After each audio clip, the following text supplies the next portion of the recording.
DOORMAKER, Tower of Shadows, Book 2. Written and narrated by New York Times and USA Today best-selling author Jamie Thornton.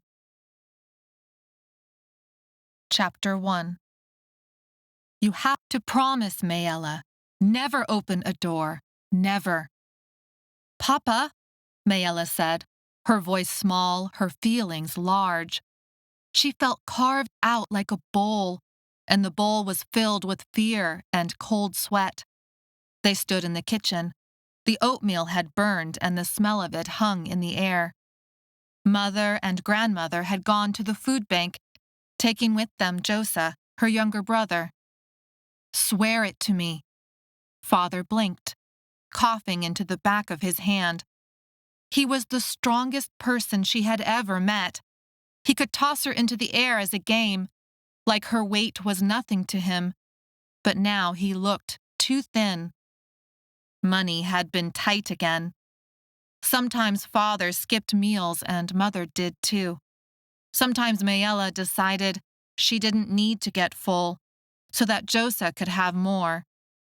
And with Asan, her older brother, gone, missing now for a year, loss had worn away at all of them. But it had always been worse for her father. His eyes looked bloodshot now, his face unshaved. It reminded her of a neighbor and the way he would fill up with alcohol until he seemed to sail on dry land, swaying as he walked. Once, the neighbor had fallen into her and he had smelled so sour. His eyes had been like this. But her father did not drink. No, it was worse than that. Her father had been crying, and she didn't know why. Promise me. The carved-out bowl inside Maella filled with panic. Why was her father asking a promise for something she had already been trained her whole life never to do? But you know, I'm going to make a mistake one day, she said, a small corner of her fear tightening into anger. The muscles around her father's mouth drew into a frown. He used to laugh so much, wide lips and a wider laugh, that would send her mother's stern face into a sunny smile. But not yet. Not yet. If we can get you old enough. How old? She felt as if she had asked this question for an eternity. Father shook his head. No. The less you know, the more likely the pattern will change. Patterns repeat in our family, but always with a new twist. You must know, you must believe. We have only ever tried to keep you safe. Things don't work like they should. Maybe they never worked like they should. You can't trust. You can trust me. Maella rested a hand on her father's shoulder. She hoped he would gather her into his arms. He did not move from his chair. Even though he was in the room with her, she felt so alone. I trust you, her father said, even as his eyes tracked away from her face, through the window, to somewhere outside, into the weeds that eventually turned into a little bit of forest and creek. Teach me more about the doors, Maella said, trying to draw him back. It worked. Father's attention snapped back like a rubber band. The more you know, the more it puts your life in danger. Every door I'm near could kill me, Maella said, frustration seeping into her voice. I'm already in danger all the time. Father stood up, agitated. Every door is a risk for us, especially for you. Because of me. Your mother, grandmother, and I have protected you from the old patterns as best we could. I should have sought help long ago. My brother. No. History repeats itself in our family. It's a dangerous game, too dangerous for children. Too dangerous, and yet required.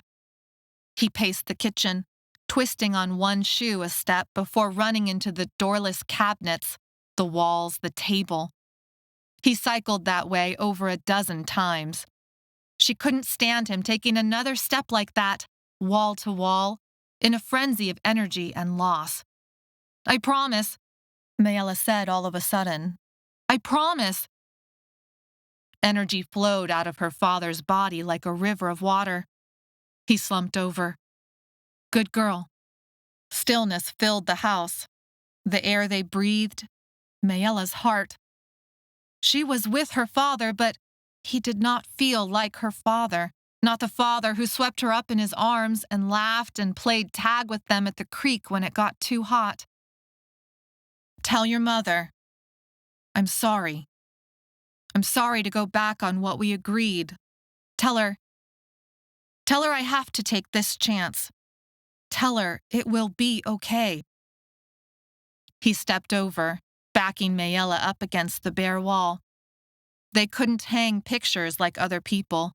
The frames often made full contact with the wall, creating a potential door, potential violence, death, destruction. The look on her father's face at this moment, Maella felt oatmeal bile rise in her throat and lost the feeling in her fingers. "I love you all," Father said. "No matter what you hear about me, I love you all." The truth of his words burned into her. She let out the breath she had been holding, but kept herself pressed against the wall. "I have always loved all of you with everything I have, in spite of everything I have done." Father walked out. Tears blurred Maella's eyes because she knew what he would do next. She knew because she realized, finally, that all this had already happened. She was dreaming, but she didn't want this dream. She didn't want to remember. He had left the house. He had waded through the weeds. He had not looked back. He had reached the door in the field and opened it and stepped through it and closed it behind himself, and Maella had run after him and screamed and screamed and screamed. "Wake up! Wake her up!" The scream echoed inside her mind like it had that day. Her thoughts drifted away. Her body came back to her. She realized she was laying flat on ground that felt gritty through her clothing.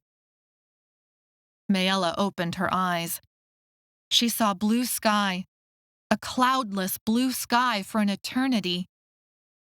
And then she blinked and saw her father, bloodshot eyes and unshaved face, and then saw it was not her father. It was another man, someone familiar. His bald head was shiny like it had been freshly oiled. He wore a burgundy robe with a gold-embroidered belt around the waist. "If you are to survive the night, Doormaker Botron, we must find shelter now." His voice was gentler than the female voice that had shouted her out of her dream. Her throat burned, but not from oatmeal, from thirst. Maella's head ached, but her heart felt worse. The carved-out part was still there. She had come back inside and found Mother at the kitchen table, crying. Maella told Mother and Grandmother what Father had done, but they would not answer any of her questions. And later, in a rage, she had broken all the windows in the house. But that had all happened more than a year ago. Maella propped herself up, the dark tendrils of the memory clearing. Her muscles shook from the effort. She took in her surroundings. Desert. She was in the desert. 3 robed figures stood around her, their skin bronzed with no hint of purple. 3 more figures, skin stained different shades of purple, were laid out on the sand next to her, still asleep. Claritza, Sethlo, Daniel. She remembered now. They had escaped Rock Heaven, which had been a place where prisoners mined like Catherine for Doormaker Tane. They had escaped an impossibly tall ladder, fighting soldiers and others, like Dedian, Sethlo's uncle. Dedian was Sechnel, someone who believed all doormakers and the doors they made were evil and needed to be destroyed. Dedian had closed the door in the sky, trapping them forever in rock heaven, but Maella had opened it again, to this desert. She let the knowledge of that last part steady her heartbeat. She had opened a door and saved them all. This thing that she could do, this thing that her family had passed on to her, opening doors between three worlds that invited violence and death across them, made her family monstrous in the eyes of pretty much everyone in the universe. Why had her family kept so many secrets from her? Why had Hassan vanished? Why had her father left? She suspected if she found the answers, she would also find her father and older brother. She would not give up. Not when there was a chance they were both alive. "You have slept too late. We need to move on," said the woman who had shouted Maella out of her dream. Maella sat up, cross-legged, and took in her surroundings. More knowledge came back to her. The robed figures, she remembered now. Ambassador Euthril was the bald one, and the two with him were hesteroth. They were like bodyguards, soldiers, and religious priests for doormakers. The man was named Oren. The other, the one who had shouted at her, was a young woman, not much older than Sethlo. Maella closed her eyes, trying to remember her name. Zomara, that was it. Zomara was the one with green eyes like emeralds. She had convinced Maella that her door to this desert had saved them all, even though they were all now dying of dehydration. Maella licked her cracked lips and remembered more. Lorella and the rest of the Rock Heaven prisoners had left her, vanishing into the vast horizon after escaping through the door Maella had opened. There was no right direction in this desert. There was only a way from Maella. It had been 2 days of walking through the desert, 2 days of emptiness, bad dreams, and like Catherine water, now used up. Claritza, Sethlo, Daniel, Euthril and the 2 hesteroth guards, Oren and Zomara. Those were all who trusted her enough to stay with her. Oren stood up. They had all been resting on the ground in full sun. He lowered his hood, revealing dark hair, severe cheekbones, and a narrow chin. He was older, maybe in his 30s, wiry, like he ate very little and was always on the move. There was a strength in his eyes, a kindness, but it only went so deep. Beneath that was something more like granite. "It is time to make our own shelter. They cannot remain exposed like this when Crocosod begins." Maella looked around at the emptiness. "There's no shelter anywhere." "Yes," Zomara said. "That is what he said." "But how can we make our own?" Maella said. Instead of answering, Oren unwrapped his robe, revealing light linen clothing underneath. He took out his sword. It gleamed in the sunlight, blinding her. The cloth made a ripping noise as he cut it in half. Zomara ripped her robe as well. She was thin and roped with muscle. Scars cross-hatched white lines in her olive-colored skin. "Crocosod is already here." She draped the robe over Maella. It was warm from her body heat, yet provided relief from the sun. The cloth smelled like sweat and forest, and not at all like licorice. It smelled heavenly. "That will not be enough," Ambassador Euthril said. "It will not," Oren said solemnly. Claritza had woken from her fevered dreams and was sitting up, braiding her hair with shaky hands, a trick she used to keep herself from panicking. The sun highlighted her bronzed purple skin. Her bangs had long since grown out. She kept them swept to one side and tucked behind her ear. "We're going to die out here, aren't we?" Daniel said, not moving from his position on the ground. His brown eyes were bloodshot, his clothes falling to pieces, his dirty blonde hair long and tangled. The lycathrine had stained his skin a deep lavender that yellowed in the sun. He looked blankly into the sky. Maella has led us into a desert. Now we're worse off than we were before. No water, no shelter. We're gonna die out here. She has saved us all, even though you sentenced us to death, said Sethlo, also on the ground, not bothering to open his eyes. His dark hair and unshaved face made him look severe, older than his years, more like the man she had first mistaken him for. But he was almost the same age as Daniel, 17 to her 16 years. All of this is her fault, Daniel said. All I did was tell them. Why did you bother to come with us? There was challenge in Sethlo's voice even as he lay on the ground, covered in sweat, an arm tossed across his face to block out the sun. The first time she had ever met Sethlo, he had fought off a clylop during a terrible storm. He knew her secrets and didn't flinch away. He felt the guilt of his family's death, and it drove him forward to make the world right again. He was the bravest person she had ever met. She's my best chance for getting back home, Daniel said quietly, though I don't even know if that's even possible anymore. Maybe it is, Sethlo said. Maybe it is not. But you are here, and no one forced you to be here. This was your choice. I was given no choice, Daniel said. All along, I've been forced. First Barth and now her. I saw Barth, Maella said, his name conjuring up his image. She didn't want any more secrets between herself and her friends, like there had been for so long within her family. What did you say? Daniel said, finally looking at her. She forced herself not to flinch under his frown. I saw him. I swear I saw him through the door in the sky before it closed. He was there on the Thray side, Maella said around her thick tongue. A part of her knew even if there was a whole lake of water to drink from, it would not satisfy this thirst. But she pushed that thought aside because it made her despair.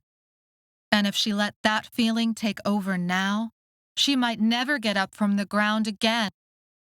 How did he get to Thray? Claritza said. I thought, Daniel said slowly, he died. Maella knew it wasn't his only thought. More like, I thought you killed him. It was her doors that had ultimately brought them to this place and abandoned Barth to Foster and his men. Whenever she thought of it, she saw Keeper Shawl and the way his mouth had fallen slack, the way a pearl of blood had formed at the corner of his mouth, the way the bloody blade had stuck through the front of his chest, sunlight from the rock heaven side of the door, glinting off the metal. Was he a prisoner? Claritza asked. Maella shook her head. I don't think so. Barth had been moving freely in the same group with the man who had the familiar face, the man who was not her father but who looked like him. She told them about that man, too. Ambassador Euthril exchanged a strange look with Orin and Zomara. In spite of the heat and his full robes, Euthril looked comfortable and in command. He was weather-worn, dark-skinned with lines around his eyes and a mouth obscured by a beard. Euthril and the hesteroth spoke in Thray. She understood a lot of Thray from her time in Rock Heaven, but they spoke too fast for her to catch everything. She looked to Sethlo for translation, but he had walked off from the group, staring out at the horizon. Enough of this, Euthril said in English. You must all get up now, Zomara said. Maella's arms trembled as she pushed herself up, the grit of the sand digging into her skin. The forms of her friends swayed before her eyes. In Rock Heaven, every stone was a potential door. The very stones in that place had vibrated with their desire for her hands to open them. She felt the lack of vibrations in this place like an ache. This new world was empty and doorless. Almost doorless. If she listened closely, vibrations came from somewhere, but it might as well be in the atmosphere.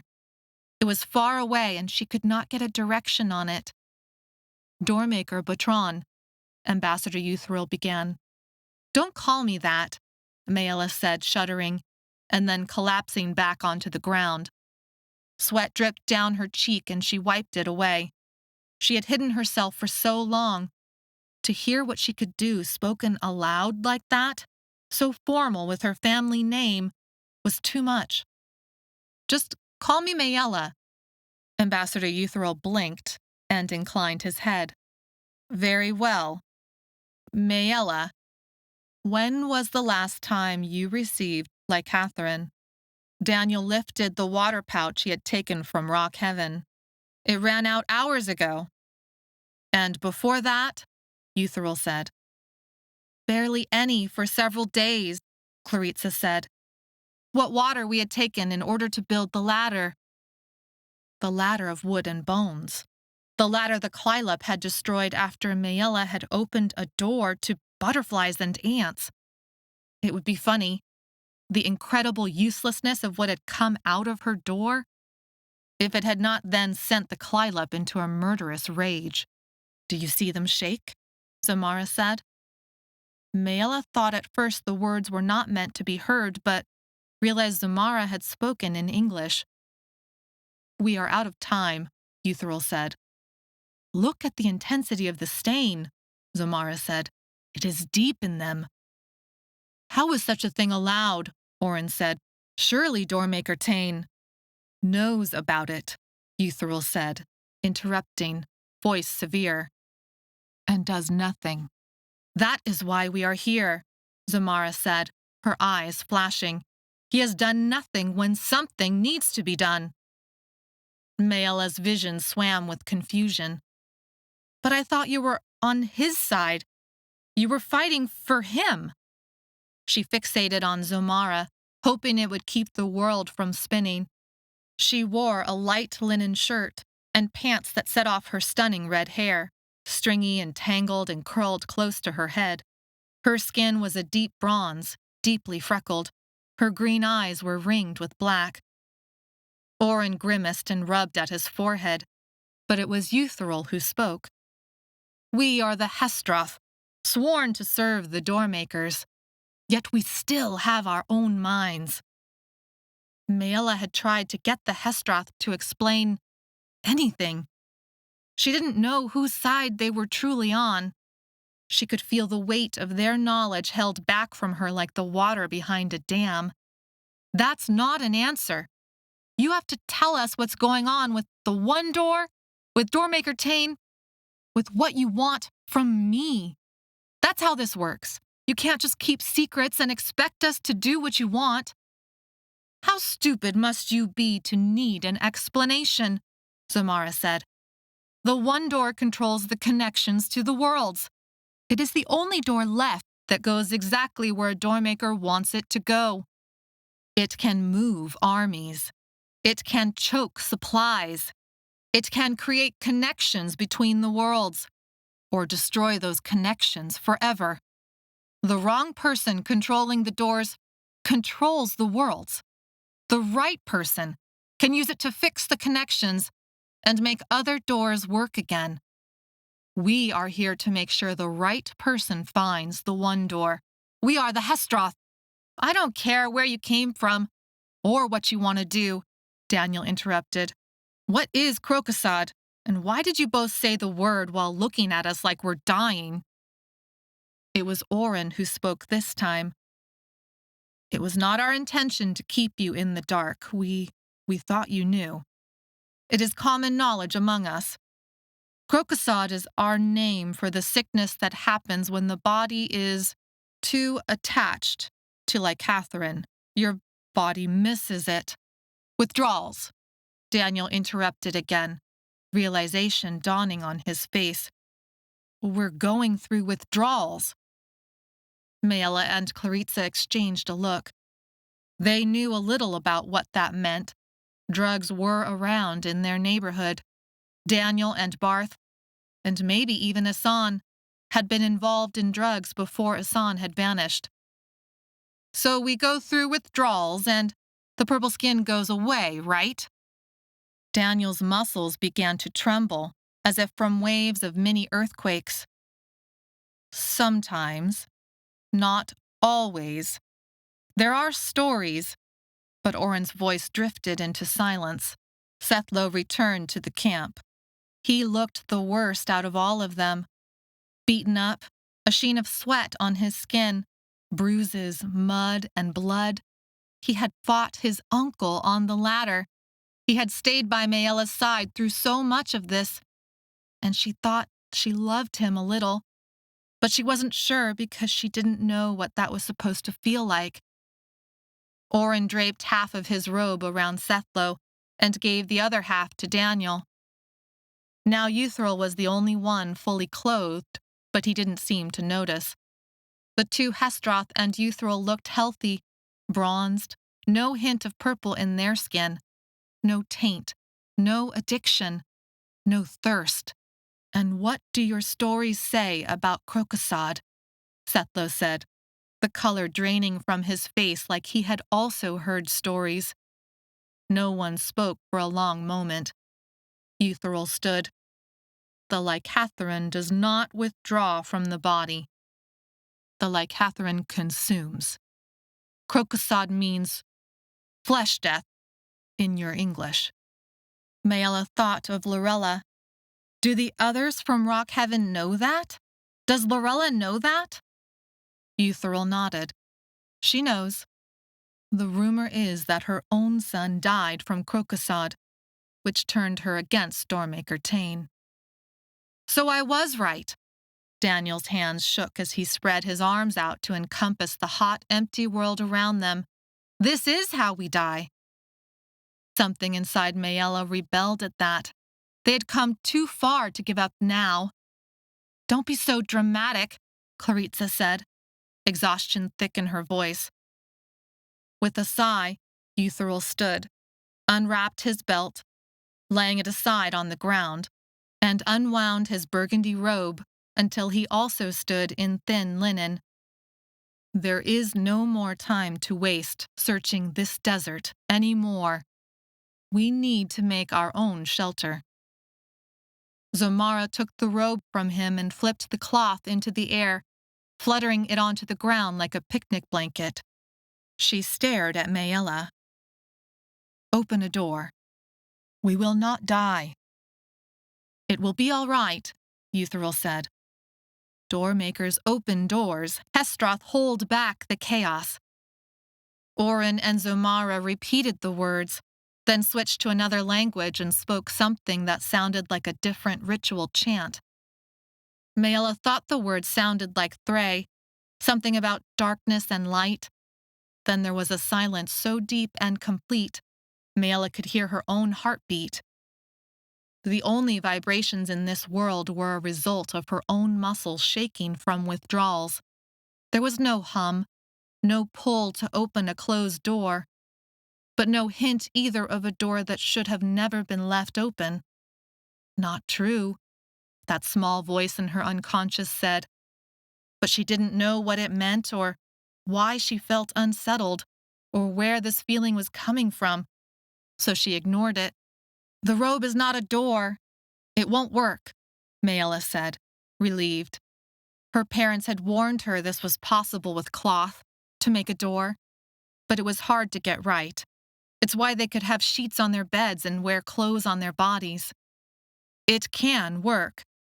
Zomara threw the robes out again and let it resettle to the ground. Maella stilled. There was a hint of vibration along one edge. Zomara saw Maella's reaction and stepped closer and pointed. There. She can't. Claritza stepped forward. Her dark braids flipped over her shoulders, the line of her spine strong and sure. Every time Maella thought of how close she had been to losing Claritza, her best friend, an overwhelming joy filled her that they were still together. She can, Zomara said. Every open door destroys, yet life springs from such destruction. Every open door unravels the world, yet the one door will make the worlds whole again. She said the words like Maella had heard others quote Bible verses. Clarissa looked at Maella as if to say, "Are you going to tell them, or do I?" It was Maella's death sentence, but she felt exhausted just thinking about it. "Tell them for me." Zamara drew the robe back into her arms. "I will try again. With enough attempts, the door will become large enough for us to enter." "And then what?" Daniel said. "She can't control her doors. I've seen her. It could open to anything." Maella felt anger flare. No one could control the doors and what they opened to. It wasn't just her. "It is simple," Zamara said. "We are here to handle whatever comes out. There are ways to guide." "Her pattern says she has 3 doors left until she dies," Clarissa said. "What?" Zamara let go of the cloth and it crumpled into a heap. Clarissa explained how Keeper Shaw's pattern machine had predicted death upon Maella opening her 7th door. No details on how, where, or when. 7 doors. Now 3 doors, because of the 4 Maella had used up since the prediction. Zamara returned the road to Eutheril. They exchanged another worried look. 7 doors, Eutheril said. "You are sure it was 7 doors?" "So it's true then?" Maella had hoped Keeper Shaw's prediction would be wrong, or even a lie he had told. Eutheril cleared his throat. His eyes flicked to Maella once, and then settled on nothing at all, like he was retreating inward. "The pattern is breaking. Things do not work like they used to work, but the pattern machines are right, more often than they are wrong. It is not a prediction to cast aside. A doormaker's death prediction, especially when it is a result of opening too many doors. It is different in these times. It is," Zamara hissed, cutting him off. "Is what?" Maella said, stepping forward, forcing Eutheril to look at her. Eutheril considered his words. "Painful and violent." Maella searched the hesteroth faces. Their eyes confirmed Eutheril's words. Her 7-door prediction had made them afraid, but there was something strange about their fear. Were they afraid for her, or were they afraid of her? Chapter 2. Maella's vision swam in the growing darkness. A fire threw shadowed outlines of people on the sand. 3 figures huddled over something by the fire. Maella was on her side and staring out at the vast emptiness of sunset, or maybe sunrise. Was it the same day? A different day? She fought against this drowning feeling. Her mind blazed, and the darkness splintered into pale light. The edge of the sky met the ground and changed color from orange to pink to purple. Purple. She hated purple with everything inside of her. Her stomach twisted. She leaned over and threw up bile on the ground. Her throat burned and the taste in her mouth was sour. Clarissa lay close by, eyes closed, body shivering, sweat plastering her long, dark hair to her skin, lost in dreams that forced her face into awful contortions. Maella wiped her mouth and turned. Sethlo lay on her other side, close enough to touch.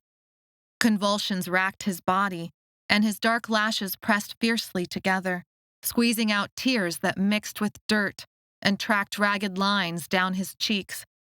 Daniel was on the other side of Sethlo, throwing up, back and shoulders hunched. Fierce love mixed with fear for them rose in Maella. Her friends, the ones who had stayed with her in spite of everything. She tried to call Eutheril and the hesteroth to help, but the noise that came from her throat sounded like a croak from a dying frog. A million needles felt stuck in her skin. Her legs had swelled and her joints seemed loose, like they might not all hold together if she tried to stand. The three figures talked in hushed whispers that rose in volume like they were arguing. Finally, Euthral's voice came through, his tone short and cutting, issuing a command. Oren stood with a small glass bottle in his hand. The color of the bottle was dark, suspiciously purple. He approached Maella, making low, soothing noises. He helped her sit up and held the bottle to her mouth, spreading smells of licorice. Deep desire struck Maella, making her want to tip the entire bottle so that its liquid slipped down her throat. Instead, she pressed her lips closed.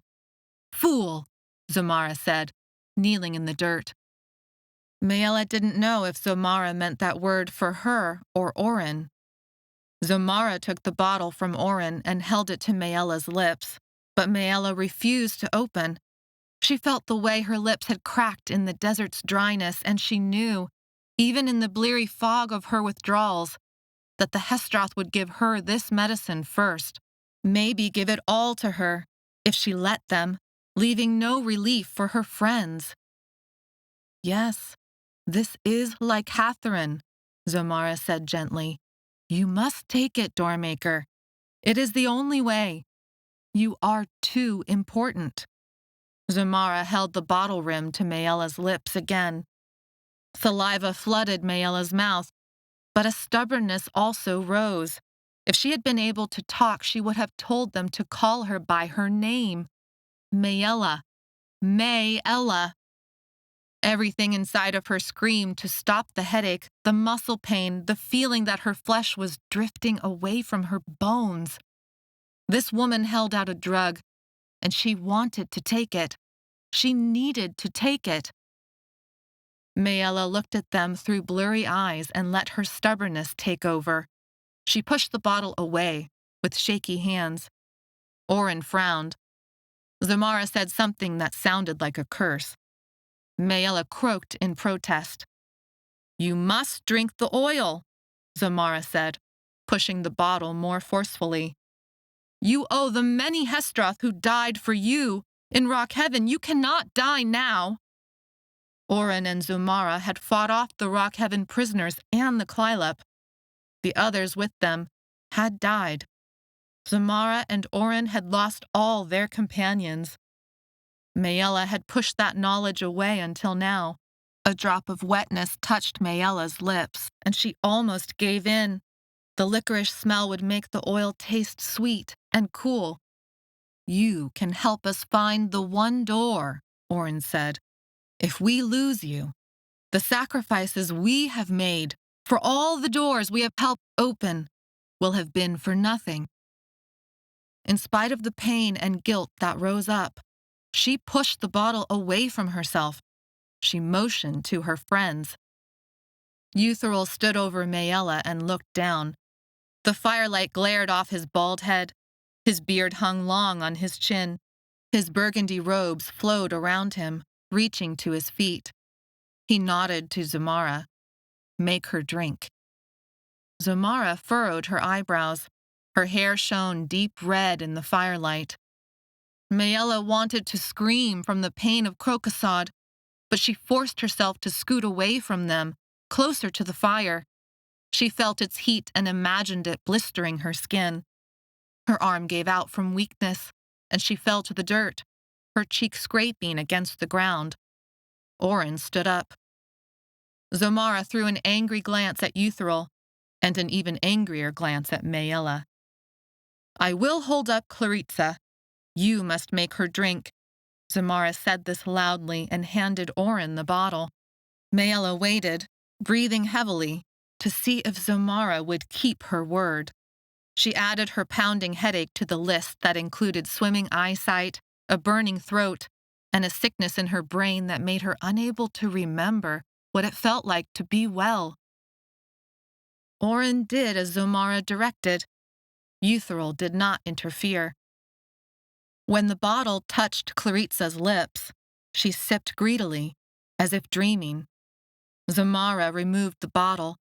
Eyes still closed, Claritza followed it with her mouth. Oren laid Claritza back down. When Zomara approached, Maella shook her head. Zomara sighed. With Oren's help, they made both Sethlo and Daniel take small sips from the bottle. A small breeze made the flames of the fire lick sideways, swirling the ash at the fire's base. Maella's eyes caught on something strange that curled in the fire. The breeze swept a paper out so that it drifted and landed inches from her cheek. The paper was singed, blackened, but something about it was familiar. There was a picture of a man on it. She thought at first the greenish cast was a trick of the light, but then she realized she was looking at American money, a $100 bill. A million questions tumbled inside Maella's mind. When she had passed through the door from rock heaven and into this place, she had sworn the vibrations reminded her of Wraith. But maybe she had been wrong. Maybe they were somewhere else on Earth again. Maella allowed herself to be led back to the robe. Oren helped her sit down. Euthyral watched everything with a scrutinizing gaze. Zomara pushed the bottle into Maella's hands. The glass looked lighter in color, emptied out. For a terrible moment, Maella burned with anger and selfishness. She wanted the pain to go away. Just go away. She should have taken a sip when Zomara first held the bottle to her lips. Drink, Zomara said, tilting the bottle. Licorice smells filled Maella's nose and blocked out the world. The liquid slid into her mouth like honey. It put out the fires in her on its way down her throat. The bottle emptied. She made a protesting noise and licked at the rim to gain the last few drops. It wasn't enough. Oren brushed hair away from her forehead and spoke gently, laying her back down. She stared at the night sky and the stars cradled by darkness, and remembered the night she had curled up beside Sethlo. Just the two of them. His warmth had made her feel safe. She felt warm and safe like that, as the lycanthropine flooded her body. It wasn't until she was more than halfway asleep, muscles relaxing, pain fading, that she realized the question she needed to ask was, where, in an empty, doorless world, had they found American money and a bottle of lycanthropine? Chapter 3. Sometimes, when the electricity had been turned off again, and the stars had come out in all their glory, Mother and Father would wake Maella. A soft press of her shoulders, a kiss on the forehead as a hand brushed back her hair. Almost always, Josa was curled up at her side, thumb stuck in his mouth while he dreamed, and they would wake him too, and then get Asan out of bed. Excitement would be thick in her parents' voices, and their eyes would shine in the starlight. They would whisper about stars and bonfires and, "Come along now, quick." Maella and her brothers would rush after the stumbling steps of their parents, in the dark of the house, out into the dark of the night, a giddiness descending over all of them. Mother led the way to prevent any accidents. Sometimes the moon hung so bright and full in the sky, it turned the grass silver, and the dark line of trees stood like statues at the edge of the property. Crickets and frogs would erupt in sound. The air smelled like dew, and the smell of dead grass when dew makes them wet, and darkness has cooled their temperature. Father would whisper about the frogs and crickets moving in, like a game of war, and they'd crouch on all fours, like they could really hide from the whole world in the dark, in an empty, weed-covered field. Father would laugh and tug Maella and her brothers along after Mother, and Mother would walk with a smile in her steps. Grandmother would already be there at the little bonfire, usually a glass bowl filled with paper. In the darkness, it had become an epic, raging thing to tell stories over. Father would light a match, its orange glow casting deep, dancing shadows across his face, and throw it into a pile of paper. Smoke would drift into the sky as a twirling white column. Sometimes a breeze would flutter those paper ashes, overwhelming them with its smoke, and they would laugh, even as they coughed. Sometimes, if you gave grandmother enough of her special hot cocoa, set aside, she said, only for herself, she would tell awesome stories about magic and battles and brave acts. Maella and her brothers would hold their collective breath, eyes wide, almost not moving because sometimes grandmother let slip information they knew wasn't made up. But then mother would laugh at those parts and tell grandmother to eat another marshmallow and give the kids a chance to breathe. Mother would pass out glass cups of hot cocoa and marshmallows. Chocolate was too expensive. They could roast all the marshmallows they wanted in that little paper fire and feel like they had everything. Everything. The memory faded unwillingly as her eyes opened, the smoke somehow still inside her nose. It was the bright, intense light of the sun that had finally woken her. Maella tried to swallow, but there was no moisture left in her mouth. She shifted, the rough ground making a scraping noise against her clothes. Paper smoke smells hung in the air, and when Maella sat up, her clothes let off a wave of it. Euthyral and the hesteroth sat cross-legged around the now cold fire, staring into its ashes. Daniel was already awake and sitting next to them.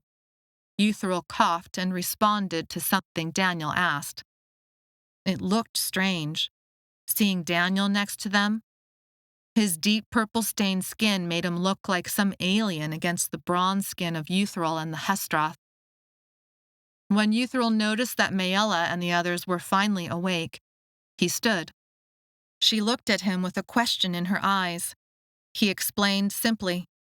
Hesteroth always carried some lycathrine with them, sort of like a doormaker first aid kit. But the threat loomed. There was only one bottle, and it was empty, and there was still no water and no more lycathrine. Her mind repeated crocosod, flesh death, like a song stuck in her head. She was a drug addict. She was in search of the drugs she needed. That monstrous part inside of her that opened doors to other monsters and violence and death. That part of her whispered she was capable of a great deal of evil to get the drugs she and her friends needed to survive. So there is only one pattern keeper left on Wraith, if the second one is even still alive, Daniel said, as if picking up the thread of an earlier conversation.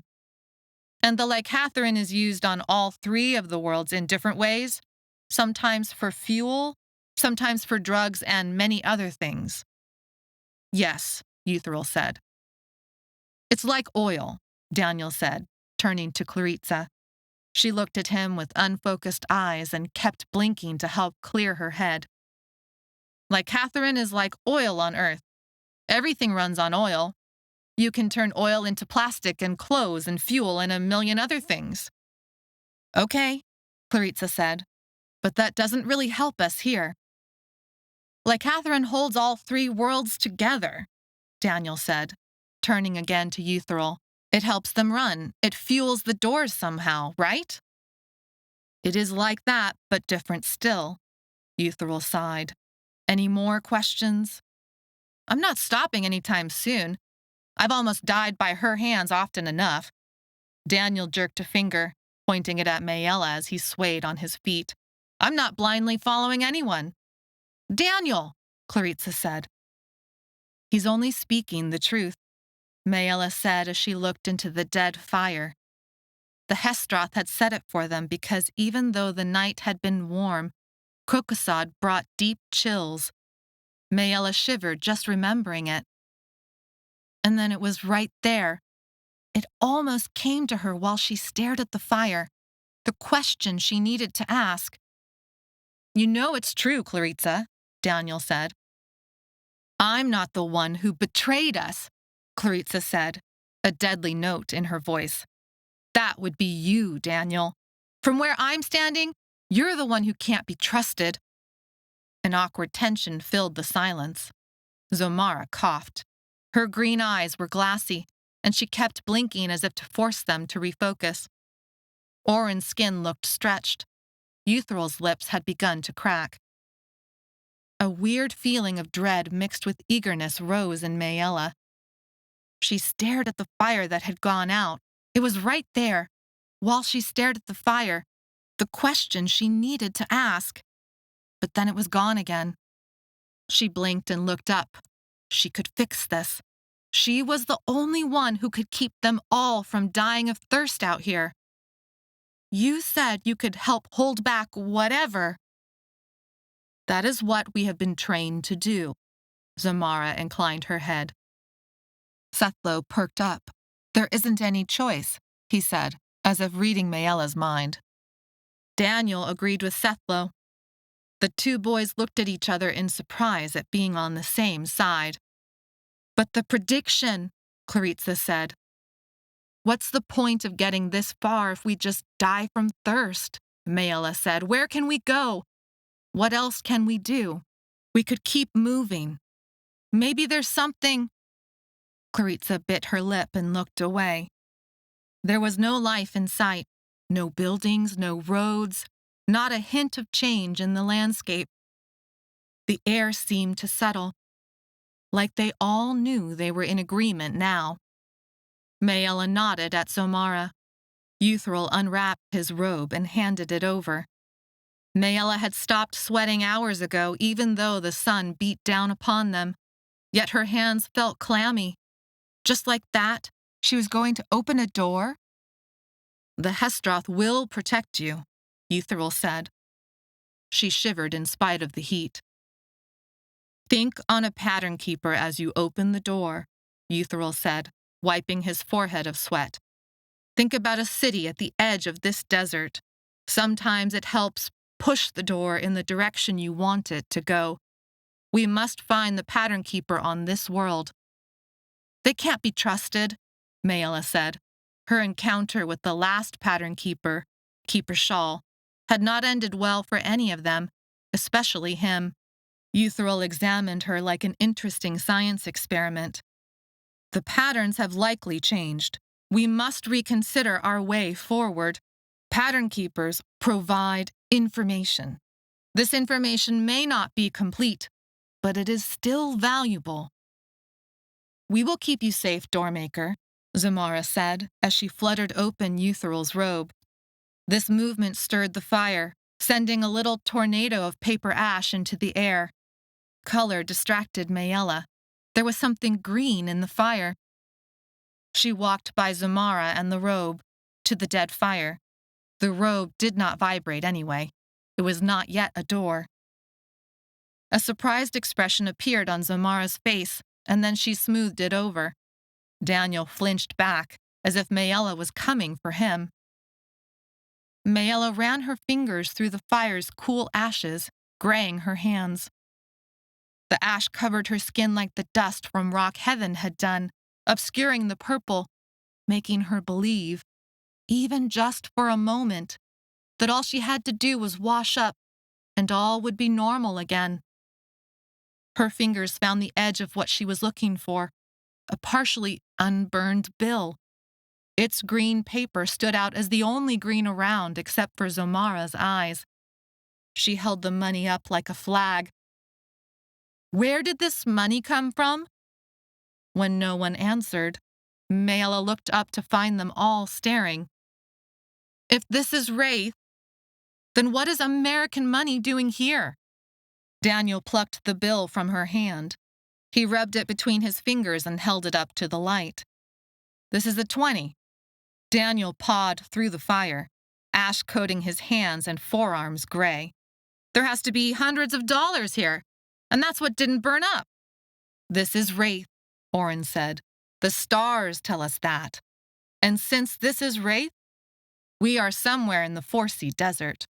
We are lucky to have found this paper for fuel. This money means nothing on Wraith." Zomara spoke up. "Why does it matter?" Maella shook her head.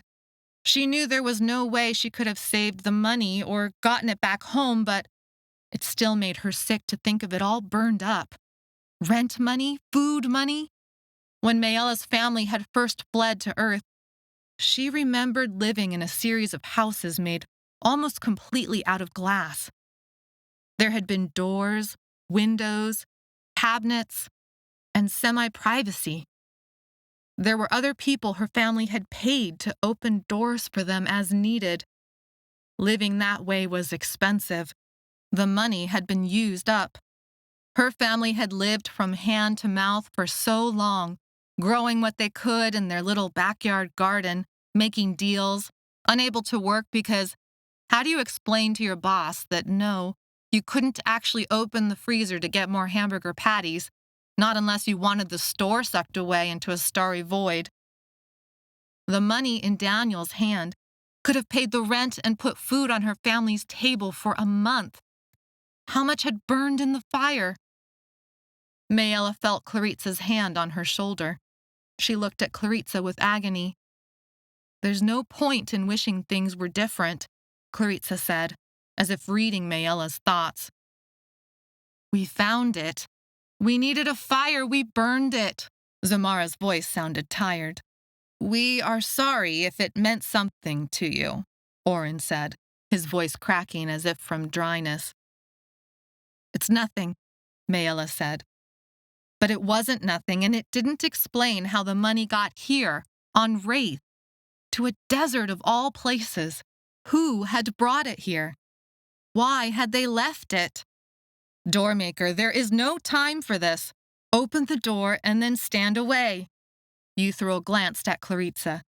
You and your Tenbull must remove yourselves as soon as the door is opened. They called me that back in Rock Heaven. Claritza pushed back hair from her face and squinted in the sunlight. It didn't sound pleasant. Zamara cocked her head. It is an honor to be Tenbull to a doormaker. Many of the hesteroth train and hope for such an honor. Many hesteroth have died while fighting the Sechnel. Zamara said the word like she wanted to spit. We die for doormakers and they're Tenbull. You. Claritza frowned. But what does it mean? It means you are bonded to a doormaker, Zamara said. You are there to keep the doormaker safe, to open doors, to make way, to care for and anticipate the needs. You mean a servant, Claritza said. Maella flushed. Claritza is no one's servant, especially not mine. A Tenbull is not a servant, Oren said. They answer to a higher call.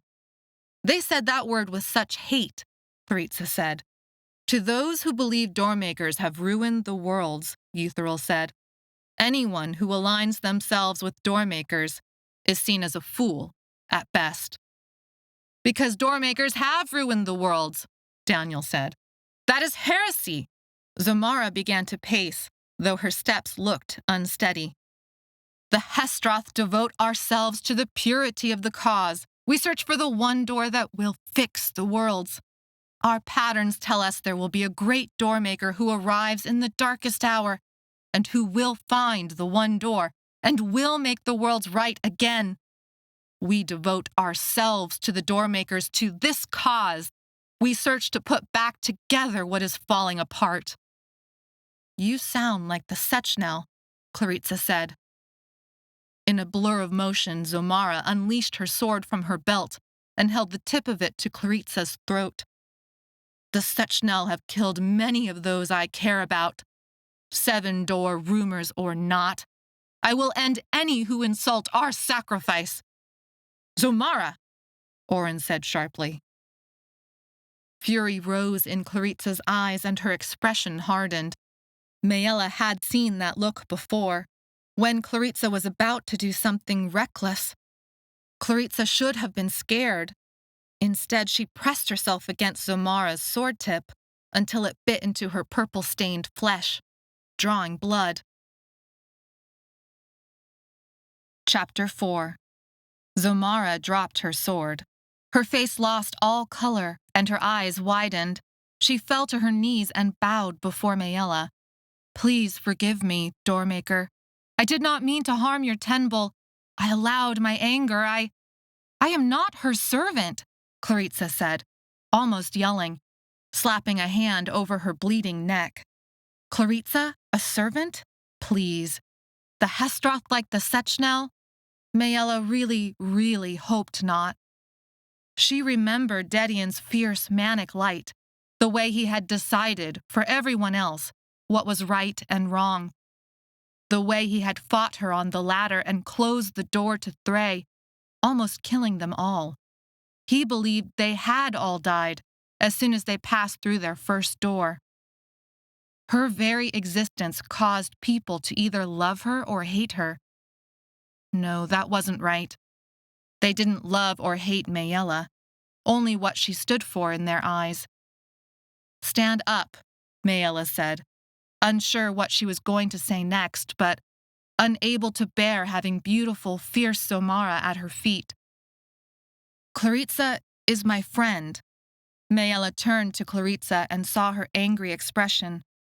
"She has helped me keep my secret. She has saved my life. Courageous and smart. You would be foolish to think she was anyone's servant." "Being someone's tenbull is an honor," Zomara said, head still bowed. "If she is not, then you need one to help you. Though I am undeserving, I offer myself for this service." Emotions swirled inside Maella. She had lived in a prison labor camp for months. Before that, she had been poor, living in a home without doors, kept out of school, trained to avoid people and trouble. She had run from those who wanted to kill her. And now, here was Zomara offering herself? All of it felt so very wrong. "Doormaker." "Don't call me that like it's some sort of title," Maella said. They were all tired, dehydrated, pushing themselves to the breaking point. Maella's head hurt trying to think through it all. "I'm not anything special. I'm a girl with some problems, family problems." Zomara looked up, gaze sharp and perceptive. Now who was fooling herself? Suddenly, Maella felt exhausted. Chills swept over her skin and she sat in the sand. The world tilted sideways. The vibrations from the door the cloth robe had formed hit her in waves. Claritza rushed over, but then hesitated, as if realizing that coming to Maella's aid somehow proved she was Maella's servant after all. "No," Maella wanted to say. "It would only prove you are my friend." As if in answer, Claritza closed the gap and rested a hand on Maella's forehead. It seared Maella with the warmth of their friendship. "You are no one's servant," Maella said. "I know, stupid." Claritza held up a hand to keep Zomara and Orin back. Sethlo hovered. Daniel stood a few steps behind him. "This Doormaker religion stuff is getting crazy," Maella finally said in almost a whisper, trying to push aside the vibrations from the robe like they didn't mean anything. "Seems kind of normal, actually," Claritza said. "Sechnel believing Doormakers bring death wherever they go?" Maella said. "The hesteroth believing Doormakers are the only ones who can fix the worlds?" Claritza shrugged. "People believing opposite things about the same thing," Maella said. "I went to church with my grandmother," Claritza said. "It happens a lot." "But how do you know who's right?" Maella said. "How do I know what I'm supposed to do?" "You decide what kind of person you want to be," Claritza said. "It's not that easy," Maella said. "Yes, it kind of is." "We will find the one door with your help," Zomara interrupted. "We believe the Doormaker we need may be one of your brothers, but we believe it is you who will find the one door for them." Maella's family was hated and hunted. Zomara seemed to believe the opposite, that Maella's family could save the worlds. Not Maella, though. One of her brothers. This left an odd ache in her. Was she not good enough? What was so wrong with her? This is all still about the one door? Zamara looked at her in disbelief. It is always about the one door. To fix the worlds, right? Maella said, on the verge of sarcasm. Because the doormakers first broke the worlds. No, we do not believe what the Sechnel believe, Zamara said. It was something else that broke the worlds. Your family has sacrificed and helped a great deal. Except for Doormaker Tane, Maella said. Zamara thinned her lips, glancing at Eutheril, as if asking permission. He inclined his head. He has sacrificed in his own way. But in his own way, he has also accelerated the damage. Your uncle has spent a great deal of time searching for the one door. Maella felt shocked, yet also not shocked by Zamara's announcement. Unconsciously, her mind had been working to put the puzzle pieces together. She had fought Dedian at the top of the ladder and seen into Thray. The man on the other side, who had put a sword through Dedian's shoulder. His face had been so like her father's, yet not her father's. She had seen her family's symbol carved into the frame of the door. A curved quarter moon, its points sharp like knives. 3 links, separate yet attached, pierced by the moon. She had seen the symbol and thought it proof that either Asan or her father had passed through that same door. But what if Doormaker Tane had carved the symbol instead? Is he the reason my family fled to Earth? It happened before I joined the hesteroth, Zamara said, but yes, those are the rumors that have even made their way to my ears. Zamara had given more information about Maella's family in the last 10 minutes than she had learned in the last 10 years of her life. Doormaker Tane, her uncle, had forced her family to flee Earth when she'd been 6 years old. More than 10 years later, here she was, still trying to survive the fallout of whatever happened so long ago. It hit her again that Asan might still be alive, that her father was still alive, out here in the world somewhere. She needed to bring them both home. But why does everyone hate us so? Maella said, still trying to put the puzzle pieces together, in spite of a growing headache. My family, me, doormakers. They do not believe in the truth of the worlds, Zamara said. They hate what they do not understand. Maella wanted to believe her. Sethlo stepped forward, his expression earnest, even through his bloodshot eyes, scratched skin, and cracking lips. There was something about the way Sethlo looked at anyone, like he was fully there with you, holding nothing back, that always made Maella ache. Maella, if we find the one door together, we can save the worlds. Believe in that. Yeah, well, Claritza glanced at Zomara, her expression offering a simple truce. I don't know about any of that, but for now, I'm going with the hesteroth. At least they don't want us dead. Bleeding, maybe, but not dead. Zomara opened her mouth. Claritza raised her eyebrows and waited. Zomara looked away. I don't believe any of it, but the words sounded false even to Maella. You exist, Claritza said, turning back to Maella.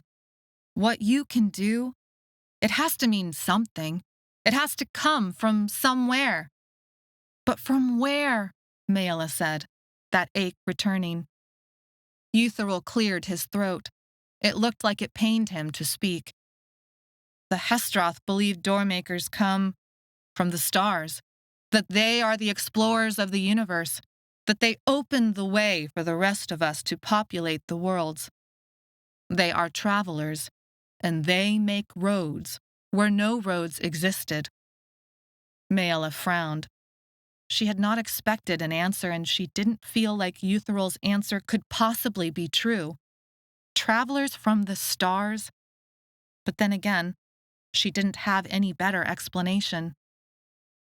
But what's the point? Daniel said. What's the point of traveling and opening doors and... To explore, Oren said. To know. To see the full pattern. And once you see the full pattern, Maella asked, then what? Then you can understand it, Zomara said. Zomara's words spoke to Maella. To understand. That's what she needed. And when you understand it, Sethlo said, you can change it. Perhaps, Zomara said. I am not so arrogant to believe I would know how it should be changed.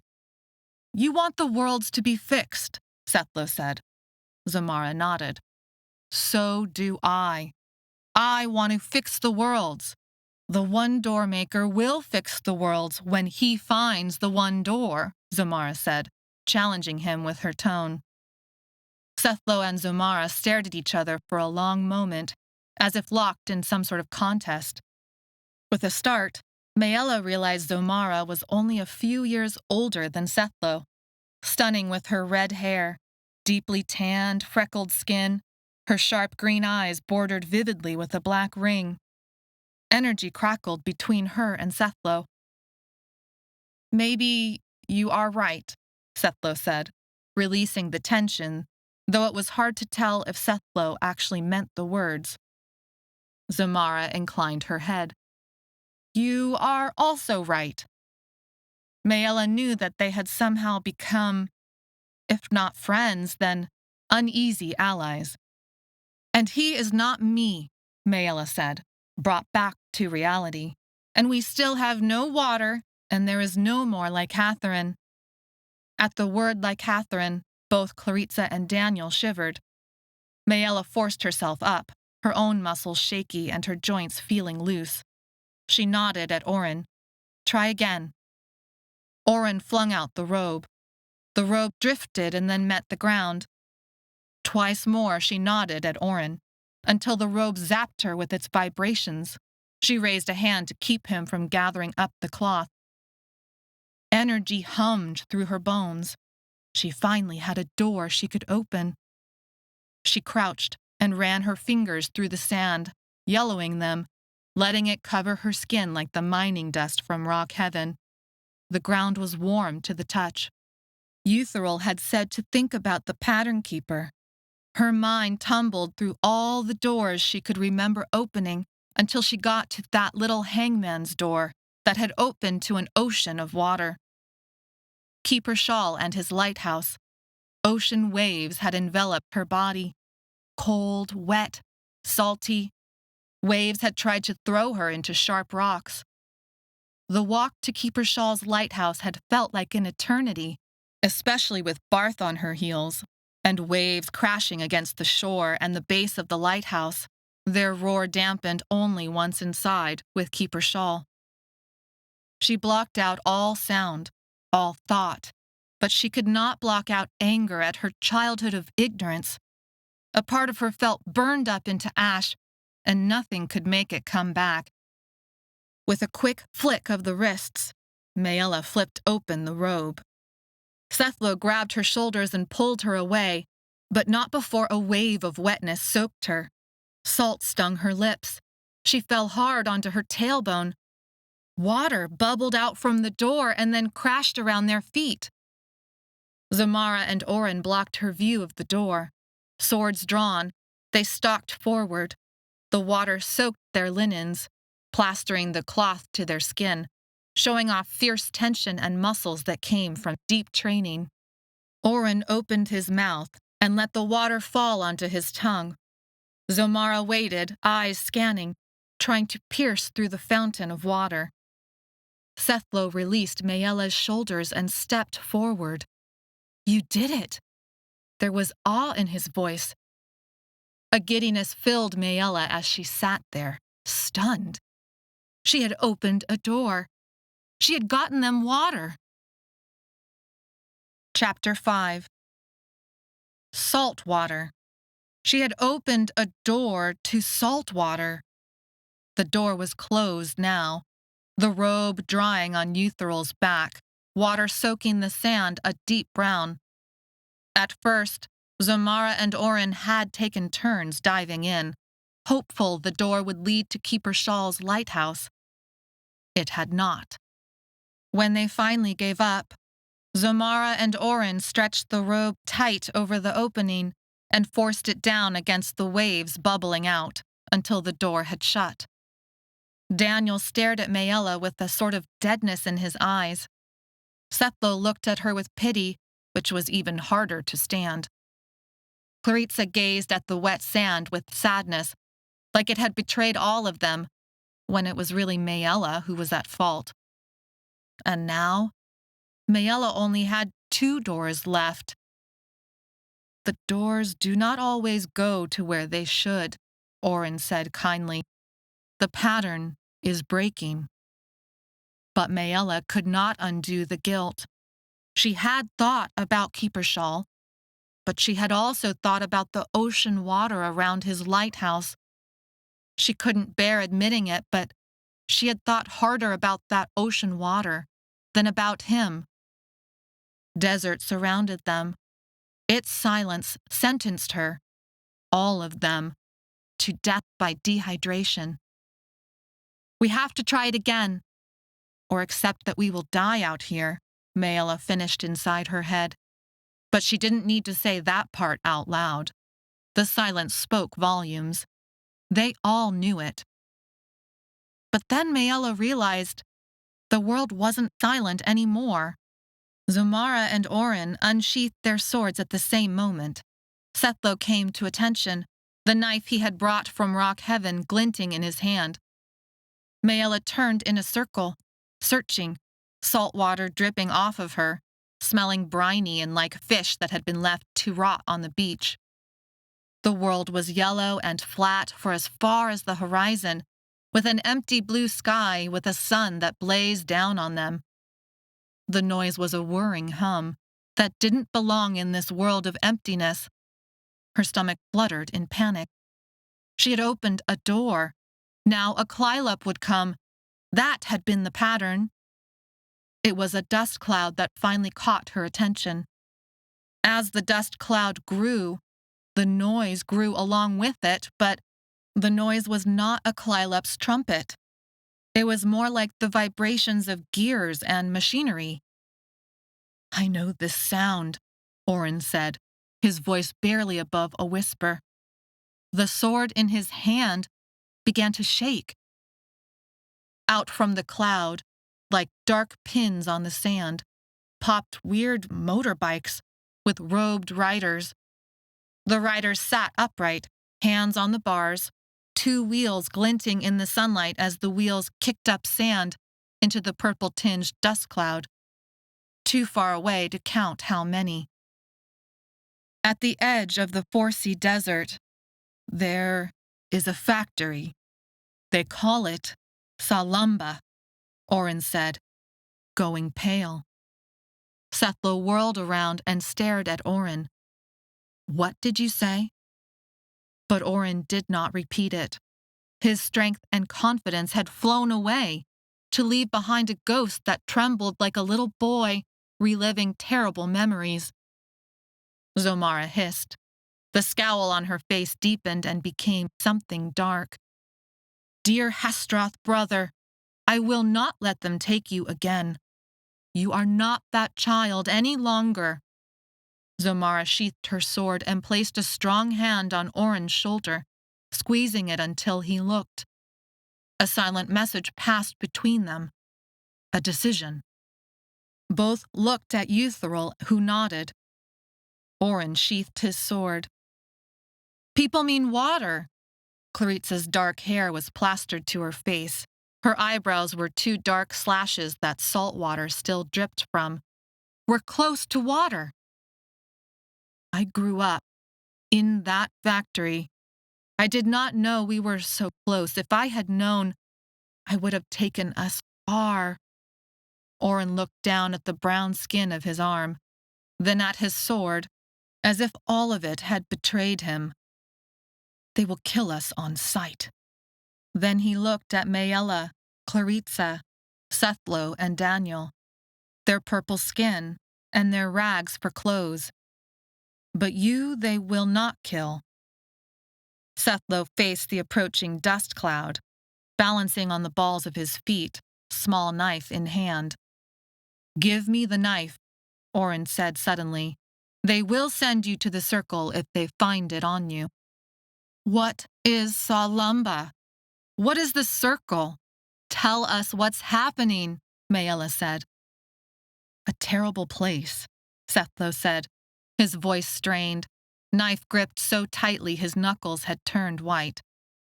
"People call Salamba the Tower of Shadows.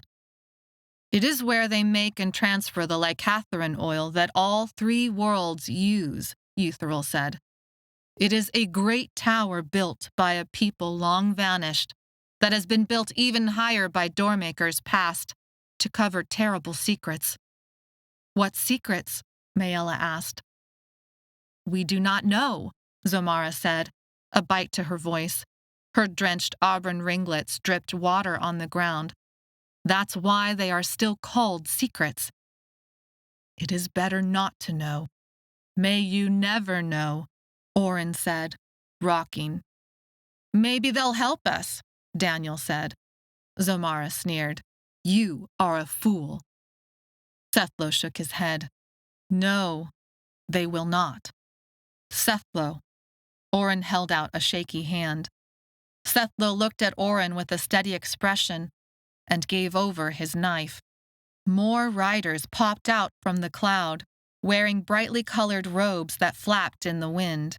The whirring noises grew louder. Little puffs of purple smoke left thin trails that drifted into the air behind the bikes. Zomara squinted at Maella, opened her mouth to say something, then turned to Claritza. "Tenbel or not, you must watch her carefully." "I am her friend," Claritza said. "Of course I will." "As will I." Sethlo moved close enough to warm Maella with his body heat and intensify the salty smell of the water that had drenched all of them. Zomara crouched and held out a glass bottle the size of a hummingbird, colored with a purplish tint. "It's empty," Maella said, remembering how she had licked the rim. Zomara withdrew a dropper Maella had not seen before. This dropper was a deep, dark purple. "This is the last of it. We saved it for you." Before Maella could resist, Zomara touched the dropper to her lips. The taste of licorice flooded her mouth, overwhelming her senses. What was happening? But she knew. She knew what was happening. They had held back some of the lycatharin for her. Energy flooded Maella's body, and she was both furious and grateful. "There is a caravan." The whites of Orin's eyes showed, and his muscles shivered from fear. "Survive until it is time for the caravan. Do what you are told. Do whatever it takes to survive. If we live, we will come with the caravan. We will not forsake you." Orin tore his gaze away from the riders and looked at Maella. At first, he couldn't open his mouth, like he was holding back a scream. "The caravan. Say it." Her fingers and toes went numb. "Say it!" Orin shouted. "You will wait for the caravan." Maella flinched. Claritza stepped forward. "We will wait for the caravan." Orin closed his eyes, took a deep breath, turned on his heels, and sprinted away. Zomara followed. Maella held the bottle in her hand, stunned, then pocketed it. At first, Maella thought the hesteroth were headed for the riders, but saw they went the opposite direction. Their linens and bronzed, purpleless skin matched the ground, and they quickly vanished as if they had never been there. "Hey!" Daniel shouted after them. "What just happened?" "This is going to be bad," Claritza said. Sethlo did not speak, but instead squinted in the direction of the coming riders. "Do what they say," Eutheril said, his face gleaming with sweat. "Do not tell them who you are." And then Eutheril ran. There were 12 riders. The bikes approached like a spreading wave. 4 of them veered, going after Euthyral. He was slower than the younger hesteroth, and he had waited too long. Euthyral's robes kicked into the air around him, his feet pounding the sand, but he ran away from where the 2 hesteroth had vanished. When he was a dark speck against the sand, the 4 bikers caught him and surrounded him. He held his hands up as if in surrender. One of them shouted something. Euthyral shouted back. That brought all 4 off their bikes. They went at Euthyral, shouting, punching, kicking. Stop! Euthyral had been kind to her. He had protected her. Stop! The other bikers cut her off, kicking sand into her eyes and mouth. A weird, burnt licorice smell filled the air. She almost crashed into a biker who blocked her path. Cloth covered his face.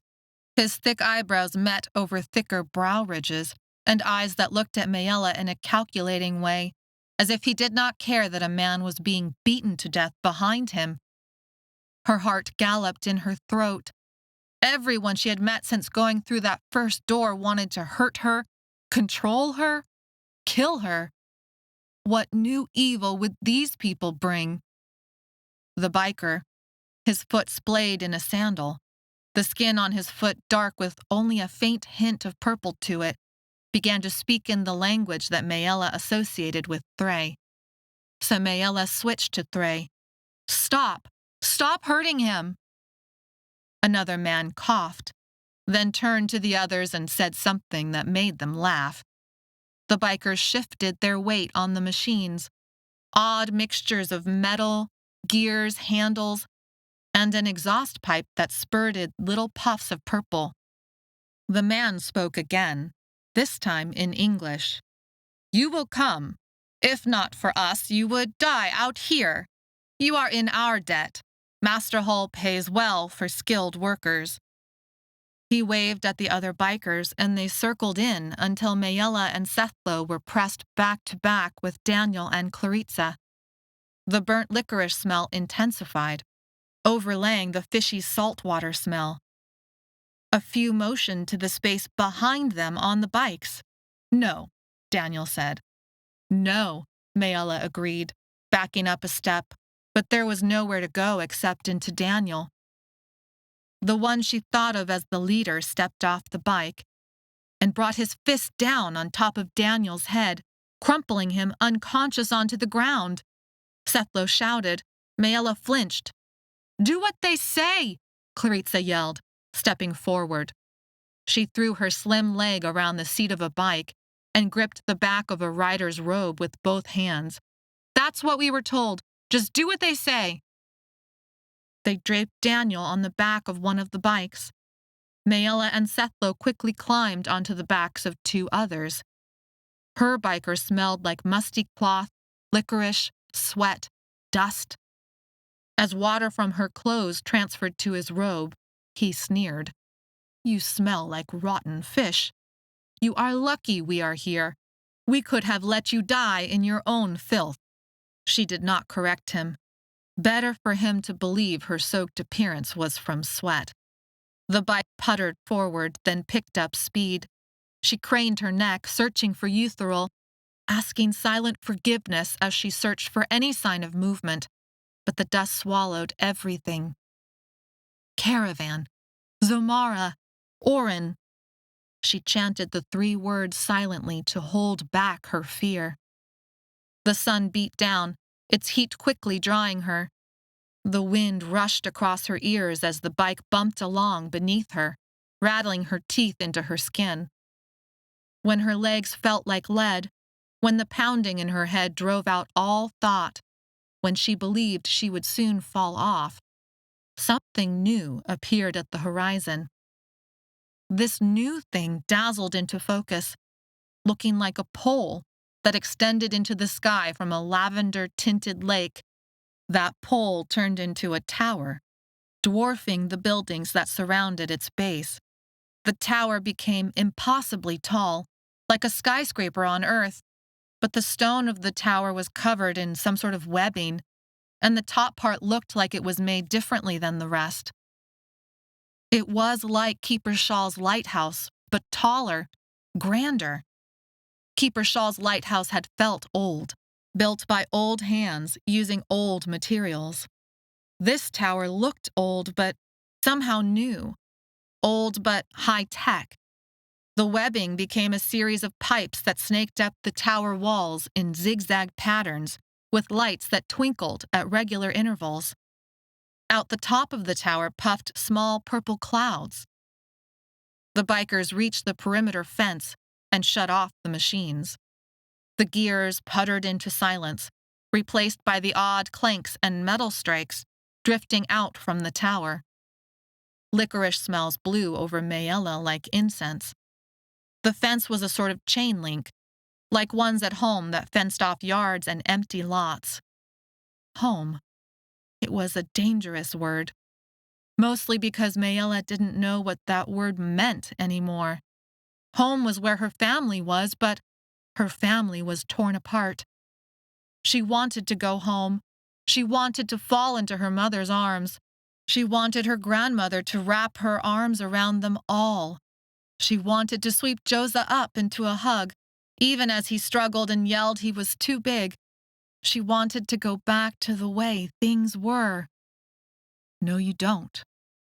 It was a voice inside of her, her own voice. Everyone believed she was no good. Everyone believed she came from a no-good family.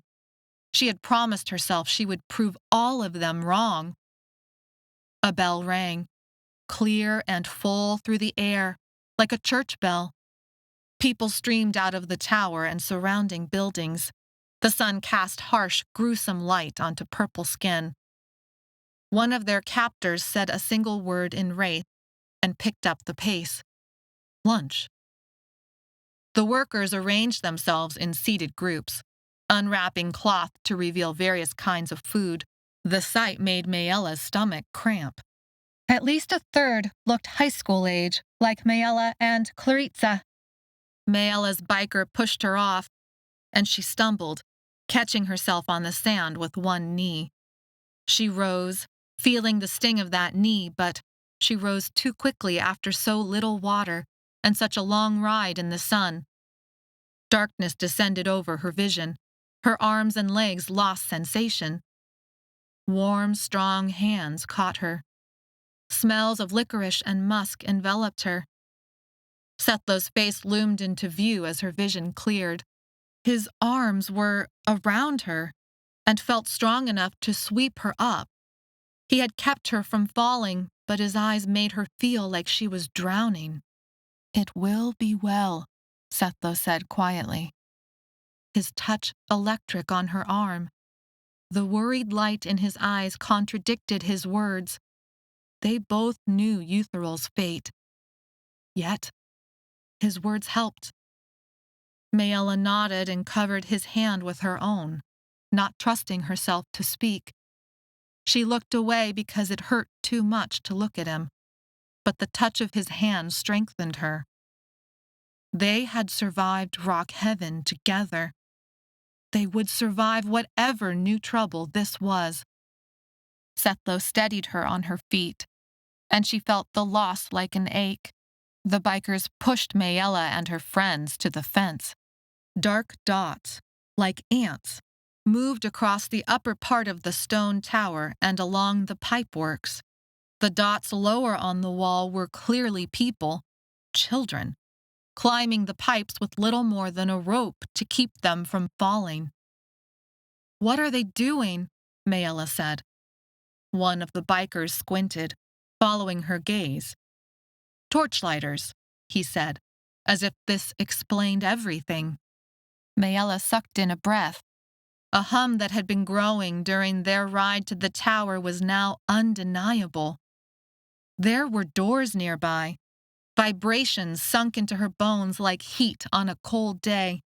There was something dreadful about one layer of it, something familiar.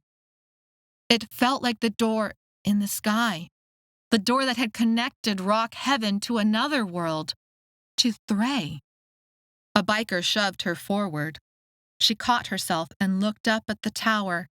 exploring its stone walls, its pipe works, the way the top looked different, like a dome built on as an afterthought. Somewhere in this tower was a door opened by a doormaker. Chapter 6. 2 purple-stained workers sat atop perches on either side of a gate, observing with bored expressions on their faces.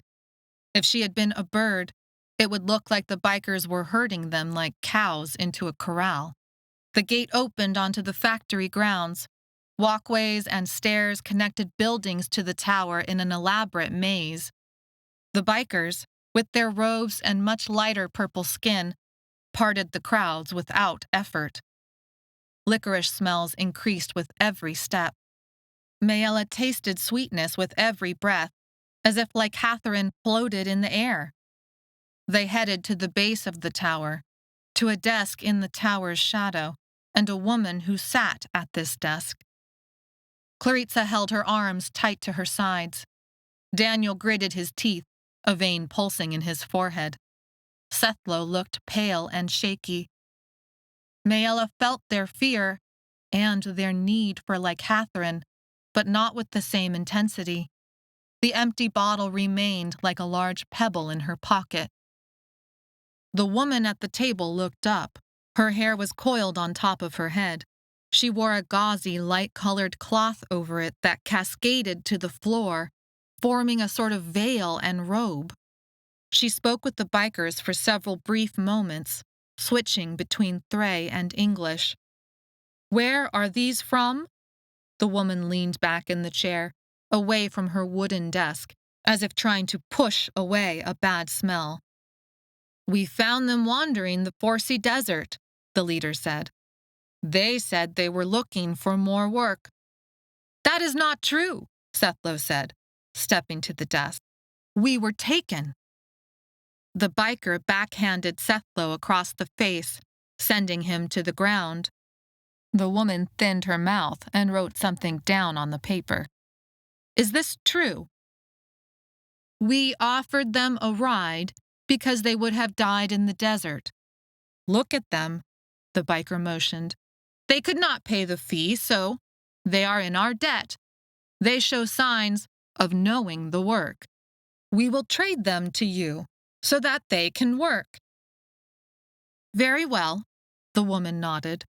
4 skilled workers at once gained you a nice bonus." Maella thought to interject, but Euthyril's beating and Sethlo's bleeding lip held her back. Whatever this was, no one here cared about the truth. The biker smiled, showing broken front teeth and flashing eyes. He nodded his thanks and turned to leave. "Wait," the woman said sharply. "Help me with them first. Master Hull will want them to start right away, but he always wants samples. Once I have those, you may collect your bonus." The biker's smile vanished for a brief moment and his eyes darkened. As if realizing he had given himself away, he pasted the smile back onto his face. "Yes, we would be happy to help." Maella helped Sethlo off the ground. Dust covered his back and hair and grimed his hands. Tension strained his shoulders. Maella placed a calming touch on his arm. They were no match for these bikers, or the guards at the gate. The wrongness of the open door somewhere in the tower pulled at her senses. Maella's old training compelled her. Hide yourself. Hide who you are and what you can do. "It will be well," she said, echoing Sethlo's words back to him. She glanced at Clarissa, who looked as terrified as Maella felt. Of course she didn't know that at all, but what were they to do? Sethlo paused, one hand pressed to his lip. He covered her touch with the warmth of his other hand and, like before, that connection steadied her. "It will be well," he said, his tension easing. The bell rang again. Workers wrapped up their lunches and the low buzz of conversation faded. The workers swarmed the tower like a rising tide of ants, before vanishing through the doors at its base and into the surrounding buildings. Everyone was stained different shades of purple. A few glanced over to Maella and their little scene at the table. Most ignored them. Sethlo stepped to the desk and answered questions about birth and family and home. He glanced at Maella, trying to pass her a silent message, and then responded with answers Maella knew were not true. The woman wrote his answers down without any concern for truth, and then pulled out a cloth-wrapped box the length of her arm and opened it. Velvet-lined, the box contained several needles and vials. Motioning Sethlo closer, she leaned over the desk, the cloth of her robe billowing in the slight breeze. Sethlo flinched at some action, but the cloth covered it. The woman sat back, removed the now full vial from the needle, plugged the vial, labeled it, and put it aside on the desk. "What is that for?" Maella said, trying to hold on to the calm she had given to Sethlo. Why did a factory need samples of blood from their workers? The woman glanced up briefly, then returned to her notes. She pulled out a slip of thick paper, like a little punch card. A thick string dangled through a hole on one end of the paper. "Wear it." She turned next to the guards and glanced at Daniel. "When I am done, take them to the furnace for today's work." Daniel answered the woman's questions, his gaze vacant and unfocused. She drew a sample of blood and gave him a card. "Work hard and earn back each day what you spend. This is how you will earn your freedom and ability to send money home to your family," the woman said. "Do not be late, or your pay will be less. Be careful of what you use, because everything that costs Master Hull will cost you as well. We watch everything you make and everything you take. Make sure they record your day's beginning and its end, or the work will not count, but your expenses will." She nodded at two of the bikers, and they ushered Sethlo and Daniel away. Separating like this created a flutter of panic. What if they never saw each other again? Sethlo turned, locking eyes with her for a second, a silent message of calm passing between them. "Hide yourself. Watch everything. Be ready." Maella pushed her morbid thoughts aside. This would not be rock heaven all over again. The hesteroth would survive. They would come with a caravan. They would all find a way back to each other and discover the secrets of this place, including the door that hummed high above her head in all of its wrongness. Sethlo and Daniel disappeared into the base of the tower. 2 vials of blood lay side by side upon the desk's surface. Clarissa was motioned forward. She gave her real name but lied about everything else. It was a formality. The woman didn't seem to care about the answers. When she finished drawing blood, Clarissa stepped back, rubbing her arm. Maella couldn't stop what was about to happen. Euthral's words echoed in her mind. "Do what they say. Do not tell them who you are." Maella told the woman that she was from Earth, like Clarissa. She made up some last name she promptly forgot, and flinched as she watched the needle punch her skin. The woman drew back the plunger and the vial filled with blood. The woman labeled Maella's blood, then set it alongside the other 3 vials. She packed all the vials in a wooden box. "Torchlighter!" Her shout startled Maella and Clarissa, but the bikers only looked bored. "What is the blood for?" Maella tried, this time in Thray. The woman squinted up at Maella. "Every worker needs to be verified. Are you who you say you are? And to see who you will be. It is just procedure. There was a way for them to use her blood to find out who she really was?" Maella felt sick to her stomach. Do you need to correct something? The woman arched an eyebrow. No, Clarissa said. No, we told you the truth. The woman shrugged. It does not. A large shadow moved across the desk, as if a bird had flown over. A boy with thin, gangly limbs, rags for clothes, dark hair and dark eyes, hung down from one of the pipes that wrapped itself around and up the tower. His bare feet dangled for a second before he dropped to the ground. A puff of dirt rose from his impact. Some sort of harness with leg loops, ropes, and links clinked together. A small bag bounced at his belt. He raced to the woman, thin, wiry, basically skin and bones, and with deeply stained purple skin. Young, like Josa. A deep, face-splitting grin plastered on him. The woman handed him the wood box of blood and told him to take it to the top. The grinning boy's eyes flitted first onto the woman, then both of the girls, and then the bikers. He stuffed his hands briefly into his little bag, his palms coming back out chalky and pale lavender, and snatched the box out of the woman's hands. He darted up the outside of the tower wall, racing across the pipes, jumping at what must have been handholds.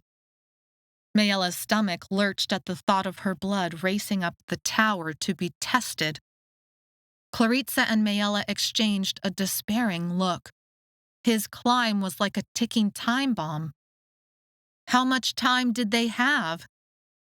Ma'am? Clarissa asked, stepping to the desk, an urgency to her voice. When is the caravan? The woman squinted. Take that one up to Midway, she pointed at Clarissa. Take the other one to the folding room. Clarissa grabbed Maella's hand in a death grip. Maella's stomach twisted. She had thought since the boys had stayed together that they would as well. The grinning boy vanished high among the pipes that wrapped around the tower walls. With paper punch cards tied at their waists, Maella and Clarissa were herded forward and split up, pushed into different buildings. Maella felt a lurch of panic, but it was too late. Her friends were gone. Her blood sample climbed the tower walls. How much time did she have? The biker led her through a door into the tower's base, which led to a small room. He pushed her through a small crowd until they reached a table covered in cups. Outside, the sweet scent of licorice had smelled fresh. Inside, it drenched the air and made her gag. A false ceiling gave no sense of the vastness of the space that she assumed must wait further inside the tower. Lycatherine smells drenched the air. A man with a board and a pen reviewed punch cards, noting when someone took a cup.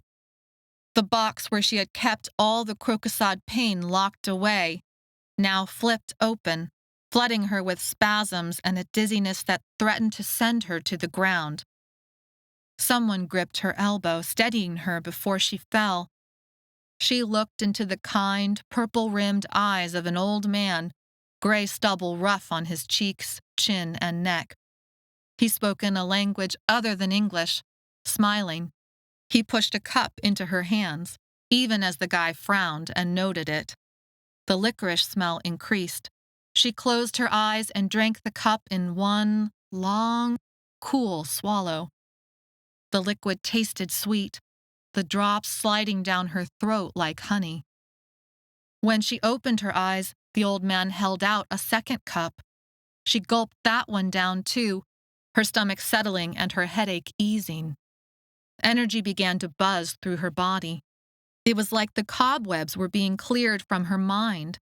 She felt grateful for this man's help, and most grateful of all that he didn't judge her for needing a second drink. A drink full of drugs. But still, she took it as a good sign. A layer of vibrations in the room vanished. She looked up, startled at the loss. Near the end of the space, a door had opened, releasing its potential. A young man stalked in, scowling. All voices went silent. He was muscular underneath a dark cotton shift that fell to his calves. Tan, freckles on the cheeks, hardly any purple in his skin. Embroidered cuffs in yellow thread finished the arms and the edge of the shirt. "Who was that?" Maella asked in wraith. "Supervisor Hull," the old man responded. "You are new here. It is best if you do not let him notice you. Today's quota has been increased because of the foolishness of yesterday." Supervisor Hull examined the room of people like they were specimens under a microscope. "You have chosen not to give up the one among you who has stolen from my family, from this company, from Doormaker Tane himself." Doormaker Tane, her uncle, the reason her family had fled Earth. A fearful kind of rage gripped her at the thought of him. Somehow he was at the root of all of this.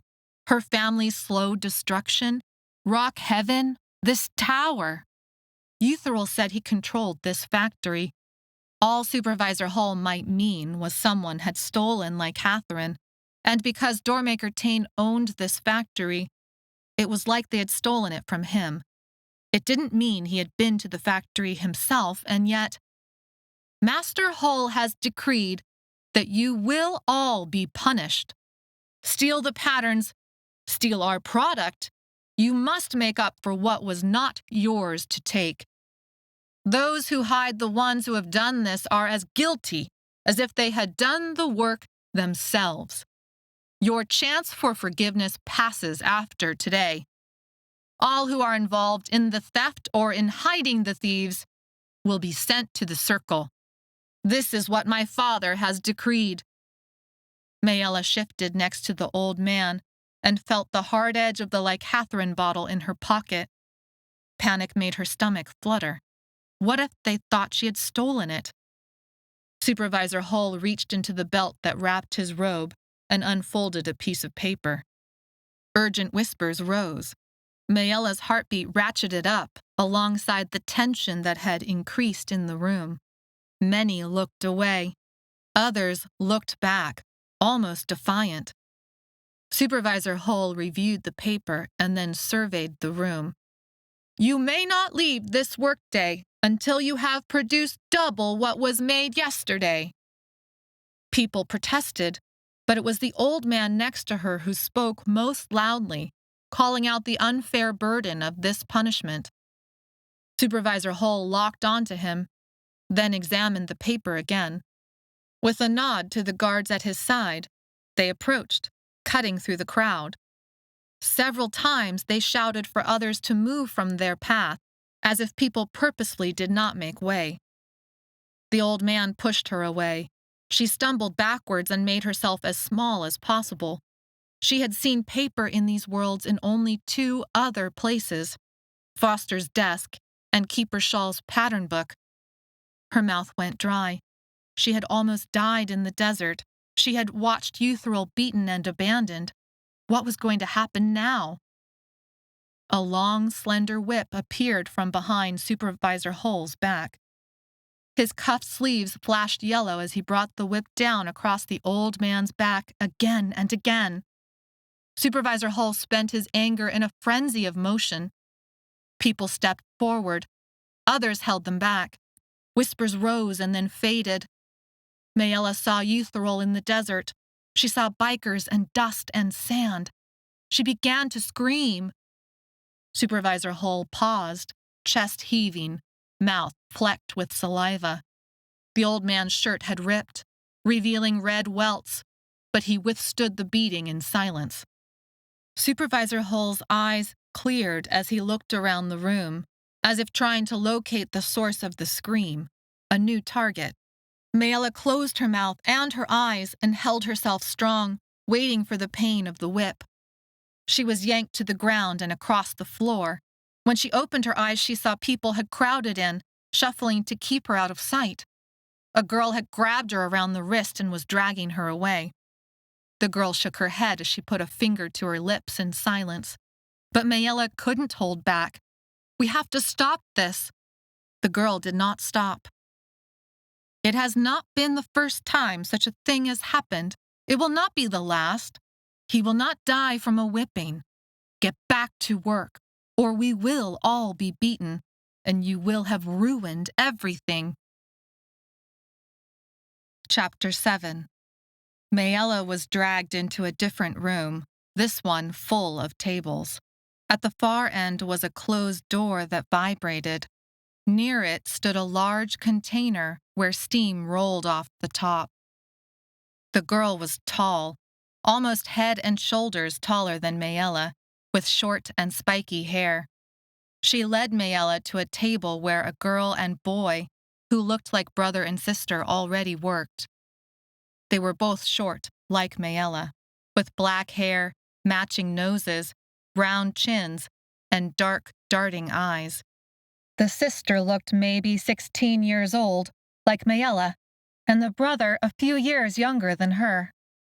Mild vibrations rolled off the tables. Thin, rectangular metal plates, perfectly flat and small enough to fit in a person's hand, made full contact with the surfaces. With 2 doors left, touching those scraper-like tools would be like handling death. Yet, though these potential doors were closest to her, it was the one somewhere above her head, opened by a doormaker's hand, that disturbed her most. Her blood was traveling up to it even now. She had to find a way to stop her blood from being tested. The brother and sister looked at the tall girl, their mouths slack with surprise. "Senta?" the boy said. "What happened?" "Not now." Senta shook her head. "Work, he will come soon." Even Maella knew she meant Supervisor Hull. Senta and the brother and sister took cupfuls of oil from a bucket and spread them in a smooth, mesmerizing glide across the table. Using a different cup and bucket, they took the gray-purple dust Maella knew so well and sprinkled it over the oil. Could this Catherine be from her own rock heaven? Cups were then set aside, and the mixture shaped with their bare hands, folding the dust into the oil like it was batter. Once, during a long, sweeping fold, Maella swore the boy marked some sort of symbol into the oil. 3 lines like claw marks with a slash near the end where they almost met. Senta angrily wiped it smooth, her arms creating a small tsunami of oil. The boy did not repeat the symbol again. Wait for a caravan. Get to her blood sample. Both commanded her to act, but in opposite directions. The ride to the tower was long. Would the hesteroth make it out of the desert alive? She had to believe they would. Senta stared at her, and the brother and sister did the same. The message was obvious. Get to work, now.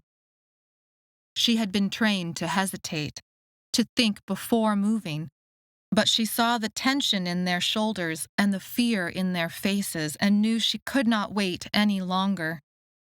The cups and bowls did not hum at her. They were made from glass, and she could not make them into doors. So with a shaky hand, she picked up a glass cup and poured oil out in front of her. It smelled grassy, almost sour. Copying their motions, she tried not to think about what Supervisor Hull had just done, or what had happened to Eutherol, or if the hesteroth were still alive, or what was happening to her friends, or why a door opened by a doormaker topped this tower. She folded the Lycatharin dust into the oil, feeling the grains on her skin, even as the oil made everything slick. A quick glance around the room showed at least half of the workers were teenagers like her. The others were a mix of men and women of all ages. "Why did he whip him?" Maella asked in wraith, as she folded more Lycatharin into the oil. The brother and sister looked at Maella and then at each other. The pale lavender saturated their hands and arms up to the elbow. She wondered how many steps it would still take to turn it into the final product that had ended up in the empty bottle currently in her pocket. The oil the hesteroth had given her had been smooth and a much darker color, because of his pattern. Senta held herself with a straight back and worked furiously. Her dark, flashing eyes reminded Maella of Claritza. "Who?" the boy said. "Farron," the shorter girl hissed at the boy. "Don't talk any more. Just work." Farron rolled his eyes. "My sister is called June Lee, and she does not like to make friends." June Lee frowned and lowered her eyelids, the dark lashes obscuring the light in her eyes. "And Farron makes friends too easily," Senta said, with a warning note in her voice. It was Kalen. June Lee pursed her lips, thinking. "He will recover," Senta said. "What is your name?" Farron asked. "Maella." She stopped just before spitting out Botron and covered up her stumble with a question. "But why was Kalen beaten? What did his pattern have to do?" "Supervisor Hull saw a pattern he did not like," Senta said, as if it were the most normal thing in the world to say. "Was that the paper in his hand?" Maella asked, thinking back about all she had heard about patterns. Senta nodded. Maella's mind clicked together several clues. Where did the pattern come from? "There is a machine at the top of this tower," Junli said, like a teacher lecturing a student. "They look for troublemakers or those who might become trouble." A pattern machine, like the one Keeper Shawl had used to discover her death prediction. So the pattern showed something Kalen had already done? "No," Farron said. "Something that he might do." But Maella knew patterns weren't always reliable. "Sometimes the patterns are wrong," Junli said matter-of-factly, "but they are right enough times that it is good enough for Supervisor Hull to punish us. They will read your pattern, too, from the blood taken when you first entered this place." Maella's hands froze underneath the slimy oil. Of course. Door, pattern machine, her blood. It was a nightmare she knew she could not wake herself from. Panic put a shake in her hands and her heart. She had to destroy that blood sample, or escape before then. "When does the next caravan come?" Farron kept his head down and worked the table but glanced up once and said, "The last caravan came and went 10 days ago. It will be more than 150 days until the next one." Maella didn't know how to process that number. It was too long, impossibly long. Oren had not known how long when he made her promise she would be caught, long before the hesteroth could arrive. If they ever came. "And the blood," Maella forced out. "How long does it take for them to test the blood?" "They can test your sample many times," Farron said, "but there are many samples. Every few days they will test a new batch." Before Maella could ask, June Lee said, "It will be at least another day until they test again. You can smell it. When they run the machine, it smells like they are burning sugar and iron." June Lee resumed the big gliding motion that required her full upper half to lean over, while her arms cut into the oil and folded it all back to her. "Stop talking." Senta worked quickly, but also carefully, like a bee zooming to its next task. "We will not make our day's new quota with this chatter." Maella carefully moved her hands through the oil again and attempted to lock away the panic in a little corner of her mind. What happens if you don't make the quota?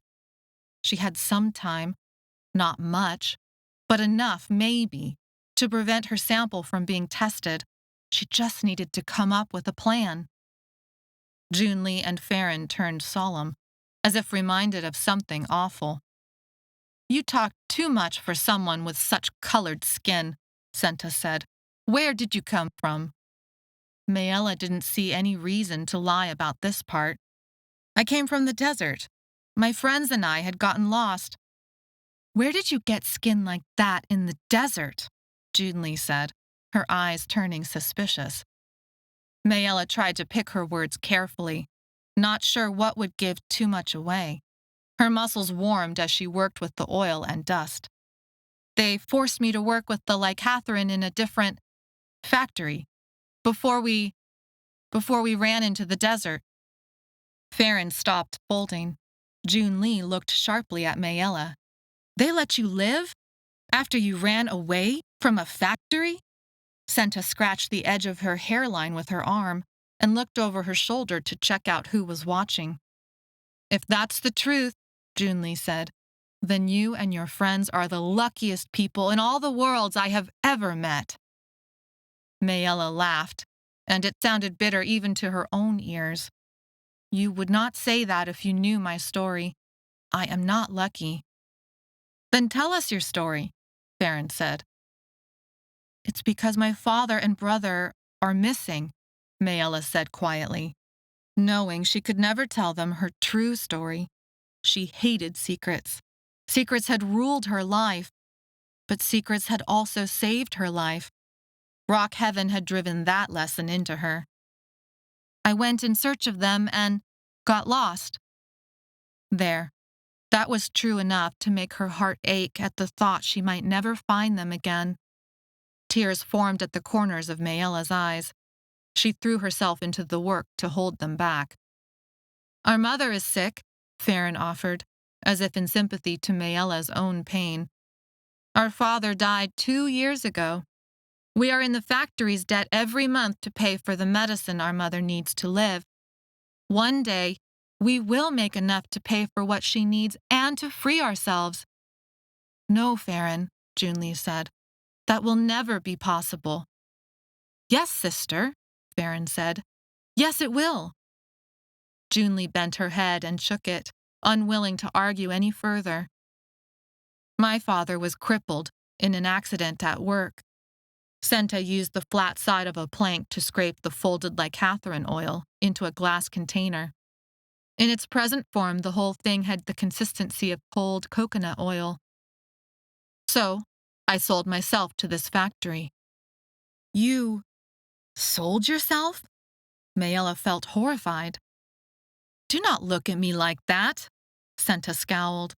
My work feeds my brothers and sisters. My work pays for their school. She glanced at June Lee and Farron, as if her next words were meant more for them than for Maella. And I am going to free myself of this place, soon, and join them. I have applied to become a torchlighter. June Lee jerked up her gaze. You did not apply. Say you did not. Senta looked away, out across the room. Kaylin recommended it. You know this will also get me closer to the patterns. Senta, June Lee said. Senta jutted out her chin. There were openings, because others died. There were rosy pinpoints in June Lee's cheeks. She spoke in Wraith too fast for Maella to understand all of it. Something about Master Hull and his son, and something else again about a circle again. Senta left the table, leaving them in an awkward silence. She took their scraped oil in a bucket to a larger container that bubbled and steamed. When Senta returned with the empty container, she set the scraper flat on the table. It began to hum. June Lee worked with her head bowed, her neck flushing with anger. People walked by periodically, sometimes picking up the containers and replacing them with empty ones. But the person at the door, the one with the clipboard, walked by and barked at each table to work faster. What is a torchlighter, and what is this circle? Maella said quietly, even though she knew it was likely to stir up the tension between Senta and June Lee. But if a torchlighter got near these patterns, then maybe it would get her near her blood sample. Everything here is old, Senta said. You saw the pipes outside. Torchlighters climb them when they need fixing. Which is every day, June Lee said, a fierce note in her voice. And every night, Farron said in a whisper. Maella remembered the grinning boy. He had scrambled along the pipes like he had been born to climb them. He had taken the samples of blood away. Quiet now, Senta said. The marker is coming. Who? Did you not have them in your factory? Junli said, her eyes blazing up. Maella felt caught somehow. They mark everything you make and everything you take, Senta said, a ritual quality to her words, like some kind of messed up nursery rhyme. If you have not earned enough to make up for what you eat and drink and use, Farron said, then you cannot send any money to your family. Yes, but if you work hard and fast, they do pay, Senta said. Never enough, Junli said. Never enough, Senta said, as if Junli was agreeing with her. That's not a reason to... But the marker man reached their table before Junli could finish. He noted a few things, reviewed each of their punch cards, and shook his head at Maella's long list. 2 cups of Lycathrine water. Late start to the day. He barked a few commands about speeding up and to stop being lazy. Then he motioned to the scraper tool, commanding Maella to pick it up. Maella froze as a roar rushed across her ears. The scraper hummed at her. She didn't dare pick it up. Junli looked confused, then bent her head until her nose almost touched the table. She worked the oil with her gliding panels like it was the most important job in the entire universe. Work, the marker man said. He frowned and he held the board as if he was considering using it as a club. Senta grabbed Maella's wrist, tugging her hand to the table, to the hateful purple-gray dust that was at the root of all of this. He means this. Senta brought Maella's hand to the scraper. The vibrations from the tool felt like hot sparks. Maella snatched her hand back. The marker man frowned. Work. His tone became threatening and his posture stiffened. Maella could not move. She could not breathe. Her mind was both frozen and spinning 1,000,000 times a second. Her family's voices crowded her mind, yelling at her to run away, hide. Don't pick up that scraper. But where could she go if she ran now?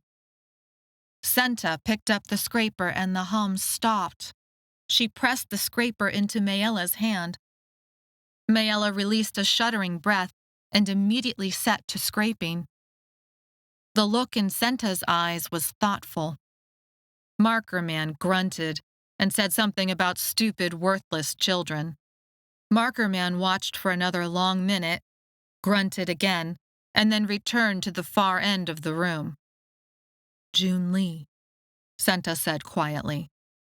Junli did not look up from her work. Junli, Senta said, louder. Junli paused, hands drowning in the oil. Torian. That was it. One name. But this was enough to startle Junli's gaze up and turn wide eyes onto Maella.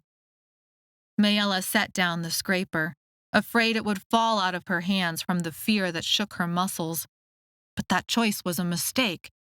A hum returned as the scraper made a potential door. Maella flinched. Junli grabbed Maella's hand. She was so much smaller than Senta, only as tall as Maella, but her grip was strong like an adult's. Who are you? Don't! Junli's hands were slimy with oil and like Lycathrine grit, and unstoppable. She pressed Maella's hand against the scraper. Maella felt her bones begin to shake from the tool's vibrations. Why not? Junli said, quiet steel in her voice. The air was thick and suffocating, the Lycathrine sweet and poisonous in her nose, the 3 faces accusing her of something that was true, something that had always been true and never been allowed to be spoken about. Somehow they knew. Somehow they knew. Somehow they knew. Those words repeated inside Maella's head until she felt like she was going crazy. Please, Maella said. Junli responded by pressing Maella's hand harder. Desperate, Maella said, I only have 2 left. Of what? Senta said. 2 of what? There was a long pause, as if the room were holding a collective breath, even though it was the opposite. Everyone worked at a furious pace, like death chased their heels. It was only Maella who held her breath, who turned dizzy with what she was about to do, who silently begged forgiveness from her parents and grandmother, and all the ways this could end up hurting her friends. Doors, Maella said, barely above a whisper. Junli snatched her hand away, hope shining in her expression.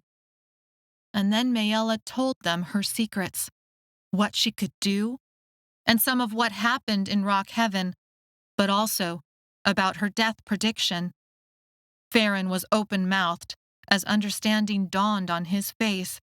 Senta's eyes widened and her spiky short hair framed suspicion.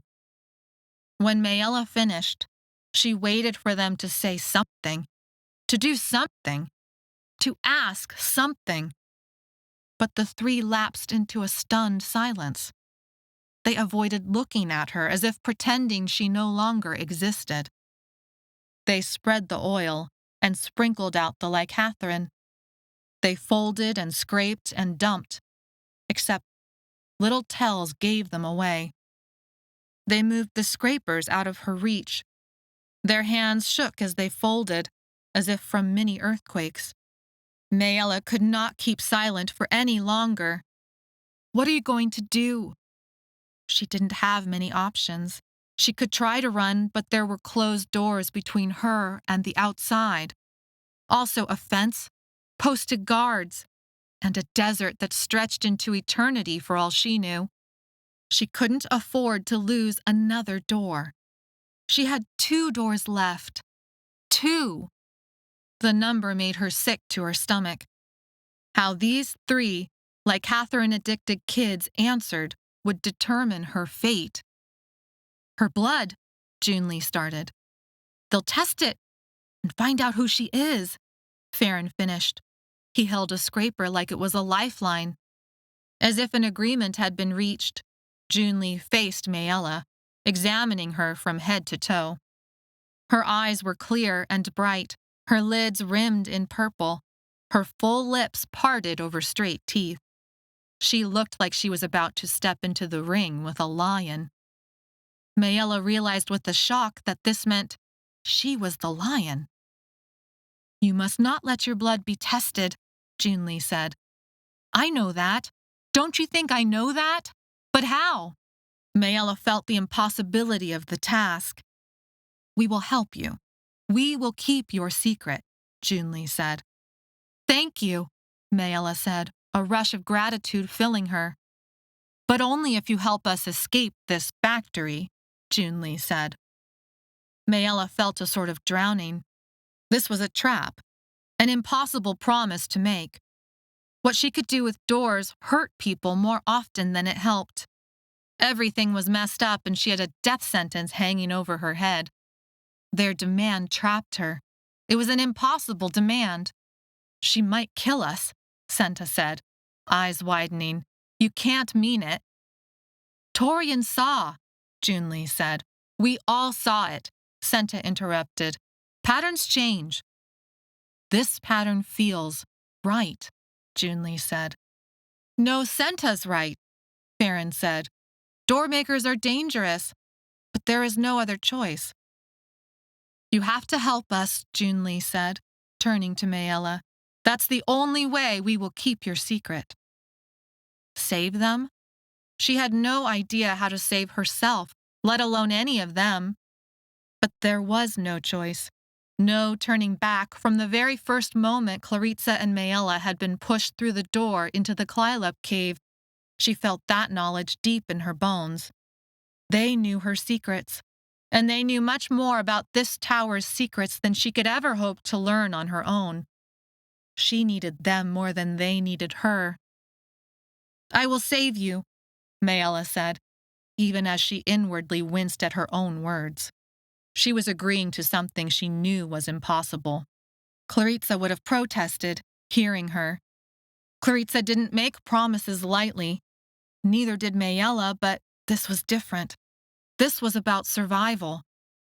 I'll do everything I can, but I have 3 friends here. Maybe we can find them. There's a special door here. If we can find that door, then the 7 of us, all of us, Farron said. What? Maella stopped, confused. Everyone from the factory, Junli said. Everyone who wants to go, at least. Not all of them will go, Senta said. I will not go. Most of them will go, Junli said. Most, Farron agreed, especially when they see. How many? Maella said. Hundreds, Junli said. Maella fell silent. In this room alone, there were at least 50. Half of them teens like Maella. The factory and the tower itself were huge. 4 of them, even a dozen of them, might have been able to escape through the door opened by a doormaker, and maybe gone unnoticed to have a real chance of escape. But hundreds? Grasping for any way to reason with them, she said, But what about your mother? If you leave, she won't get the medicine she needs. That is our problem to solve, Junli said. You have much bigger things to worry about. There's no way, Maella said. Do not give up so easily, Junli said. Believe in something better than this. Maella shook her head. But it's impossible. Then we will tell them what you are, Junli said simply. Master Hall has been looking for one like you. He will give us a large bonus. We should turn you in anyway. It will be enough to send money home and clear all our debt. Farron shook his head. No, this is the deal. We will hide your secret, but only if you help all of us escape this place. I do not agree, Senta said. But will you keep the secret, future Torchlighter? Junli said, turning on Senta. For the sake of the rest of us, who cannot climb like you? The 2 girls measured each other across the table. Maella didn't understand what she had stepped into, except there was some sort of challenge between them. Finally, Senta nodded. For now. The 3 of them turned, waiting for Maella's answer. As if she had any choice. She had been quick to agree to their terms before, but saving a whole factory full of people? She couldn't save a whole factory full of people. She was a monster, like their stories said. She was little better than a clylop, raging and destroying the world around her at every step. The shameful part of her deep inside knew that if it came down to it, if it really came down to her and friends escaping this place, she would not pass up that chance, even if it meant leaving behind an entire factory of people like Junli, Farron, and Senta. People who were willing to keep her secret. This thought made her most ashamed of all. She spoke the lie aloud because what choice did she have? I will help all of you escape this place. Junli closed her eyes in relief. Farron nodded, accepting Maella at her word. They did not see the lie inside of her. But Senta scowled, as if she suspected it. A bell rang across the room. People paused in their work. Junli and Farron used the scraper to clean up their arms and hands from oil and lycathrine. Maella and Senta did the same. Everyone moved to a different room where food and lycathrine water were served. Most of the packages were labeled, some of them even brands of crackers or candy bars that Maella recognized. Various other supplies covered the tables, soap, cloth, even some makeup. Maella could care less about any of that. Between the lycathrine and the near-starvation diet, her period had yet to return, so she ignored everything except for the clothes and food. There were no prices, but Senta quickly pointed to a box of open crackers and some brick cheese. The least costly, she said, grabbing them for herself. But Maella leaned across the table and went for 2 fresh apples and another cup of lycathrine. She also took a pair of pants and a shirt to replace her rags. but there were no shoes. She changed quickly into her new clothes, discarded her rags, and gulped down the water. Energy flooded her body. Only then did she bite into the apple. There was a satisfying crunch, and its juices swarmed her mouth with flavor. Farron looked at her wide-eyed. Feeling reckless, Maella tossed Farron the second apple.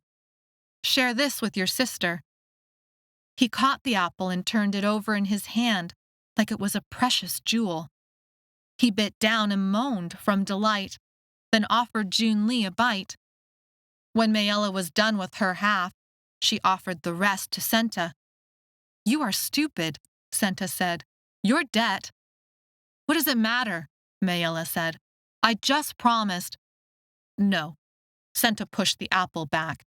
"I will not accept your foolishness. They mark everything you take." Anger flared inside Maella. She had just agreed to somehow save an entire factory of people, and Senta couldn't be bothered to take the apple Maella offered? "Then I'm going to throw it away," Maella said. Even as her stomach rumbled, she moved to toss it. At the last second, Senta snatched the apple out of her hand and muttered, "Wasteful. Stupid." Maella wiped the sticky apple juice from her chin and tasted the grit of Lake Catherine on her lips. Her vision clouded from anger. She imagined the tower's destruction, the top falling, and the pipes splintering off the walls, and the rocks tumbling and burying everything and destroying this place and what it made. Suddenly, she couldn't stand to look at the three of them. Mumbling something about finding a bathroom, Maella rushed off before they could stop her. Junli protested, but Maella pretended she hadn't heard. Her friends were lost somewhere in this sea of gray buildings, and she had now signed herself up for a mission to save an entire factory of people. She used the courage that anger gave her to get away from the folding room, away from Senta's suspicions, Junli's hopes, Farron's innocence. Senta had spoken of patterns. The special door throbbed above her head with its wrongness snaking down her spine. This tower had a pattern machine, and a sample of her blood traveled to it now, waiting to reveal her to those more powerful. There were over 150 days until the next caravan and maybe the hesteroth arrived. Could she really trust these three to help her until then? Chapter 8. She slipped through a side door, her feet padding softly on the cement-like ground. This part of the tower loomed large, revealing 3 stories worth of height before another ceiling closed it off. It looked like it acted as a warehouse, empty except for a series of wooden crates. The vibrations from dozens of potential doors, the crates, hit her at once. She folded her hands behind her back on instinct. This motion had been drilled into her since before she could remember. She passed a half-filled crate with packing hay tumbling out and saw full bottles of lycatherine oil. She dared not pick up any of the bottles. They were identical to her empty one from Zomara. Her anger began to drain out. What had she been thinking? She felt in her pocket for the bottle, determined to get rid of it before Supervisor Hull could accuse her of stealing it. But the bottle was missing. Thinking about it, the bottle hadn't been anywhere on her when she changed her clothes. Somewhere along the way, the bottle had slipped out. The bottle was gone. Just as well, she told herself, trying to calm her heartbeat. Wherever that bottle had vanished, it couldn't get her in trouble anymore. 2 workers passed by, carrying a crate between them. Maella ducked her head and walked on, pretending like she knew where she was going. Junli, Farron, and Senta promised they would keep her secret and help her destroy her blood before the pattern machine could read it, but only because they thought they could use her. Well, then she would use them too. Maella turned a corner and saw a yellowed and scratched sign with a fading symbol. An old woman sat on a stool below the sign, outside a little room. The faint sulfur smell told Maella the woman guarded a bathroom. In rock heaven, you walked to the designated spot and let the rocks hide you. At home, the bathroom had no door, the toilet no lid. Too dangerous after all. But at least there had been running water, and you either avoided that part of the house or called out before approaching. Maella decided she might as well follow through with the excuse she had given for not returning to the folding room. The woman grunted, snatched at Maella's punch card, made some notes, and then pointed Maella onward. Behind the wall were several stalls with nothing more than holes in the floor. Thankful there were no doors in her way, she relieved herself and used a bucket of water to wash. Even though it hummed where the bottom of it touched the table, the water was clear and the bucket was heavy. Maella left the little washroom and weaved her way back among the crates, tension mounting in every muscle. This room left her exposed. Though the people working here ignored her, each crate hummed with its potential for destruction. Each crate's lid could be turned into a door in her hands. When a group of robed guards appeared at the far end of the crate room, Maella panicked and ducked down a hallway before they could see her. It took a minute of quick walking before she noticed a growing prickly feeling on the back of her neck. Nothing in the tower felt right, but here, in this hallway, the feeling grew worse. A dark rectangle blocked her view ahead. Light filtered from ceiling panels that opened at an angle to the sky outside. All other light came from torches on the walls. The darkness ahead pulled at her even as it warned her to stay away. She hurried forward, her steps muffled. The floor was cool against her bare feet. It was a relief compared to the humid, stifling sweetness of the folding room. There was a hum, off tune. Her eyes took in splintered wood, broken stone, a damaged wall, blackened smoke stains, and a door that hung off one hinge. Someone had broken the door, but most of it was also somehow missing. Not destroyed, not scattered on the ground, but gone. Vanished. She stepped closer and saw that the wall had been singed. Sniffing, she caught the aftermath of something sweet inside the burnt smell. Remnants of a door hung from a hinge that hung from the wall, but the wall wasn't right. Maella didn't know how to process what she was seeing. It was an optical illusion to nowhere. Finally, her brain understood it. Something had happened here, something another doormaker had done. She placed her hand next to a shape that had melted into the wall. It looked an awful lot like a $20 bill. First the ones the hesteroth had found floating in the desert, now these. Maella crouched and touched one of the wood pieces carefully, so carefully, like it would lash out and bite her. The smoky smells increased, conjuring nighttime bonfires, melted marshmallows, and a family that used to laugh together at the universe. Her finger came back thick with dust. She looked behind her. Outlines of her feet marred the dust like a blinking sign that shouted someone had walked this way. Whatever happened here, no one had bothered to clean it up for a long time. She hurried back, an edge of panic pushing her to move faster. All traces of anger were gone now, and she realized just how foolish that anger had made her. American money. A hallway that led to a door that could not open. A tower pumping out like Catherine, and a door at the top that connected two worlds. She swept the ground with her feet to get rid of her prints. Dust filled the air and tickled her nostrils, adding a musty layer to the sweet smokiness. She rushed back out to the crate room, but she had forgotten about the robed guards. Yellow embroidered cuffs filled her vision. Robes enveloped her like a cloud as she ran into something immovable. A man shouted in anger. Something kicked her in the ribs so hard it knocked the breath out of her. She fell back out of the robes, her tailbone burning from the impact.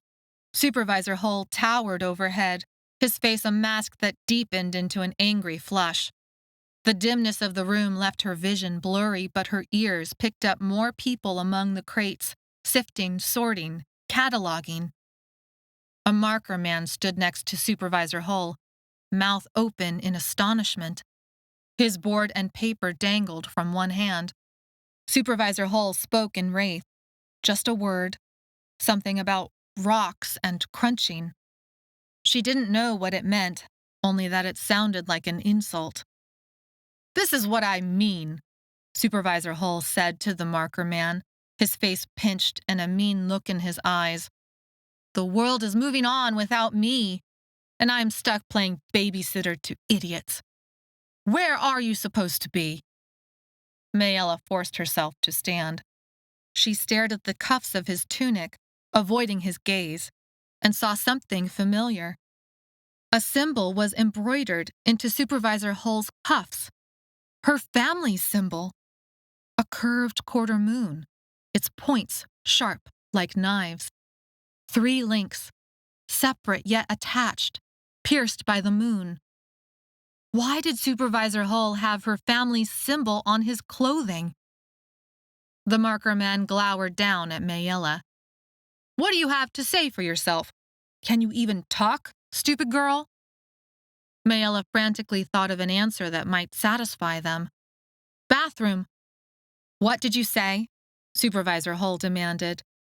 There was something inside him that made it feel like he was a lit firecracker ready to explode.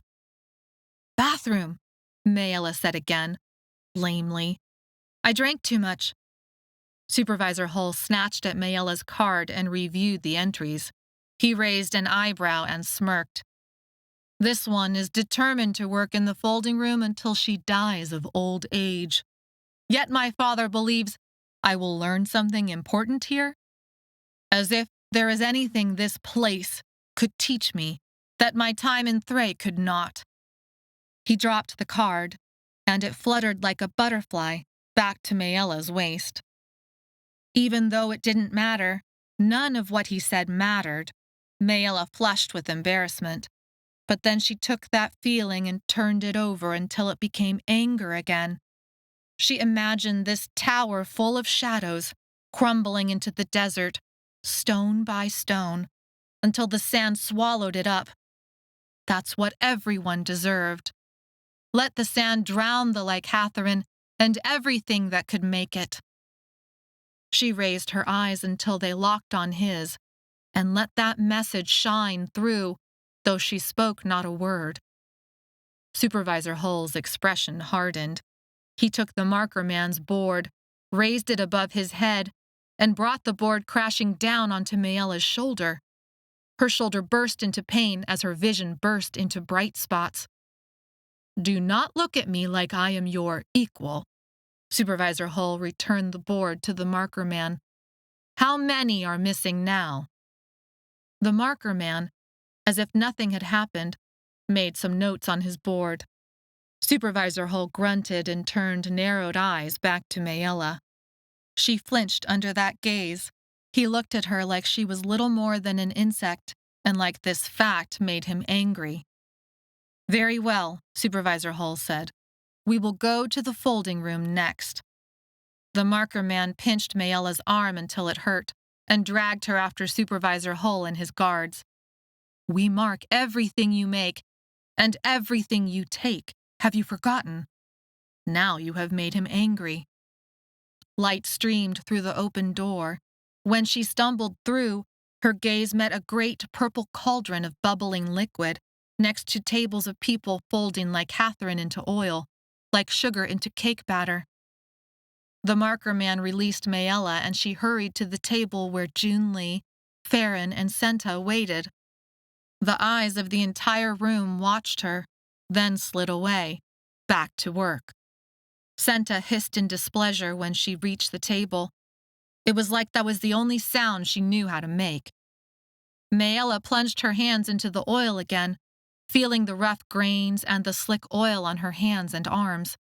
She took out all of her frustration and fear on the work.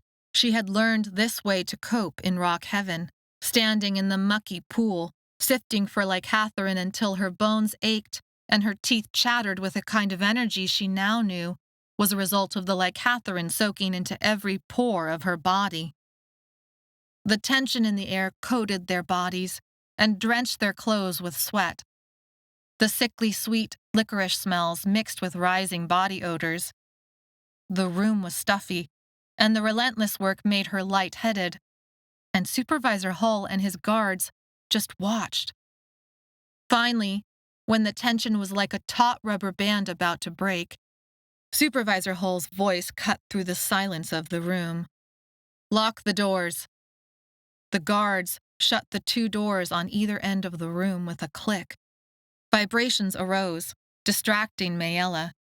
The guards were fit, muscular, clean, well-fed. Their robes were light and strapped down by belts to keep the cloth out of their steps. Their heads were wrapped with cloth as well. Swords at their belts glinted in the lantern light. Almost as one, the room of people turned grim faces to the ground. "What is happening?" Senta said. "What has angered him now?" Maella shook her head. He said something was missing. Farron's face went pale like a ghost. Supervisor Hull stepped down the aisle, glowering at each table in turn. His skin held a very faint shade of purple in it, something Maella thought no one could avoid in a place where the very air held like Lycathrine dust. "My father has spoken. I had pleaded with him to give you another chance. I told him that you do not know any better. You are unschooled, and the desert has made you desperate. The desert, this place."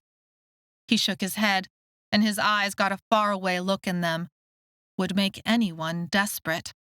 It would make anyone do things they would never think they would do. Let them double the quota," I said. "Let them prove they can learn to be good workers, to rise above their lowly, filthy life. Yet even as I spoke on your behalf, I knew you would fail me." Supervisor Hull spit on the ground and turned to the 2 men beside him. "Search them all." The guards searched pockets and stripped each person to their underwear before moving on to the next. People quickly redressed themselves, looking immune to the embarrassment of being mostly naked in front of a room full of other people. Anyone who resisted, or even seemed to resist, was punched or kicked until the offending piece of clothing had been stripped. Maella had nothing to hide anymore. The bottle from the hesteroth was gone, lost somewhere in this tower, but the whole search was done in a terrifying silence. Farron grabbed Junli's arm with a ferocious grip that made her wince. Maella caught the look between them. Confusion from Junli, horror from Farron as he shook his head, his lips pressed together until they turned white. He reached into the folds of his clothing and untucked something small that glinted purple in the light. A bottle. Junli grabbed his arm, smearing Lycathrine and oil on it. Maella gasped. Senta flinched and dug her fingers into Maella's arm, but Maella didn't care. She knew that had to be her bottle. Somehow Farron had found it. A searching horror dawned on Junli's face. "Why do you have it?" "I knew she would get in trouble for it." Farron flicked his gaze to Maella and then away. "We would all get in trouble for it. I meant to get rid of it after we were finished tonight." "Give it to me," Junli hissed, the curtain of her hair falling across half her face. "It's just 1 bottle," Maella said, a panicky note in her voice because of the fearful looks on their faces. "Why?" "1 bottle is the same as 6 months of wages. 3 months of wages if you're a torchlighter," Senta said. Maella felt her mouth drop. She had been swimming in Lycathrine for months in rock heaven. This folding room muck slathered their hands and arms, sinking the Lycathrine and its energy deep into their bones. Maella had no idea so little of it could be worth so much. Suddenly, the guards were at their table, and Junli snapped her eyes away from her brother. She crossed her hands over her face, almost like a sign of prayer. Farron stepped his hands deep into his clothes. Maella's heart felt like it galloped in her throat. Before Maella let herself hesitate, she stepped forward, between Farron and the guards, and raised her arms like a child waiting to be undressed. The guards were quick, efficient, rough. She didn't know what to do, what to say, how to act. They searched Maella's clothing. She told herself not to think about it, not to feel any of it, to pretend she was back at the creek with Claritza. They would play a game of hide-and-seek with Cheyenne, and if she only held still for a little while longer, she would win the game again. She felt her face turn to stone, but sent out a silent message that rolled off her body like a wave. Get rid of it. The guards came up empty, but Farron's hands were still inside his clothing. Senta stepped up before the guards could turn to Farron. As the guards worked on her, Farron bent slightly at the knees and shifted, like he was using his clothing to slip something onto the ground. Without complaint, Senta wrapped her clothes back around herself. Sweat drenched her face, and she placed her hands flat on the table to stop them from shaking. The guards moved on to Farron. Maella held her breath. Farron closed his eyes as they searched him. They found nothing. Grunting when they were done, they moved on to Junli. Farron slumped in relief. He locked eyes with Senta, and a shaky ghost of a smile formed on his lips. The crunch of glass sounded through the room like a shotgun. A guard bent to one knee. His hand swept lightly against the bottom of his shoe and stilled. Supervisor Hull's head snapped around and he stalked over. What was that? Maella had taken the little bottle from Zomara and licked the dropper like a dog. The guard held her little broken bottle up to the lantern light, hesitating, almost unbelieving, like he held a dead spider, instead of an empty jar of lycathrine oil that had slipped from Farron's clothes. Chapter 9. This one. Supervisor Hull flicked fingers at Maella. She was in the shipping room with the crates. Take her in. The guards approached Maella, hands open and wary. But before Maella could protest, Farron shouted that he had stolen the bottle and then dashed away. Junli screamed. The guards, surprised, allowed him a few seconds head start, but the marker man at the door stopped him. Guards tackled Farron to the ground. Noises of protest and exclamations rose from the other workers. Junli pushed herself through, fighting off anyone who tried to hold her back. Farron shouted an apology, but he looked only at his sister as he said it. Maella felt a vice-like panic in her chest. She had thought losing the bottle was a good thing, but she must have lost it in this room, and Farron had known it. Farron had picked it up, planning to get rid of it for her, so that she would not get caught. The guards dragged both Farron and Junli out of the room. Supervisor Hull whipped and kicked at workers on the way out. He screamed at them for stealing, for hiding, for betraying his father's trust, for trapping him in this backwards place. Spittle flew from his mouth, and even though he was young, in his 20s, he looked like a cruel old man, bitter and angry, and enjoying the opportunity to take all of it out on others. Maella stepped forward. She couldn't let Farron and Junli be punished because of her. 2 more guards grabbed her by the shoulders and cut off her next words. The world tilted as the guards lifted her. Maella twisted and fought and kicked. The bottle had vanished, and she thought the trouble had gone with it, but Farron had picked it up. In order to protect her, all of them, from breaking rules she hadn't known existed until it was too late. Pipes crisscrossed the ceiling above her, full of cobwebs coated in dust.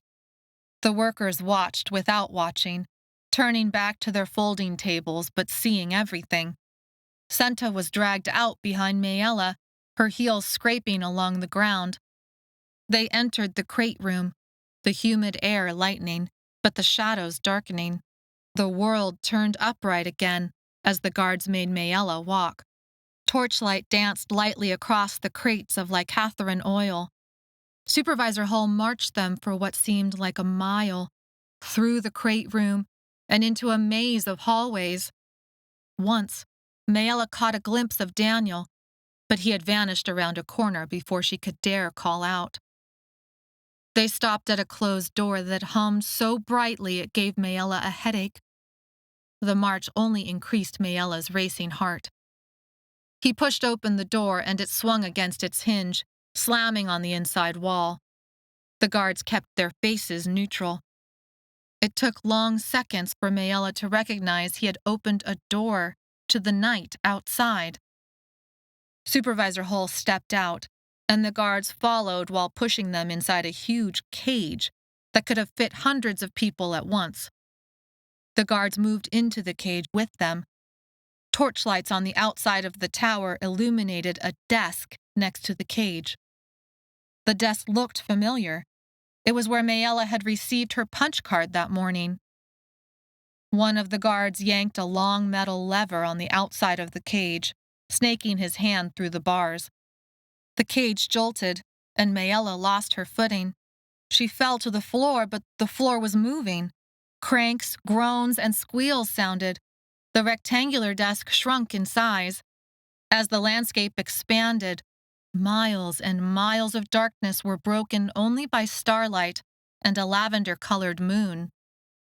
The desk vanished, the cage now too high and still rising. Cranking gears shook Maella's teeth. Even in the darkness, the perimeter fence pierced the night, like a shining necklace of lightning bugs, a necklace that sectioned off the factory grounds from the desert darkness. Inside the necklace, inside the factory grounds around the tower, there were thousands of lights. They pulsed, flickered, flared, and sometimes died off. Maella realized none of the lights were electrical. She felt the woozy sensation of being both on a track but also in the air. She sensed that the cage took them closer to the door at the top of this tower, the door to another world. She could tell because the feeling of wrongness slowly grew inside of her. She used the metal bars of the elevator cage, cold and damp under her hands, to steady herself, just as something small zipped by on the tower wall, moving faster than the cage. Maella shouted and sprang away, panicked at the darkness, the height, the thing on the wall, whatever it was. There wasn't far to go. She jumped into the midsection of a guard.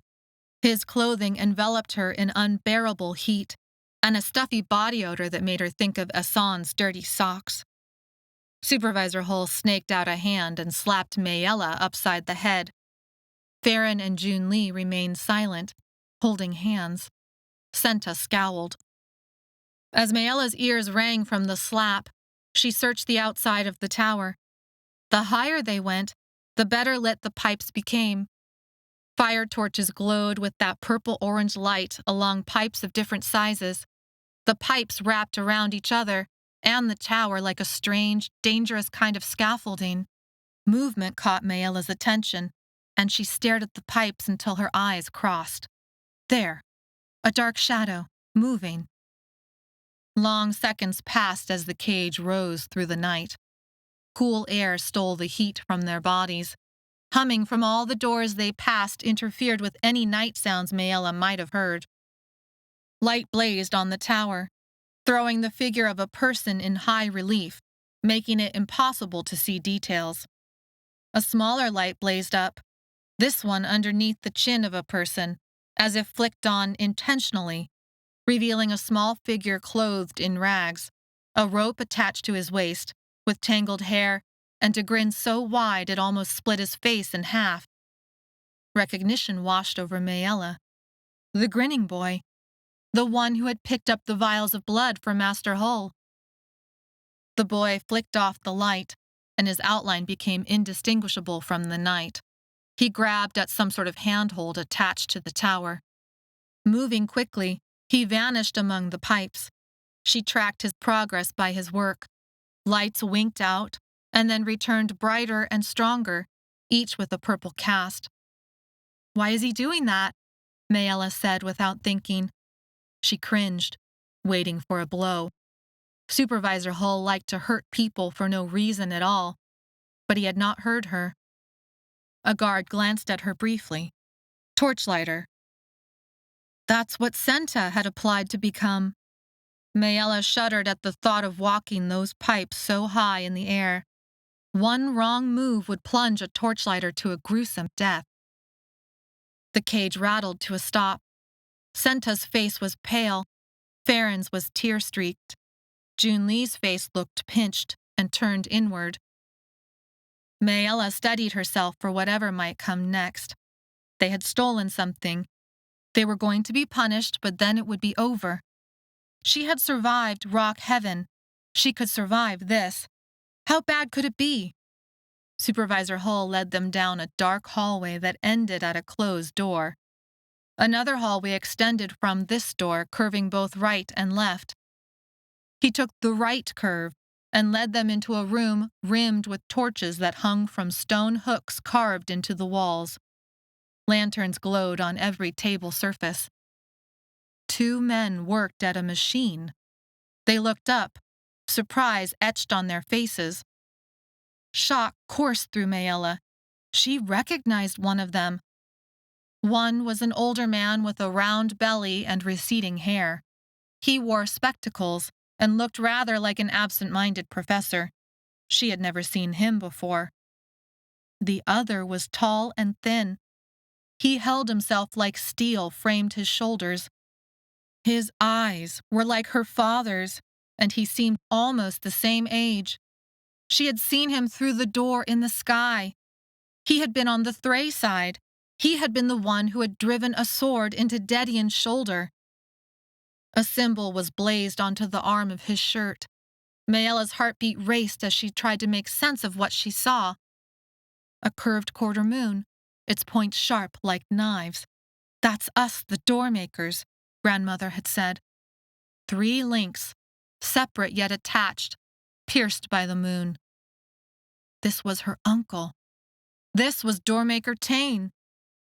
She tried to reach back to dark memories. They had lived in another place before Earth that felt huge and foggy in her memory. She remembered light-colored walls and running across stone into rays of sunlight. She remembered laughter and sometimes faces, but the faces were always blurred. And then she remembered fire and smoke and a terrifying journey in the night to another place, to Earth. A feeling of wrongness rose in her, blocking out any other thoughts. It was that same sense of calling, like the way the door in rock heaven had called to her to close it. This feeling had been growing all along as the cage had risen into the night sky. The feeling had been growing in strength, but the grinning boy had distracted her. The door, opened by a doormaker, was nearby. Chapter 10. If Doormaker Taine saw Maella, she worried he might recognize her. She shifted and placed Supervisor Hull between them. Doormaker Taine spoke to the older man like he was used to giving orders. The other man responded quietly. A machine towered overhead. On one end, a needle dipped and swooped over a paper, as if controlled by an invisible hand. It looked similar to Keeper Shaw's pattern machine, a thing of gears and belts and tubes that took up the center of the room. Of course, the factory had its own pattern machine. How else could they read people's patterns? When the needle finished inking the paper, the older man took a blank paper and pressed it on top of the other paper. Senta had said they wouldn't test more samples for at least another day, but clearly that wasn't the case. Maella bit her lip and thought about her next moves. If that was her pattern, she would make a run for the hallway.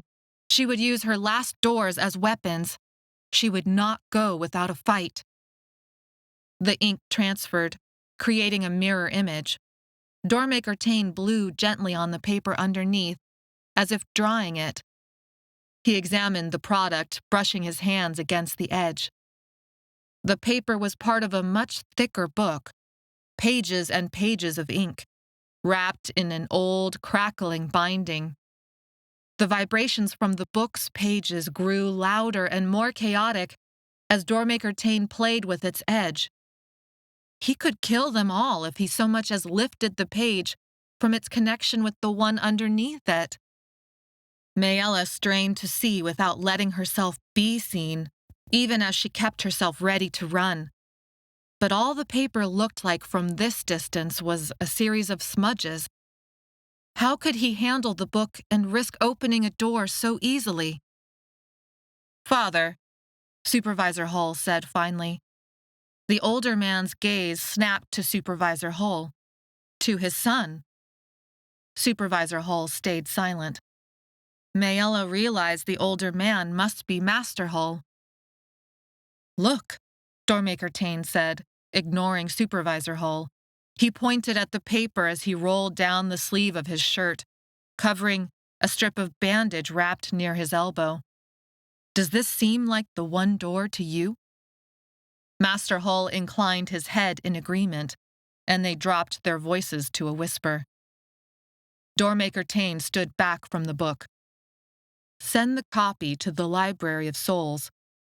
He had a low, steady voice, and a rumble underneath it that reminded Maella of her father. Master Hull nodded. "Very well." He closed the book, and that's when Maella saw the cover, engraved with her family's symbol. Doormaker Taine had just fed his blood into the machine and gotten his pattern read. Maella stared at the book and thought about what other secrets that book held inside its pages. A book full of patterns, all related to her family? Maybe it contained the answers she needed. Supervisor Hull shifted from foot to foot, as if agitated at not being recognized. "When is the next caravan?" Doormaker Taine asked. 162 days from now," Master Hull said. "Report anything else of interest. There are problems in Gouter District I must deal with. I may not return for some time. Make sure the pattern gets to the library on the next caravan." Doormaker Taine swept out of the room and into the hallway like he knew exactly where he was going. A man standing in the shadows came forward and picked up the engraved book, then followed after Doormaker Taine. Maella's tension eased for the moment. They had not been reading her pattern. She drank in the details of the space, trying to memorize everything for later. There was only the one door they had entered through, from the curved hallway. A large window at the far end of the room opened to a small platform. Movement on those pipes caught Maella's attention. People were working on them. Dozens of thin cylinders punched through a countertop, rimming the room. Each cylinder looked capped, like it was the covered end of a microscope. June Lee and Farron, and even Senta, had promised to help keep her secret and find a way to destroy her sample so that her real identity could not be discovered by Doormaker Taine. Blood had been fed into the machine, but Maella could see no other samples. There was still time to keep her pattern from being read, but how much time? "Father," Supervisor Hull said, his voice expressing frustration. "Yes?" Master Hull said, turning away from the machine. He looked his son over and sighed. "Not in here."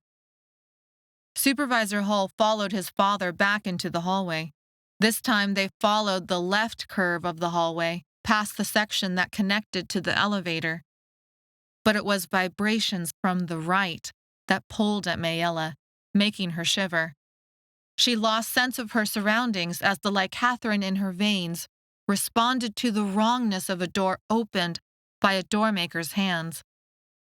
She moved as if in a trance, following those vibrations. "Stop it," Senta's voice hissed. She kept going until 2 guards on either side of a closed door blocked her way. Their swords were drawn and pointed at her. It was strange feeling the vibrations of the closed door layered on top of what must be behind that door, an opening to Thray. She could feel the vibrations tuned to the same notes as the door in Rock Heaven had been tuned.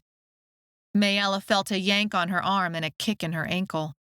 She woke up in a daze as a guard dragged her back after Junli, Farron, and Senta.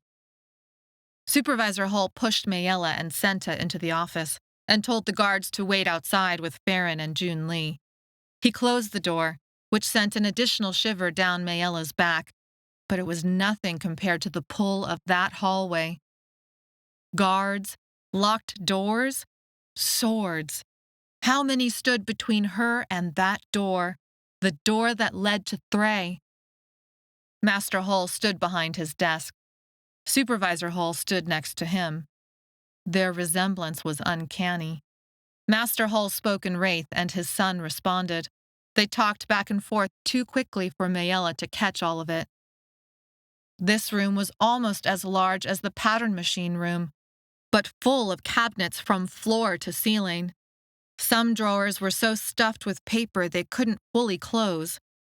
Papers were piled haphazardly across the desk's surface. Some of the stacks had lists of tiny writing script on them in an unidentifiable language, but they looked like the marker papers Maella had already seen.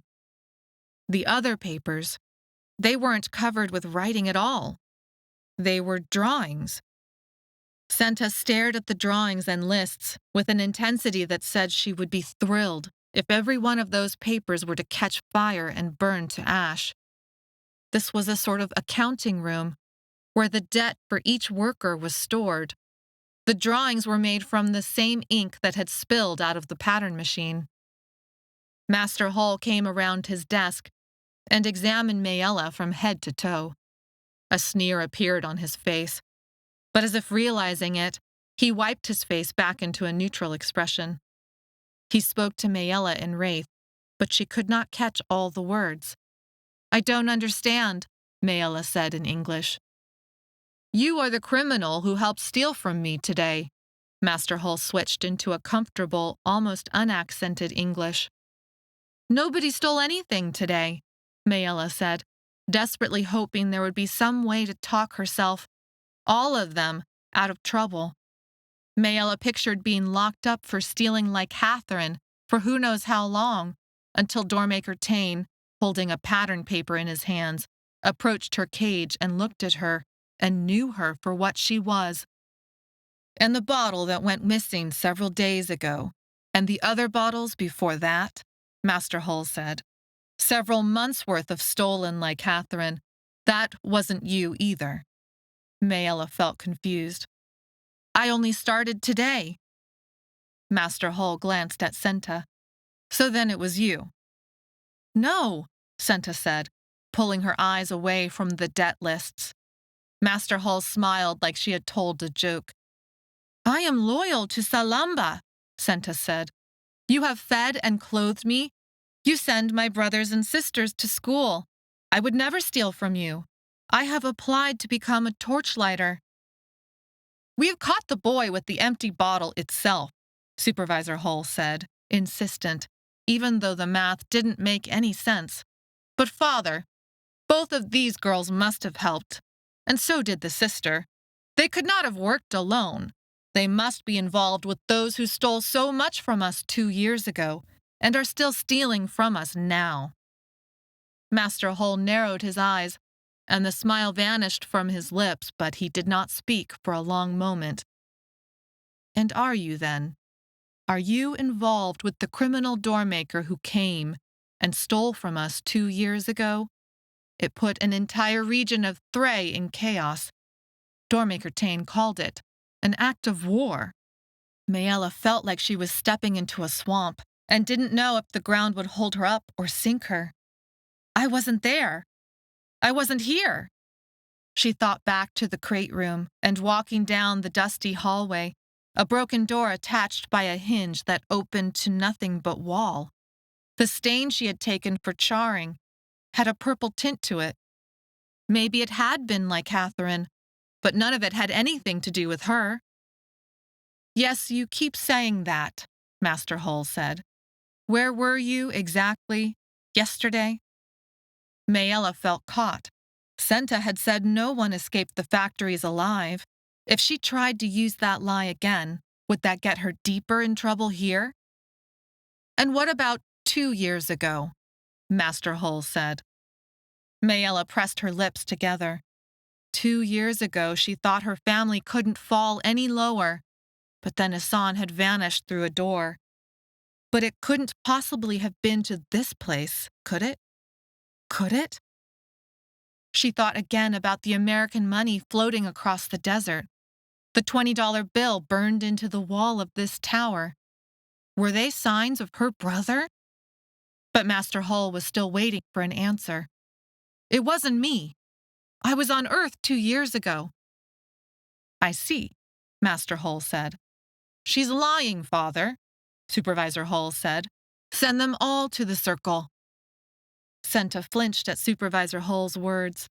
"We did not steal it. This has not anything to do with us. We did not steal it." Her voice rose until it sounded almost like a scream. Master Hole remained silent, thoughtful, as he seemed to consider Maella's reaction.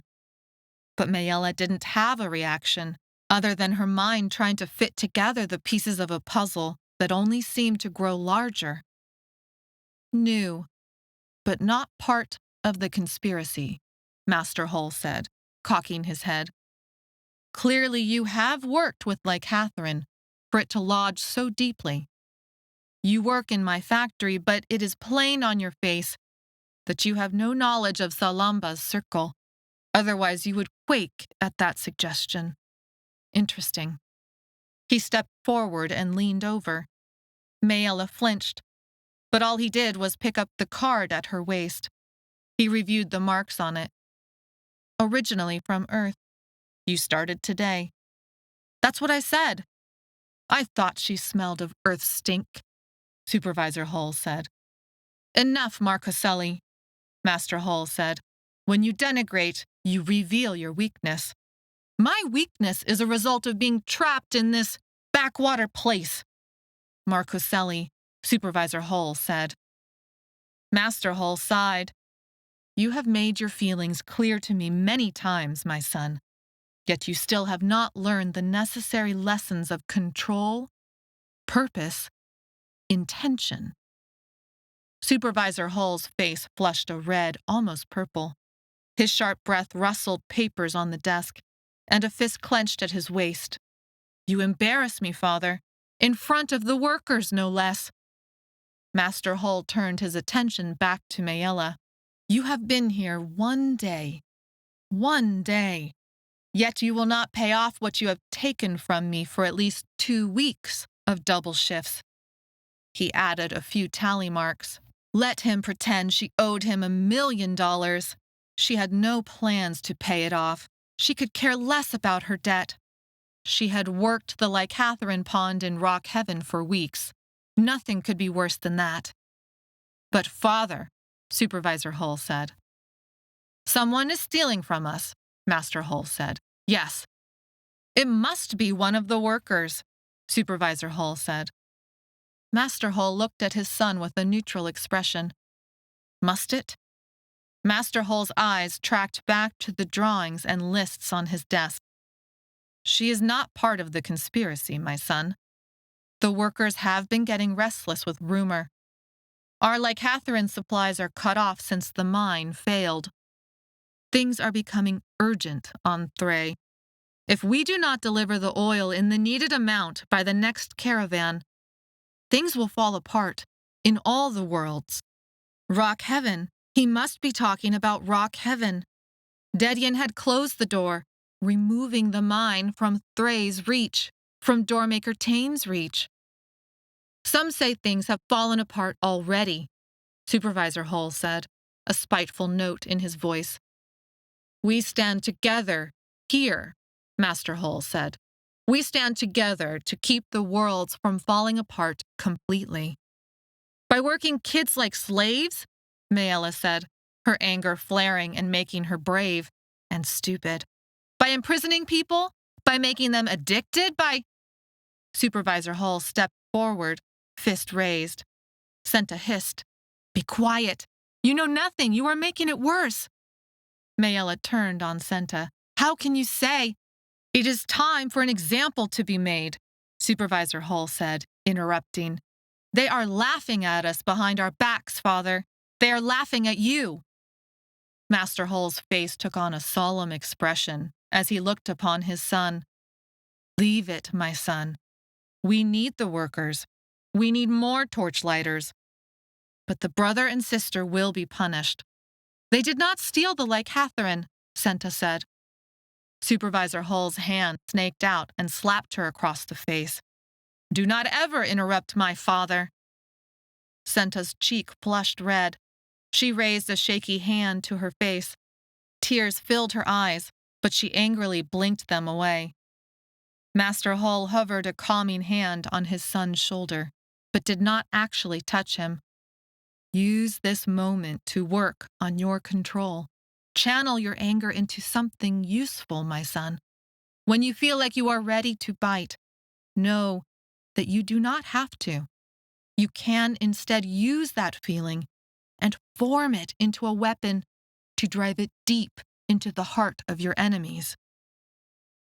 It took long seconds for Supervisor Hull to calm his breathing, though he kept his fists clenched. I beg you to reconsider. The brother and sister have caused problems before.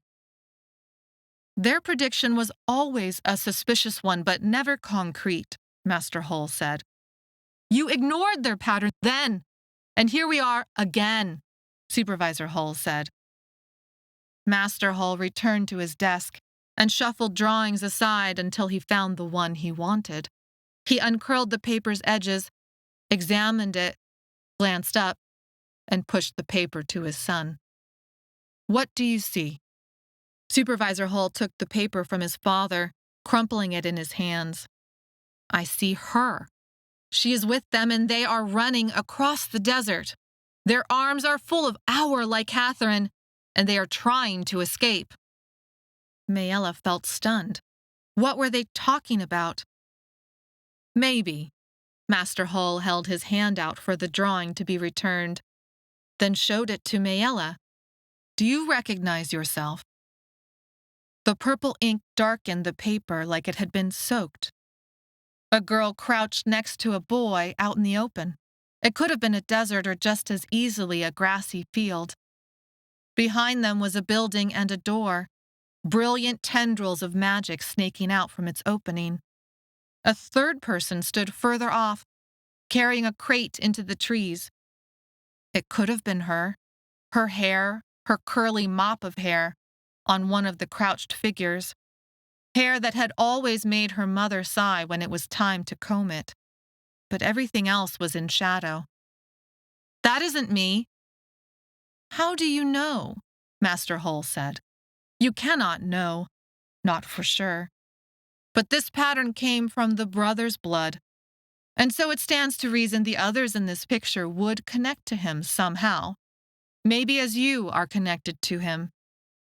I only worked at his table today by accident, Maella said. I know the desert means death. Maybe you are right. Or you are lying. Or you do not know enough to see your future self in this. But you are a little puzzle. Master Hull examined Maella from curly hair to bare feet and looked back at the drawing. I enjoy puzzles. And it could be you. She shivered under his scrutiny. Marcoselli, make a note to move up this one's pattern test. There is something about her. I think I would find her pattern interesting. Then return these two to their work. Maella's heart thumped loud in her chest. Testing her sample meant he might discover who she really was and what she could do. And now that moment of reckoning would arrive even sooner? She stared at Senta, wide-eyed. What could they do? She didn't even know where the samples were kept. Supervisor Hull's face flushed again. Father, you cannot undermine my authority like this. You have required me to stay in this backwater place against my will. You have put me in charge. You have created this situation, and I am saying something must be done. Awareness crept back into Master Hull's eyes. He turned his scrutinizing gaze onto his son, took in the flushed skin, the tension in his fist. You are right, of course. Supervisor Hull did not relax. Master Hull rifled through the papers, finally glancing up again. Very well, and sure, everyone in that room receives a beating. They didn't know, Maella said, sick to her stomach. None of us knew. Most likely they did not know, Master Hull said. But an example must be made to keep the others in line. The beatings will not permanently harm them, but will be remembered. Unless you know something more about the bottle that you would like to tell me. Senta shook her head. We know nothing. It was on the tip of Maella's lips. I stole the bottle. But she hadn't stolen the bottle. It had been the hesteroth bottle, but she couldn't say that either. Farron had been covering up for her, but if she confessed that the bottle was hers, what good would that do anyone? It would be the truth, a voice inside Maella's head said. It was something Claritza would say. Claritza had always been a better person than Maella. But then again, Claritza didn't have an ability that made her hunted on 3 worlds. If she confessed to the bottle now, she might save Farron and June Lee some sort of punishment, but then what? They would lock Maella away. They would read her blood and there would be no chance of escape. Maella shook from the cold decision she was about to make. Why did every step she take punish those around her instead of her? Sethla would have understood her choice, even if Claritza would not. Maella remained silent. Master Hull turned his attention onto Senta after glancing at a different paper. We have an opening. You will start as a torchlighter tomorrow. Senta bowed her head in submission. Master Hull glanced at Maella. And you will return to work tomorrow as well.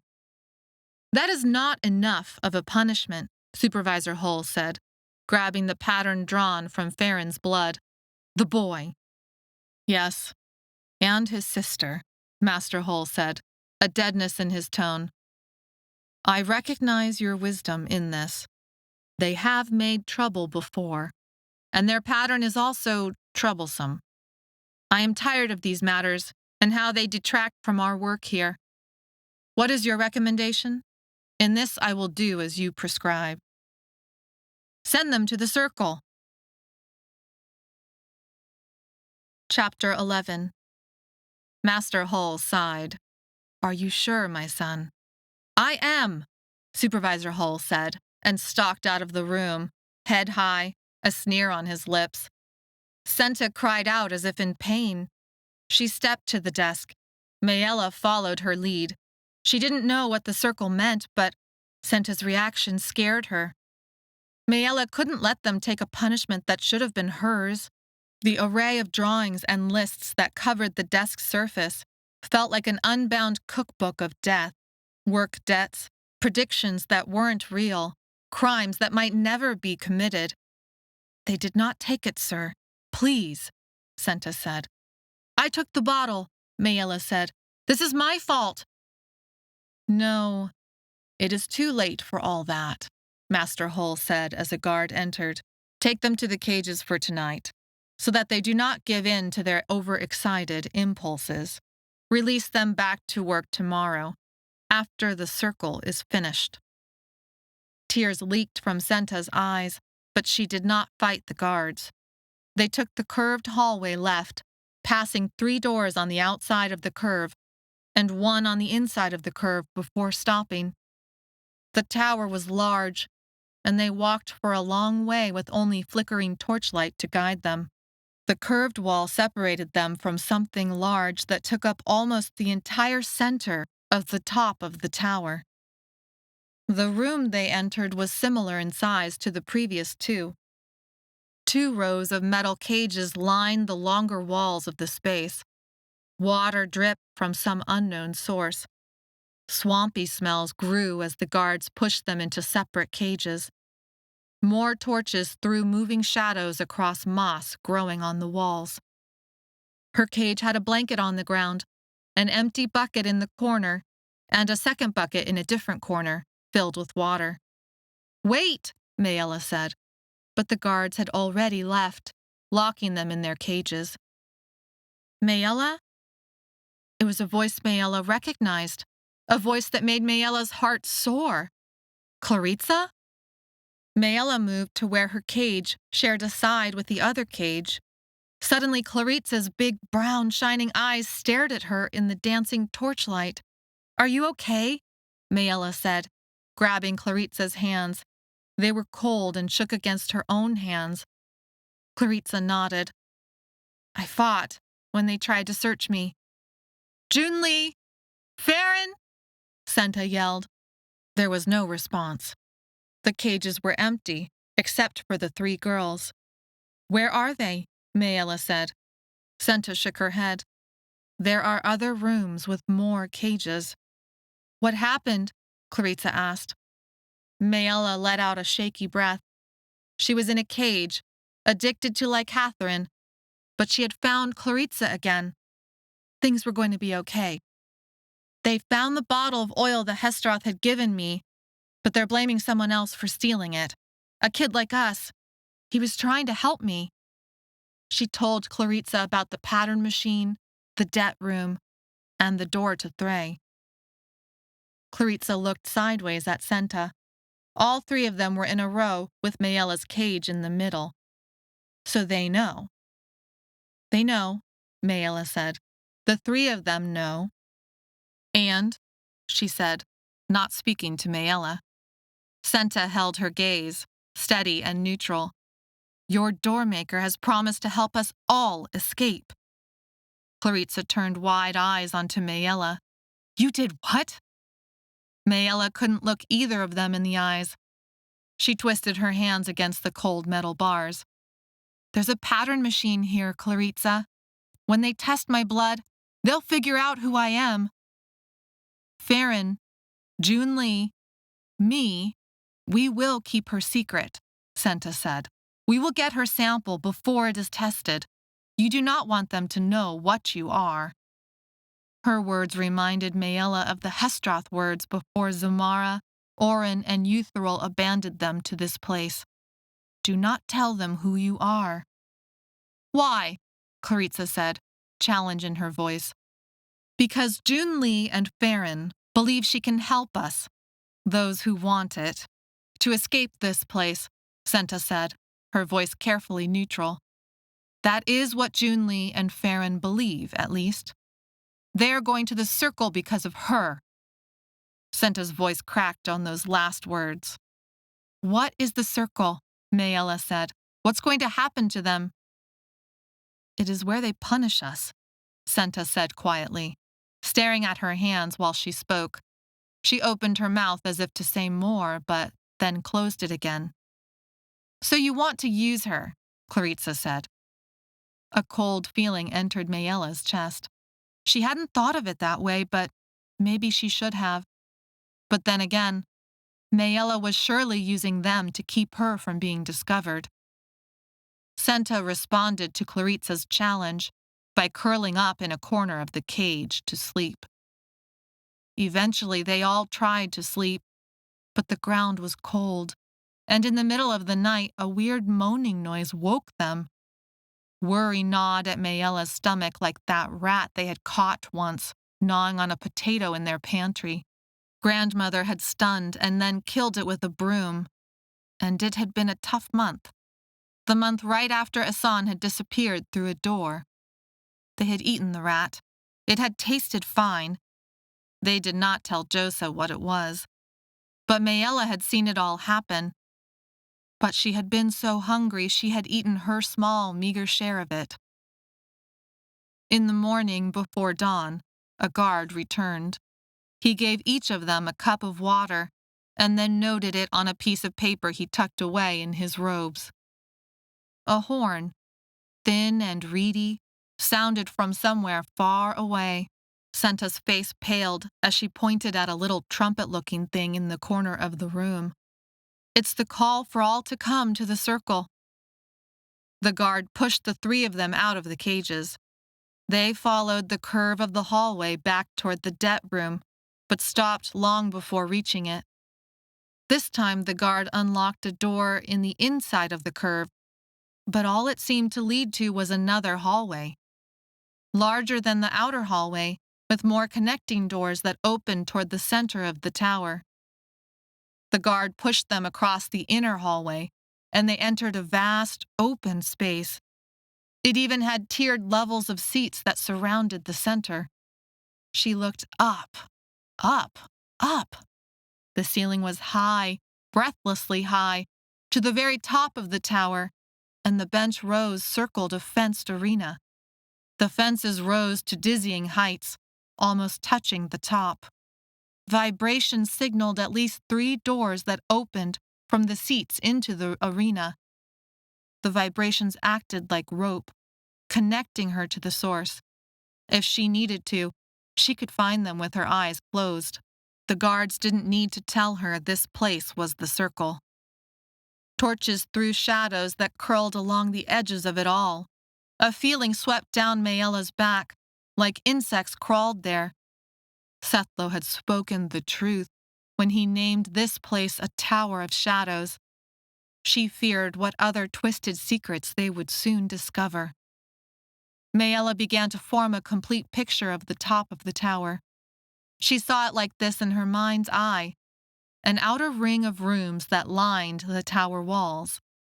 Elevator, pattern machine room, debt room, cages, the door to Thray. But they passed several more rooms than that, though she had no idea what they contained. 2 circular hallways separated but also connected this outer ring of rooms to the center arena.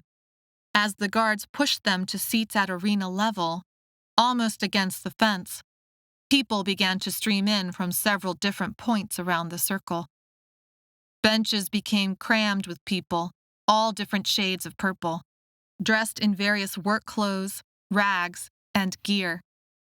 The arena filled with the anxious noise of tense conversations and the smells of people who had worked hard and gone long without washing.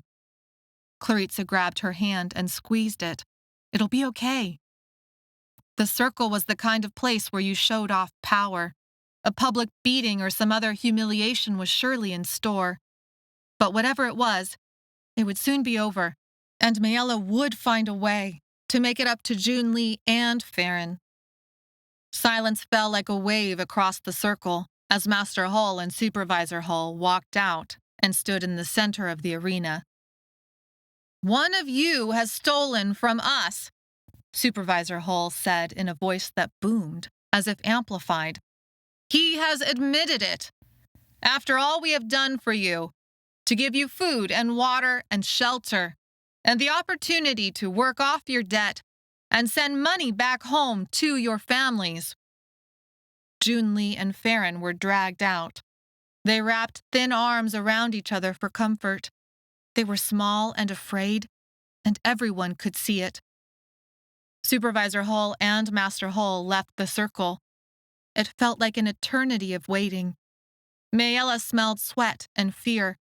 Everyone stared at a large, dark entrance, waiting, breath held. Junli separated herself from Farron for a moment. She stood tall and brave, and in the silence her voice carried across the circle. "Do not give up. You must believe in something better than this. You must." She could have been talking to anyone, to everyone in that circle, but somehow Maella knew those words were meant for her. The crowd gasped as something moved in that darkness. There was a shaking, ear-wrenching trumpet call that pierced the air. It wrapped her heart in a familiar icy grip. It brought back the rocks and the rain and terror. Senta, Maella said, horror dawning inside her. How does the circle punish you? But Senta did not answer. She held her back, ramrod straight. Her face was pale purple, washed out, and gleaming with a sheen of sweat. Something big moved out from the entrance and across the circle. Senta, Maella said her name again and again. Anxious chatter from the crowd rose in volume. Senta whispered, There is a clylop. Wait, what did you say? Clarissa said, standing. It can't be. The trumpet call ripped through the air again. Maella's ears rang from information she didn't want to be true. The smell of fear saturated the air. Faces held expressions of panic, anger, helplessness. Some held no expression at all, like their minds had flown far away from this moment. It is one of the great beasts transformed by the doormakers, to haunt those who use the doors, Senta said. What? Maella said, distracted by these last words, even as the horror of understanding filled her. What do you mean transformed? The clylops were people once. That is what my family's stories say. Senta stood up like a shot, as if ready to stampede the arena, but the guard pushed her back down. Maella couldn't process Senta's words. Clylops had once been people? That didn't make any sense. She turned back to the circle, to the large shadow that sucked in the light. Larger than a bear, slick like a reptile, it had a long tail, 4 legs, long ears, and a gruesome set of teeth. A clylop. Smaller than Rock Heaven's clylop, but large enough to kill a brother and sister. Maella felt sick. They had a clylop. Junli and Farron had taken the blame for her empty like Catherine bottle, though they knew a clylop had waited for them inside the circle. Flashes of past encounters raged through Maella's thoughts. The cave had the largest, fiercest clylop she had yet seen. A clylop had been swimming in the lagoon near Keeper Shaw's pattern-reading machine. She didn't know how big or old that one had been. Rock Heaven's clylop had been smaller but no less dangerous. The hesteroth had killed it, but not before she had gotten close to it, looked into its eyes, and been unable to recognize anything familiar. Clylops had once been human. It felt impossible. The clylop advanced on the brother and sister, digging its nails into the ground, lashing its tail from side to side. Mostly the beast was this void, with green jeweled eyes that moved with the predator's fury. Maella ran. The guard snatched for her, but she dodged his grasp. She had to find a way in. She had to help. She couldn't let them die because of her. The clylop moved in a blur. Junli and Farron jumped apart. Maella tripped over the crush of people on the benches and went sprawling onto the ground amid bare feet and dirt and an aching sense of guilt. She pushed herself back up. The guard chased after her, but his larger form hindered him, as if people were purposely getting in his way. She still had the lead. Junli and Farron took up crouched positions on opposite sides of the clylop. They were still alive. They weren't giving up without a fight. She ran for the closest door, feeling out her directions from the vibrations. She followed that feeling because there was nothing else she wanted to feel. The guard at the circle's door had his back to her. The door's hum warned her of oncoming death, destruction, and great violence if she opened it. But if she didn't, the clylop would surely kill Junli and Farron. Clarissa and Senta came pounding up. What are you going to do? Clarissa said. You cannot, Senta said. You cannot do anything. This is what we agreed. I didn't agree to this, Maella said. The guard at the door turned. She had to make her decision. You agreed to help save us all, Senta said again, her voice desperate and loud enough that it reached the ears of those who sat on the benches nearby. That is what you agreed. Junli and Farron believed you. You cannot go in there and keep your agreement. You cannot waste the chance they are giving you. Maella turned to Clarissa. I'll distract him. You open the door. But they opened the door and went into the arena, and then what? Fought the clylop alongside Farron and June Lee? Clarissa opened her mouth. No, wait. You have to distract him, Maella said. I have to open the door. Clarissa went wide-eyed.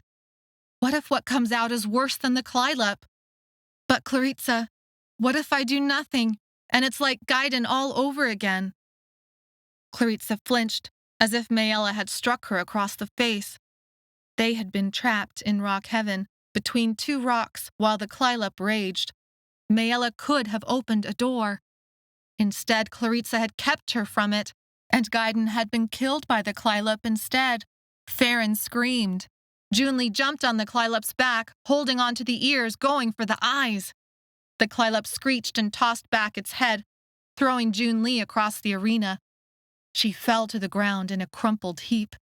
Farron ran to his sister and held her in his arms. Maella dove for the door. She thought about salt water and waves crashing and bringing an ocean into this arena to sweep all of it away. The guard knocked her to the side like a fly. She crashed to the ground, feeling pain in her back, her scraped hands, the way her knees throbbed, the way the world spun. The fence had broken her flight. Her teeth chattered from being this close to the door's vibrations. Clarissa bit and kicked and scratched at the guard.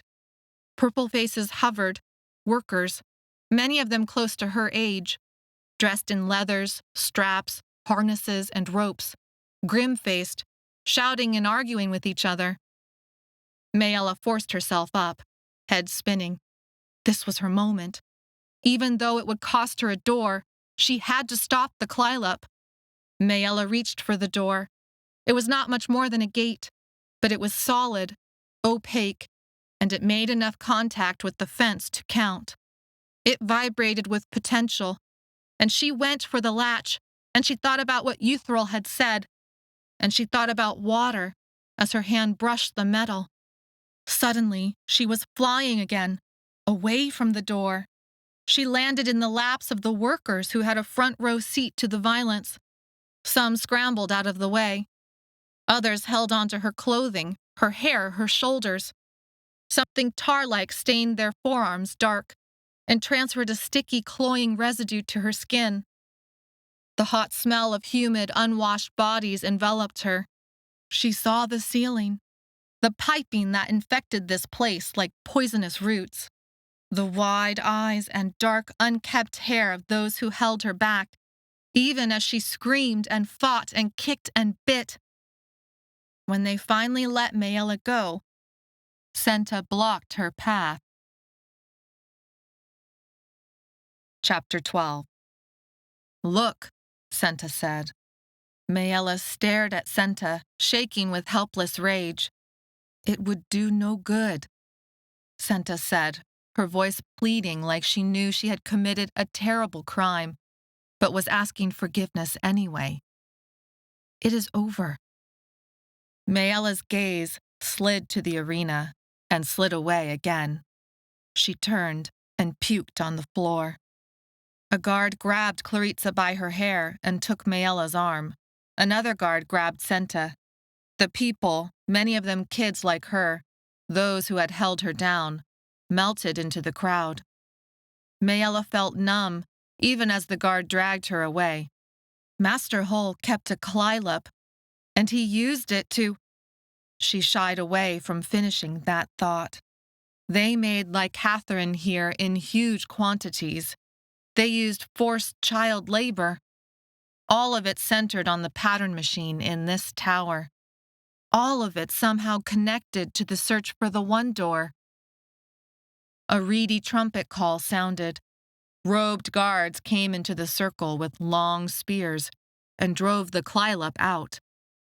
Master Hull, from his box seat halfway up the stands, spoke into something that amplified and through his voice, thin and tinny, through little trumpets attached by piping at regular intervals around the circle. He spoke about punishment, duty, pride, and how the work at Salamba factory helped bind the worlds together and aid in Doormaker Tane's search for the one door. Maella thought, just a little flicker of a thought, because it was easier to distance herself from what lay still, so achingly, darkly still in that circle, that if she ever got close to the one door, she would close it so that no one could ever open it again. The workers streamed out of the arena. Some talked excitedly, like they had won a bet. Others exchanged notes and handshakes and grim-lipped expressions. Two of those who had held Maella back spoke in hurried whispers to Senta as the guards dragged the three girls away. Maella walked, numb, as the guards forced them back out across both hallway rings, opening and closing doors, pulsing the vibrations. The inner ring was packed full of workers waiting their turn to climb down into the bowels of the tower. The guards pushed past and back into the outer ring, which was empty. When they reached the elevator cage, they were the only ones in it. It was still dawn. The cage rattled down. Little rectangular brown dots clustered in one section outside the factory fence. The landscape empty, flat, a reddish hue at the horizon. Junli and Farron were dead. Maella stared out at the emptiness and emptied her mind, except for one thought. She would expose the secrets of this place and find a way to tear it all down. Patterns, debt lists, like Catherine, forced labor, all of it. When they reached the ground, the cage bumped to a stop. The guards rattled open the door and pushed the three girls out. The woman waited at the desk, like it was yesterday all over again.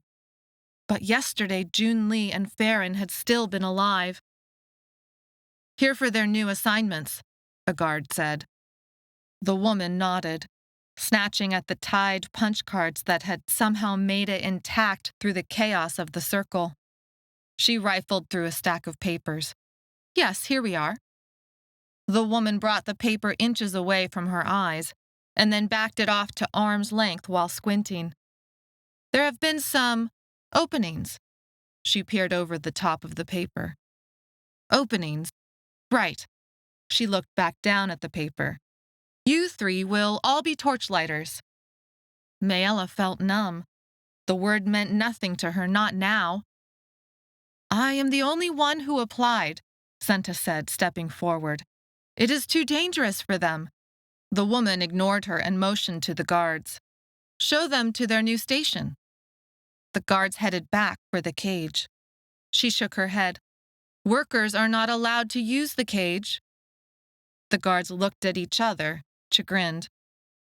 "We came from the top, now you're sending us back up?" "You only need to show them the ladder. The rest is up to them. They work. They get paid. If they run," she opened her hands to the desert, "may the world show them mercy." "I know where to go." Senta's eyes were red, swollen, but the tears had dried. Maella couldn't bear to look at her for very long. If Senta hadn't gotten in her way, then we might all have died once I opened the door and let loose whatever awful thing waited on the other side. But Maella pushed that voice away. She would never know if she could have saved Farron and Junli. It would have been worth one of her two remaining doors to have tried. The woman looked at Senta carefully and then examined her punch card again. 5 years you have been here," the woman frowned. "Well." She ushered to the guards and turned back to her papers. "Escort them to the ladder." They approached the tower's entrance. Layers and layers of pipes covered the outside all the way to the top. Maella shied away from thinking about the top. The tower reminded Maella of huge, old sailing ships she had seen once when her mother had dared to take Maella and her two brothers to an art museum. The long tower in the middle was like the mast.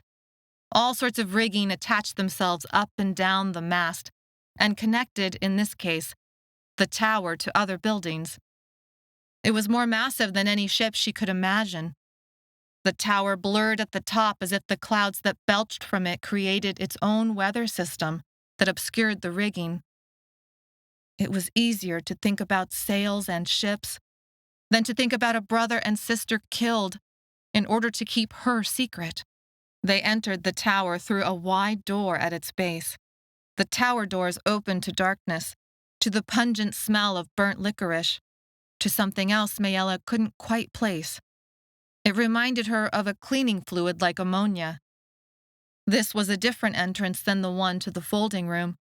Here, the tower opened upward to a cavernous height, crisscrossed with pipes, ladders, and grating. The shadows provided a fake sort of privacy. Farron and June Lee had entered the circle, knowing the clylop waited for them in order to protect her. She didn't know how to process that.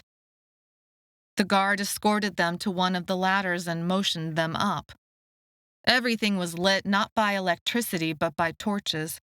The massive scale of it all took her breath away. Torchlighters scaled these walls and pipes and walkways to dizzying heights just to light the torches? Why would they do that? The guard motioned again. It was clear he wanted them to climb the ladder. Claritza peered around as if in awe. How far up? I know where, Senta said. Senta and Claritza looked at each other, as if trying to decide if they were on the same side. But Maella ignored them. She couldn't deal with any of that right now, not if she wanted to keep herself from falling apart. She hadn't known it, there in the folding room, but a kind of door had closed on her. There was no turning back. When Farron had taken the blame for that bottle, it had sealed Maella's fate. There was no leaving this factory until she had disemboweled its secrets and destroyed everything that allowed it to exist. The guard told them to climb to something called Midway, check in, and continue to the top. Flashbacks to Rock Heaven overwhelmed Maella as she took the first step up. The ladder made from wood and bones, destroyed by the clylop before it could be used. The ladder dropped from Thray, off which she fought Dedion, but not in time to keep him from closing the door to Thray and almost killing them all. Maella climbed up the next step, and the next one. The metal rungs felt damp, like cold sweat. The numbness inside her made impossible tasks easier to consider. There was still her blood sample to destroy, her friends to find, 2 doors left to open before she died, and somehow she had to save this tower full of people and find her family. She looked down once, onto Claritza's dark braided hair, and saw the guard, his face upturned. Maella turned back to the ladder and lost herself for a moment. There had been so many crumpled bodies on the ground when she had looked down the ladder in Rock Heaven. Climb. Grates and pipes larger around than her waist stretched from either side of the first landing, piercing the tower walls. It smelled like grease and metal and dust, and Farron and June Lee had fought the clylop to keep Maella from the circle. She had promised to save all of them, but that promise had been a lie. She had known it to be a lie even as the words had crossed her lips. What kind of monster lied like that? Do not give up. Believe in something better than this. Those had been June Lee's words to Farron, but Maella felt like those words had been spoken just for her. Do not give up. Believe in something better than this. People scurried back and forth along the pipes, carrying buckets, supplies, rags, tool belts. Skin was stained purple, grease dark. Eyes were inflamed, muscles were lean. Male, female, young, old. Light purple, dark purple. Valves released steam. Torches flared from random breezes. The bowels of the tower were a chaotic mix of moving shadows, groaning metal, and a ladder that pierced the center of it all like the spine of a great monster. Tower of Shadows. That's what Sethlo had called this place. Shadows and secrets, and she would know them all. How much further? Claritza's voice pierced the shadows. A fierce feeling rose inside Maella. Claritza understood everything and stayed with Maella anyway. Still further, Senta said. Maella paused at the next landing. It turned into a long grate-like walkway that connected the tower's inside wall. Gaps in the grates, like sections had disintegrated and fallen away, made the path treacherous. A thick, rusting pipe that gurgled and belched ran underneath the grate. A door at the end of the great walkway blew open. The wind gusted through, flaring the torches, throwing flickering purple light into the shadows. An adult stood at the door's opening, a smaller figure next to him, both in shadow. Someone cried out in pain. The smaller figure, the kid, suddenly hung from the pipe beneath the grating. The pipe was large enough to make it difficult for him to wrap around. Legs dangled, bicycling in the air, trying to find something to land on, but there was only a deadly fall to the ground, far below. The adult stepped to the dangling boy, leaned down, and held himself steady against the grating. Maella held her breath, waiting to see the boy pulled back up. Instead, a booted foot lifted and pressed down, slowly crunching one of the boy's hands. There was a cry of pain, a heart-wrenching, terrifying cry of pain. The boy dangled from one hand. Maella raced across the landing, moving before she could think. "Stop!" Claritza shouted. Maella jumped the gaps like they were nothing, because they were nothing. If Rock Heaven had taught her anything, it was how to keep her balance even while at a dead run. The sound of her feet slapping against the grate grabbed the man's attention. He was a guard, robe belted at the waist, like one of the guards that had obeyed Supervisor Hull's commands to search and beat them. Maella barreled into him, but he tossed her aside like paper. She went flying, past the grate, and landed hard on the pipe next to the boy. The breath was knocked out of her. She gasped, trying to make her lungs work.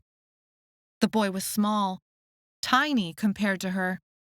The man towered above them, his robes brushing her face. He brought his boot down. Maella held onto the pipe with everything she had. The pipe was cold and slippery beneath her hands. Months of hard labor and little food meant she was both strong and weak, and she would not let anyone else die.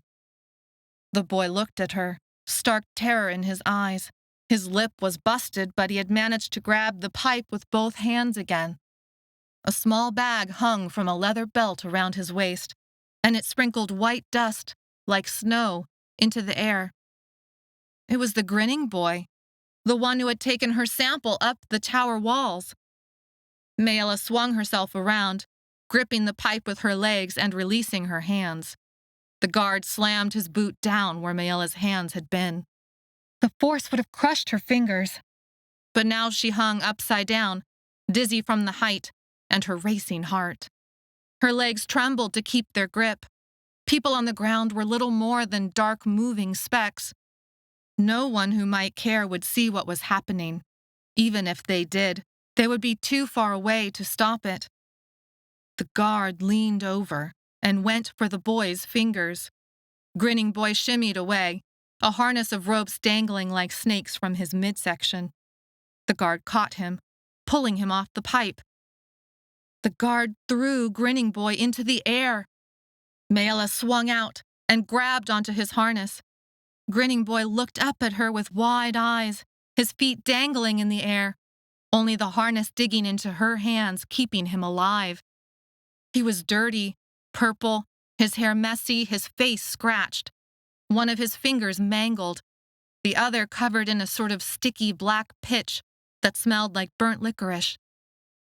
Maella slipped down the pipe a few inches, the ache in her thighs turning into a screaming burn. Steps pounded on the grate. Claritza shouted. Maella felt a brush of cloth, as if the guard leaned over. She smelled smoke and sweat and fear and remembered bonfires at night under the stars with her family. There was a low slap, like flesh hitting flesh. Cloth flapped over her head, across her arms. Her stomach lurched in panic, but it was the guard who fell, his robes flapping around him.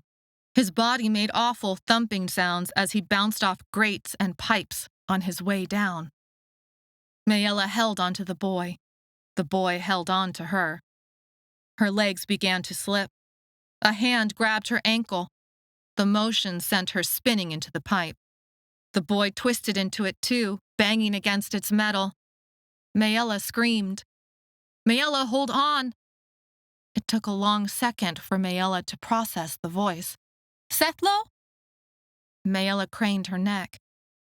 Sethlo held her ankle with one hand, straining to keep her from falling. His hair fell over his face, plastered to his skin in sweaty rivulets. He strained his shoulders, extending one hand to the grate to anchor him, and the other around Maella's ankle. Claritza and Senta wrapped themselves around his waist, using their weight to anchor him. Sethlo inched Maella onto the grate, getting her over the edge. He pulled the grinning boy up and over before all of them collapsed onto each other in a pile of humid, panicked breaths and hearts beating so loudly they felt like drums. Sethlo finally moved, falling onto his back, taking in great, gulping breaths. His arms twitched at his sides like the muscles were cramping. Claritza rushed to Maella's side. "Are you okay?" "I think so," Maella said in a shaky voice. Grinning boy crouched on all fours next to her. He was thin, his hair singed close to his scalp, like it had been burned. Shiny patches of skin on his face and arms looked like burns as well. "Who are you?" Maella said. "That's Torian," Senta said. Torian remained in a crouch and did not respond. "Why did that guard—" Maella began to realize the full scope of the situation. They had killed a guard. The boy stood up from his crouch. Behind him, in the door of the tower wall, stood another figure. "Watch out!" Maella shouted. Grinning boy whirled around. In a flash of yellow, the man was gone, the door opening like a void into the sky. "Torian," Senta said. Torian turned back to Senta with a blank expression on his face, unreadable. "Do you—" But before Senta could finish, Torian cracked a wide smile that displayed a few missing teeth, the other teeth stained purple. Then he sprinted away, vanishing into the shadows as his rope harness swung against his legs. "Wait!" Maella shouted, her voice echoing. He had taken her blood sample up the tower. Maybe he could get it back. "We need your help!" But Torian was gone. "Maella! Claritza, are you okay?" Sethlo said, still crouched on the grating. Maella turned, drinking in the sight of him. His dark hair and dark eyes called to her to touch him, to make sure he was real, to make sure he was really here. It had been a day and a night apart, but so much had happened. She went to him, searching him over for injury, for realness. Sethlo returned Maella's gaze, and it felt like she floated on an electric current that stretched between them. Sethlo looked away and the current vanished. "Were you at the circle?" Claritza started. "Did you?" Sethlo nodded. "I saw, but could not get to you before it was over." "You were going for the door. What were you thinking?" Maella couldn't hold herself still under Sethlo's scrutiny. "They have a pattern machine here. They're going to read my pattern from the blood they took. I saw Doormaker Tane. We have to save them. Junli and Farron died, and I promised—" "Maella," Sethlo said. But Maella kept going, until he gathered Maella in his arms and she felt the warmth of his body and the beating of his heart against her own, and the way that he smelled like sand and rock and strength. Maella. Her name from his lips sunk into her, weighting her down with a different kind of pain that felt beautiful. And she knew then what she felt for him. "We have to get out of here," Sethlo said, "before they find the dead guard and look for who did it." "Have you seen Daniel?" Claritza said. They sent us to different furnace rooms, Setlo said. I saw him across the circle, but not since then. The bikers who took us here, there must be an outpost close by, or even a town or something. I say, we steal some supplies and strike out. Take our chances. No, the hesteroth said wait for the caravan, Clarissa said. We wait, and hide and work. We'll get Maella's sample and— They may not have survived, Setlo said. We cannot wait for them to save us. We can't leave, Maella said, glancing at Senta, who stood there like a statue, arms pinned to her sides, as tall as one of the guards but thin, rail thin, like she had never gotten enough to eat in her whole entire life. And maybe she hadn't. Not if she examined every apple and cracker and drink of water against the weight of the lives and education of her brothers and sisters. It's not safe to stay here, Setlo insisted. What can you do with 2 doors?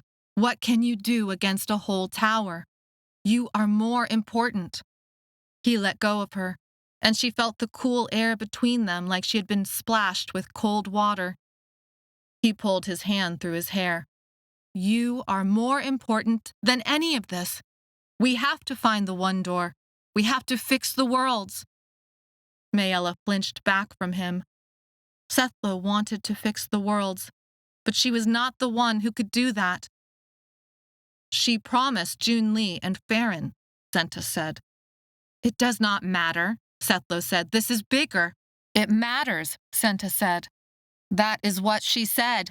If she goes back on it— Maella interrupted. Setlo, there's a door opened here. Because she knew with Setlo, this information would make a difference. Like in Rock Heaven. It's the same feeling the door in the sky gave me. I feel it in my bones, Setlo. It opens to Thray.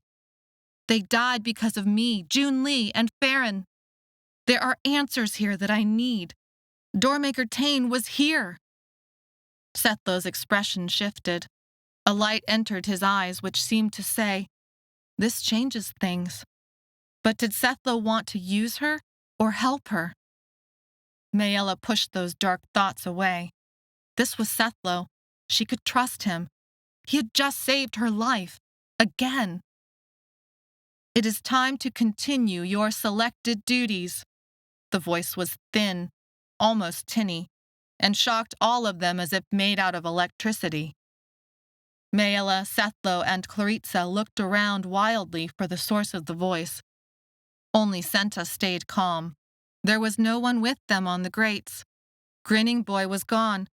The pipe was a long, silent snake under their feet, the ladder a treacherous climb next to them. You have a great gift, the tinny voice said. Such a wonderful puzzle. Senta pointed to the source. A thin pipe above their heads had an even smaller pipe attached to it, made from a different kind of metal. At the end of this pipe was an opening that flowered out, like the end of a trumpet. Like those in the circle that had amplified Master Hull's voice. Next to it was a glass lens that bulged out like an eyeball. Now that Maella knew what to look for, she saw it wasn't the only one around. Panic fluttered in her stomach. She exchanged a glance with Setlo and Clarissa. If they could hear the voice, did that mean Master Hull had heard everything they had said? She had been trained her entire life not to make any mistakes, and in less than 2 days everything had turned upside down. Setlo stood up, shaky, onto his feet. He stepped closer to the little trumpet horn, his mouth facing it. We did not do anything wrong. The guard was trying to kill the boy. We didn't mean to hurt him. We were trying to stop. Oh no, this is not how it works, the tinny voice said. You can hear me. I can see you. You do not talk back to me. Continue your climb. Do not stop at midway. Come up to circle level. All of you. There will be guards at each platform. Please do not try to run. There is nowhere to go. Clarissa turned to the closest trumpet, and Glass Eye kept her face neutral like she was simply asking a question and let off a string of insults and curse words that made Maella blush. Sethlo looked confused, like he didn't completely understand what Claritza was saying. English wasn't his first language after all. When Claritza finished, she raised her eyebrows slightly, as if in expectation of an answer to a question she didn't ask. The voice broke the silence. Now, hurry along. There will be no questions answered until I have asked a few questions of my own. Claritza turned to Sethlo and Maella, triumphant. He didn't hear anything. He doesn't know about you. Maella thought about the vial of blood waiting to be fed into the pattern machine. He didn't know about her, yet, but he planned to move up her test and feed her blood to the machine early. For all she knew, he had already tested it, and she was walking into a trap. Chapter 13. They climbed the ladder relentlessly, endlessly up. They climbed in silence, though the tower itself was anything but silent. Workers shouted directions as they hammered pipes. Valves released steam. Torches flared with eerie purple light. It was a cacophony of groaning metal, screeching pipes, and pressurized like Catherine. Guards were stationed along the way. The humidity soaked into their clothes. Halfway up, Maella recognized what would have been their original first stop, Midway. It was a platform far larger than the rest that looked like a staging area with cargo, machinery, and people, including kids who moved crates and cataloged inventory. They stopped for a moment, catching their breath. Here, there was a glimpse of Daniel again, on the far end of the platform, moving a crate with the help of two other workers. Maella elbowed Claritza in the ribs and grabbed Sethlo's shoulder to get his attention. Daniel. Claritza moved as if to go after him, but Senta hissed, "Do not drag your friend into this new trouble." Claritza nodded, a troubled look on her face. Sethlo steeled his expression to neutral and stepped back onto the ladder. "Let's get this over with." They climbed until the ladder stopped at an opening punched into the ceiling. But it wasn't a ceiling at all. It was the flooring for the curved hallways, the outer rooms, the circle itself. They climbed through the opening and onto the inner curved walkway. They were back at the top of the tower.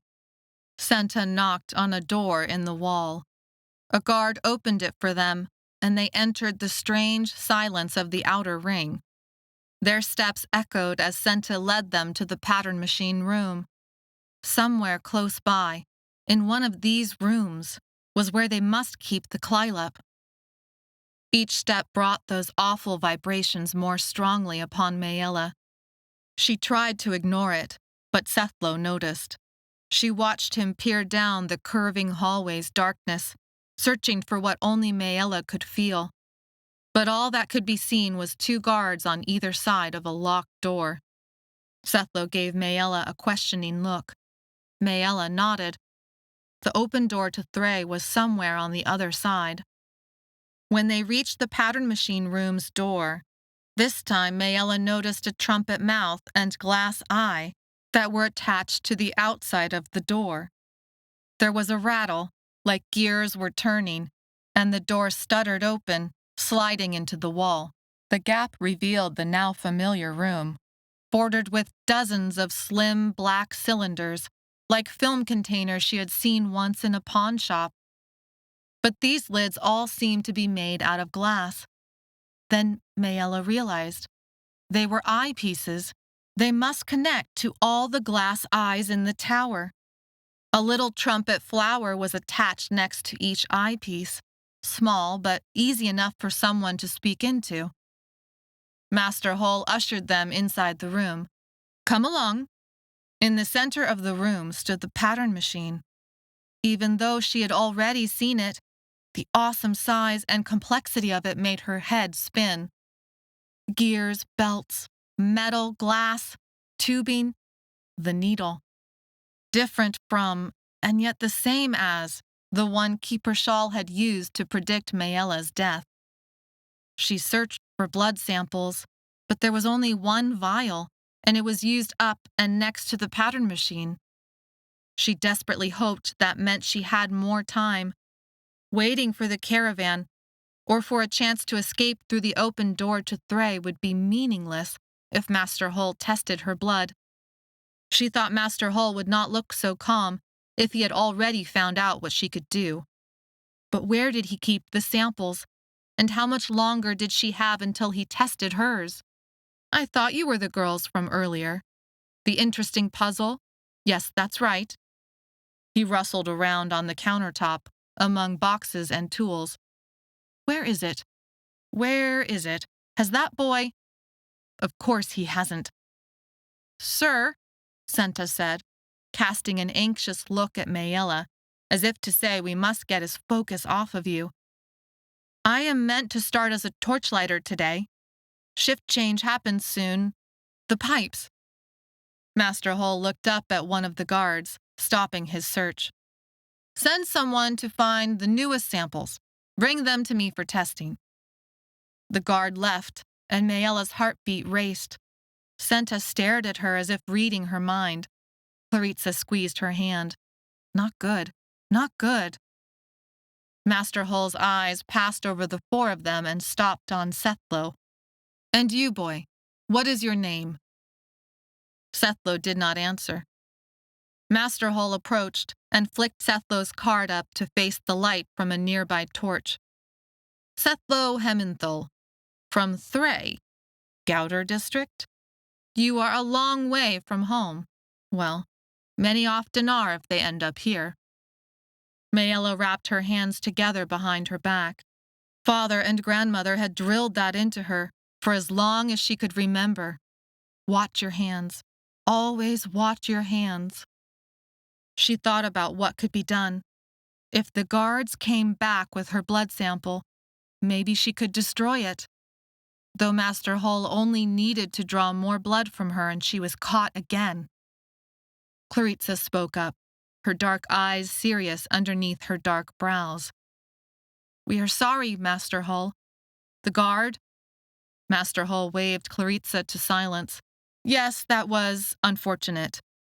I had been losing a great deal of my torchlighters and did not know why. Each one cost me a substantial amount, and it takes years for them to earn that back and provide me with a profit. We have developed stunning rates of death these last few months. It started quite suddenly. I hope today that it means now it will also end. Master Hull shook his head. You mean you've been losing children, Sethlo said, accusing. Letting them die. Maella cringed.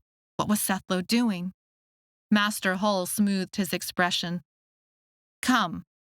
The new ship begins soon, and timing is of the utmost importance. He glanced at Sethlo. Yes, you as well. We need the hands, and you are welcome to help keep any more torchlighters, or shall I say, children, from dying. With that little episode, your agility and balance will serve the tower and its mission well. Those capable of fulfilling the torchlighter duties are few. Noise at the landing door interrupted Master Hull. Muffled steps, low conversation, the clink of metal and leather, the rustle of clothing. 10 people entered, dressed in harnesses with leg loops around their waists and leather straps belting everything down.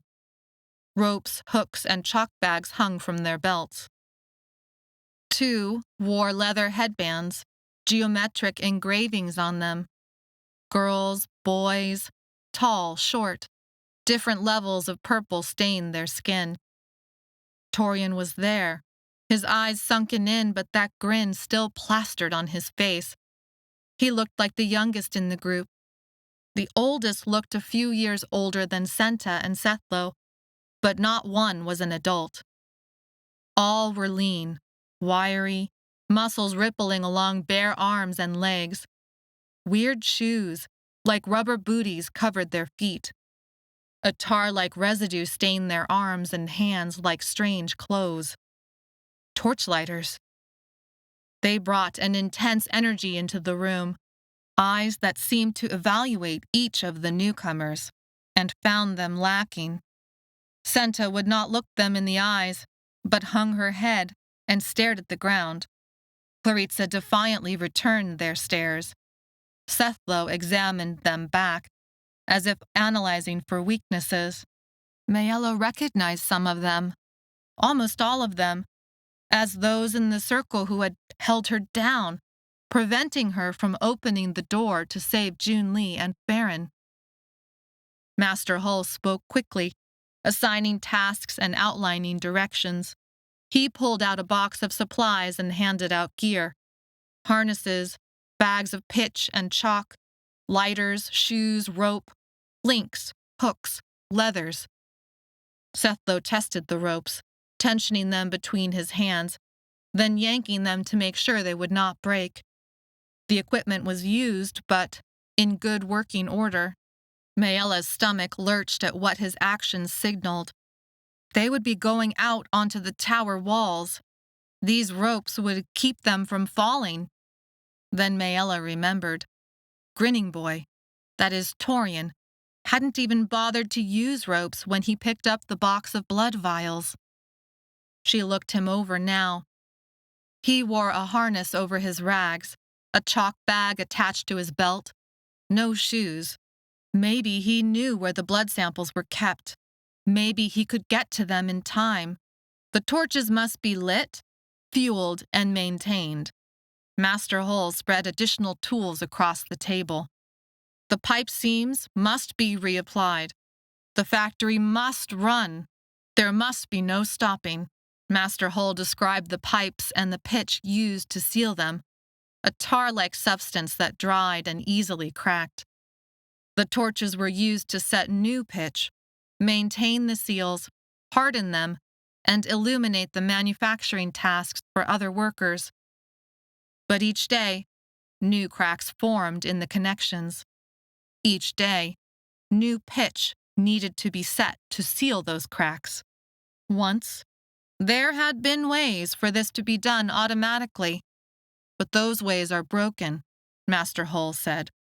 So your job is to maintain what is there. It cannot be fixed, but it can be repaired. The others will show you how. The group of Torchlighters had waded through Master Hull's entire set of instructions, letting off an air of boredom. That doesn't make any sense, Claritza said. All these people are here to fix the pipes? All this? The patterns are broken, Senta said, before Master Hull could speak. Things do not work like they used to anymore. Master Hull looked surprised and then interested. And what do you care about the patterns, child? Senta did not answer. You may know a little, but that knowledge does more harm than good in the end. There is so much more to all of this. We're talking about fixing the worlds. He coughed. Well, Doormaker Tane is, at least, and I am his trusty servant.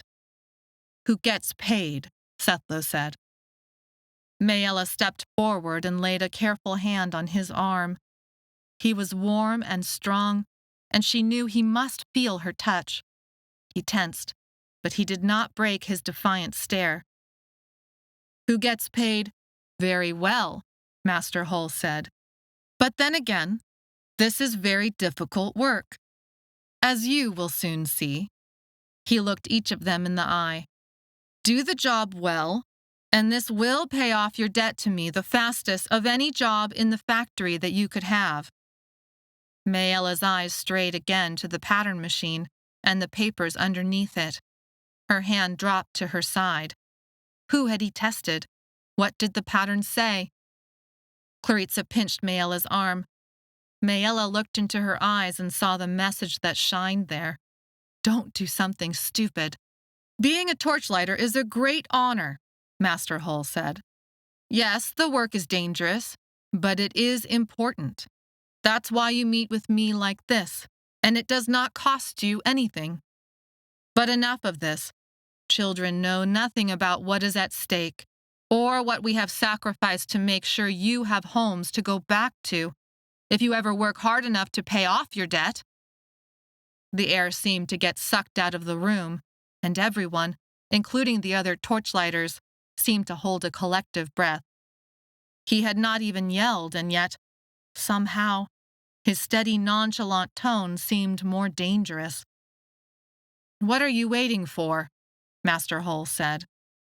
The torchlighters headed to a large window punched into the tower wall that opened to a small platform.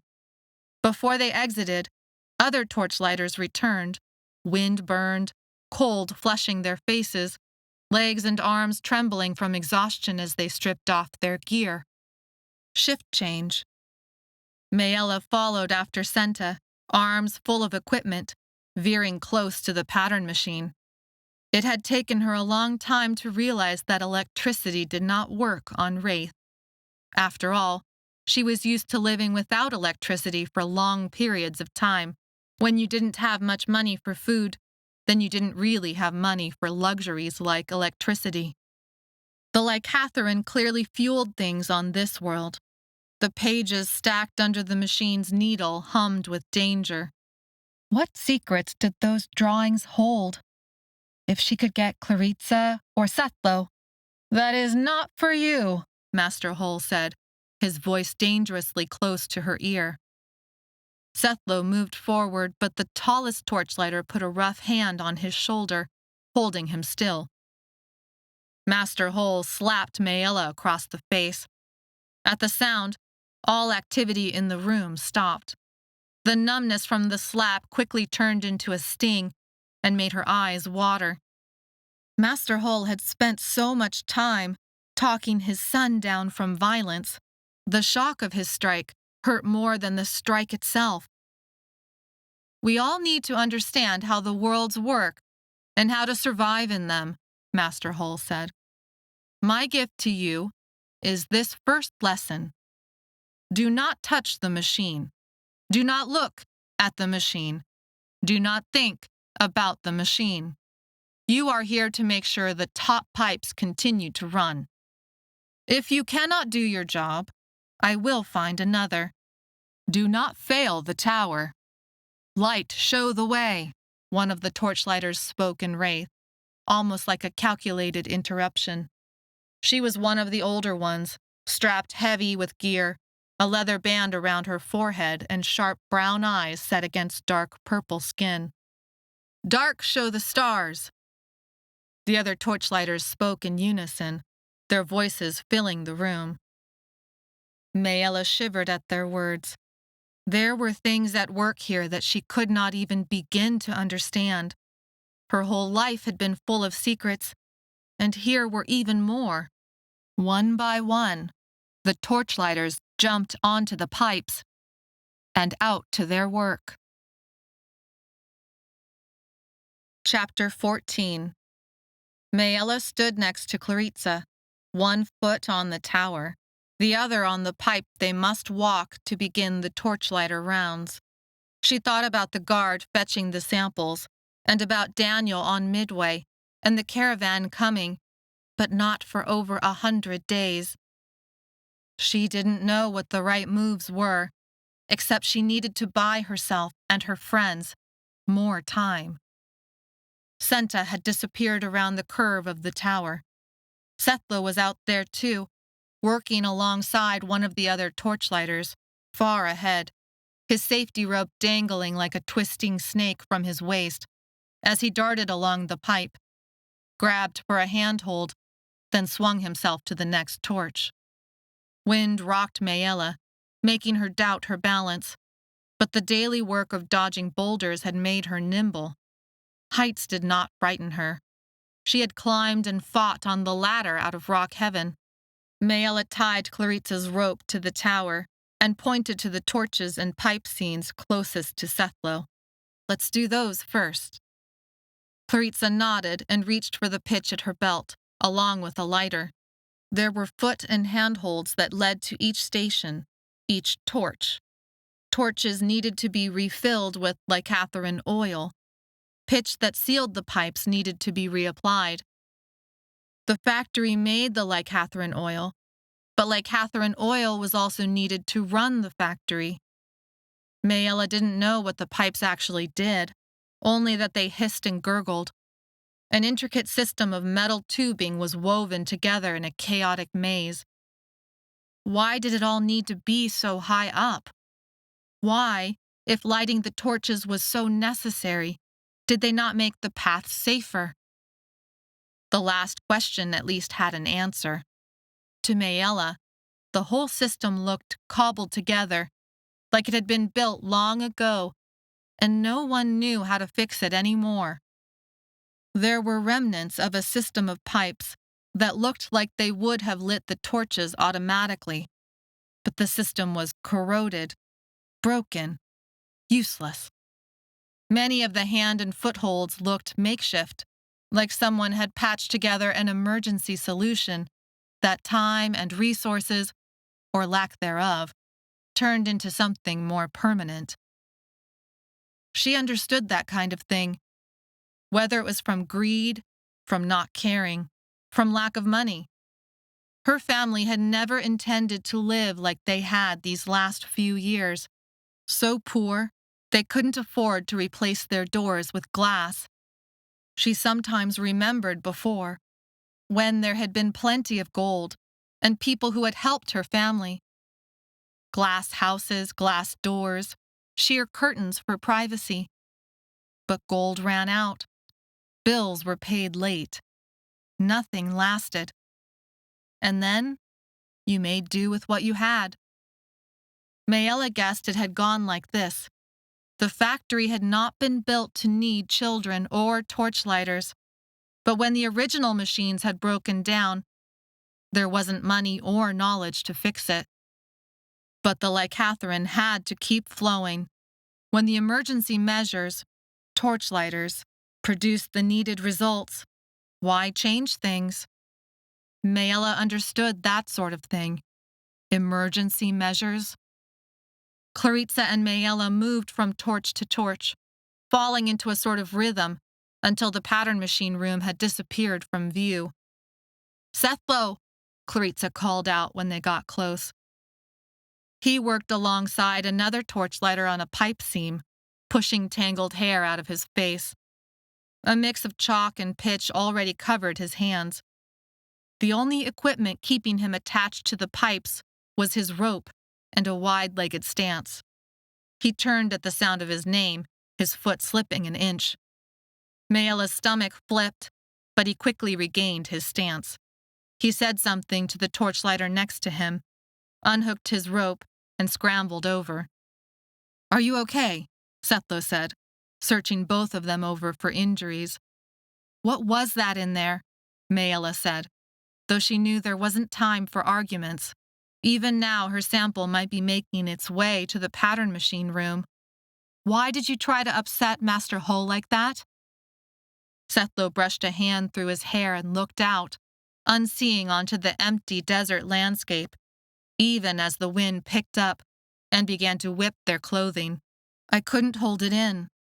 I tried, Maella, but after Rock Heaven, and now this place, I just—" Maella knew how that felt, to be so overwhelmed with anger that you couldn't control what happened next.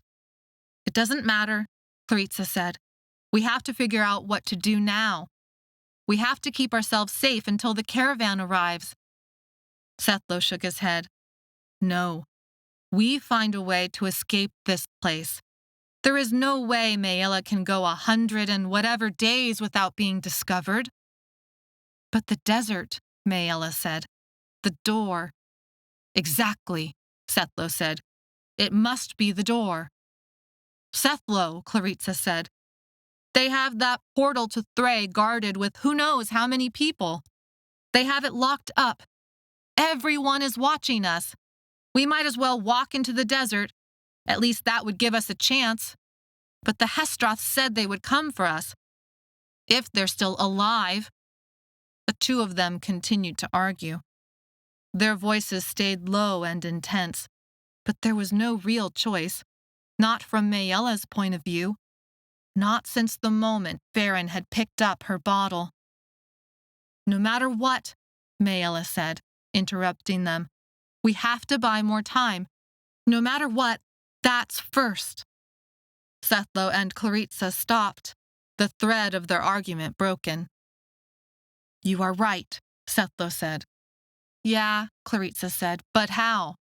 Senta swung into view, dangling from a pipe overhead by her rope. Pitch stained her hands almost black all the way to her elbows. Her eyes searched the pipe, evaluating, testing, then saw the three of them. She hissed. Why do you stand there? They will see you are not working. We have to get my blood, Maella said, feeling the way time was closing down on her. If they test it and find out who I am, then this is all over before it's begun. We know this, Senta said. You have already said this. We have already promised to help. Why was Senta using the word we? Farron and Junli were dead. Torian took our samples yesterday. Where would he have taken them? We have to find mine and destroy it. Senta shook her head. What good is destroying it? Master Hall finds it missing, and he takes another sample from you. Maella knew she was right. She had thought the same thing herself, but she was at a loss for what to do instead. And if they catch her and find out who she is, Clarissa said, anger sparking in her eyes. Show me, and I will go, Sethlo said. If you will not help, then I will take care of it myself.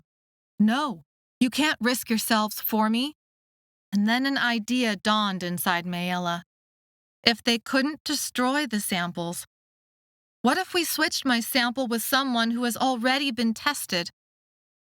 Clarissa immediately picked up the thread. And make them believe you're someone else. That's it, Maella said, excited, turning to Senta. It wasn't a permanent solution, but it would buy them time. That's what they needed right now. Time. Make them think someone else's pattern is my own, and bury my blood sample among those who have already been tested. It could work, Sethlo said. Yes, Senta said. We are already working on it. What do you mean by that? Maella said. Why do you keep saying we? Senta looked at Maella like she was stupid. You told them, Sethlo said.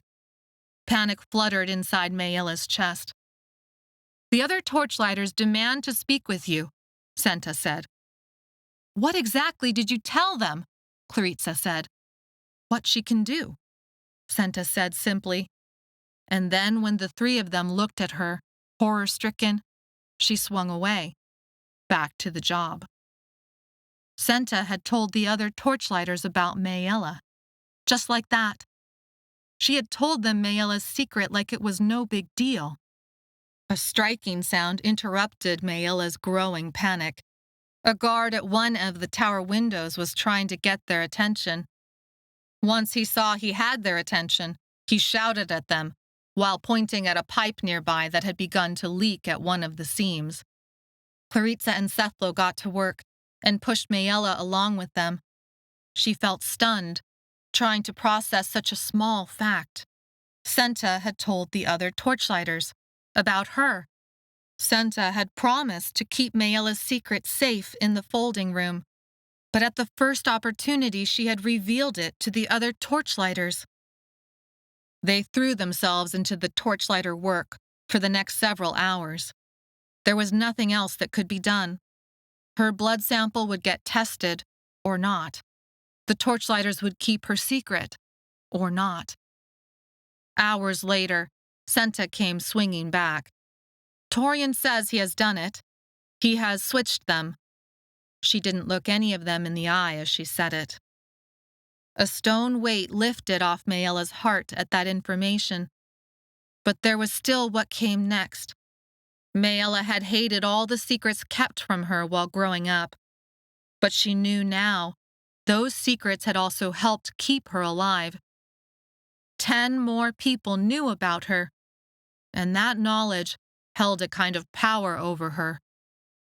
When the shift ended, they scrambled back onto the landing, weak now with hunger and exhaustion. like the torchlighters they had seen on the previous shift.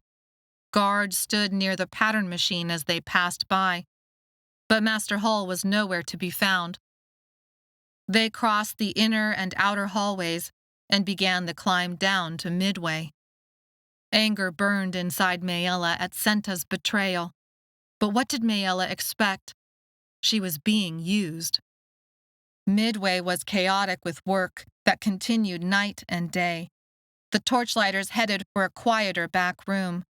The room was long, with low ceilings and rows of beds with thin, almost non-existent mattresses, little more than foam pads, lining both sides of the walls.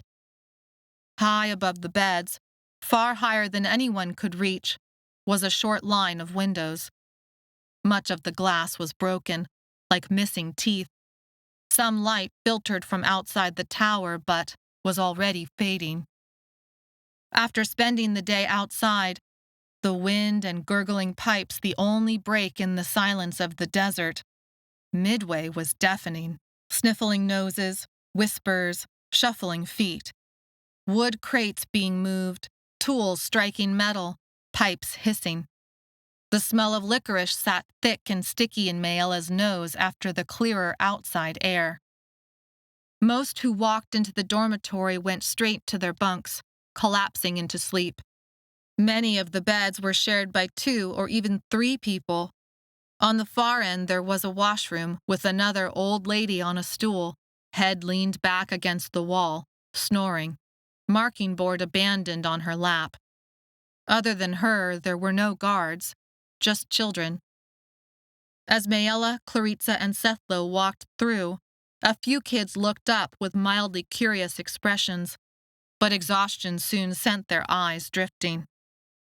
Senta explained adult workers stayed in the buildings that dotted the perimeter of the factory fence, but all those under 18 who worked in the factory stayed here.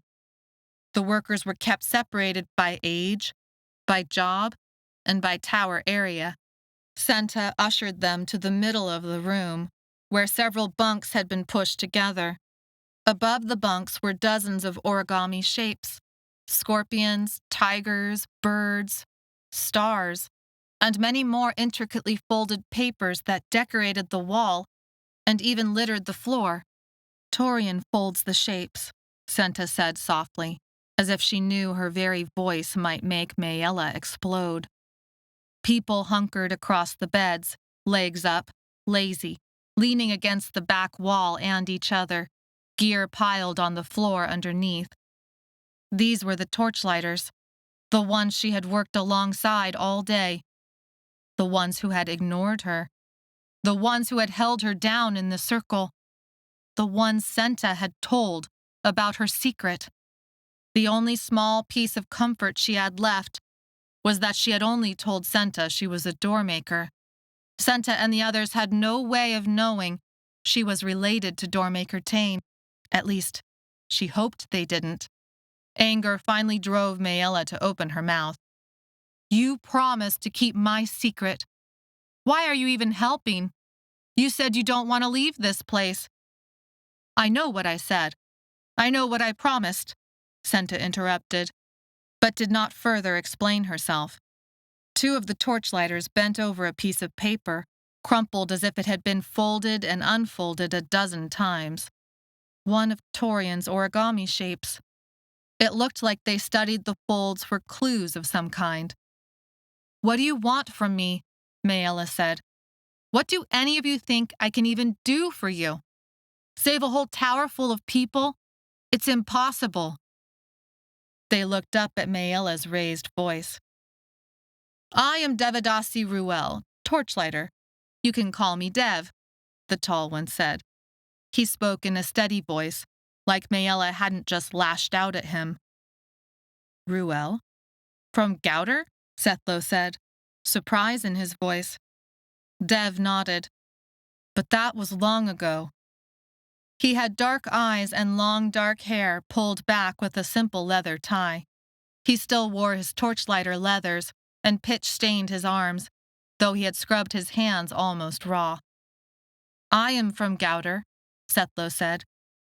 The two of them looked at each other, evaluating, seeing if somehow coming from the same place in the worlds mattered. Sethlo broke the stare first. Dev nodded his head, as if acknowledging something between them.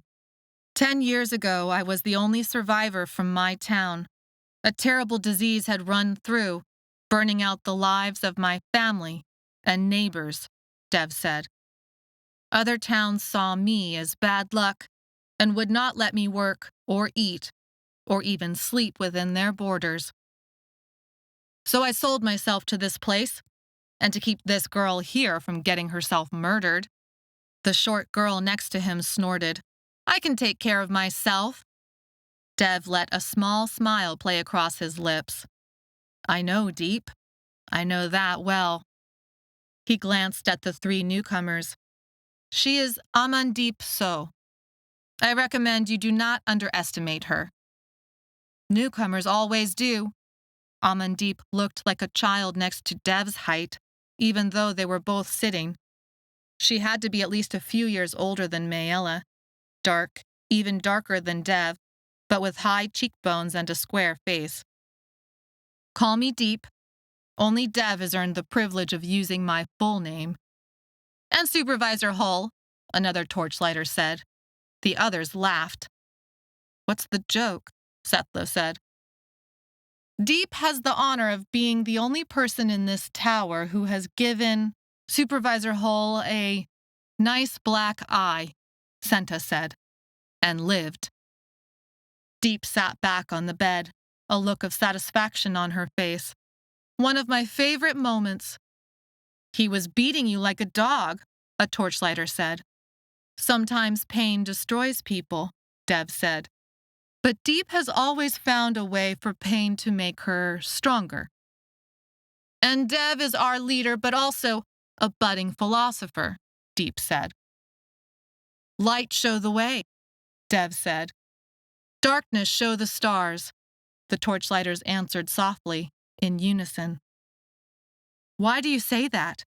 Maella had come in angry, ready for a fight, ready to lash out. But suddenly those emotions drained out of her. They had taken over the conversation when she hadn't realized it was a conversation at all. These Torchlighters weren't the hesteroth or the Sechnel. And yet, somehow, they had locked themselves to each other and around some strange purpose she didn't yet understand. It's Dev, of course, Deep said. The darkness is not something to be endured, Dev said. It is to be welcomed, lived inside of, maintained. In darkness there is privacy, warmth, often safety. People want the light too much and think they must banish darkness altogether. But how do we know light without dark? We are the darkness that allows the stars to shine. No one spoke for a long moment. Deep burst into a hard laugh. Philosopher King Dev. The tension faded, and Dev introduced the other Torchlighters, Torian, and 7 others. One by one, the Torchlighters shared their names, and sometimes towns, as if hoping to find someone else from their area of the worlds. Many claimed they couldn't remember a time or place before the tower. Others shared how they came to the tower, with a wistfulness that spoke of childhood memories made painful by present realities. Now, Deep said, eyes narrowing and a calculating light entering them. Tell us who you are. Sethlo went first, telling them about how he grew up and the murders of his family in one rushing breath. I will avenge my family. I will find a way. Deep nodded approval. Dev frowned. Vengeance lives in the heart like poison. But poison has its uses, Deep said matter-of-factly. Claritza tossed her braid over her shoulder, like she didn't care, as she shared how her parents abandoned her with her grandmother, but had taken her older brother with them. I do not care about the worlds. She glanced at Sethlo as she said this. They don't seem to care about me, so why would I? But my friends, my family, I will do anything to keep them safe. But what if the only true way to keep those you love safe is to fix the worlds? Dev said. Screw the worlds, Deep said. Dev inclined his head. He turned his focus onto Maella. Senta has spoken about you. Now it is your chance to tell us who you are. She promised she would keep my secret, Maella said. But she broke that promise. How can I trust any of you? Deep looked truly confused. You can't trust any of us. Why would you ever think you could trust anyone? I wanted someone else to know, Senta interjected. If I died, I wanted someone else to know what you had promised to Jun Lee and Farron. I wanted to make sure someone else would make you keep your promise. See? Deep said. That's why we like Senta. She's smart, and she doesn't trust anyone. Senta flushed, as if embarrassed, and frowned while staring at the ground. Trust is earned, Dev said. You have not earned ours yet. Then how can I trust that you're actually going to help me? Maella demanded. How can I trust you even switched the samples? Dev stood up, shaking her head. Even standing, her height barely reached Dev's height while sitting. Stupid, little girl. You can't. You shouldn't. But you have to keep going anyway, knowing that at any moment, something or someone is going to betray you. For what it's worth, Dev said quietly, which may not be very much right now, we did switch the samples. Well, Torian did it for you. Maella looked to Torian. That half grin was still plastered on his face, and he stared at her with wide eyes. You did? He nodded. Yes. A part of Maella relaxed. She believed him. There were many more problems to face, but it solved the most urgent one. Was it dangerous? Deep coughed. He won't talk to you. He won't talk to anyone. Then how do you know his name? Maella said. They made it up and wrote it on his marker card, Dev said. Now tell us who you are, Deep said, or we will make it up for ourselves and you won't like what I will say. I am, Maella started but bit her lip. Her family name was too dangerous for this place. I am Maella from Earth, originally somewhere from Thray, I think. I remember fire and smoke and running. The doors have destroyed my family over the years, one by one, and now it seems it is my turn. We do not trust doormakers, Deep said. I cannot help who I am, more than you can help how short you are, Maella said, anger flaring. Sethlo didn't look worried, but Claritza placed a hand on her arm. Maella shook it off. Deep stood, the creased paper falling to the ground. Was that supposed to be some sort of insult? Deep got into Maella's face. She smelled like licorice and tar and sweat. Her eyes were rimmed a darker purple than the rest of her skin. She pushed Maella. Maella took a step back from the force. She gritted her teeth and forced out her next words, almost spitting them in Deep's face. You asked who I am. I don't know who I am. I bring death wherever I go. My pattern predicts I have only 2 more doors left to open before I die. But maybe this is finally the right place for me. You each seem to have been brought here by death too. But I'm not going to give up. I'm going to believe things can still be made better than this. Though I don't yet know how. Maella pushed Deep, trying to force her back a step, but Deep didn't move. Instead, Deep laughed and socked Maella in the stomach. Maella hunched over, tears springing to her eyes as she struggled to get her lungs working again.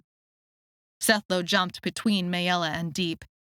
Claritza's braid brushed Maella's face as she moved between as well. "Back off," Claritza said, red spots flaring on her cheeks. "You need our help. We need yours. We're done with introductions.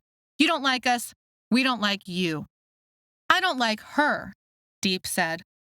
You might turn out all right. We will see." The other Torchlighters hadn't moved. Dev remained seated and relaxed. "What Deep meant to say is we don't trust anyone, doormakers included." Maella finally regained her breath and stood up. Torian bent down and picked up the crumpled drawing. Deep went to grab the paper, but Dev said, "Let her see." "This is what Torian found," Senta said, her voice rushing to spit out the words, as if it would explain away the telling of Maella's secret. "This is what Junli and Farron saw. This is why Junli wanted your help." Torian held out the drawing and shook it, telling her to go ahead. Maella took the paper. She owed Junli and Farron. She owed these Torchlighters her help, even if she didn't want to give it to them, or at least to Deep. Sethlo and Claritza crowded to either side of her. Ink soaked the parchment with that same dark purple color, like the ink from an octopus. A pattern. "It's you," Sethlo said, awe entering his voice.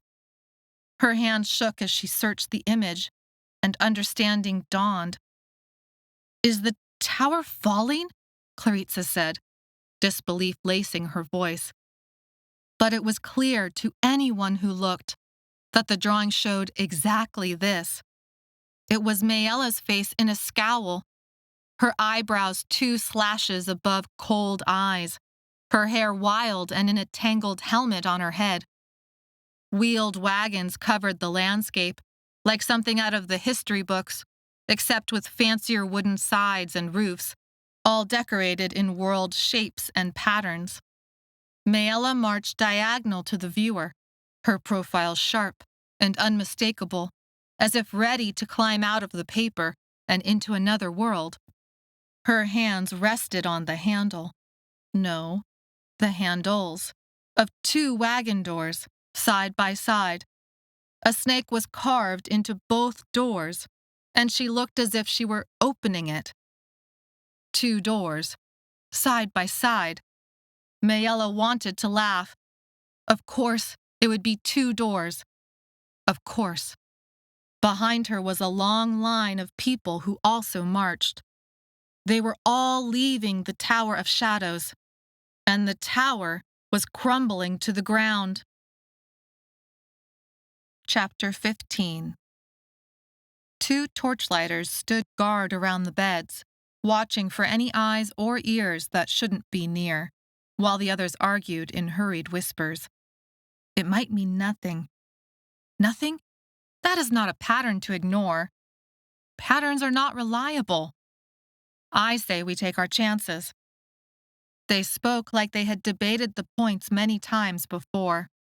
There was a togetherness about them that intimidated Maella.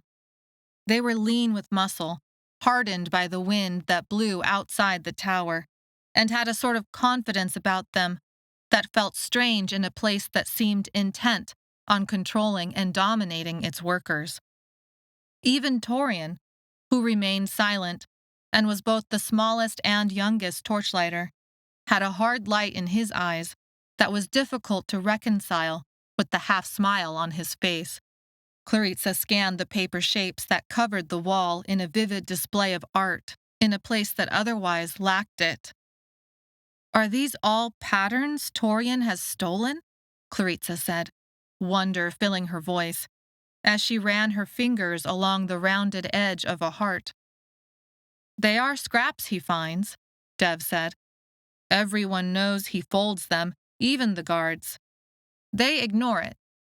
This is how we were able to hide the pattern after he stole it, here, in plain sight." "Whose pattern is this?" Sethlo said, pointing to Maella's marching line. "Whose blood caused this pattern to be drawn?" Maella was glad he could think enough to ask it.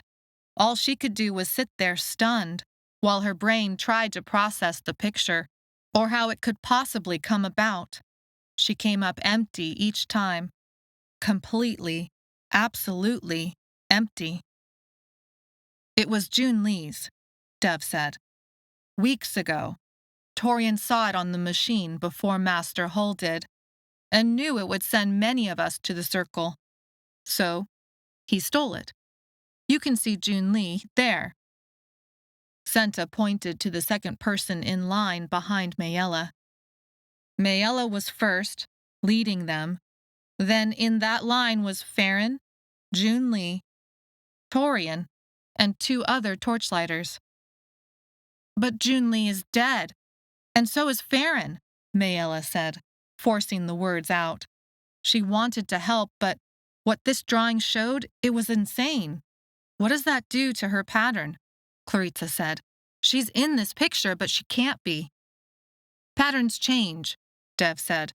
They are possibilities, chances of what might be. But, Maella said, finality in her voice, this pattern has already been proven wrong. The caravan will not return with supplies for many days, Dev said. The wagon in this picture is well known. It comes from the Library of Souls. Master Hull gets books from there sometimes. And how do you know such a thing? Sethlo said. Are you and Master Hull friends? You already know Master Hull likes his philosophy, Dev said, without missing a beat or changing his expression. He hopes to train discipline into his son someday. Not gonna happen, Deep said. But Master Hull likes to indulge in his pets. We are his pets. Some of his favorites. There was disgust as well as acceptance in Deep's voice.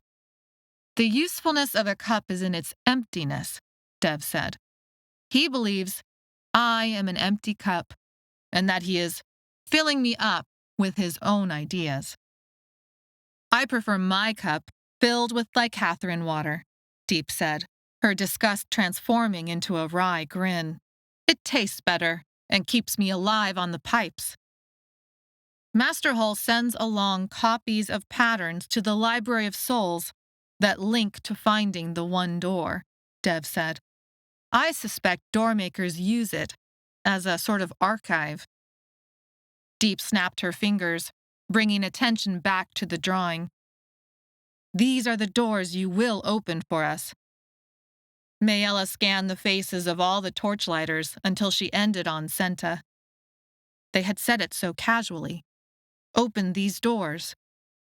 I already told you about me. You know my own pattern predicts I have only 2 doors left to open before I die. It's 1 door, Deep snapped. You'll have another one left. No, it's not. Clarissa examined the drawing again. It's 2 doors. It's the same door, Deep said, anger hardening her expression. It won't count. How do you know it won't? Maella asked. How do you know it will? Deep shot back. The thing was, Maella didn't know. She didn't say anything, but Dev seemed to read the answer in her expression. How could you not know? Dev said in wonder. How could a doormaker not be taught something so basic to your very survival? Maella felt embarrassed. She had been protected, kept in ignorance along with her brothers for her entire life. She didn't fully understand why, other than she knew her family loved her and wanted to keep her safe. Had they known about her 7-door death prediction? She thought maybe they had, and maybe it had terrified them. Too many things were happening so quickly it all made her head spin. She thought she had gained an understanding of how the worlds were all tied together in Rock Heaven. Sechnel Hate, the Hesteroth mission. But now, Library of Souls? I say it's 1 door, Deep said in the silence. We get you to the wagon, Dev said. Some of the other workers in the adult quarters will help. Kaelin will rally them. You must be ready when the time comes. You don't understand how the doors work, Maella said. Somehow opening this door is going to save this whole tower of people? And then I'll lead you on a grand march out into the desert to die in the sand? Or through whatever comes out of this door? That's if this pattern holds true, which it already hasn't, because June Lee, the one whose blood generated this pattern, is dead. Maella turned on Senta. And what about your brothers and sisters? You walk away from this tower, and what happens to your family? You said you needed the money for your family. Claritza rested a calming hand on Maella's arm, but Maella shook it off. The only powers she had left in all the world were her 2 doors and her anger. She wasn't about to give up either of those things for anyone, no matter how much she owed June Lee and Farron. There was a silence for a long time.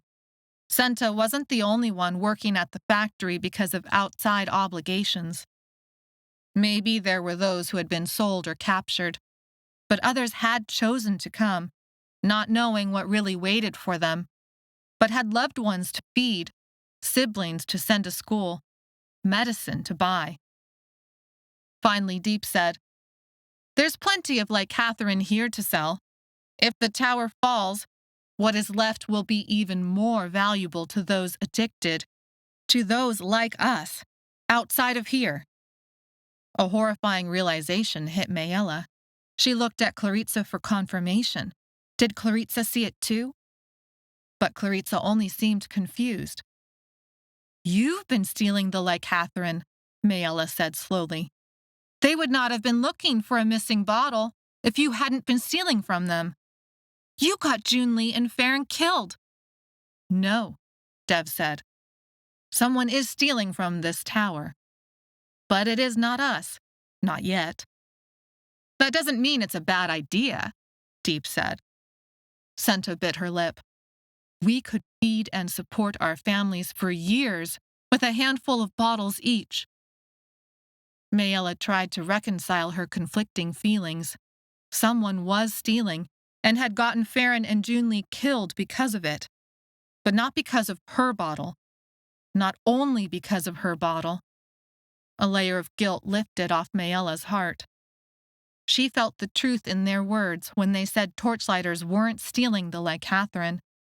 But then who was? "I think we should wait for the caravan," Claritza said. "Even if the pattern is wrong. Maybe it is only 1 door."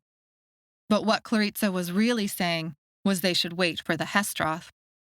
Maella expected Sethlo to argue for action. Instead, he said, "I think we should wait for the caravan, too."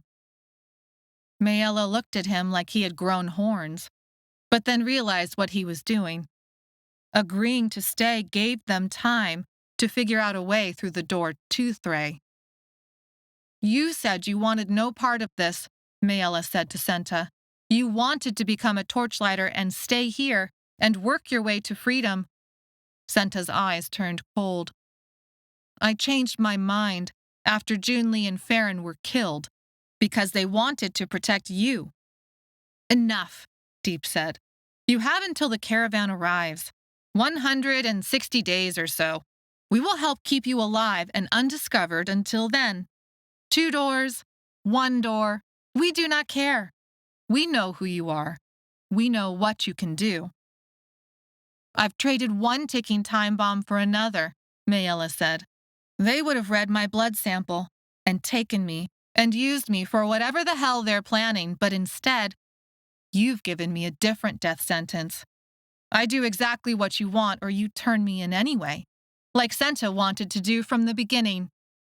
Maella flung the paper to the floor. Senta snatched it up, smoothing out its creases. "I knew you would break your promise." "You didn't give me a choice then," Maella said. "I have no choice now." "There are always choices," Dev said, "though you may like none of them." The last 2 days flitted across Maella's thoughts like a bad horror movie.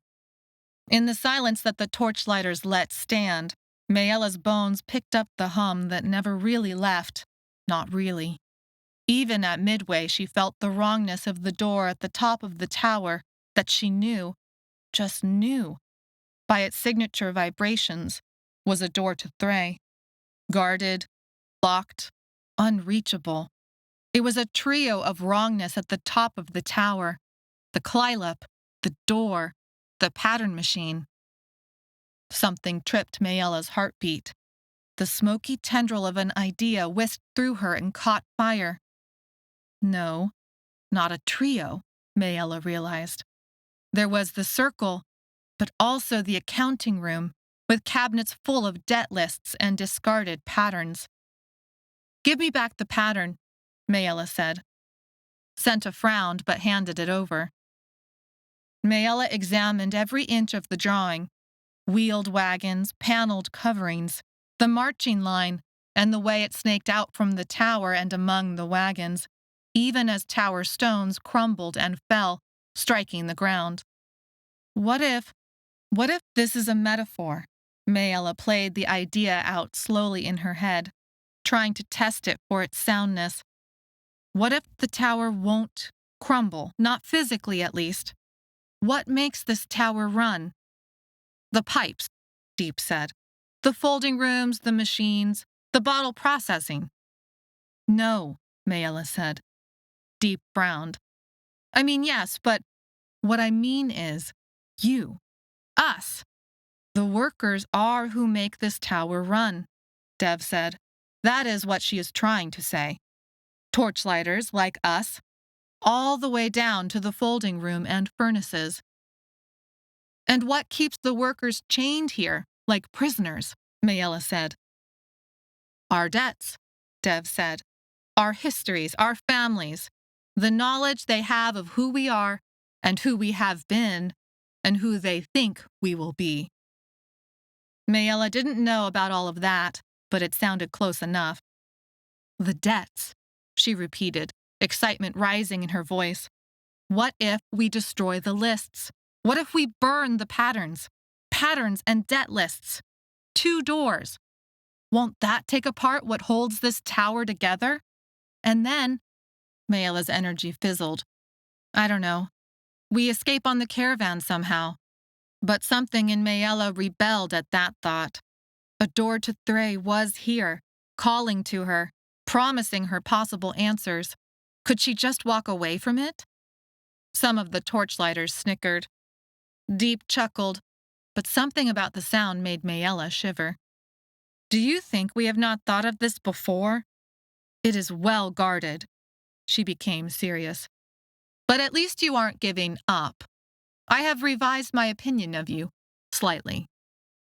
Maybe this time it will work, Senta said.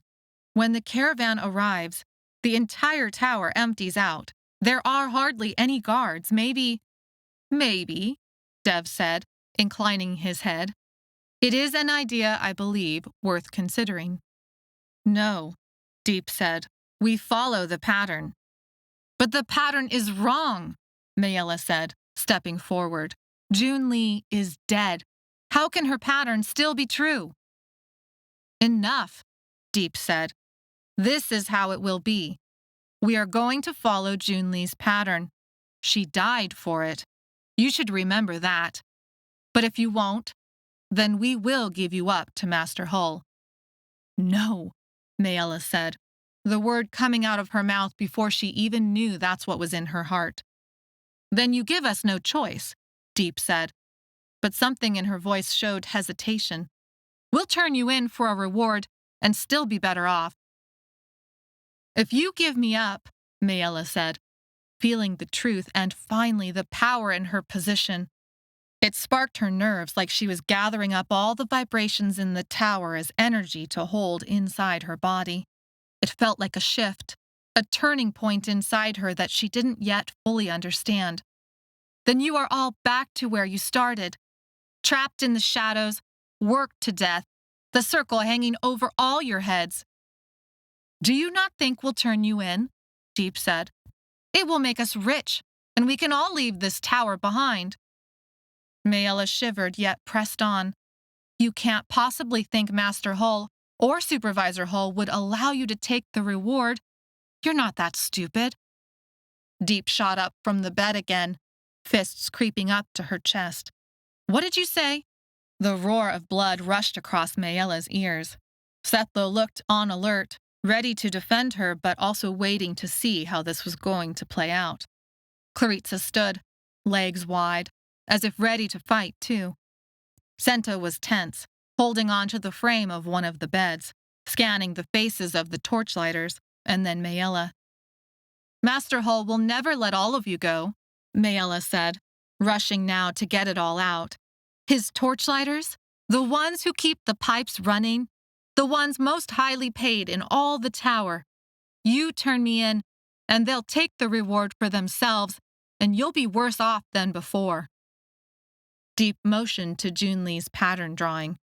Then do what you're supposed to do. Believe that Junli and Farron died for a reason. Make that reason a reality. No, Maella said. That pattern is wrong. Things have changed. Deep threw up her hands in frustration. Then we are back where we started. I'd rather take the chance of collecting the reward. No, she's right, Dev said. They would never give us the reward. What would it take to convince you this pattern is wrong? Maella said. A different one? Yes, Dev said, like such a thing was obvious. That would be enough. Maella threw her hands up and wanted to scream in frustration. They were idiots who cared so little about Maella's own life they couldn't. Wait. The wheels turned in her mind. Do you mean that? Deep and Dev scanned the faces of the other Torchlighters, then exchanged a look between them. What do you have in mind? Dev said. We will consider it. What are you thinking about? Claritza said. Maella. Maella looked at Torian. It would put him at risk again, but he had already gotten away with it twice, and maybe the risk was worth it. When Torian caught her staring, he inclined his head as if agreeing to a request she hadn't yet made out loud. They are right.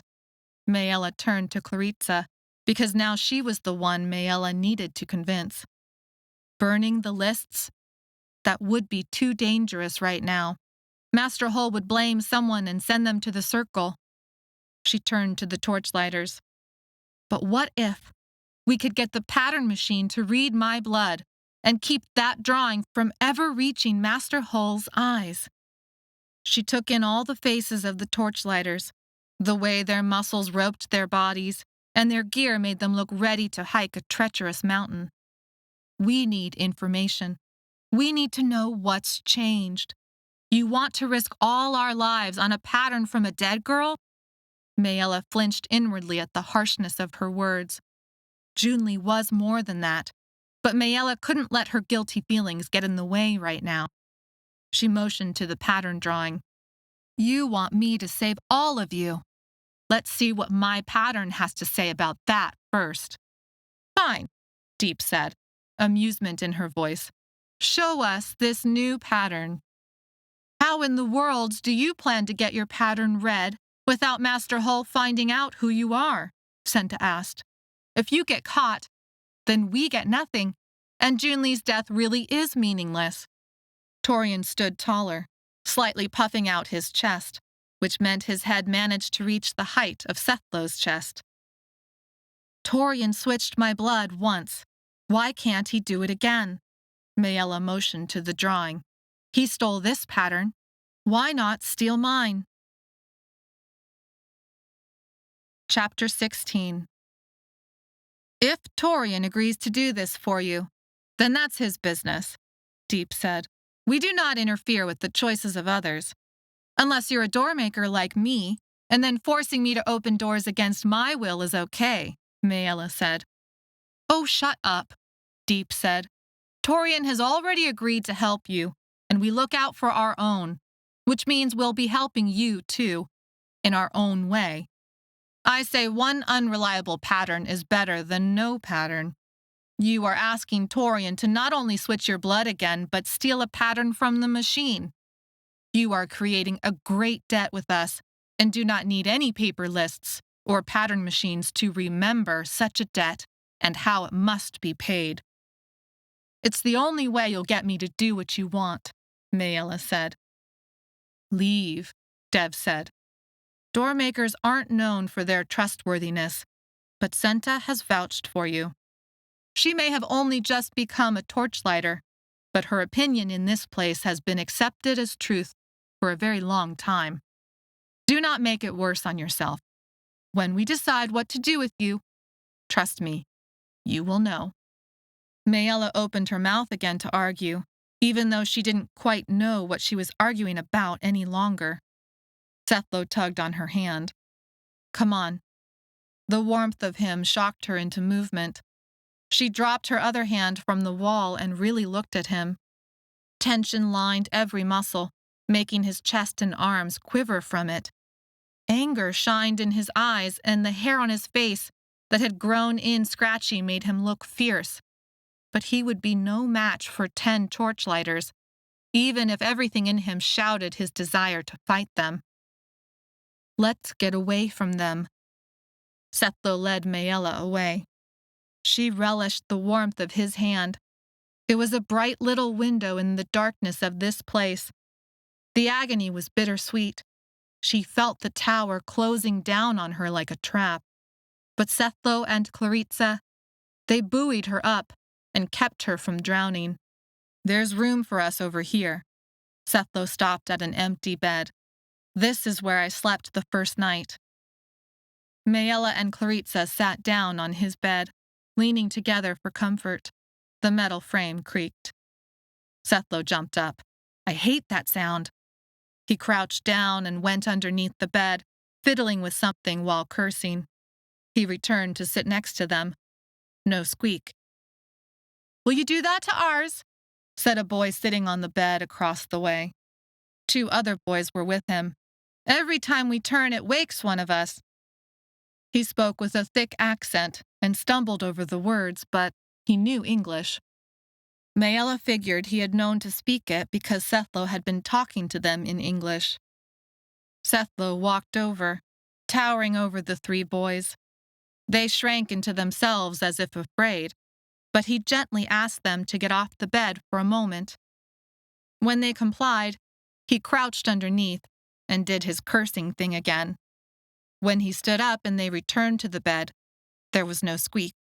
4 more kids asked him for help with their beds before he finally returned to Maella and Claritza.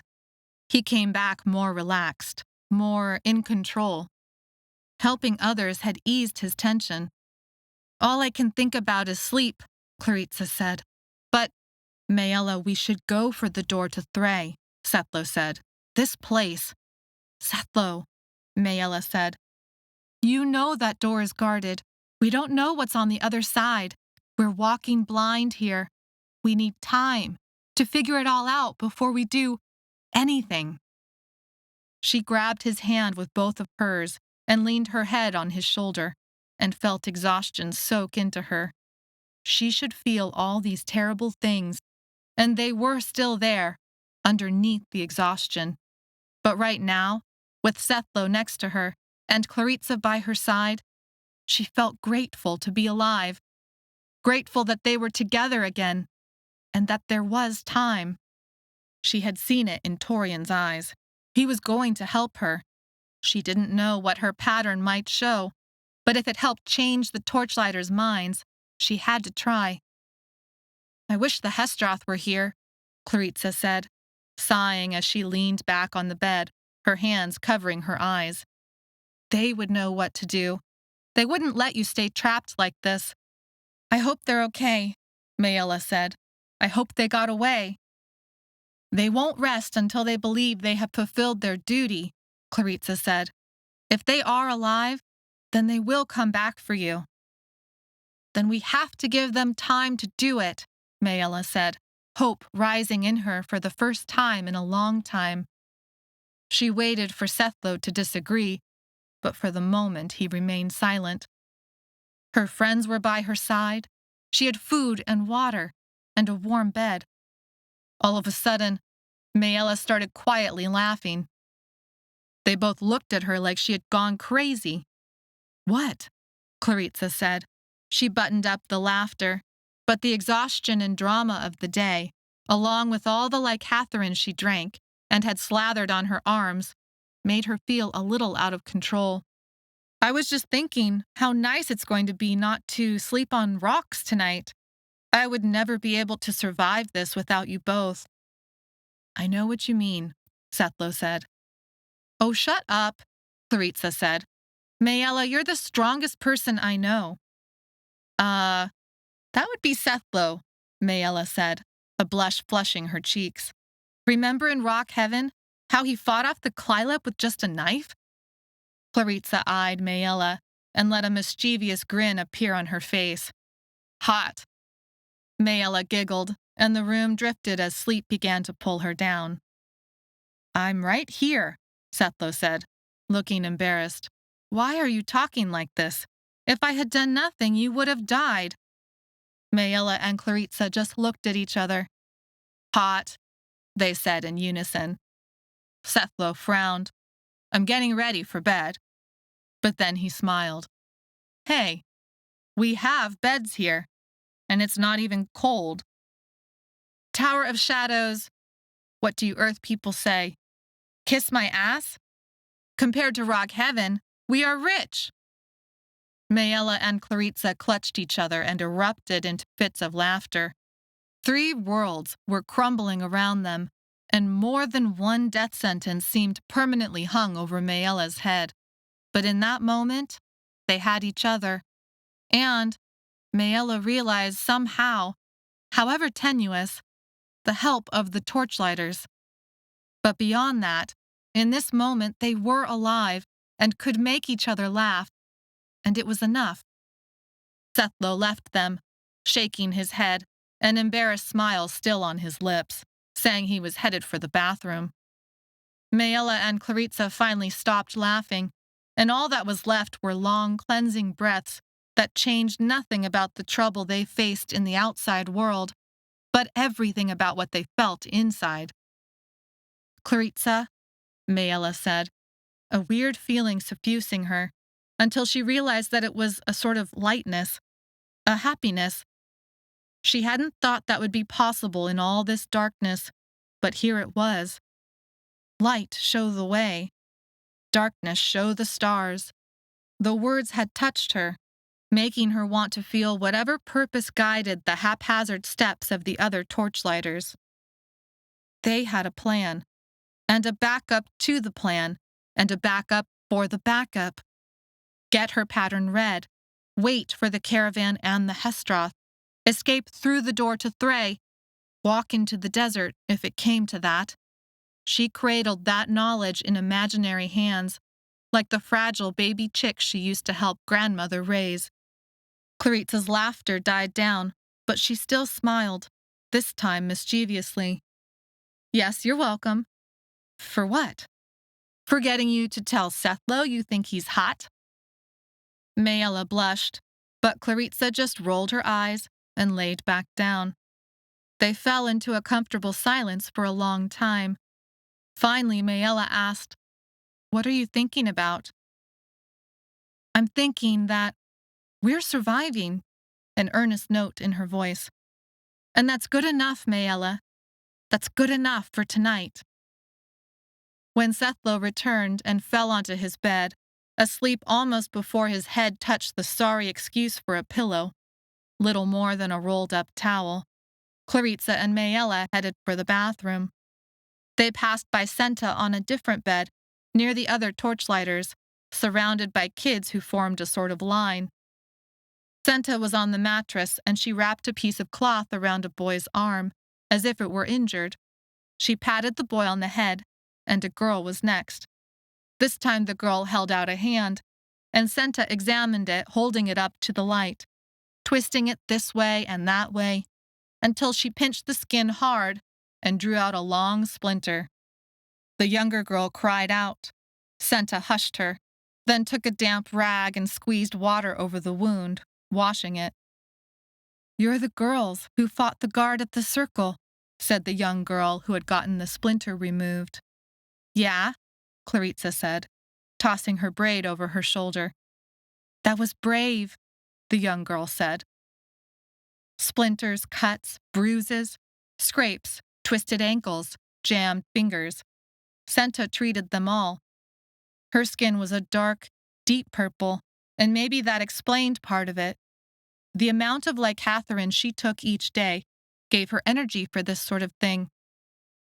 When Clarissa and Maella returned from the bathroom and made the long walk back to their bed, Maella saw the line around Senta's bed was still long. Senta looked at her with steady eyes. Not really warm, but not cold either. Stupid, she said, but also brave. Chapter 17. Maella felt a hand on her shoulder. She was at the kitchen table, laughing over the oatmeal Ehsan had just sneezed out of his nose. He kept snorting, trying to clear it, and Maella and Josa were giggling, teasing him about sounding like a pig. Mother laughed and brought him a tissue. Grandmother made some joke that sent Father into a roar of laughter all his own. She felt the smile on her lips, even as her mind came awake, and her body felt the cold night inside the tower. Maella, Claritza's voice. I think it's Daniel. Maella came wide awake at her words. Sethlo was already sitting up. The dormitory was dim but not completely dark. The tower required work both day and night, and people came quietly in and out. Another shift change. Sethlo and Maella padded quietly down the dormitory, following Claritza. The long rows of beds stretched out on either side. Others were waking, including Senta and the Torchlighters. It would soon be time for a meager meal, topped with energy-fueling lycathrine water. I saw him come in with some others. At least, I think I did, Claritza said. They scanned the aisles, searching for a familiar face, instead finding many red-rimmed, exhausted, dirty purple ones. There, Sethlo moved to the right and called out softly, Daniel. A boy stood tall, forehead pressed against the wall of the dormitory like it was the only thing holding him up. When he turned, Daniel's exhausted face was covered in soot, his eyes bloodshot and watering, his hands sporting several blisters. He blinked and gave them all a half-smile. Well, there you all are. Daniel. Claritza approached him, tentative, and then, as if warring with herself and coming to some decision, she went and wrapped her arms around him. He tensed at first, then relaxed at her touch, and wrapped his arms around her, holding her tight. It is good to see you, Sethlo said. Daniel nodded. I'm glad you're okay, Claritza said, her voice muffled. I'm just so glad you're okay. I am, Claritza, Daniel said, speaking into her hair. Don't cry. I'm fine, I promise. But Claritza was crying, just a little. She pulled back and gave a half laugh. I'm just glad we're all back together. When they separated us, I wasn't sure what would happen. Just watch your back here. Something isn't right in this place, Daniel said. Now it was Maella's turn to laugh, but her laugh was almost hysterical. Daniel looked confused.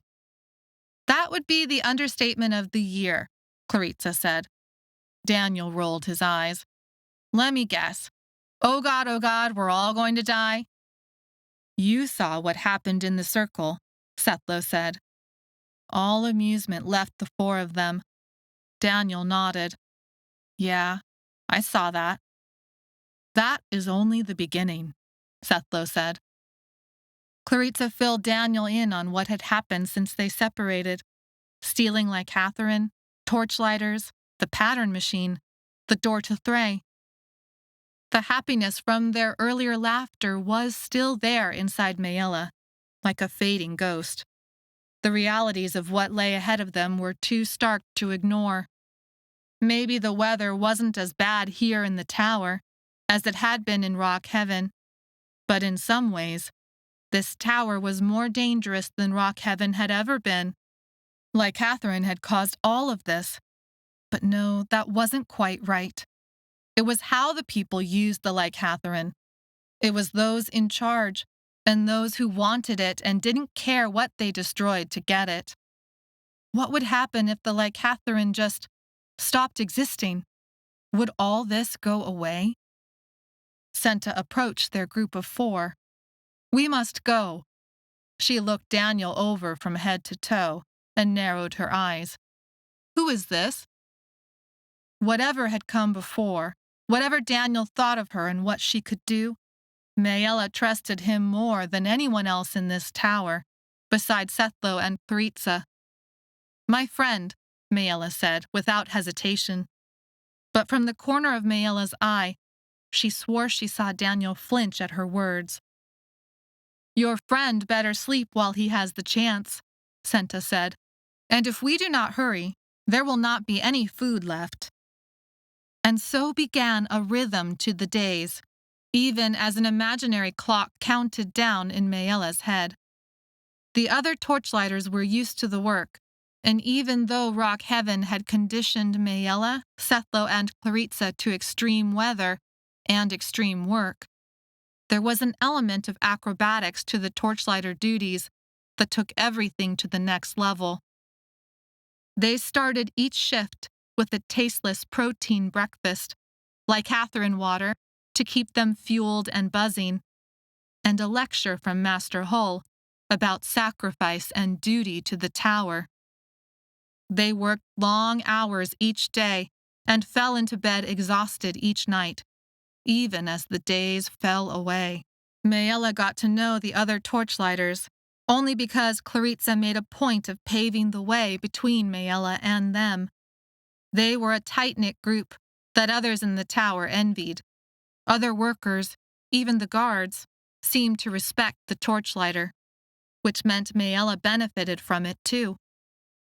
The work was the most dangerous in the tower, and they were the only ones keeping the pipes running. Not just anybody could do the job.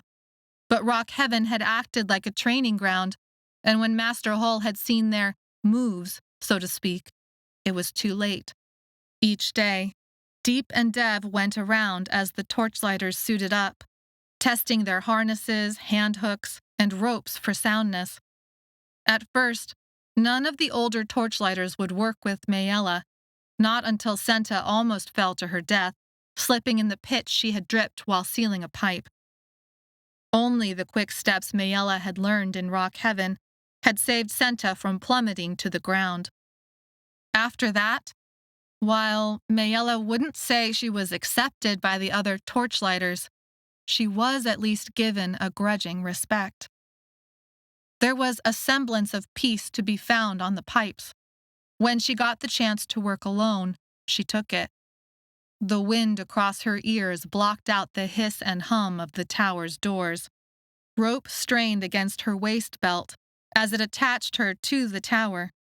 The pitch tore out the hair from her arms as it dripped and dried while she sealed a connection. All of it gave her an escape from the tension of what she knew was coming. Torian waited for a chance to test her blood without getting caught. The door to Thray remained heavily guarded. The days went by, bringing the caravan's arrival closer and closer. Tower workers saw the caravan as an event, a type of holiday. Bartering, reunions, luxury supplies. No one except the Torchlighters knew there was a door to Thray at the top of this tower. The only reason the Torchlighters knew of it was because Doormaker Tane sometimes showed up unannounced in the pattern machine room. This meant the opportunity to barter for any of life's little luxuries came from the caravan. Those luxuries would have to last for months. People began starving themselves, rationing water, anything to save up credits to spend once the caravan arrived. Each Torchlighter shift brought Maella and the others through the pattern machine room. They were the only ones besides the guards, and Master Hull and his son, who had regular access to the room. Master Hull puttered over the pattern machine like it was an errant child, fixing and tweaking and berating. He saw Maella once, looking at her like he remembered she had presented as a strange puzzle. She had been walking out to the platform. He had huffed as if in disappointment. Whatever sample Torian had switched hers with had not excited him in the least. A few minutes were snatched here and there, with Daniel at shift changes. Mostly it was Claritza who made the effort. But on the 30th day, he had given Claritza a strange look, saying they were changing his job duties. They hadn't seen Daniel since, other than far-off glimpses while climbing from Midway to the pattern machine room. More like Catherine went missing. This time, 4 bottles at once. Everyone and everything was searched, but nothing came of it. The bottles stayed missing. Supervisor Hull saw a pattern he did not like and convinced his father to send 2 of the adult workers to the circle. It happened again the following week, when 10 more bottles went missing. This time, 4 workers were sent to the circle. Maella approached Torian each night. He never spoke, but for all that, it was easy to understand him. Each time he had shaken his head. No, he hadn't found a chance to test Maella's sample. Everyone was being watched. Guards were on extra alert. Anyone could be sent to the circle next. Maella worried she was asking too much of him. She told him not to try anything unless he was sure it was safe. She'd find another way out of all of this, but she hadn't hid from him how empty those words felt on her tongue. 20 more days passed. They were given a day off every 14 days to prevent accidents. They spent the time sleeping like zombies. Then they returned to work. 30 more days passed. Sethlo hounded her about finding a way through the open door to Thray. Claritza constantly argued for waiting on the hesteroth. Dev and Deep and the other Torchlighters protected her secret, even as they watched her every move. No one had any real plan for how to use Maella's Doormaker abilities to help people escape the tower, except for what Junli's pattern showed. More days passed, and it felt like Maella had always been a Torchlighter. It became second nature to her to walk the maze of metal outside the tower, swing from one handhold to another, and use fire and pitch and chalk to keep the pipes running. But her own time had begun to run out. The caravan arrived in a couple of weeks, and her pattern had still not been read. Her options were narrowing. Everyone agreed patterns couldn't be trusted, not completely. Yet everything hinged on what her own pattern might show. It was a type of idiocy, but one repeated everywhere. Even her own father had believed the patterns, while in the same breath calling them unreliable. Would her pattern confirm she had only 2 doors left? Would it show her the doors to the Library of Souls, confirming Junli's pattern? Then one night, Torian didn't show up in the dormitory. The next day, there was still no sign of Torian as they geared up for their shift. Master Hull launched into his standard lecture about duty and sacrifice and debt, then sent them to their work. He returned to the pattern machine and dripped the next sample of blood into a small funnel attached to a tube that looped in crazy figure eights throughout the machine. The wind picked up last night. Go quick and fast, and make the seals extra secure. There has been trouble with the pipes, and today's wind will make it worse. As if in response, there was a groan from somewhere deep in the pipeworks. They worked themselves to exhaustion in the wind and the dry heat. Coming back into the humidity of the tower was a shock. Master Hull was waiting for them, Supervisor Hull by his side. They launched into a lecture about responsibility and laced their words with the thread of the circle. The Torchlighters did not usually get a lecture at the end. Dev and Deep kept their heads down. submissive, compliant, trying to show in every line of their bodies that no trouble would come from any of them. Other Torchlighters followed their lead. Supervisor Hulf stood by his father's side, eyes sparking with that intense anger and bitterness that made Maella shiver. He wore the yellow-cuffed tunic again and stood apart from even his own father, as if fearing his clothing would be soiled. Dev and Deep exchanged a covert expression. No one dared bring up Torian's name, but everyone knew something must have happened. Now leave here.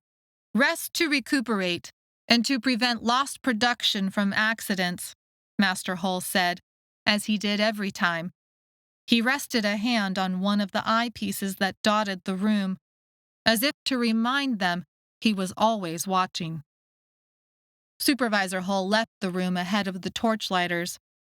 On midway later, Clarissa swore she had spotted Daniel following after Supervisor Hull, like a personal servant.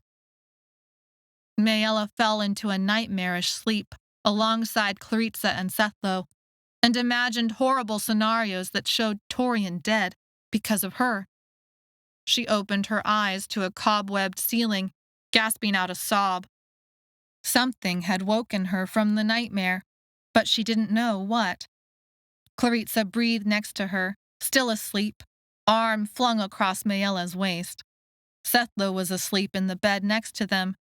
There weren't any blankets, but they had survived colder nights than this in Rock Heaven. The wail rose again, haunting, thin, full of pain. Maella sat up, carefully moving Claritza's arm. Now that she had given her eyes a minute to adjust, it wasn't as dark as she thought. Sunlight and torchlight came from the windows high above and cast long shadows everywhere. Sethlo shifted, his feet hanging off the end. Maella placed her own feet on the floor. She curled her toes and then relaxed into the cold. It helped push away the last tendrils of her nightmares.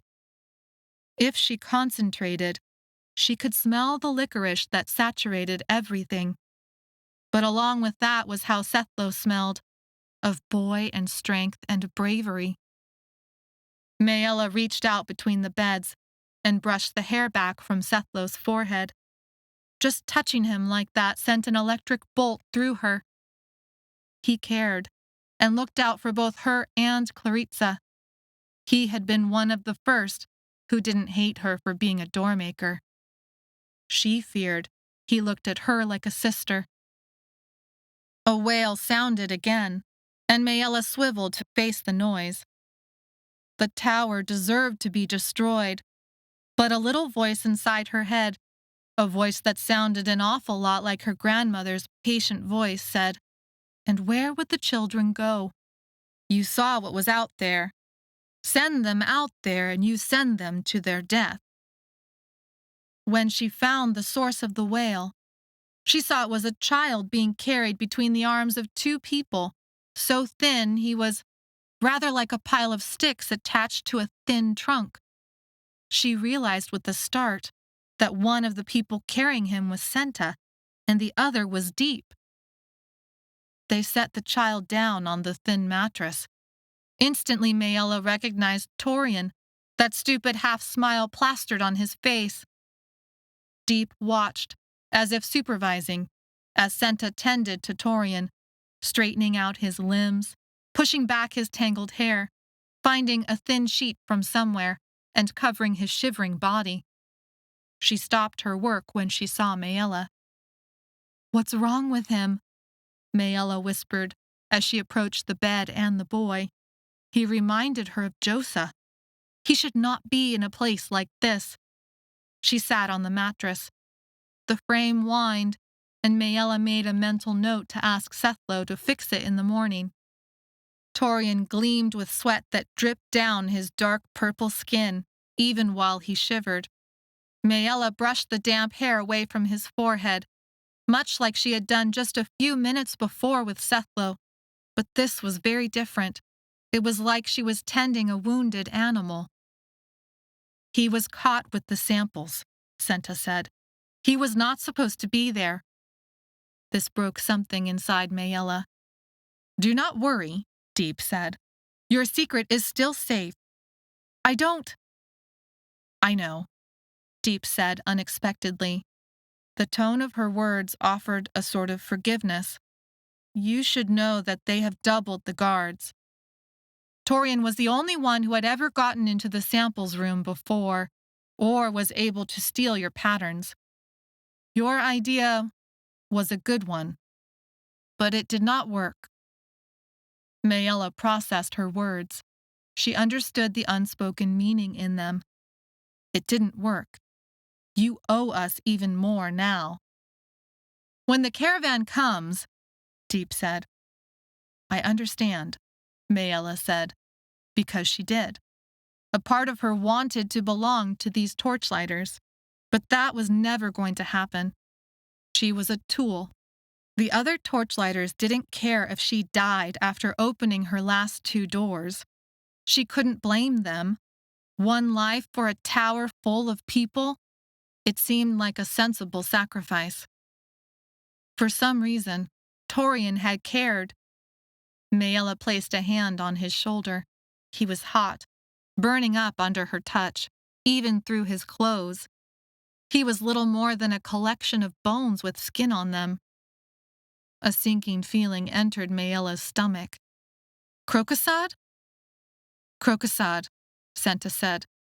But it is almost over. No, Maella said. Wait, Senta said, that is not... Maella didn't listen to her, but went to the old woman who guarded the dormitory's bathroom and drinking water. She impatiently woke the woman, handed over her card for marking, and ran the water back to Torian's bedside. She dipped a piece of clothing in the water and cooled his forehead, and then gave him sips of the water to calm his crocosad. Only when he calmed and fell deeper into sleep did Maella turn accusing eyes onto Senta. Why has he been left like this? Why did no one help him or tell me? He is on day 2 of his 5-day crocosad punishment, Senta said. If he was not so valuable a torchlighter, they would have already sent him to the circle. 3 more days? He might not survive that without help. Maella dripped more like Hathrin water onto Torian's lips. The drip slid into his mouth. He reacted, licking them. She didn't know how much she could risk without choking him.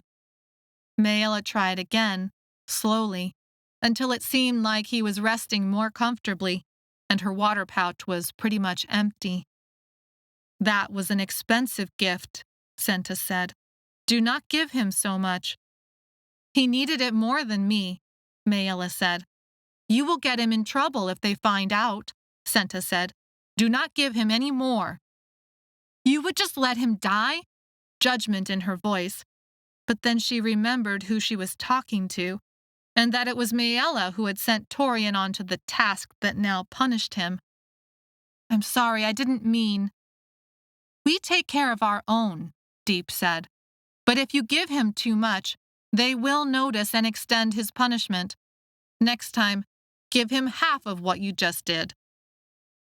Oh. Maella had assumed they were not helping him, but she should have known better. Maella, Senta began. Maella bit her lip. What could the 2 of them say to each other that hadn't already been said? Maella was at their mercy. Barely 6 days were left until the caravan arrived, and everything changed, one way or the other. Instead of letting Senta speak, Maella walked away. Chapter 18. I need your help. Maella stood next to Sethlo and Claritza out on the pipes. Yeah, Claritza said, cursing. I almost died last time sealing that pipe. That's not what I meant, Maella said. Today the sun hit the skin with an intensity that burned if you did not take breaks in the shade. They had learned many days before where the little glass eyes and trumpet mouths were and how to avoid them when they wanted privacy. It wasn't just the glass eyes watching them. Every torchlighter, it seemed, had been tasked to keep an eye on Maella after what had happened with Torian. Like they knew, somehow, she was making plans for escape. They weren't wrong. "You're not going to like it," Maella said. "You said that last time," Clarissa said. "And it's still true." "Anything," Sethlo said. "Tell us. We cannot do nothing any more. I am going crazy." The dark purple pitch never fully left their arms now. They wore the sealant like rubber gloves that gave off a constant sweet licorice smell with an underlying smokiness. Only 2 days were left until the caravan arrived. Tower workers buzzed day and night with movement, conversation, excitement. The caravan was a spectacle, both for those who traveled on its wagons and those who anticipated it. Torian's crocosod punishment had finished. Though he was weak, he was back out on the pipes today with them, a deeper shadow to his smile now. "We need the pattern machine to read my blood," Maella said. Clarissa squinted in the sun. "But Torian—" "He tried to switch the samples, but we don't need the samples." Maella held up her arm. "All the blood we need is right here. We walk by that machine every day. I swear we could all run it in our sleep with how many times we've seen Master Hull work it. We find a way to distract Master Hull and the guards and put it into the machine. We walk by the damn thing every day. It's what we should have done in the first place." "No, they thought Torian would get in and out without getting noticed," Clarissa said. "This will definitely get noticed. We're out of time. Torian got caught with the samples. It's not the same thing. That's in a different part of the tower. This time, it will be different. If we don't try this now, then the caravan will come, and they'll make me open those doors." Maella looked to Sethlo to gauge his reaction. He was the bravest person she had ever met. He had fought off a clylop in a thunderstorm with only a knife. He had overcome the guilt his uncle had laid upon him for the deaths of his family. "I think you are right," Sethlo said. Maella released the breath she had been holding. She'd thought he would argue that they should try to escape through the door to Thray again. He was on her side. He had always been on her side. She used a hand to steady herself against the pipe and checked her rope to make sure it was still secured. But mostly, she did these things to hide the elation in her heart. "Maybe we should leave them all behind," Clarissa said slowly, for the first time. Maella looked at her in surprise. "But the hesteroth—" Clarissa shook her head. "Are probably dead. Maybe that's the smart move. To try for Thray like Sethlo's wanted to do all along." "But it's not the right move," Maella said. "At least not yet. Not if there's a chance my pattern could still change deep in Dev's minds. If we abandon the tower and everyone inside it, then what does that make us, except some kind of monsters? What if there is something to Junli's pattern after all?" "If we stay and try to help them," Clarissa said, "you'll likely get killed." "I can live with that. More than I can live with leaving," Maella said. "Plus, they've added guards. We're more likely to get caught than ever." The two girls stared at each other. It wasn't an argument, but more a reflection on a common understanding. They were both about to step into a great deal of danger and wanted to make sure the other understood exactly what she was agreeing to. "I have been thinking about this," Sethlo said. "You were right to wait. You were right, Maella. We need information. The pattern machine can give it to us. Destroying this tower isn't going to get anyone closer to the one door. This is one tower. We're trying to fix the worlds. Everything has to come second to that, doesn't it? He looked at her with such an open, beseeching expression. Maella tried to hide the way her heart faltered. It wasn't what she had meant. This wasn't about the one door. This was about surviving. This was about paying what was owed. This was about finding her family. But she could drown in those eyes, and she could not bear disappointing him or changing the way he was looking at her in that moment. But we could get caught trying to get this pattern, Clarissa said. What's the point? Whatever it says, we can't trust it anyway. But the Torchlighters would trust it. It could change their minds, Maella said. Or, Clarissa said, it could get us all sent to the circle. It could. But if we don't try this, then they either make me open those doors, or we might as well throw ourselves at the mercy of those guarding the door to Thray. What other options do we have? All three of them went silent. Clarissa sighed. She looked off to the horizon, unseeing. Promise me this, she said finally, a bitter note to her voice. If the new pattern doesn't convince them, then we try to leave. Don't let them use you up, Maella. Promise me. They don't care about what happens to you, just what you can do for them. Maella thought of her father and the way he had looked at her that day in the kitchen, the day he had left through the door in the field. His eyes had held this crazy light in them, a sort of panic. It was seeing that light suddenly appear in Clarissa's eyes that more than anything made her blurt it out. I promise. She meant the words, as much as she could mean them, not knowing what was going to happen next. But deep down, the moment the words left her mouth, she had known. Like with her father, like she had known with June Lee and Farron. It was a promise she would end up breaking. Leave it to me, Sethlo said. I will get us time on the machine. What are you going to do? Maella asked. I am going to be brave, Sethlo said, flashing a smile that made Maella's heart gallop. That sounds like you're about to do something stupid, Clarissa said. I am going to break something that needs Master Hull's full attention. You two need to work hard this shift and make up for my lost production. Sethlo dashed down the pipe, swung to the next one, and vanished among the tangle of metal. Clarissa raised an eyebrow at Maella. I think he was trying to flirt with you. Maella looked at Clarissa as if she had turned crazy.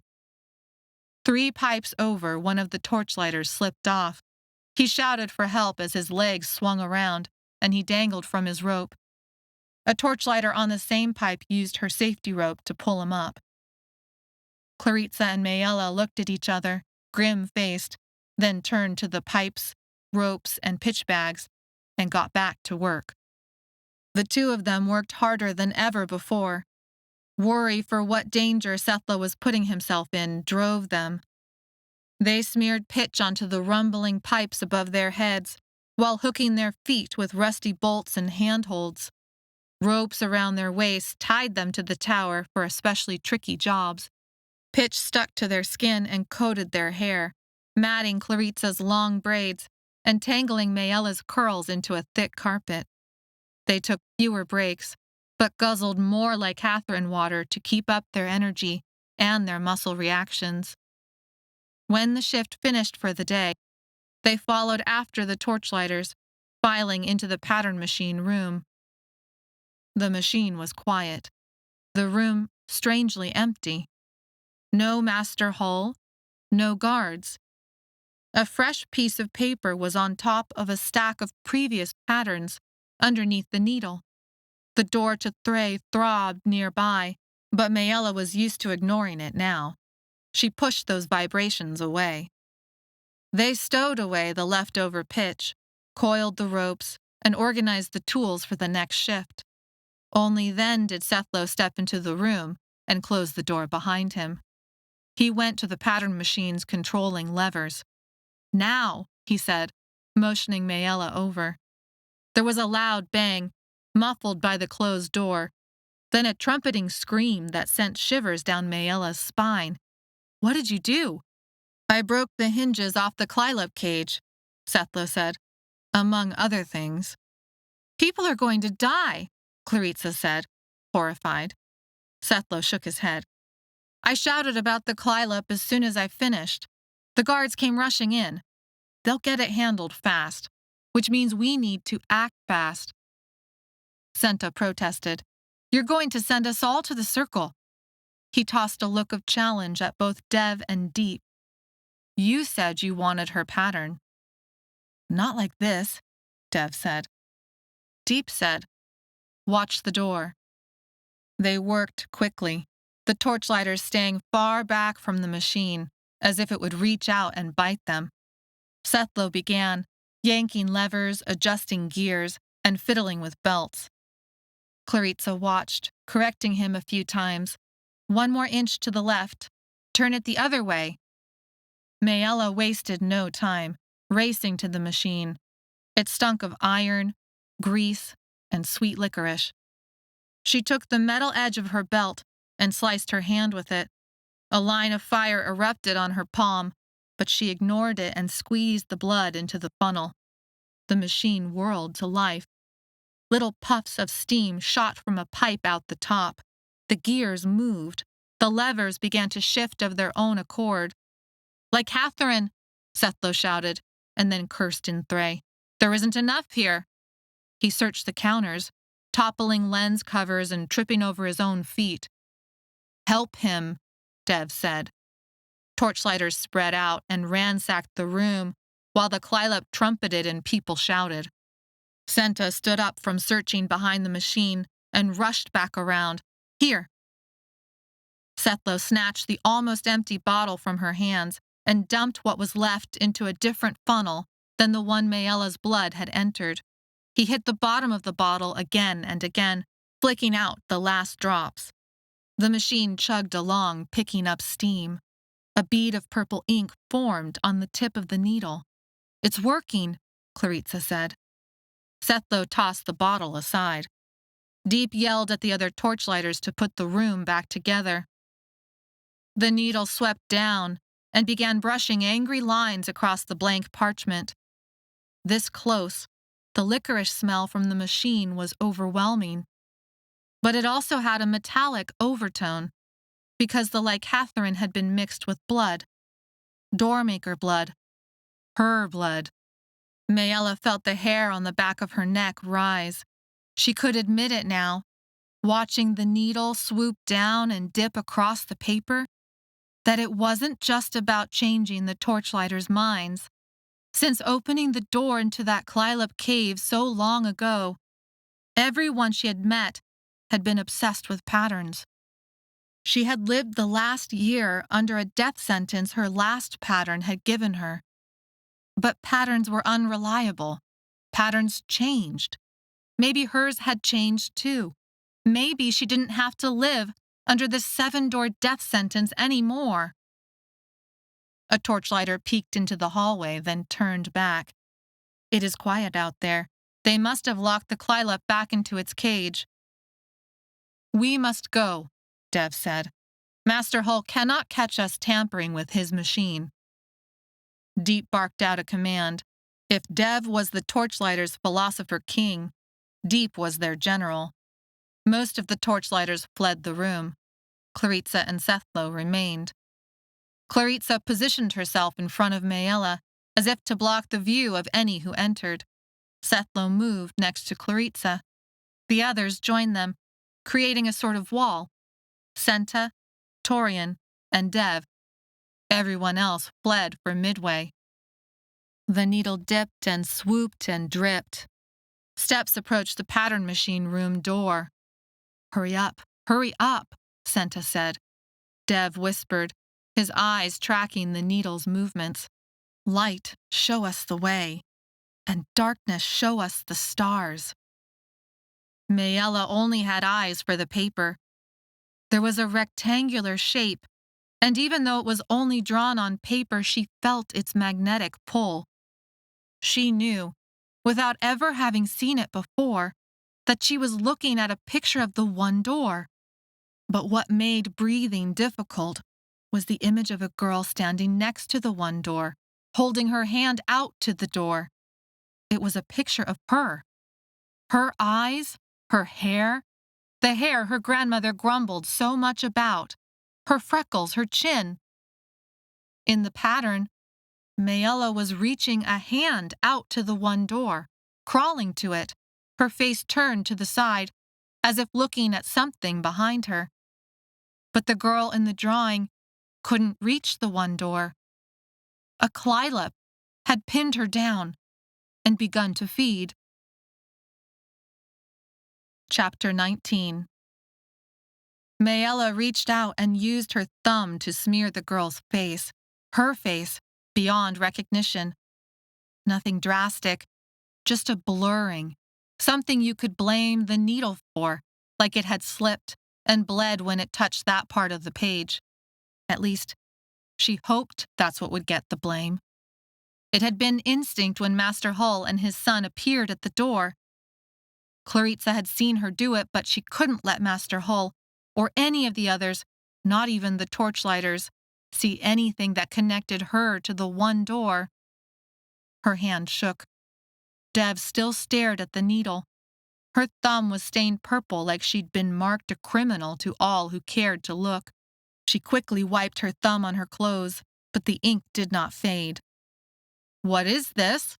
Master Hull said. "What are you doing?" There was a crash and ping, like the spring of a coil. A part dangled from the pattern machine, broken. "Watch it!" Supervisor Hull shouted. Sethlo tumbled into Maella. She went down on her back, the air knocked out of her. "We're sorry," Clarissa shouted. "We've been working so hard and got scared. We heard the clylop. We hid in here, but then he tripped. It was an accident." Supervisor Hull kicked out. Sethlo curled up on the ground to protect himself from the blows to his stomach, back, head. Dev and Senta did not move. Torian crouched on the ground next to Maella and folded up the pattern, stuffing it deep into Maella's clothing before anyone noticed.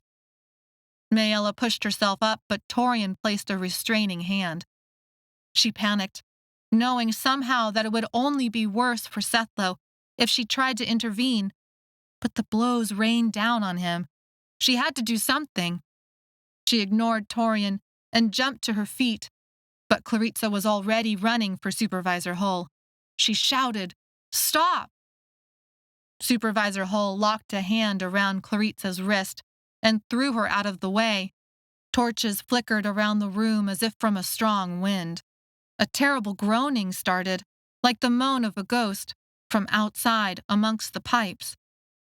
Master Hull cursed at Sethlo, quietly and methodically, with a detached neutralness, as his hands fanned over the machine, searching, twisting, correcting. Finally, Master Hull spoke a quiet word in between the blows and thuds into Sethlo's flesh, yet the word carried power in spite of its volume. "Stop." Supervisor Hull stopped mid-kick, his chest heaving in great gulping breaths. "When you feel the need to bite, consider the control you pass on to your target," Master Hull said, his voice teacher-like, almost a chant. "Regain control over yourself. Do not lash out blindly, and you regain control over everyone else." "But Father," Supervisor Hull started, his voice strained and a vein throbbing on his forehead. Sethlo moaned at his feet. Dev and Senta stood like statues, their gear making them look fierce and in direct contradiction to their pale lavender faces. "Doormaker Tane requires." "I know what he requires," Master Hull said.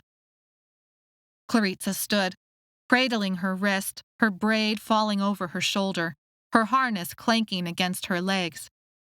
The flush faded from Supervisor Hull's face. Maella crawled to Sethlo and reached out a hand. He flinched at her touch, cradling his stomach. The room became full of bodies as guards returned, and the next torchlighter shift arrived.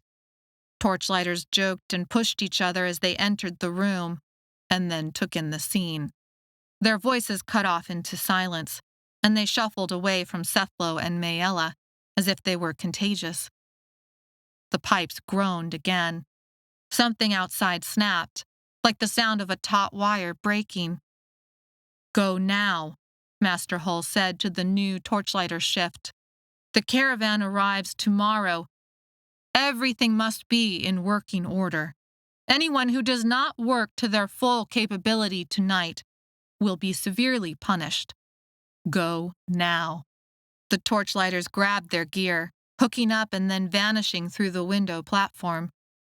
Supervisor Hull turned to his father. "There must be consequences." "Yes, there must be," Master Hull said. "The circle," Supervisor Hull said. It wasn't a question. "It is what the arriving guests expect. A spectacle." Master Hull's eyes flicked over Dev, sorrow in them. Senta broke into a sweat. Torian stood by Claritza. Maella was still on the ground with Sethlo. "Which one, father?" Master Hull looked all of them over. The sorrow had vanished now and been replaced with nothing at all. She wanted to wipe the calm off Master Hull's face. His son might explode at others, but Master Hull never flinched. Maella looked around. Eyepieces. She could open an eyepiece, a door, and she bet it would wreck his calm. A recklessness filled Maella. The closest eyepiece felt like it bulged out slightly, like it knew her intention. "Do not," Sethlo said, as if sensing Maella's intent. 2 words, painfully spoken from a split lip and a black eye that was already swelling.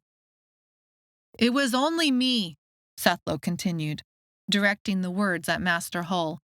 "Only me. I have been too lenient on my torchlighters," Master Hull said, shaking his head. "That ends today. Take all of them to the cages." Chapter 20. The cages smelled of sulfur. Their feet shuffled across the floor. Maella, Claritza, Sethlo, Senta, Torian, Dev. The cages held people for the circle. It was a different set of cages than where Maella, Senta, and Claritza had spent that one night. These were the cages where they had taken June Lee and Farron. A dark place, set up next to the clylops' lair. Maella moved along with the guards, as if in a dream, and walked into her cage without resistance. All of them did. Water dripped from the ceiling and along the walls, leaks from outside the pipes. The guards secured the cages and left. A bucket for waste and a bucket of drinking water were the only things inside. Moss and mold snaked along the drips, spreading an infectious light green with hints of purple that crawled along the walls. The room was silent except for maddening drips of liquid and the rustle of bodies against the cold floors and cage bars. The clylops sometimes snuffled so loudly they could hear it through the walls. It had been her face on that page, with the one door. And the clylop? Maella shivered. It was larger than the circle's clylop, but smaller than the cave clylop she had first encountered. More like Rock Heaven's clylop. Senta had once said something strange about clylops. Maella turned to the cage next to hers. Senta was there, crouched on the ground, eyes closed as if in prayer. "When we were in the circle, you said the clylops were transformed," Maella said, raising her voice barely above a whisper. "What did you mean when you said that?" Senta looked up. "That is what I was taught. The clylops were people once. A generation ago, something broke inside the doors.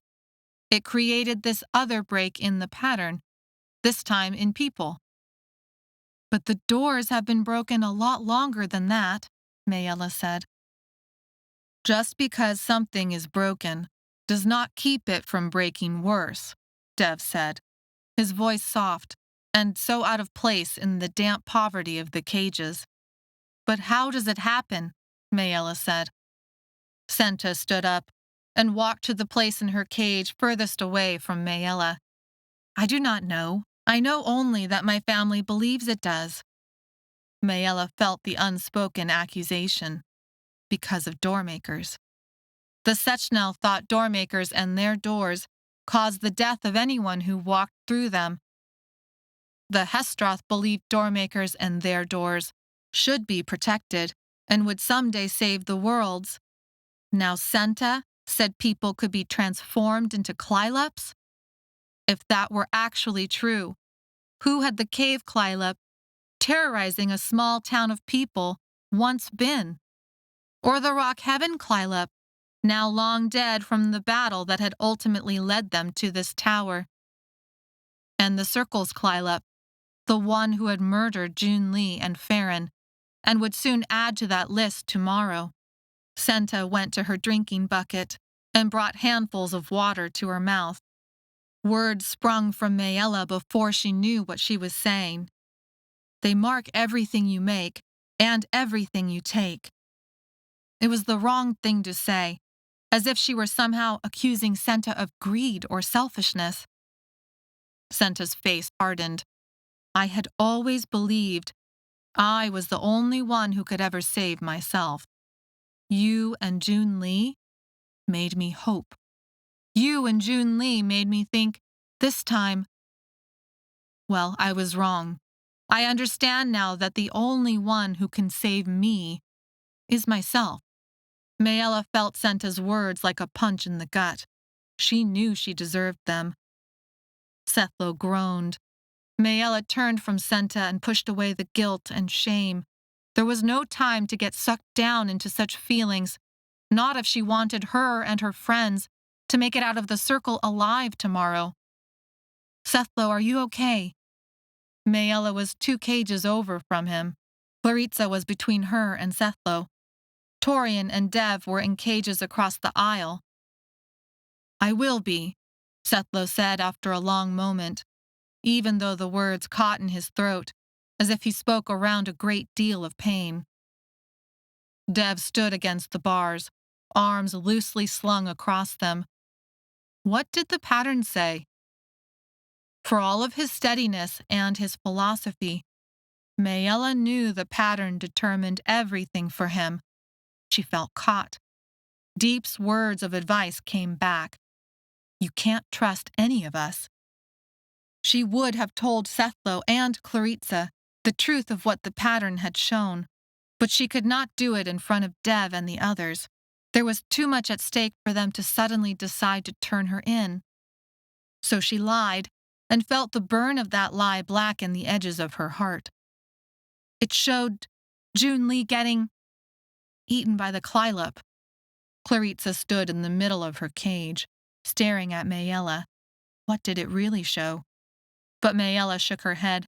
She couldn't say, not now. I do not believe you, Senta said. Maella pulled out the pattern Torian had stuffed in her clothing. She smoothed out the wrinkles and examined it again. She had smeared the face and enough of the hair while the ink was still wet. There was no way to tell who was really in the picture. Where the clylop ended and she began was a formless, swampy mess. It upset her stomach to imagine the blood, her blood, that would cause such a thing. A ravenous consuming.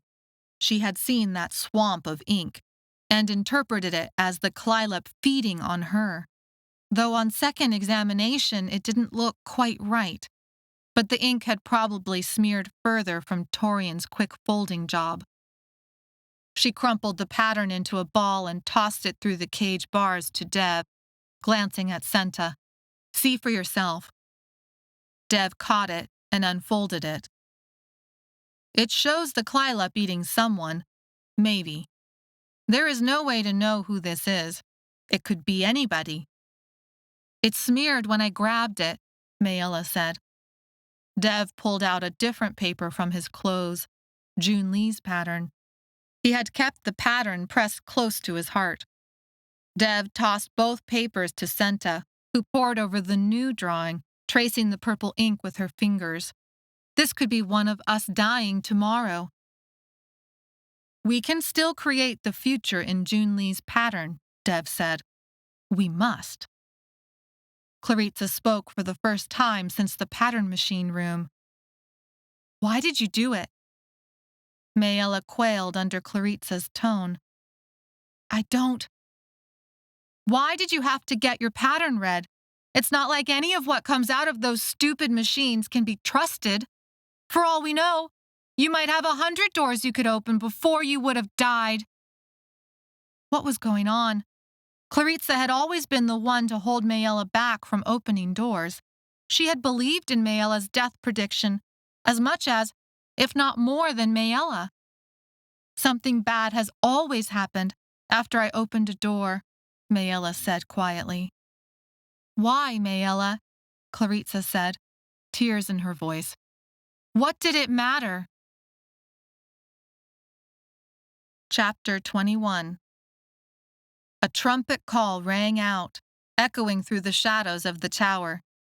The clylop blasted its reply, vibrating the stones and cage bars, as if an earthquake shook everything. Purple torchlight flared, as if responding to the clylop's call.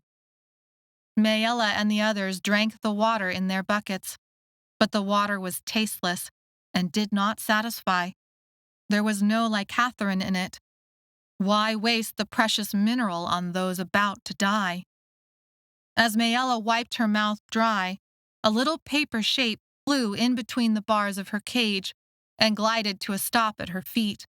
She picked it up, the paper crinkling under her touch. Intricate and precise folds had created a dragonfly out of the two patterns, June Lee's, Maella's, intertwined and wrapped over each other. Some of the purple lines from the drawing folded in such a clever way as to suggest eyes and the whimsy of transparent wings. Maella looked for Torian. He stood against the bars and raised a hand as if in welcome, and smiled. But his hand shook, and his face twitched. He had only just ended Crocosad, and now he was without lycathrine again. Guards entered and crowded the 6 of them into the narrow outer hallway. Already Maella's energy sagged, and a headache formed at the front of her forehead. The same pain showed up on the faces of the others as they walked the curve. No one spoke about it because what was the point? There was a chance they would survive this. 6 against 1 small clylop? Maella planned to open one of the doors that dotted the circle. It would reveal who she was, but it was better than all of them dying in the circle. That's what they had decided in the night. Then you would still have 1 door left to open, the wagon doors from the Library of Souls for us, Dev had said. Fight the clylop. Reveal herself as a doormaker. Somehow make it from the top of the tower to the bottom without getting caught. Then die while opening a wagon door. They had to defeat the clylop first. What happened after that? Well, she could only hope for an after. The door to Thray had given her nightmares of clylops and feeding and death. Vibrations from other nearby doors twisted across Maella's skin. A dull roar grew louder as they crossed into the inner walkway, where they were led through a twisting set of doors and then found themselves inside the circle itself. The guards pushed them through and then locked the door behind them. At first, Maella thought the roar was the rush of blood across her ears. The 6 torchlighters stepped deeper into the circle, the contrast from dark to light blinding them for several seconds. The circle smelled like sweat-soaked leathers, a humid rot, old fear, and a rolling excitement. The roar increased, and Maella realized it was the crowd. Every seat was filled to bursting with people. Men and women in bright, clean clothing fluttered around in the stands. It was a sea of brown skin. Brown, not purple. They shouted and laughed and crossed benches to talk to partners and friends and lovers. Still others exchanged money between hands as they haggled and pointed at the 6 torchlighters inside the circle. The caravan had arrived during their night in the cages. It seemed every guest had come to watch and bet and enjoy the fight. Sethlo pivoted on his feet, twirling as if in a dance. There is no way they all climbed the ladder. If the hesteroth are here, they could be anywhere in that crowd. He looked strong and fit, and ready to take on a clylop all by himself. If the hesteroth are here, they will come down once they see us in the circle, Clarissa said. She had yet to speak a word to Maella since the night. Dev stretched as if getting ready for a run. Muscle roped his arms and chest. Master Hull allows guests to use the elevator. It is important to him for them to believe he runs Salamba like a benevolent dictator. The only sign Dev felt any stress was the sweat that dripped down his face and landed in little puddles, staining the ground dark gray. He secretly scanned the crowds and nodded. Maella followed his gaze and found the other torchlighters. They had stuffed themselves near one of the doors in the front row, in and amongst those dressed much more richly than them. Deep sat in the very front, glowering. The crowd gave them space, as if their leathers and gear and deeply purple skin created a barrier no one dared cross. But then Maella realized why. Guards stood ready at multiple points around them. The torchlighters were being forced to watch. Torian and Senta stood together, silent. Both looked ready to break down in tears. Clarissa scanned the crowds as if searching for someone. She pointed. There's Daniel. But then she dropped her hand, as if realizing it did not matter.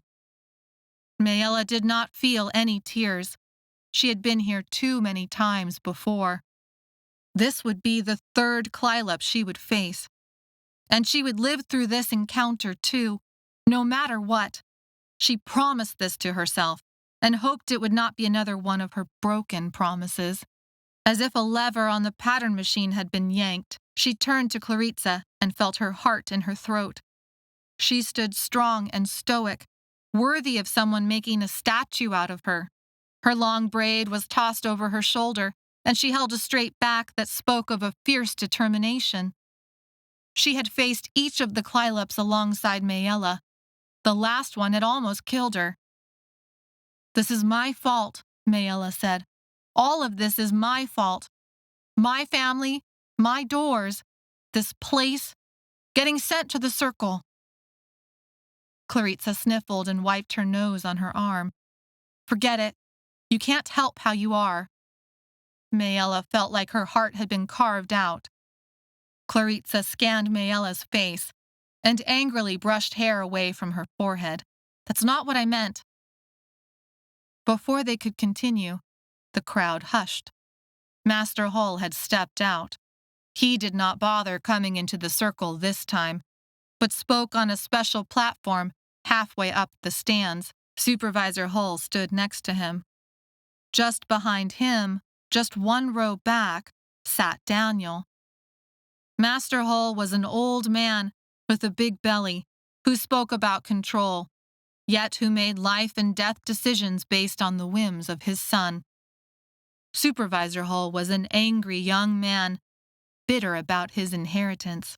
She felt sorry that Daniel had been tasked to act somehow as his personal servant, but then thought better of that. He was safe in the stands, while everyone else she cared about was in the circle with her.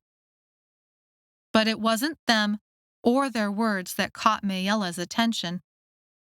It was who Supervisor Hull was staring at, lifting his eyebrows in silent communication.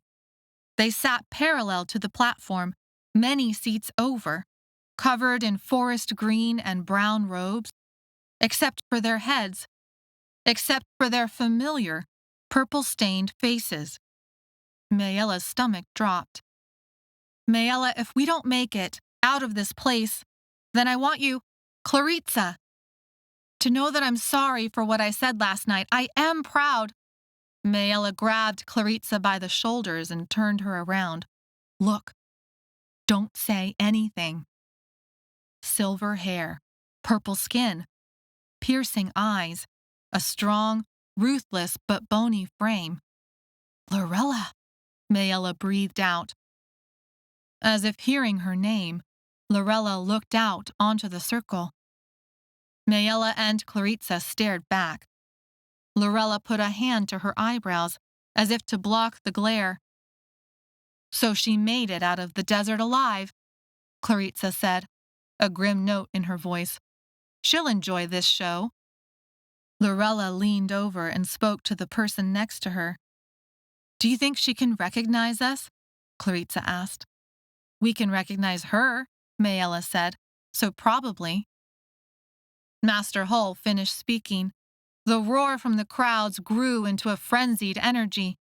A trumpet call pierced the air, and the clylops call answered, shattering any last bits of calm. Sethlo and Dev moved into a fighting stance. Maella recognized Lorella's seatmates. Your uncle! Maella shouted to Sethlo in order to be heard over the roar of the crowd. Look to the right of Supervisor Hull. Dedian, Sethlo's uncle. Sechnel, the one who had tried to kill them all on the ladder. Next to him sat Orentia, a warrior in her own right, but the lover of the man who had tried to hang Maella and Claritza. Foster had fought in the Doormaker Wars. She didn't know what that really meant, other than he hated doormakers with a passion. Radovan, a soldier in that war, a friend of Orentia's and therefore of Foster. The four of them, temporary allies to Maella in the stark wilderness of Rock Heaven, now turned enemies. They stood as one from their seats and vanished into the stands. Supervisor Hull followed. None of it made any sense. Supervisor Hull recognized them? What did that mean? Chapter 22. Maella! Sethlo's shout tore through her disjointed thoughts. The clylop raged into the circle's light, its darkness like ink spreading across the ground.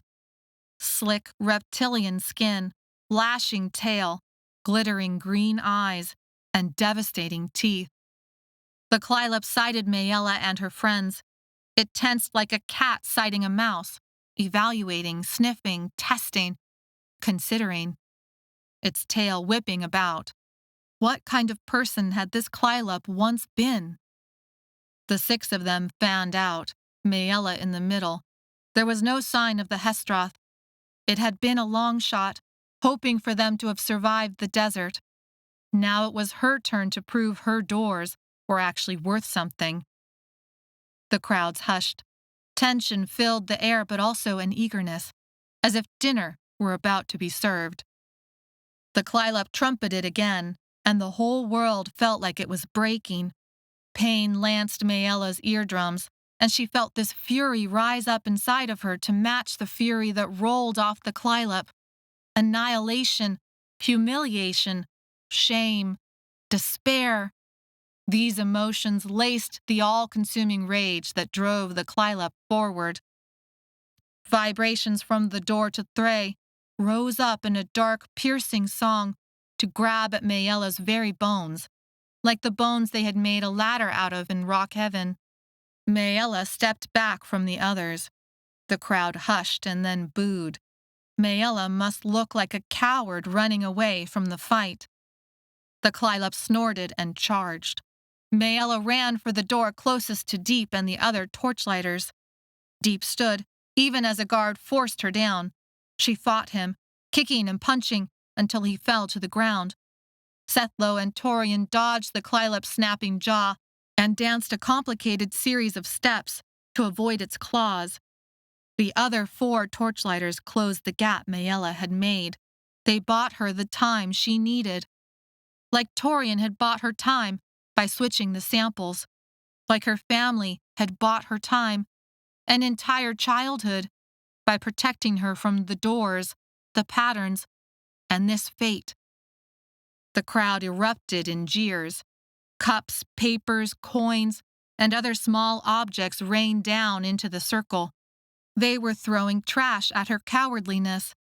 She felt their venom like a snake bite. Deep could see it in Maella's eyes, what Maella was planning to do, and she approved of this reckless, heroic act. Deep called her Torchlighters out of the stands to fight and to hold space around the door. They rose as one, throwing off their guards. They bought her time. Shouts alongside a squeal came from behind her. Vibrations from the circle's door shook the entire fence. She had brought water out once and hoped she could make it happen again. Maella thought about the ocean that surrounded Keepershaw's lighthouse and the waves crashing against sharp rocks and the taste of salt on her lips. She thought about the humid lagoon underneath the lighthouse and the way the clylops swam in its depths like a sea monster. She thought about the desert and the hesteroth and the way she had brought salt water gushing from the sand. She thought about crashing power and filling up the tower until every last stone was washed away. She thought about her little backyard creek and the stones that Claritza and Maella had sprinted across to escape Barth, but also how her father had played games with them in the creek, smiling and laughing and pretending everything was okay. Do not give up. Believe in something better than this. She placed both hands on the door. The Torchlighters stood like sentinels on the other side, blocking the guards and the crowd. Vibrations took over all thought and emotion. She opened the door. Chapter 23. The door opened to nothing. No Torchlighters, no crowd. It was a black void filled with cold whispers that sent a shiver down her spine and sunk her into a pool of shame and embarrassment. She had been so sure. She had thought about water and waves, and a rumbling earthquake emanated from the door's void. Darkness spread from the door across the circle's floor. Maella stepped back, until she ran into something solid yet slick. She fell onto her butt and turned away from the door's darkness to look up at the darkness that had stopped her tracks. The clylops stood as if frozen like a statue. Its eyes were locked on the door and it sniffed, its nostrils flaring, dog-like. Up close, its eyes were a weird jeweled green, slit like a snake. And yet there was something underneath those slits of rage and reptile that disturbed Maella. The clylop was a beast of despair, a monster. Maella searched for that human Senta believed clylops had once been, and swore she could sense it. The clylop whined and looked as if it feared moving. Maella blinked in shock. The circle's fearsome clylop, the one who had killed June Lee and Farron and countless others, was scared. From her open door came a loud snuffle and a wash of hot, humid air.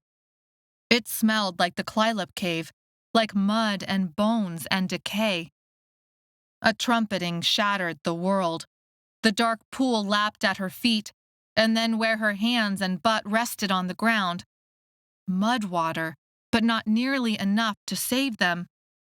Somehow she knew this place. She had opened a door to the clylop cave. The cold, humid stink of that cavern's mud had sucked at her every step. The clylop in that cave had almost eaten them, but then had flown out and wreaked destruction on the people fighting in the valley below the cave. A huge eye pressed itself against the opening of the door. The eye caught on Maella, blinked. It shifted, eye vanishing, and pressed its gruesome snout against the opening and snuffled long and deep. Next it retreated and reached out a claw, a long, 5-taloned thing, sharp enough to slash wood and flesh into ribbons with a single blow. It swiped right, and latched onto the circle's fencing. Maella's door had failed, spectacularly. They were caught between two clylops, surrounded by guards and guests who had bet on their lives. The fence came down in a great crashing wave of links. Its metal ropes fell onto the stands, trapping some of the crowd in their seats, even as they trampled each other in a chaotic stampede to escape. The muddy ice water spread like a disease across the circle's floor.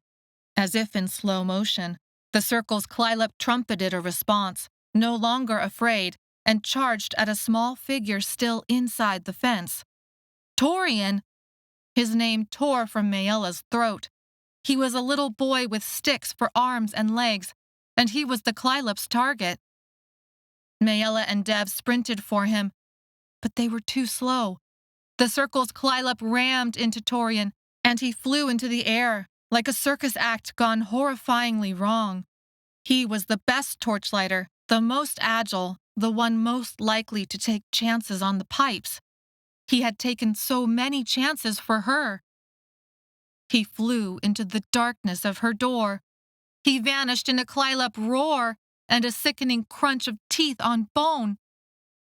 The circle clylop stopped at the edge of the door, rage-filled and yet confused. Where had its prey gone? But Maella knew. She had one door left, and then she would die. She deserved that death. She would rather the clylop take her life than end it with another door. So she laid back on the ground and felt the icy mud lap at her back and shoulders. The cave clylop's claws returned, slashing every stone and bench and body within its reach. Maella's eyes drifted to the top of a tower built by someone long ago to cover up all the wrongness that lived here. Claritza's face appeared above Maella. "Get up!" she screamed. "I'm sorry." Even though she had said these words before, even though she had meant them in rock heaven, and meant them even more now, saying she was sorry took none of it back. Claritza screamed for Sethlo, but her voice sounded as if it came from underwater, muffled, and from a great distance. "Is she hurt?" Sethlo shouted. Yes, Maella thought, and she hurts others. It's the only thing she is good at. "No, there's nothing I can see wrong with her, but she won't move." Senta appeared. They were lining up now. All the people she had failed and would always fail. She was the darkness, but where were the stars? "You promised to help us," Senta said. Tears thick in her voice because Torian was dead, and it was Maella's fault, and all he had done was help her. He had switched her samples. He had endured Crocosod because of her. But she had asked more of him, and now he was dead. "I can't help any of you," Maella said. "I never could. It was never supposed to be me." She turned away from them. Their bets and entertainment obliterated, the crowds boiled out of the stands like someone had spread panic within a rat nest. Two figures fought against the waves of the crowd, heading for the circle instead of fleeing from it. "You cannot give up," Claritza said. "Stop being so selfish. This isn't your fault." But her words didn't work on Maella this time, because Maella couldn't claim ignorance any more of what she could do and what she had already done. Sethlo gathered her in his arms, holding her tight to his chest. He smelled like strength and hope and everything she wasn't. She tried pushing him away, but he wouldn't let her. He pressed his scratchy cheek against hers and pressed the dirt of his own battles against the icy mud that slicked her hair and clothes. She felt the kindness in him, the love she had for him. It filled her up, and it made everything more painful because it took the numbness away. "All will be well, because we will make it well, you and me. Do not give up now." Sethlo's voice was fierce against her ear. "We are the darkness and the stars. We are both. We have always been both." She closed her eyes as hot tears flowed down her cheeks. His words did not undo the grief. It did not undo the destruction that rained down all around them. It did not undo her doors, or the deaths or the blood on her hands. But somehow, his words opened her eyes, and she saw for the first time in her entire life that she could be both full of wrong and still not have that be all she was. "Okay," she said to Sethlo, her voice shaky. "Darkness and stars, right?" "Darkness and stars," Sethlo said. Could she be both? She didn't know, but she wanted to try. So she would try. Sethlo released Maella, and she stood on her own. She swore she could suddenly hear Grandmother yelling at her. "Close the damn door!" The two figures fought a guard at one of the circle doors, finally twisting his neck at an awful angle. He dropped to the ground, his body limp. The figures dashed into the arena, wearing robes that fell back, revealing red hair and freckles, and a dark complexion, and slashes like black swords for eyebrows. "Close the door!" But this was a real voice, a familiar voice. Zomara, Orin, the hesteroth were here. For a wild, incomprehensible moment, Maella thought her door had called them into existence. She had thought about the hesteroth. Had that conjured them? But she had also thought about her father, and he was nowhere to be seen. She had opened a door to the place that had taken him away. Zomara and Orin ran for the door that had swallowed up Torian. The cave clylop continued to swipe left and right. Bodies were strewn across the stands, many nowhere near the clylop but a result of the stampede. The circle stands were still too full of people and chaos, and too few exits. Zomara and Orin flew into a series of acrobatic moves that took them under and around the clylop's claws. The door was too small for the cave clylop to pass through. Zomara shouted, a battle cry, as the cave clylop drew its claw back in for a split second. Enough time for Orin and Zomara to dive for the door, closing it with a click. Maella felt zapped by electricity as the vibrations shifted. Zomara approached, her face a mask of fury. She dug her fingers deeply into Maella's shoulder, and it felt like daggers. Orin had a lock onto Claritza. All around them was chaos, but it was a distancing chaos that created this bubble of stillness around them. "You were supposed to protect her," Zomara said, glaring at Sethlo and Claritza. The cave clylop had caught Zomara on the leg. A thick trickle of blood oozed down onto her foot and stained the ground. "We are," Claritza said, shaking Orin off her arm. "This is not protection," Zomara said. "Two clylops and another door opened." "Where were you?" Claritza said. "Why did it take you so long?" Sethlo's voice cut through like a knife. "We must all work together now." He motioned ahead of them. The circle's clylop snorted and moved, as if shaking off a nightmare. Its ears flapped and slapped against its body. It scanned the area and locked onto their group. It pawed the ground like a bull about to gore its matador. Master Hull's voice boomed from above. "Stop the clylop and bring that doormaker to me." Guards streamed into the circle, even through the same door Maella had opened that was now closed. They brought poles and spears and swords, and severe faces filled with determination. Senta and Dev veered for one of the circle's doors. "No!" Maella shouted, a renewed sense of purpose building inside of her. She blinked away the rest of her tears and steadied herself. Darkness and stars. There was only one place left to go. They would storm the gate that blocked the way to Thray. "This way!" Maella darted for the long, dark tunnel that led to the clylop's lair. It was the only path the guards had not overtaken. The clylop had turned on the guards, its frenzy of rage buying them time. As they ran, Zomara and Orin flanked her. They darted out of the ghostly light of the circle. Everything was noise. Shouts, trumpets, screams, stampeding bodies, guards, clylop. They were in the tunnel's cool shadows when the clylop's trumpet pierced the air, informing them it had given chase. The tunnel reminded Maella of the clylop cave Barth had pushed her into. She accepted it now, that Barth had pushed her through the door on purpose.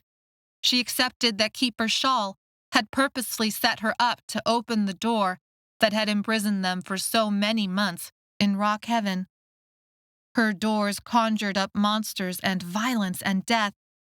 Doormakers brought little good to the worlds, but that did not mean she would give up trying.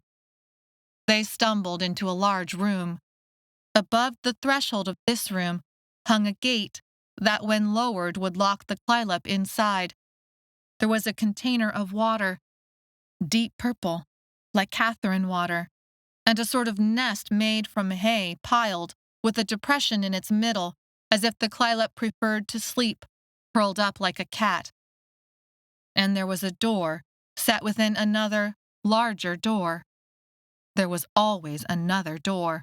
The hinges looked tampered with, like they had been broken and hastily repaired. It was the only way out of this nest, with a clylop barreling down on them from behind. Their group, now 7, 2 gained, 1 lost, crossed the small, darkened enclosure that stank of rotting hay, decay, and animal. The clylop was a prisoner here, like all the workers, kept to do one job, and then put away when that job was done. But she couldn't feel sorry for it, not with all the deaths it had caused. Like you? An inner voice said. Like all the deaths you have caused? It was the monstrous voice, the one that crept into her nightmares and showed her June Lee and Farron, and all the other deaths that had resulted from her family's power and secrets. It was the part of her that believed the pattern machine's prediction about her 7 doors. She accepted that voice and moved on. Zomara and Dev worked at the hatch, using a sword Zomara must have swiped from a guard at some point. The clylop roared, and guards shouted. There was no choice in her mind about what to do. They would find a safe place on the other side of the door to thray and hide out and... We have to go back for Daniel, Claritza said.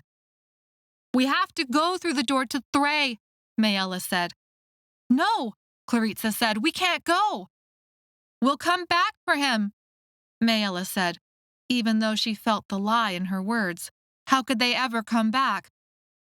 We must go from this place, Orin said. He stood between them and the approaching clylop and guards, another sword shining in his hand, reminding her of the first time she had seen the hesteroth do battle in Rock Heaven against a different clylop. Everyone in this tower saw her open the door. They will all hunt for her now. You made a promise, Senta said. It was in Dev's eyes, too. You said you would help all of us. Maella flinched, but then her heart went cold. She saw it in Sethlow's face, too. What she felt in her heart? A dark choice that needed to be made. We can't go back for them. Saying those words might have just destroyed a piece of her friendship with Claritza. You don't mean that, Claritza said. But Sethlow understood. It was necessary. There was the tower, the desert, and the door. We'll come back for them, I promise. But the words felt empty even to Maella's ears. Claritza must know there wasn't any other way. Where do we go but forward, Claritza? We can't go through to the clylop. The tower is in riots. Master Hull and his guards are coming for us. Dev and Zomara pried open the hatch. Maella knew the moment it happened, because its vibrations ceased. Zomara shouted for the others to follow, and Dev ducked through. Orin looked over his shoulder and said, "Go!" even as he crouched deeper into his fighting stance. The clylop roared into view. Blood trickled from one of its shoulders, and a chunk of one ear was missing. Clarissa shook her head. If you won't keep your promise, then I will. She sprinted for the hatch. Time froze. Maella didn't understand, for the longest moment, what was happening. And then she realized Clarissa was planning to go after Daniel. Maella's stomach flipped as she raced after her best friend. Clarissa had always stayed by her side. Always. Clarissa, wait! Maella shouted, thinking furiously about what to do. An entire tower of pipes and mobs and shadows to search. How would they find Daniel and escape with their lives? Wait, we'll think of something! Maella ducked through, almost launched into the air as Orin somersaulted in after her. She turned around and saw the clylop pulverizing the nest of hay before it went for the opening. Sethlo and Orin slammed the door closed, but the hinges were beyond repair. They positioned the makeshift repair in place, latching a metal bar across two slots bolted into the wall on either side of the door. The clylop rammed the door. Dust fell from the ceiling. The metal arm bent outward, but held. The room was a staging area for the clylop's food and hay. Partially filled buckets of gross-smelling stuff were stuck in one corner. Bundles of fresh hay were in another. But the hay had been scattered to reveal wooden crates that pulsed with their door potential. One of those crates was open and filled with bottles of lycatharin oil. Daniel? Claritza's voice, incredulous and accusing. Maella saw she had traded in one enemy for 5 more. Supervisor Hull stood next to the crates, next to Lorella, Dedian, Arentia, Radovan. Chapter 24. Connections, like links in a chain or beads on a broken necklace, tumbled one after the other onto the floor. Those were the images that rose in Maella's mind as leather scraped metal. Lorella, Dedian, Arentia, and Radovan drew swords from their robes. At the end of the room was an open door that led to where Maella needed to go, a curving hallway that connected this room to the accounting room, the pattern machine room, and the guarded door that blocked the opening to Thray. That curving hallway had always been dark, with only purple torchlight to make the shadows dance. Now, somehow it had filled with soft, golden sunlight. She is the one your father has been looking for, Lorella said, her hair a stately gray. The dust from rock heaven was gone, but the lines in her skin still remained. She had been eating better. There was actual flesh and muscle on her bones, though her cheeks were still gaunt, and her skin still spoke of a deep lycatharin addiction. She jerked her head at Daniel. He is allied with them. Daniel stood just inside the door, a wooden crate in his hands, heavy, full of lycatharin. I am not. But whatever Daniel was going to say next died on his lips as he looked at Claritza. You're helping them? Claritza said, anger and betrayal heavy in her voice. Barth is alive, and Lorella has found him. He's working with Foster and they need funds. Money. Daniel motioned to the lycatharin and held the crate up as if it were his lifeline. There's a real chance we can get home. Claritza! Daniel stepped forward, but Zomara's sword blocked his path, hovering at his nose. Those who align with the Sechnel will not leave this tower alive. Zomara's eyes flashed against her freckles and red hair. Maella's mind whirled with too much information. You've been the one stealing. His own son. It was you this whole time. It wasn't a question, and Maella did not expect an answer, but Supervisor Hull turned his burning stare onto her. You still know so little, and yet, here you had been hiding this whole time. She thought about the money burned into the wall of that hallway, the door that wasn't a door anymore, the American dollars that the hesteroth had burned out in the desert. You're bringing these drugs to Earth, but something about the timeline didn't add up. Barth could only have been involved for these last few months, when he had followed them through the door in the field. That hallway had been undisturbed for a long time. The dust her footsteps had left tracks in had been thick. The door in that hallway had been destroyed by a doormaker. She didn't know how, she didn't know why. But a blaze of hope rose in her, because the thought took over her mind, and she could not let it go. Esan! Claritza and Daniel looked shocked. Her older brother had been missing for more than 2 years now. He had known Barth. He had disappeared through a door. Claritza had been there, knocked unconscious too soon to see what really happened. It didn't make sense yet, how all the pieces fit together. American money, a broken door burned into this tower, Esan and Barth. But somehow, she knew they did fit together. Evil stands before us again, Dedian said, his grizzled face strangely frozen on one side. He hitched up his shoulder like it pained him. Evil talks sweetly about justice and clylops. Yet you are the evil that created the clylops in the first place. It is more convenient, Dev said, when someone you want to kill is evil. There is no guilt that way. Dedian's lip curled. Dust lickers do not deserve guilt, Arentia said, her hair coiled on top of her head, like the first time Maella had seen her in rock heaven, breathlessly beautiful and lethal. Did you just call us dust lickers? Claritza said. I'm pretty sure we'd all lick some dust if it meant preventing crocosod. The stain on your skin speaks louder than your words. Arentia moved her sword until it pointed at Claritza's head, though several feet separated them. I know you sent people to their deaths, Maella said to Supervisor Hull. You've let the Clylop execute them to cover up your crime. Junli and Farron deserve justice.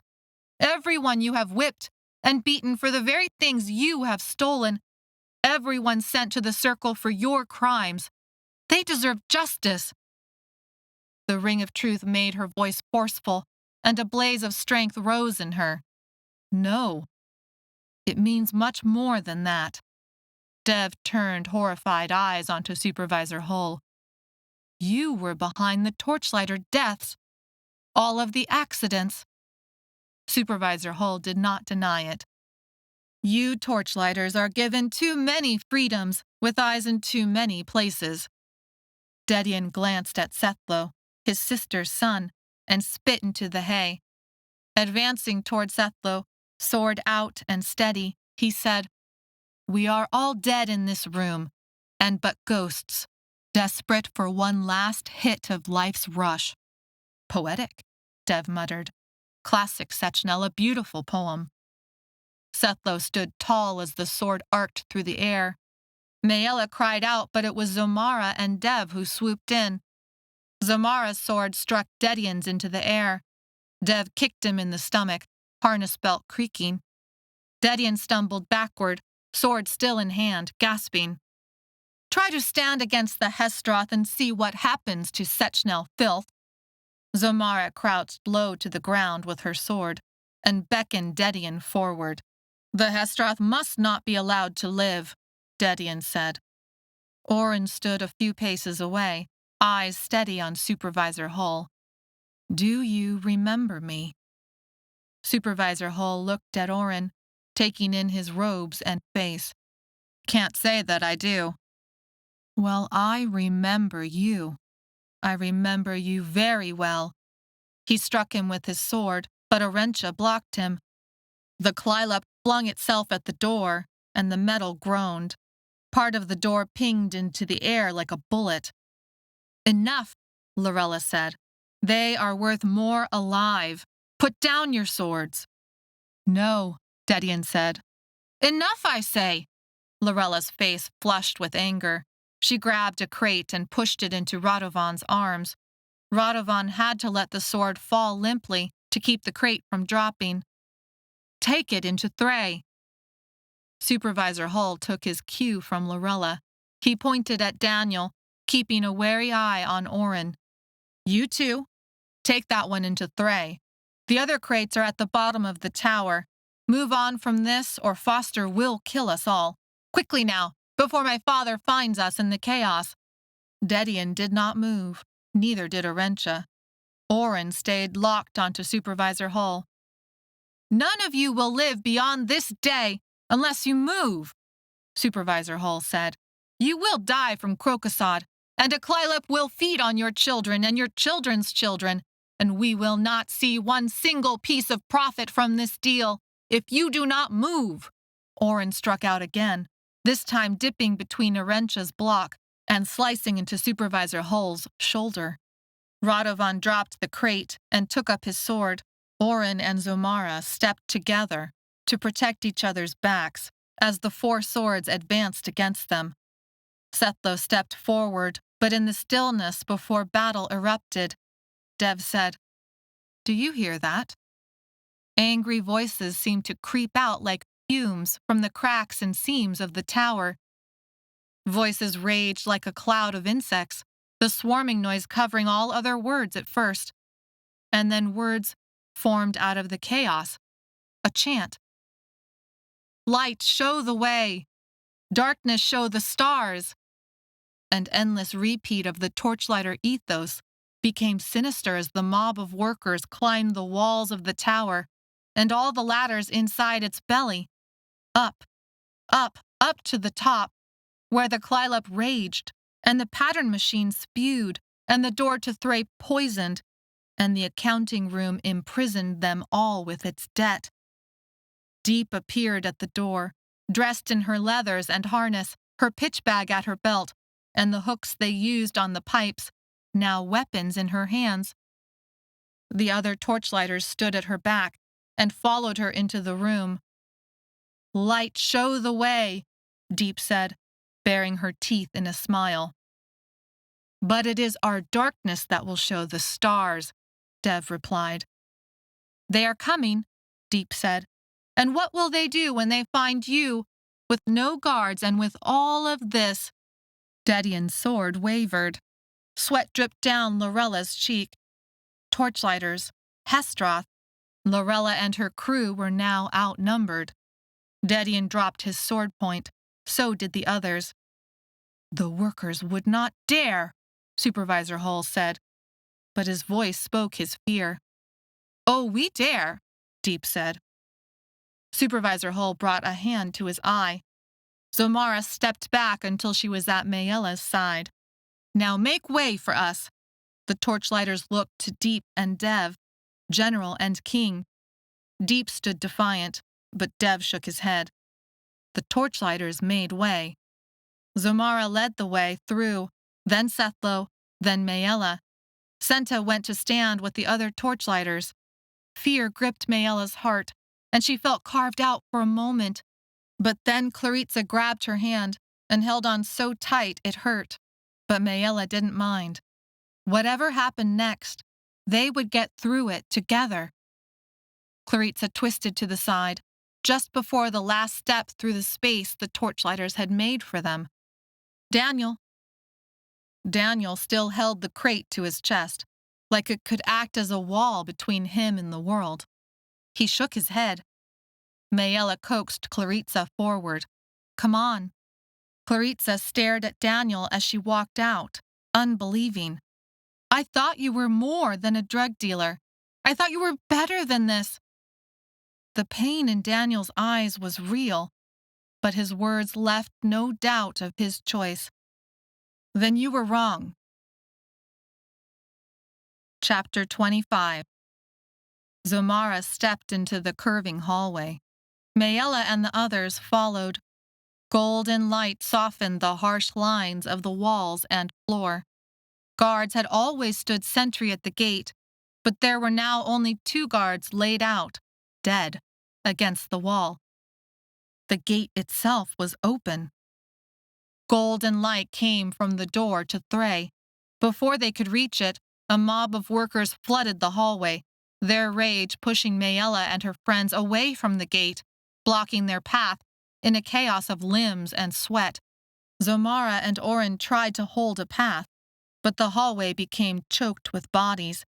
A door opened, Maella felt it, a slip of the vibrations, and guards rushed out, making space. Suddenly, Maella was pushed inside the pattern machine room. Guards rushed back into the room, barring the door, its hum rising in tune with the mob's rage outside as they ransacked the rooms. People filled the pattern machine room. Tower guards, but also those dressed like Zomara and Oren had first been dressed when they came down the ladder into Rock Heaven. Bottles of inky purple like Catherine and dark red blood samples were strewn across the counters and amongst the eyepieces. Those all-seeing cylinders pierced the tables like dull spikes. The pattern machine chugged along, its levers and gears and belts all in motion, the needle dipping its purple ink onto a fresh stack of papers. Maella counted. Oren and Zomara, Sethlo and Claritza. Master Hull, "You are most surely my brother's daughter." Doormaker Tane's voice was crisp like his clothing, businesslike, but not unkind. His eyes were a sharp crystal blue, and his chiseled, narrow chin was clean-shaven. He looked to be about the same age as her father, and looked like her father. The resemblance shocked her again, like it had when she had seen him on the other side of the door in Rock Heaven. "You have his nose, and that look in your eyes he always got when we played games in the castle rooms, and he knew he was about to lose." A man Maella recognized from the last time she had seen Doormaker Tane in the pattern machine room spoke quietly.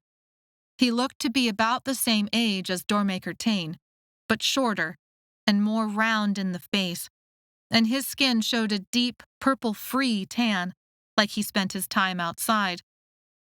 Doormaker Tane shook his head. "No, Gecko, she is family. You can see it in her face and in the way she holds herself."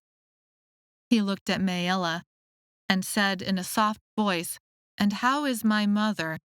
She felt utterly confused, and then realized, "Grandmother, she is still alive," Doormaker Tane said, a worried note in his voice. Maella looked to Oren and Zomara. What was this? What should she do? But their faces were stoic, unreadable. "She's alive," Maella said finally. "Last time I saw her." A fountain of homesickness rose up inside her. She missed grandmother's hugs and forgiveness more than anything in the world.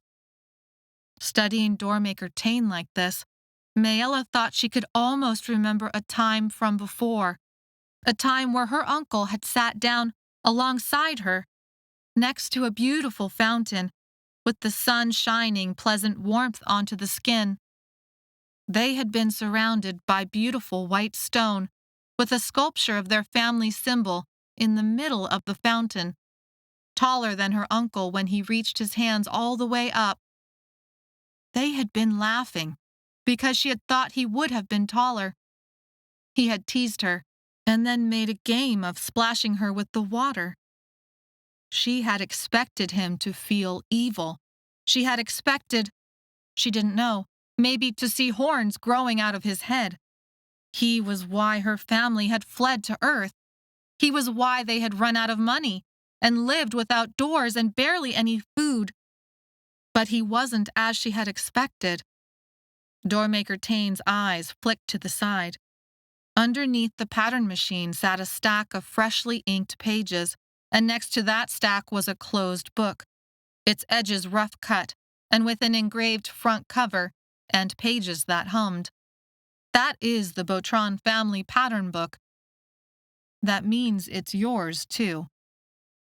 Maella kept her expression neutral. Master Hull stepped forward. "As you can see, I have brought the Doormaker safely into your hands. An amused smile appeared on Doormaker Tane's lips. I believe it is these two hesteroth who have, in fact, kept this doormaker safe, in spite of the rebellion you have allowed to occur.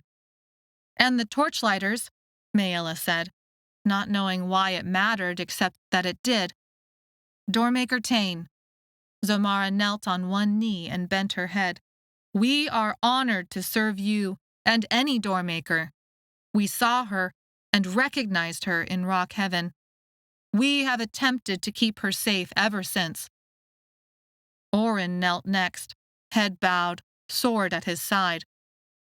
They had not spoken kindly of Doormaker Tane when they were fighting for their lives in the desert. Now they were all honor and duty and loyalty. Maella didn't know what to believe. Doormaker Tane flicked his gaze over the hesteroth on either side of him. Who are these two with? Eutheril, one said. Eutheril is dead, Orin said. Maella winced, knowing it had to be true after the beating she had witnessed in the desert, but wishing for a different outcome. Thank you for your service then and now, Doormaker Tane said. Bringing a Botron family member home puts me in your debt. It was the samples, Master Hull said, an exasperated note creeping into his voice. The samples had been switched, I believe, on purpose. Yes, as you said, Doormaker Tane said, then turned back to Maella. Was that you? Maella opened her mouth to deny it. Instead, she said, Yes, but I had help. Torian had helped, and she would owe him forever for that, just like she would owe June Lee and Farron forever. Smart, Doormaker Tane said. Master Hull has been testing every worker to help in my search for the one door, but they never expected to find you, an actual doormaker. Quite surprising. Sethlo stepped forward. He pointed a shaky hand at Doormaker Tane. I will never let you find the one door. You killed my mother and my sister. You are a murderer. Hesteroth on either side of Doormaker Tane started for Sethlo, but Doormaker Tane raised a hand, halting them. Maella stepped beside Sethlo. Her family had turned against Doormaker Tane and fled to Earth for a reason. Maella and her friends had suffered in Rock Heaven and here in Salamba factory. He was at the root of it. He had to be at the root of it all, otherwise it didn't make any sense. You are the reason Rock Heaven existed, Maella said. You're the reason this tower exists. You're the reason for all of this pain. I will never let you control me or the one door. Doormaker Tane closed his eyes in a pained expression. I am trying to make all of this unnecessary. But it takes time, a lifetime. You cannot take the Lycathrine away in an instant from 3 worlds that have depended upon it for generations. There was a rumbling outside, like a great crowd was on the move, searching, destroying. Sir, the man Doormaker Tane had called Gecko said, It is no longer safe here. Doormaker Tane flexed his jaw and then smoothed over his expression. This is Gecko, my Tenbul. He has been with me since childhood. You know his name, and now you know his role. Do you know who a Tenbul is to a doormaker? Doormaker Tane looked between Sethlo and Claritza. Who has the honor of being yours? Are they both yours? Claritza trembled with anger as she stepped next to Maella. I am no one's servant. Doormaker Tane looked at her quizzically. That is not who a Tenbul is. Why would you think? I have no Tenbul, Maella said. Gecko sucked in a disapproving breath. The whirl and dip of the pattern machine stopped. The needle rose, a single drop of purple ink hanging from its tip. The entire machine went still. The correct sample has been tested, Master Hull said. Doormaker Tane motioned Maella forward. Then come see your pattern. Sethlo stepped forward, as if to get in between Maella and Doormaker Tane. Gecko was there instead, pushing him back. Maella placed a hand on Sethlow's arm. "It's okay." She glanced at Claritza, biting her lip. Claritza stared back, wide-eyed. Claritza didn't know what the last one had showed, but this one was going to be different. The clylops should have killed Maella inside the circle, but had taken Torian instead.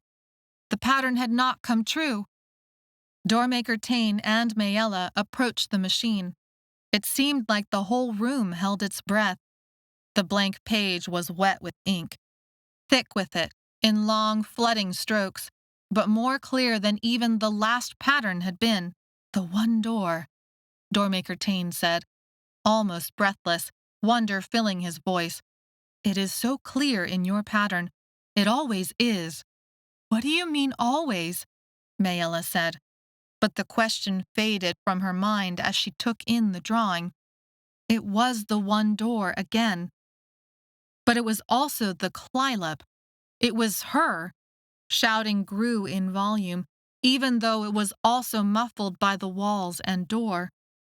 But those noises faded as the roar in Maella's ears grew. In the last pattern drawing, she had seen the way her body had been entangled in the clylops, and she had assumed. But she had assumed wrong. It was a picture of her and the clylop in front of the one door. But they were the same here, melding together body, face, eyes, hands, legs. The clylop had never been eating her. This picture showed that she was the clylop. She reached into her shirt and almost took out the dragonfly Torian had folded for her. But she didn't need to. She knew what the drawing showed. It was almost identical to this drawing. She pressed a hand down on the cover of her family's book to steady herself. The engraved symbol dug into her skin. Pages sealed together underneath her pressure. Vibrations from those hundreds of potential doors made her shake with greater and greater intensity. "Gecko," Doormaker Tane said. Gecko approached and lifted Maella's hand from the book. He flipped many pages back until he came to several different drawings in a row. All of the drawings showed her and the clylop melding together, sometimes in front of the one door, sometimes as if drifting in the darkness of space. What does this mean? She shook from powerful emotions she didn't know how to name. This couldn't be. She felt that carved-out feeling again in her throat, her stomach, her heart. What does this mean? You did not tell her. Doormaker Tane directed the question to Orin and Zomara. Orin looked ashamed. Zomara looked defiant. "Go ahead, then," Doormaker Tane said. "She deserves the truth." Maella almost laughed. Her whole life had been full of secrets and lies, and now it was Doormaker Tane who would give her the truth. "There is a prediction that appears every now and again," Orin said haltingly. "Patterns made from your blood as a baby, but also, before that, from others. That a Doormaker girl from the Botron family will find the one door." Zomara took a deep breath and picked up the thread. "And after the girl has sought her own pattern, if she opens the one door as her seventh and last door, she will be transformed into a clylop, as doormakers are always transformed now, when they have run out of doors the pattern has set for them to open. Whoever is with her, at the time she opens the one door, will control it, and can use it to gain control of the worlds." "But you said it was always supposed to be a boy," Maella said, trying to understand. "All the patterns have always said it was a boy meant to find the one door." "Your mother and father, and my own mother, saw your patterns from a young age," Doormaker Tane said, "and destroyed these patterns, and any others that referred to you. They exiled themselves to protect you, to keep your pattern from being read, and to keep you from seeking out your pattern and from opening your final 7 doors. But Euthyral was there at the time of the reading. He was sworn to secrecy, but told other hesteroth, who have formed their own conclusions about what must be done. We search to put back together what is falling apart, Zomara said. Every open door destroys, yet life springs from such destruction, Orin said. Yes, but you did not tell her she would be the one destroyed, Doormaker Tane said. The hesteroth and Euthyral had come down the ladder into Rock Heaven because of her. They had somehow known about her, even before Doormaker Tane. How do you know that is what the pattern means? Maella felt the hesteroth betrayal deep in her heart, but pushed it away. I looked at this and saw the clylop killing me. Transforming into a clylop is a type of death sentence, Doormaker Tane said. No one has ever come back from such a thing. You cannot open any more doors, Maella, Zomara said. When you found Keeper Shawl and he read your prediction, he set all of these events in motion. Your 7th door must be the one door. You must open it with us, or the prediction fails. Fate meets free will. It only works if you keep your 7th door for the one door. Or what? I'll turn into a clylop anyway, and no one gets the one door? Keeper Shawl had hated her with a fury she hadn't understood.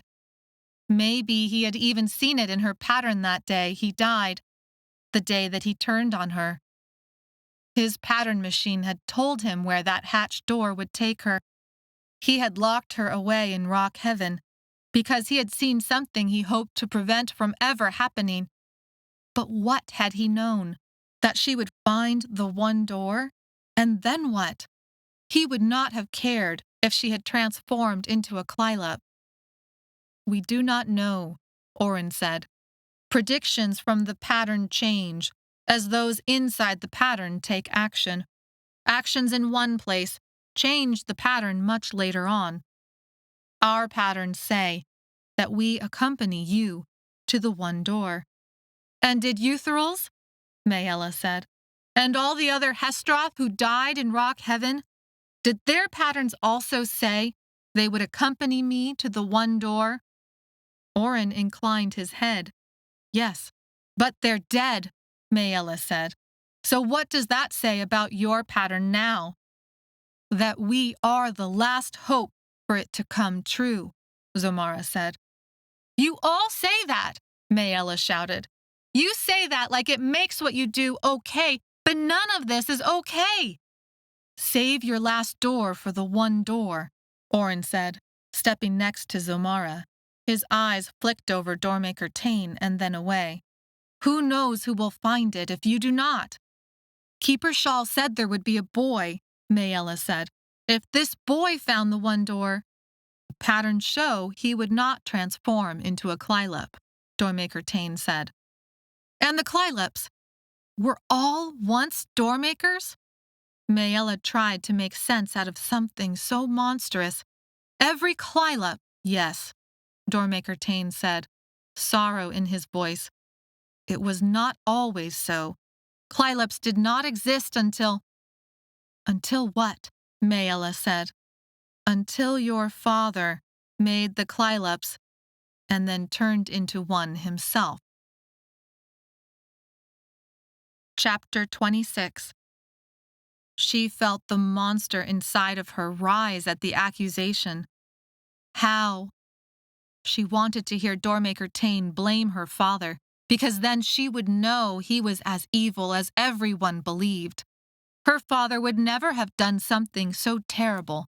Her father could not be a clylop. He could not be like the monster she had battled in the circle, and in Rock Heaven, and in the cave. Her stomach flipped. She had wished for her father inside the circle.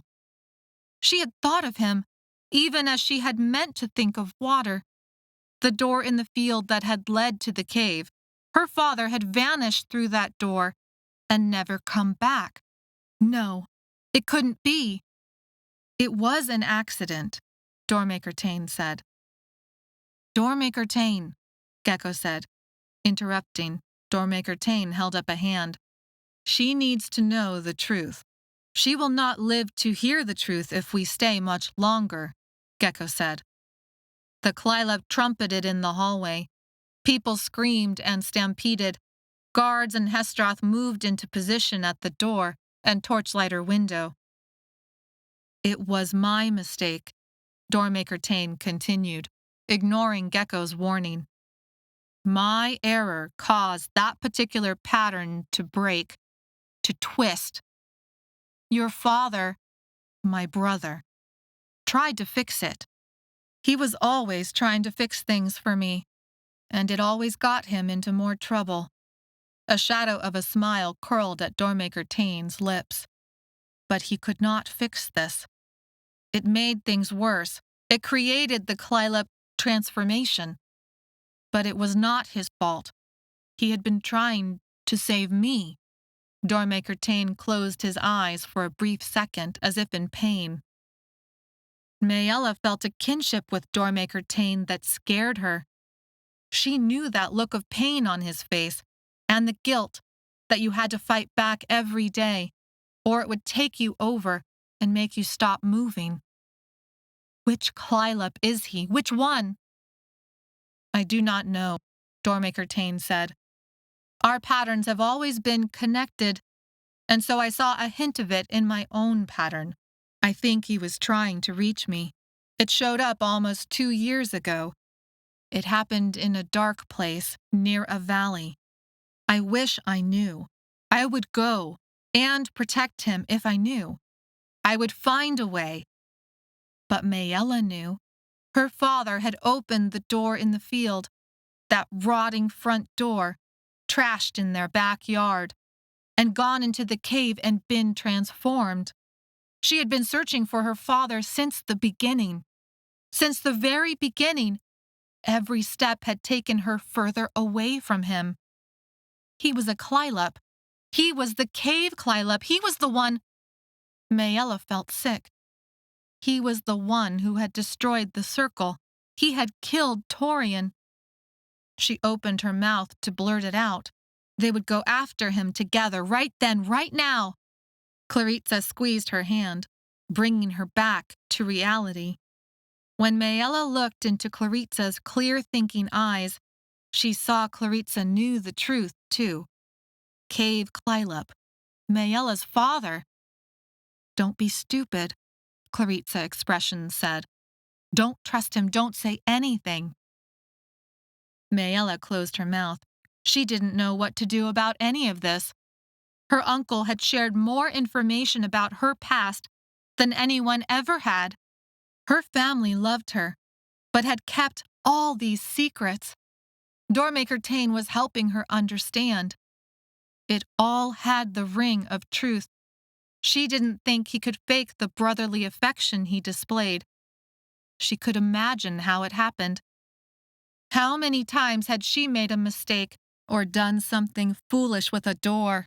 How many times had Claritza or Sethlo or Daniel helped her, tried to stop her, or tried to fix things?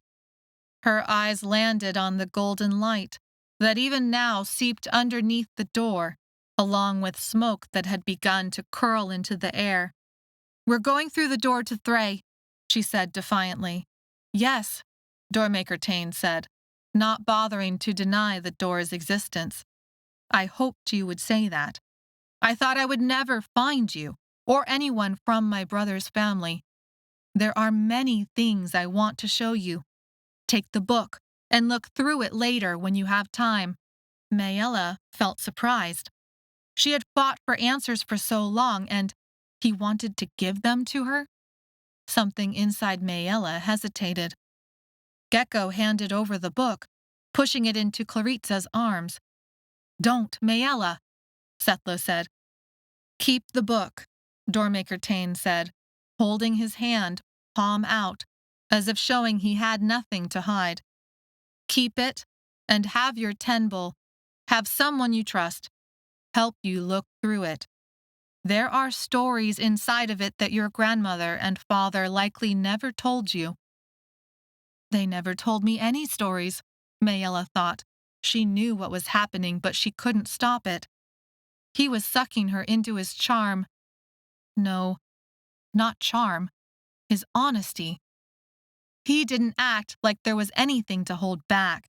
He didn't act like who she was and where she came from was a shameful secret. And this disturbed her. Why had it been that way with her family? Why was Doormaker Tane so different? "What will you do when you find the one door?" Maella said. "I will use it to put the worlds back together, the way they should be," Doormaker Tane said simply. "He lies," Sethlo said, stepping forward. He turned his back on Doormaker Tane to face Maella. His face was dirt-streaked and sweat had plastered down his hair. An angry red scratch ran from his shoulder to his hand. He looked at her with his most open, earnest expression. It made Maella's heart flip. "He had this door from Thray right to this factory.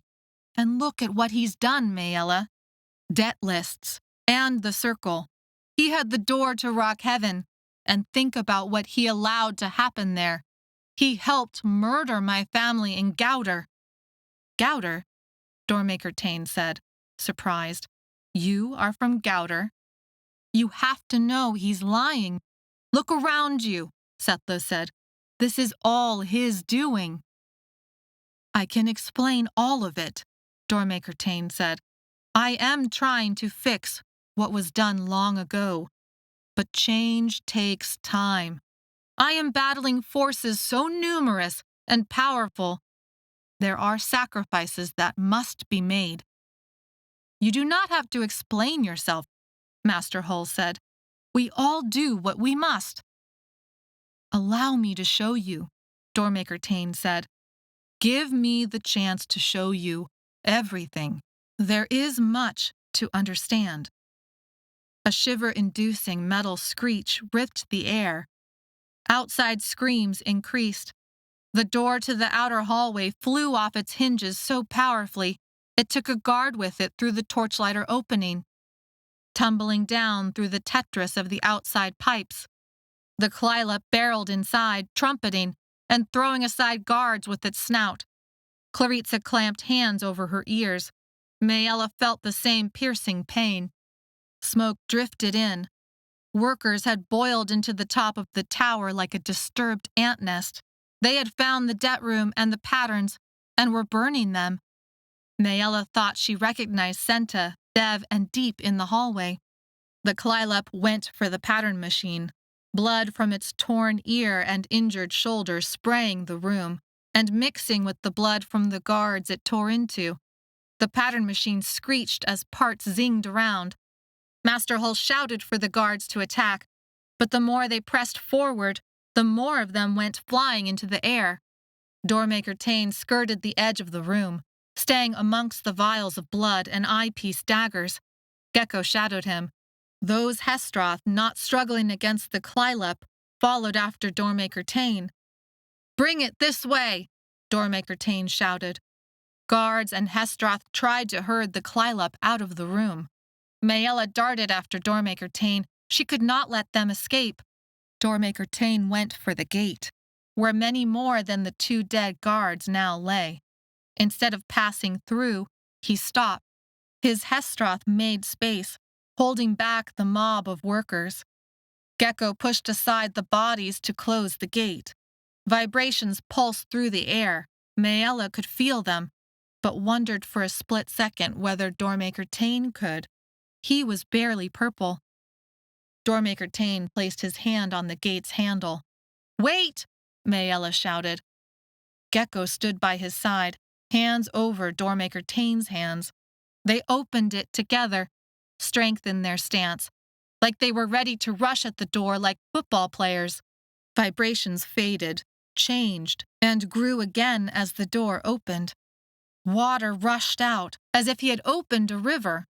Waves of it crashed onto the ground, frothing white, and quickly reached the walls and began to rise. Water spewed into the corridor, sweeping people and the clylop away. Maella fell into its drowning strength and felt it fill up her mouth, her nose, her ears, her eyes, her lungs. Salt-free, icy, like from a mountaintop stream. Her body lifted and was thrown aside like a doll, and she landed with a great thump on her side which lit a line of pain. Gecko and Doormaker Tane struggled to close the gate. White clouds of smoke filled the air, like a fire had been extinguished. Maella struggled up. In seconds, the water had flooded the corridor up to her knees. She had not opened this door, but it felt like she had done so. It felt like all the other times she had opened a door, against everything her family had taught her, and things had gone horrifyingly wrong. She pushed against the weight of the water, using the curved wall to hold herself up. When she reached the gate, she threw herself against it, alongside the hesteroth, Gecko, Doormaker Tane. Even Claritza had joined to help push back the water. It rose to Maella's waist, but inch by inch, the gate closed. With a sucking sound, the water stopped. Vibrations changed again, settling. When Maella and Doormaker Tane released their touch on the gate, Gecko forced the gate to reopen. The original hallway appeared, bathing the waist-high water that rushed into the open space with golden light. The book slipped from Claritza's hands. Maella snatched for it before it could fully submerge. She held the book above her head like it was the most precious thing in the tower. It was heavy and hard-edged, the engraving of her family symbol rough underneath her hands. Purple rivulets of water dripped from her hands down her arms. The water had touched its edge and marked some of the pages. She hoped with everything in her that it did not damage the pictures and information inside. The patterns might be wrong, but they had shaped her life all the same. They were a record of what had brought her family to their wretched conditions on Earth, and even to this place and this very moment. No matter if what lay inside were actually true or not, her family had believed them to be true and acted accordingly. The pattern drawings inside the book represented understanding, not of her future, but of her past. Chapter 27. You could have killed them, Claritza said to Doormaker Tane. What if it had been fire? What if... Doormaker Tane looked at her strangely. You can often control what it opens to with practice. Surely you... He exchanged a look with Gecko again. Life is a risk. Every open door adds to the destruction of the worlds. The unknown awaits each doormaker ever since the pattern broke long ago. But we must live with that risk. They would have killed me. And you. Doormaker Tane nodded at Maella. Because of what we are. Water was the safest option I considered. She could have controlled her doors. Maella shook from fear, exhaustion, and an indescribable emptiness. She didn't want to believe it, because she had tried and failed at it too many times before now. The Lycathrine is a powerful thing in the blood of a doormaker, Doormaker Tane said. We teach our doormakers how to use it sparingly, like a weapon. Can you come back from Crocosod? Maella said. Doormaker Tane nodded. Lycathrine addiction can be reduced, but it is a long and slow process involving a great deal of pain. You need specialists. Maella turned to Claritza and Sethlo. She didn't know how to feel about any of this, but the thought at the top of her mind said that she must learn more. Though a larger part of her hesitated, she could not overcome more than 16 years of secrets and hiding in one conversation. The weight of the book disappeared from Maella's hands. Supervisor Hull loomed, holding the book now, purple ink bleeding onto his skin. His dark eyes laughed at her. He was taller than Sethlo. The only one taller than him was Doormaker Tane. "Give me back the book," Maella said. Doormaker Tane wiped his face as if exhausted. He flicked his eyes to Master Hull. "Tell him to do it." "He's been stealing from you this entire time," Maella said. "Your own son stealing like Catherine." "She's lying, Father," Supervisor Hull said. Even in the flood of water, Master Hull had not lost his glasses. He wiped them now on his shirt and repositioned them onto his face. "I have known this fact for a long time. We shall all stop pretending now." Supervisor Hull's face twisted again. "Father!" "Enough, Marcoselli. Enough," Master Hull said. "Return the book." Supervisor Hull did as his father demanded. Maella felt the vibrations of its pages between her hands. Hundreds of doors. But she had only one door left to open, if the pattern was even true at all anymore. A new rumble sounded through the tower, and the clylops trumpet sounded in response, too close for comfort. "The water has only paused the fight, not ended it," Doormaker Tane said. "We cannot be here, and we cannot let more into Thray. This could restart the war. The door must be closed for good." His eyes fell onto Maella. "And you should be on the other side of it." She stepped back to put some physical space between her and her uncle. She needed time to think, but there was no time to think. Her family had fled Earth because of this man. A few truthful-sounding words now did not make up for whatever had happened in the past. Maella shook her head. Doormaker Tane raised an eyebrow. Water sloshed around, still at knee level but sinking as the water drained. She imagined 1,000 little waterfalls trickling off the pipes, pinging against the grates, seeping into the seams. "Doormaker Tane," Master Hull said, "what do you want me to do?" "You and your son must come along. It is no longer safe for you here."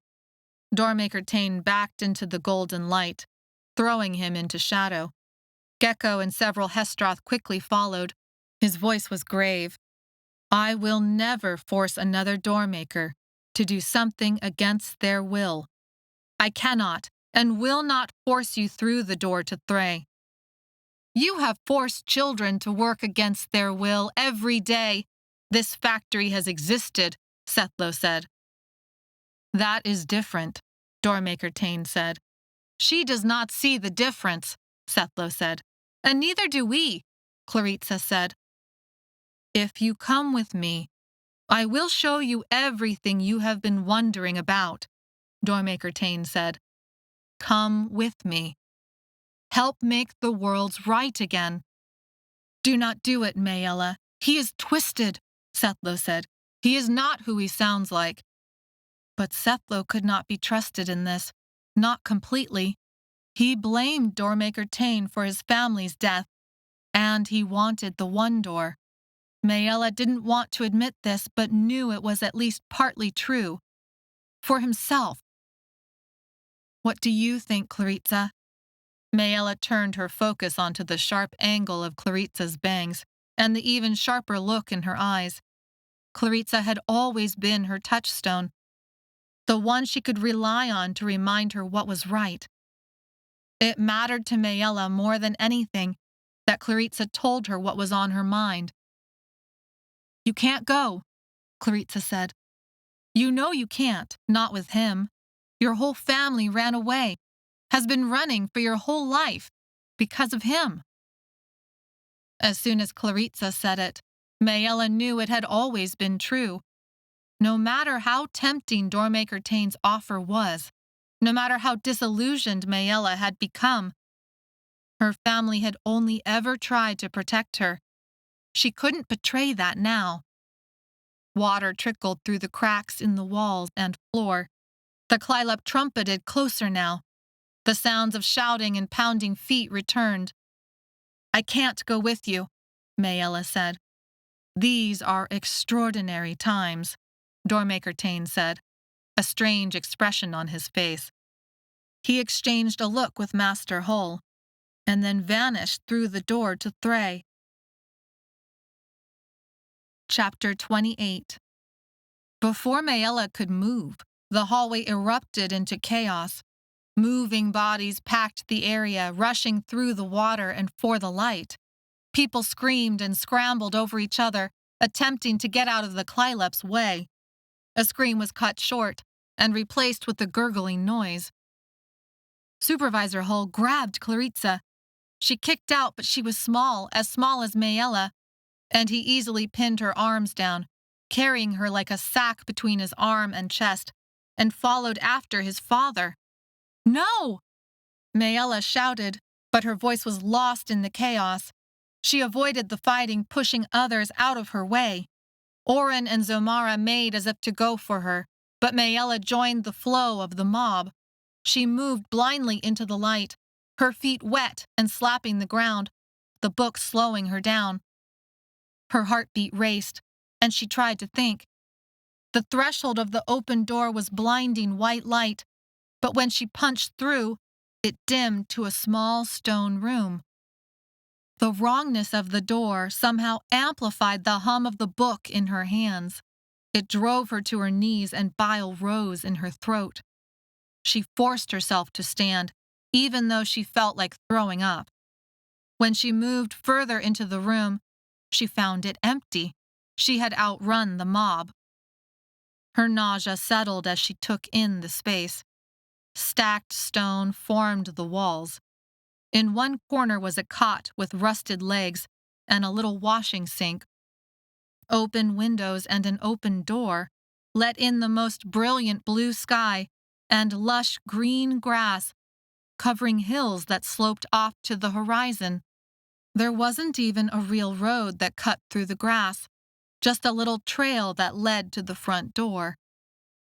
It made this place unimportant, something to be overlooked, but Maella knew there had to be guards nearby, protecting it, and the lycathrine oil that the factory churned out. Claritza's voice pierced the air. She was cursing up a storm in English. A slap, like a hand hitting skin. Silence. Maella stepped forward but then froze when she heard Doormaker Tane's voice. He sounded just outside, next to the window. "Just the friend is fine. I've no doubt she's like my brother. She'll come searching. Let her come to us this time. No more deaths, Master Hull." "Yes, Doormaker Tane," Master Hull said. Sethlo appeared at her side, hair wet and plastered to his head, shirt soaked and sticking to his chest, a new bloody gash on his arm. She held up a hand to keep him silent and pointed. The little window to the left of the door showed soldiers approaching. Immediately, Doormaker Tane and Gecko mounted horses and began riding toward a distant hill. Supervisor Hull took hold of a horse and set Claritza across the front of the saddle. Her braid draped down, almost touching the ground. She looked unconscious. Maella exchanged a look with Sethlo. Now was the time to get Claritza back. They could rush them, maybe scare the horses, and "Do not let anyone leave that room, except for the doormaker girl," Master Hull said as he mounted the horse. He signaled something to the soldiers waiting on the hillside. "I will send you more soldiers shortly. Make it look like they were trying to kill you. Do not close the door. Doormaker Tane will regret that decision. Do not allow anyone who has rebelled to live. This lesson needs to be learned well today. Let it be a lesson they remember forever." Maella started forward, but the book was heavy in her arms. She could not go after her friend and keep the book. She set the book aside, pushing it underneath the cot, and moved into a crouch next to the open door. Soldiers on the distant hill split in half. One group headed for Maella's direction, the others following after Doormaker Tane. Noise from behind Maella let her know that the workers would soon make it through and face the soldiers. There would be no water to wash this fight away. Maella looked back at the door and its rectangular shape. The hallway was darkness from this end looking in. She couldn't dare close it. She couldn't imprison them in a factory in the middle of the desert. Sethlo placed a hand on Maella's shoulder. At his signal, they both darted out the door. Master Hull saw them and pulled on the reins of the horse. The horse reared onto its hind legs, its neigh shrilly, and it rolled its eyes, showing the whites of them. Supervisor Hull stood back against the building. Claritza flopped like a doll across the saddle. Master Hull yanked the reins around and the horse galloped away. Maella sprinted after him. Sunshine hit her skin. Grass smelled sweet and lush, catching at her legs and slowing her down, even as her adrenaline buzzed her on. But it did no good. The horse carrying Claritza quickly outpaced them. Maella felt like someone had torn out her heart. A keening noise pierced the air. It took her long seconds to realize the noise was coming from her. Sethlo dropped away behind her as she continued to sprint, but soon the burning in her lungs and legs took her to her knees, gasping for air. "We have to go back," Sethlo said, collapsing next to her in the grass.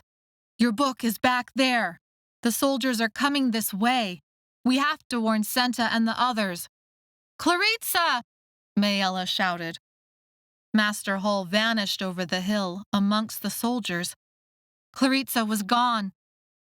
"We'll find her," Sethlo said. "Doormaker Tane wants you to find her. He's not going to hurt her." Maella turned her gaze onto Sethlo, searching his face for the truth. She knew he was right. Claritza was being used as insurance. Maella wasn't supposed to know it had been him. She made the vow to herself, and to the wind, and to the one door, and to everyone who wanted it. She would get Claritza back, no matter the cost.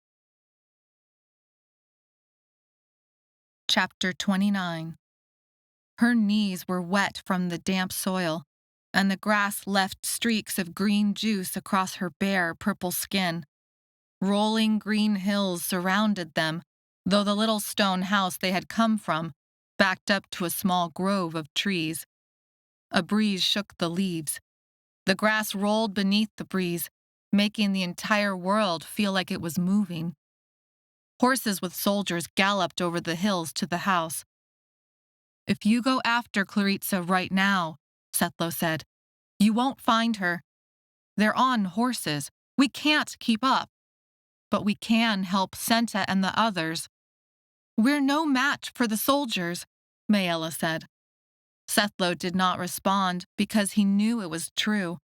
But when had they ever been a match for anything they had faced so far? "Let's go," Maella said. Sethlo and Maella sprinted back to the door. Supervisor Hull vanished into the trees. The grass and wind and aliveness of this world brought her back to that fateful day at the creek. She had been sitting on a log, thinking about the door in the field, obsessing about her father and brother, and everything she didn't know. Claritza had yelled for her, and they had raced for the creek.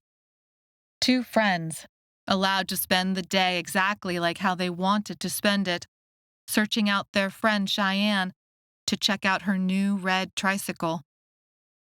She had felt the sun, the wind, the way the creek water made the air cool and fresh. She had raced over the stones to cross the creek, running into Barth, and everything had changed forever. As if he had been called, Daniel came out of the house. Sethlo shouted his name, but Daniel didn't act like he heard. Instead, he vanished into the trees, after Supervisor Hull, carrying a crate in his arms. Lorella came through next, then Arentia, Dedian, Radovan. They each disappeared into the trees, each carrying, like Catherine. Something tickled the back of Maella's consciousness. She had seen a version of this scene before. Then it clicked. This was the pattern Master Hull had showed Senta and Maella after the girls had been dragged into the accounting room. The next day, June Lee and Farron had died in the circle. A factory guard appeared at the stone door. Sethlo clashed with him seconds before the soldiers and their horses rode up. Maella tried to help Sethlo, but Sethlo had already tripped the guard, scooped up his sword, and pointed it at the guard's throat. Suddenly, Sethlo had a sword pointed at his throat, too. Doormaker Taine's soldiers had arrived. Workers poured out of the stone house, mostly weaponless. In the chaos, the soldier was pushed back, and Sethlo dashed out of reach. Soldiers and workers clashed. Horses bit and stomped people to death. The workers did not have weapons, but every soldier did. It became a one-sided bloodbath. The workers began to see what waited for them in Thray. Some of them shouted and struggled, but the tide of people was overwhelming. Maella used her small size to slip through, and suddenly she was back in the room. The door to the factory was crammed full of people rushing, pushing, falling, and getting trampled. A trumpeting sound came from down the hallway and was matched by a blood-curdling scream that abruptly cut off. Maella squeezed through the mob even as the heat, fear, and sweat became suffocating. She didn't know what direction she went. All she felt were ragged clothes, soft flesh, hard arms and legs, the heat and fear of close quarters that drove them on in spite of the soldiers waiting, because at least you could fight a soldier. You couldn't fight a clylop. She forced herself in between the crush of bodies, in the opposite direction everyone else was going. It was easy to find the cot. The vibrations of the book led her right to it. When the cot appeared, people were climbing onto it, over it, and using it to balance on each other's shoulders to push through the window. Maella squeezed underneath. She brushed the book with her fingers, the engraving on the front cover rough under her skin. The book did not budge. She tried again with more force. Nothing. The people on top had pinched the cot in exactly the right spot to trap the book. Panic rose inside Maella's chest. The book and the doors it contained within its pages was the only weapon she had left. Finally, the weight eased from the cot's mattress, and she snatched the book out. Now what? Dare she use it with so many people around? What if it wasn't just water that came out like it did for Doormaker Taine? What if it was butterflies, or fire, or who knew what? Sethlo appeared, pushing people away from her, trying to get to her side. She wondered about Zomara and Oren and the Torchlighters and how many would survive this day. Sethlo shook his head. No, don't do it. Because he could read her eyes, her solution to all of this. Claritza would have agreed with him. Claritza would have tried to stop her. We'll lose the one door forever, Sethlo said. He did not want her to stop because she would die, but because they would lose the one door. She filed this thought away for later. If there was a later. Did she believe the patterns or not? Would she die opening her seventh door or not? She pushed it down, down, down to where Claritza being kidnapped was, to where the knowledge that her next open door would turn her into a clylop. Soldiers sliced and speared and hacked their way toward the door that connected the factory to Thray. Workers became stuck in a terrifying tug-of-war between the soldiers and the clylop. The book dug into Maella's chest as panic made people crazy. Maella couldn't breathe. They were all so tightly packed and moving together as if made out of one body. If she didn't do something, everyone was going to die. Chapter 30.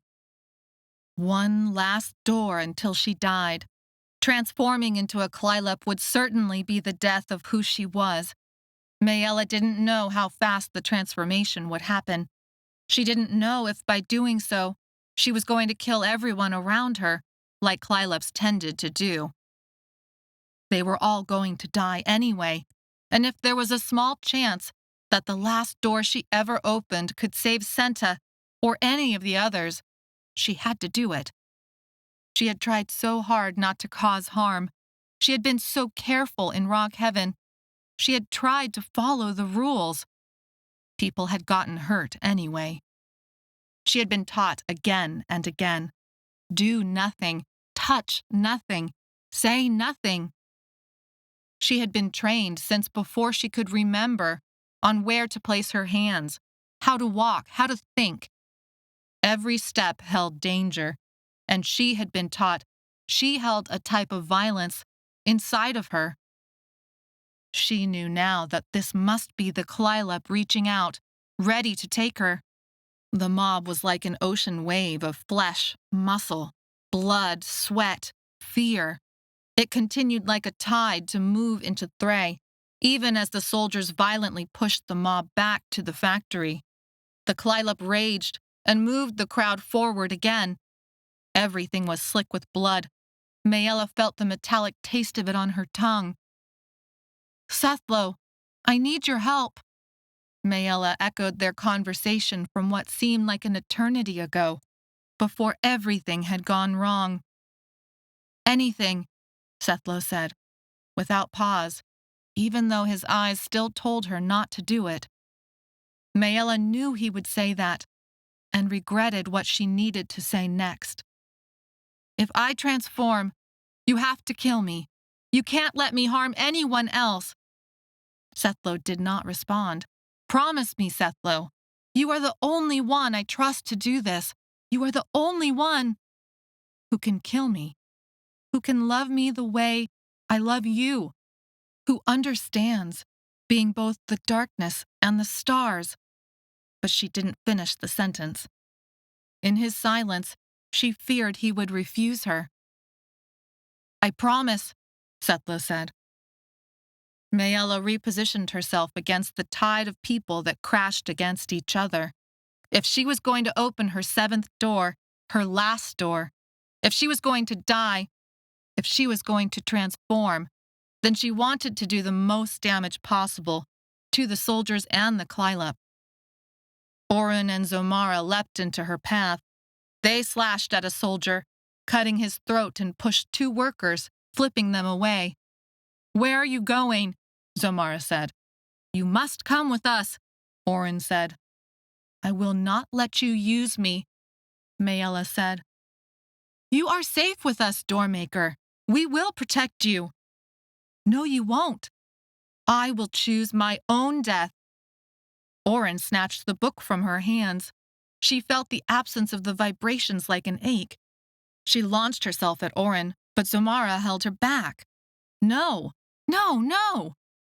Zomara dragged Maella through the crowd, pushing and slashing, not caring who was hit by her violence. Maella kicked and bit and fought, but Zomara was a trained hesteroth. Sethlo stayed out of reach, no match for Zomara's skills, but followed them with a grim determination. Then Zomara froze, digging her hand so hard into Maella's shoulder. Maella cried out in pain. Zomara went pale, and blood pooled through her shirt at her shoulder like she had been stabbed from behind. "Zomara!" "Run," Zomara said, falling to the ground. "Run far from here." Maella pushed back through the crowd, looking for Oren. She followed the book's vibrations.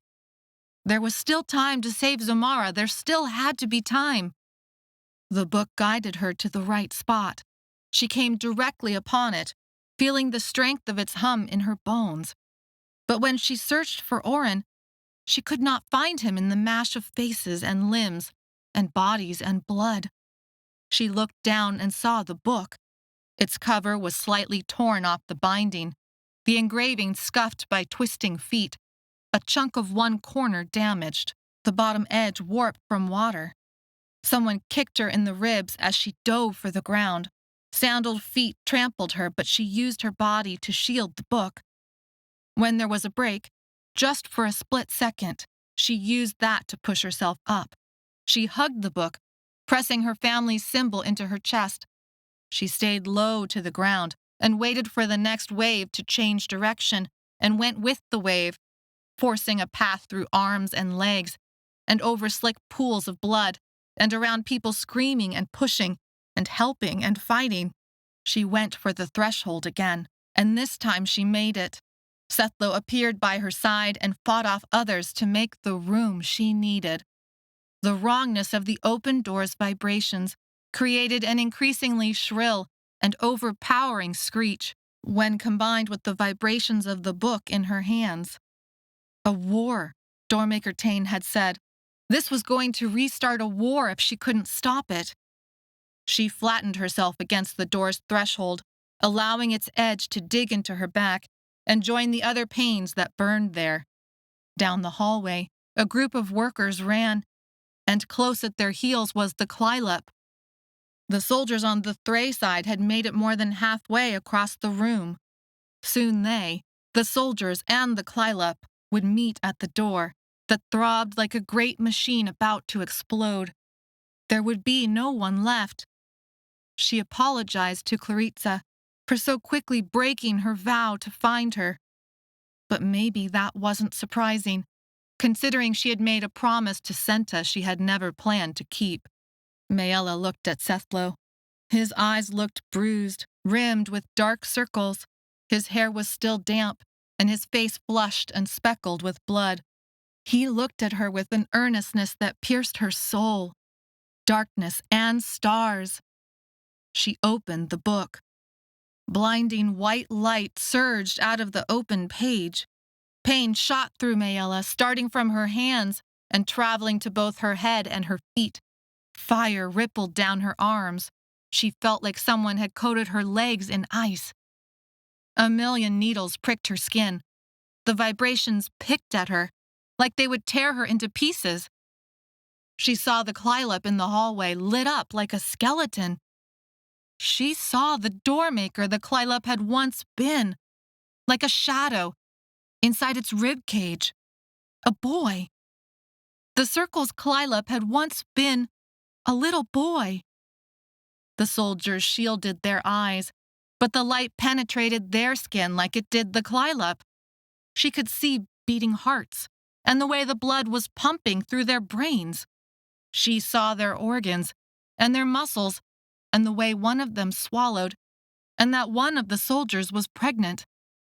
She wondered at the brutal beauty in the universe, and she waited for her own monster to rise up and take her. Chapter 31. Wind teased tendrils of hair across her face. There was a pleasant warmth, a lack of sensation, but also a fullness, like she was floating. Pain had vanished. Burns and wounds, and cuts and bruises, and vibrations had all stopped. She awoke in darkness and did not know where she was or what she was. Who was she? Maella.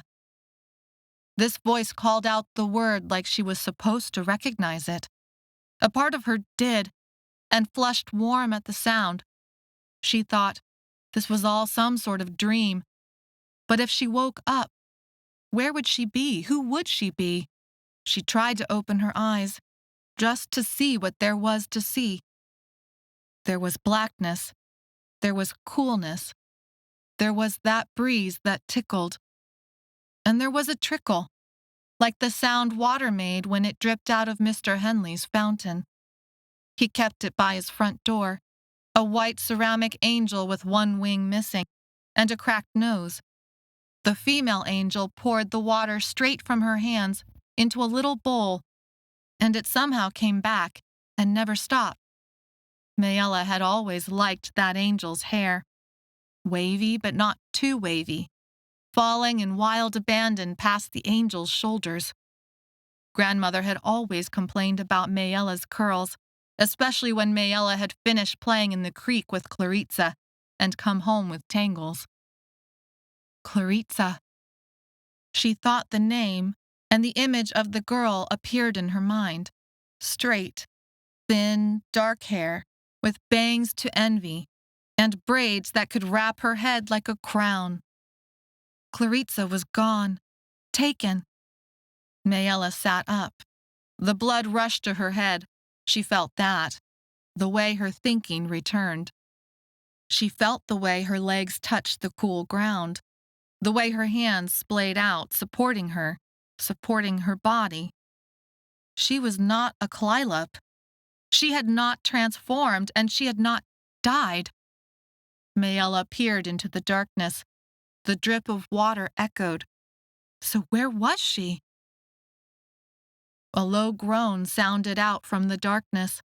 She crawled to that groan, the sounds of her scuffling overwhelming the sound of trickling water. There, a dark lump on the ground.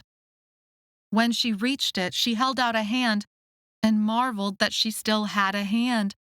Even in the darkness, she could tell she had 5 fingers. She was alive. Keep Her shawl had been wrong. Her family's book had been wrong.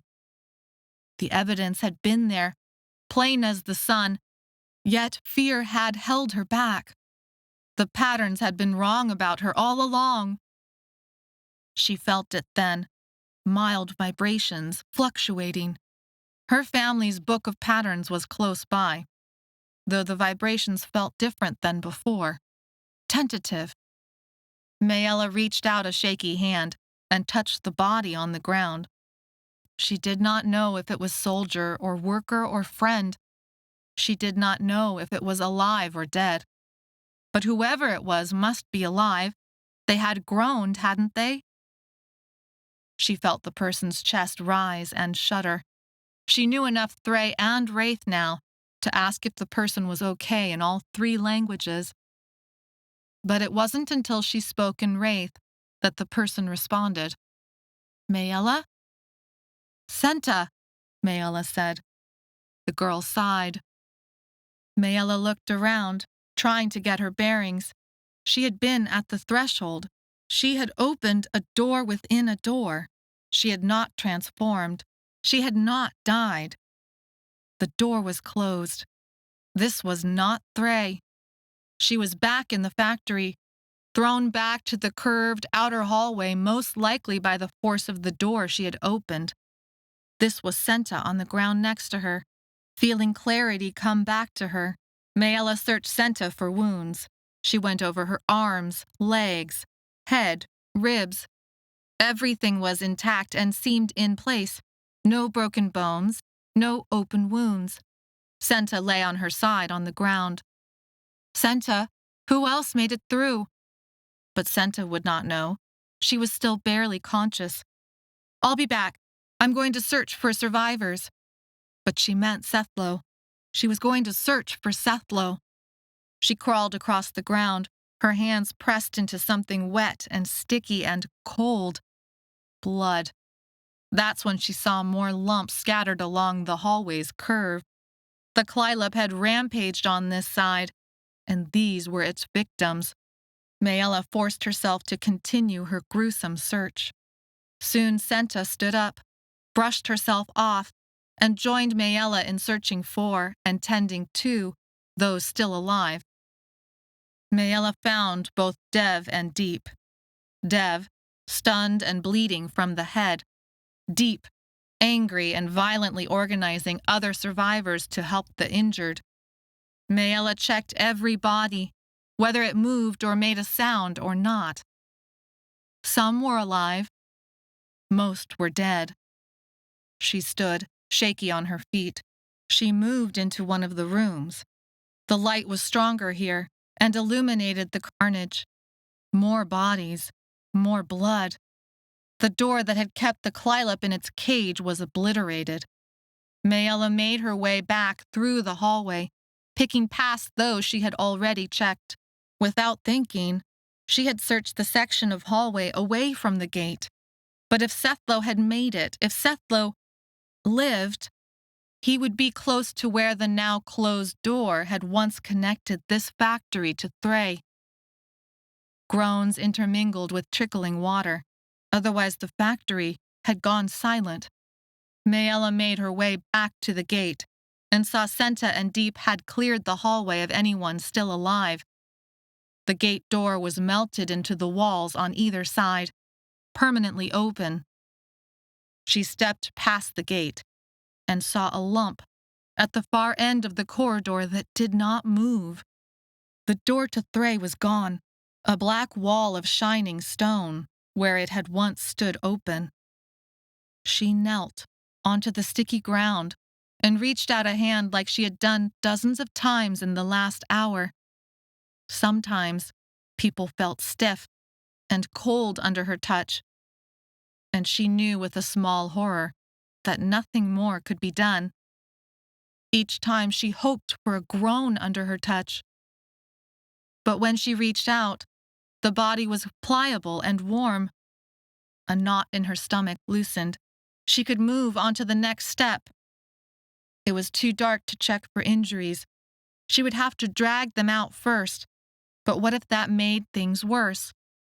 Switching into 3 languages, she asked if the person could hear her. Did the person twitch under her hand, or was it just her imagination? She closed her eyes for a brief second and forced herself to face the truth, whatever the truth turned out to be. A groan made hope rise in her. She couldn't see it with her eyes, but she could try to check for injuries with her hands.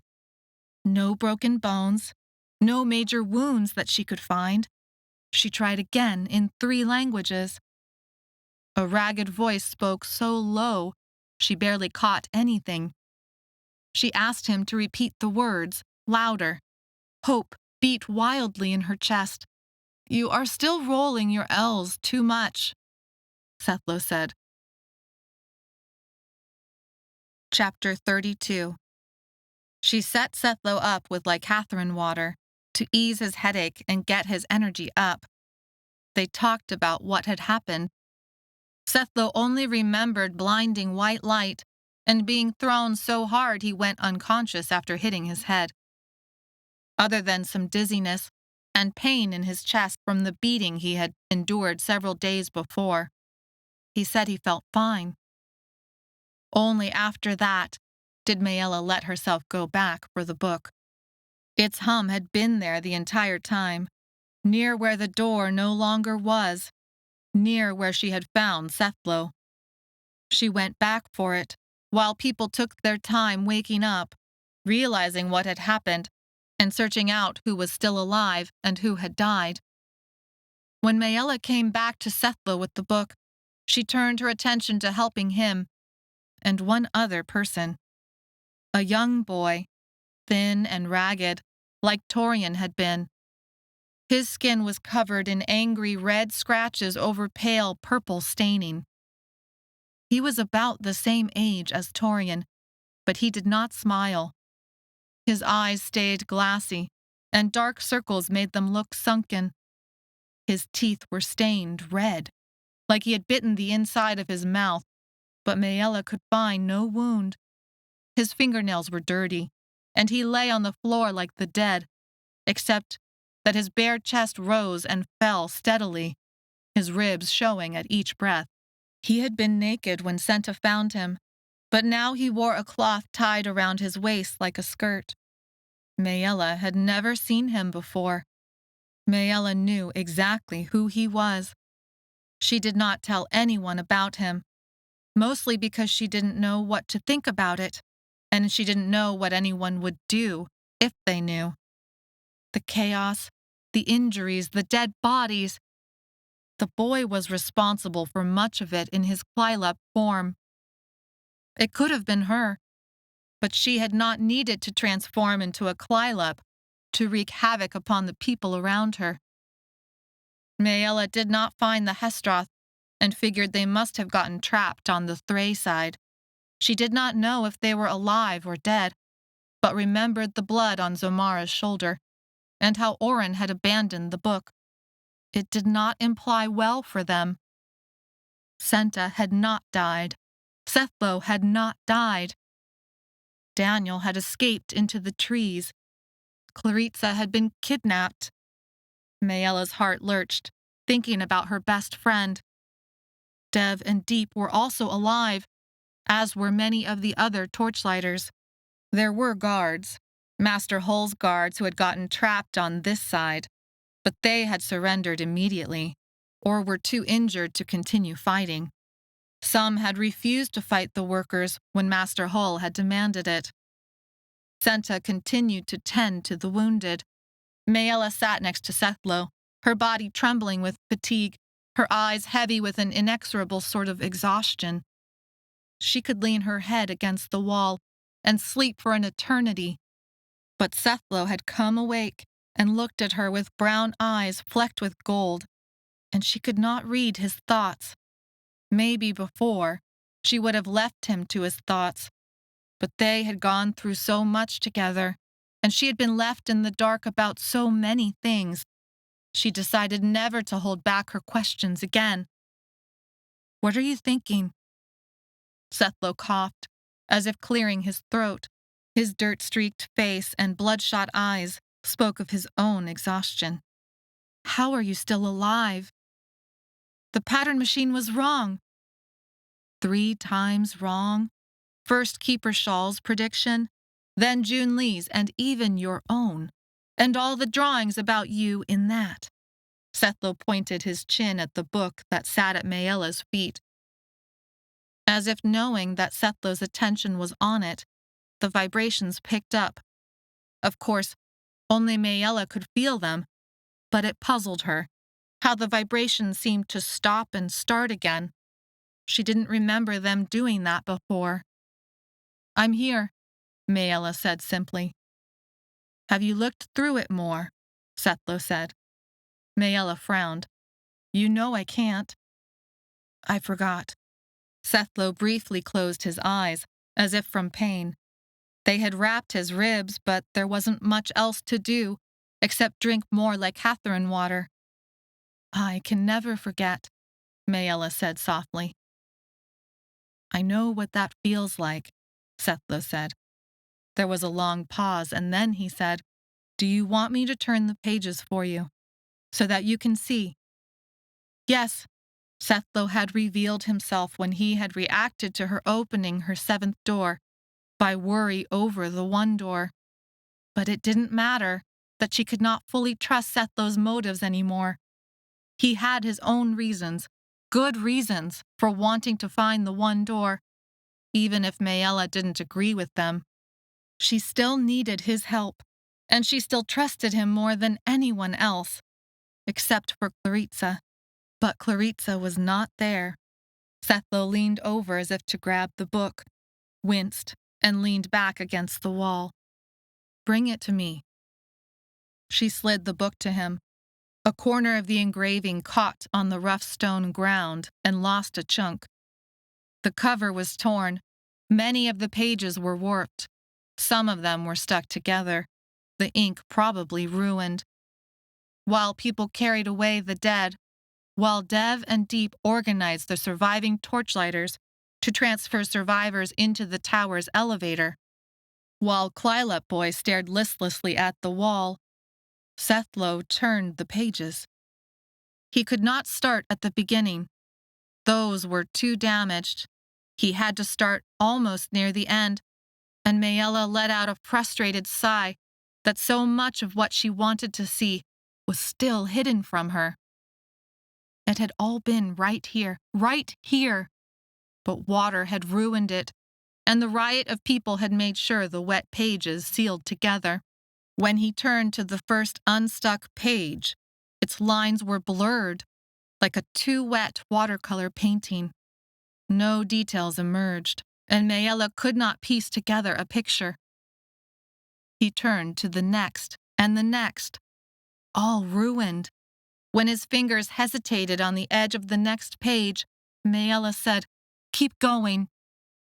All exhaustion fled at the thought that the book might show her nothing. What if Sethlo turned every page and she found no answers? "Stop," Maella said softly. She traced her fingers along the inky purple lines of the page.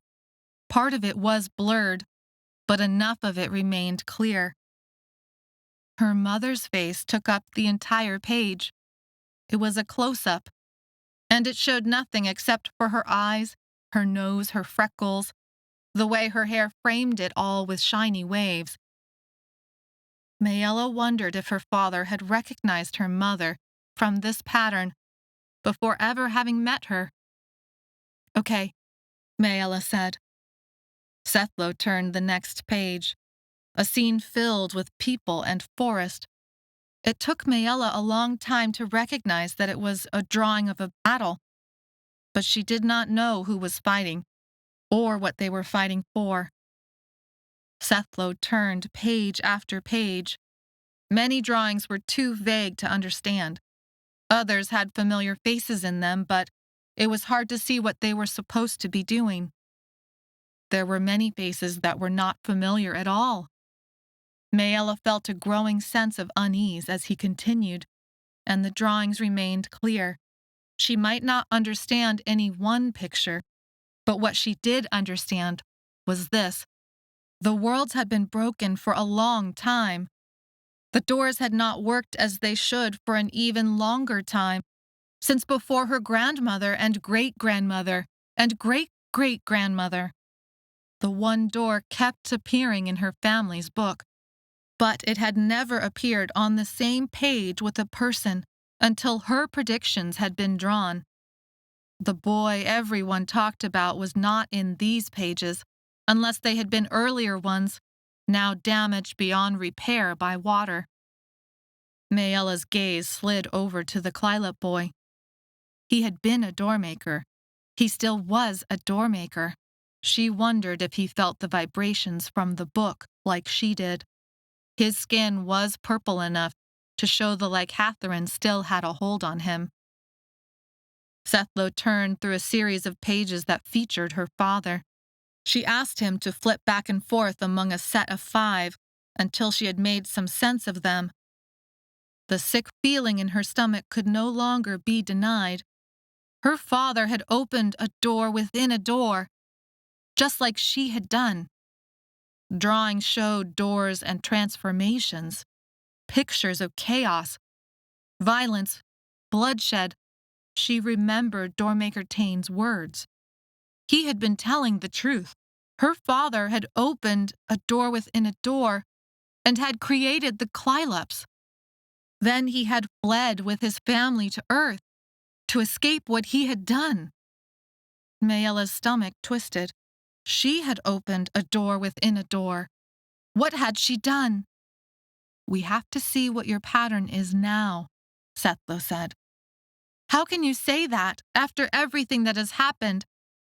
She wanted it all to mean something, but she didn't think it did. "Every pattern we've seen has misled us. Every prediction has been proven false or turned into a twisted version of itself. I let Keeper Shaw's prediction take over this last year of my life.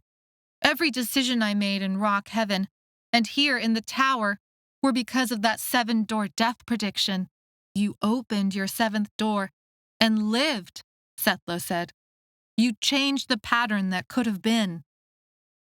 Maella pointed to her father's face in the first drawing of the series, the one that had set the clylop transformations in motion. "Maybe all it means is I was more stupid than I could have ever imagined. I did exactly what he did. Maybe it means the worlds are even more broken than they were before. Or maybe it means you fixed what had once been broken," Sethlo said, looking at the clylop boy. "I would be a fool not to guess who he must be." "No one can know," Maella said urgently. "They would not understand. They would try to hurt him." "Of course," Sethlo said, looking pained. "Do you doubt me? He is just a boy. It is not his fault. It's not our fault."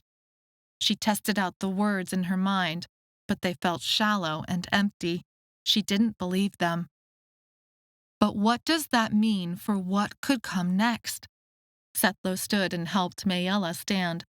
His hand was warm and strong, and she could feel his confidence. She did not feel the same, but she let him pull her up.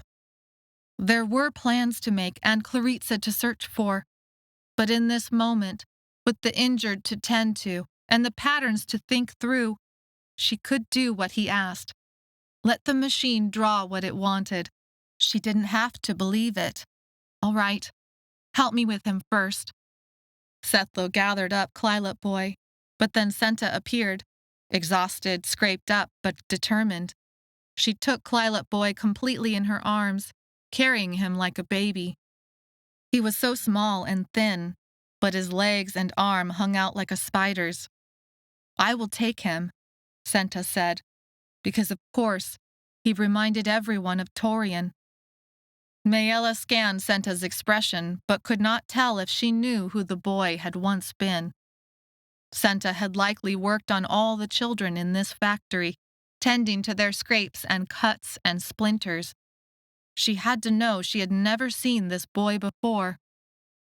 If Senta guessed, she gave nothing away. Maella let it go for now, but worried a reckoning would come later. Sethlo tucked her family's book under his arm and led the way to the pattern machine room.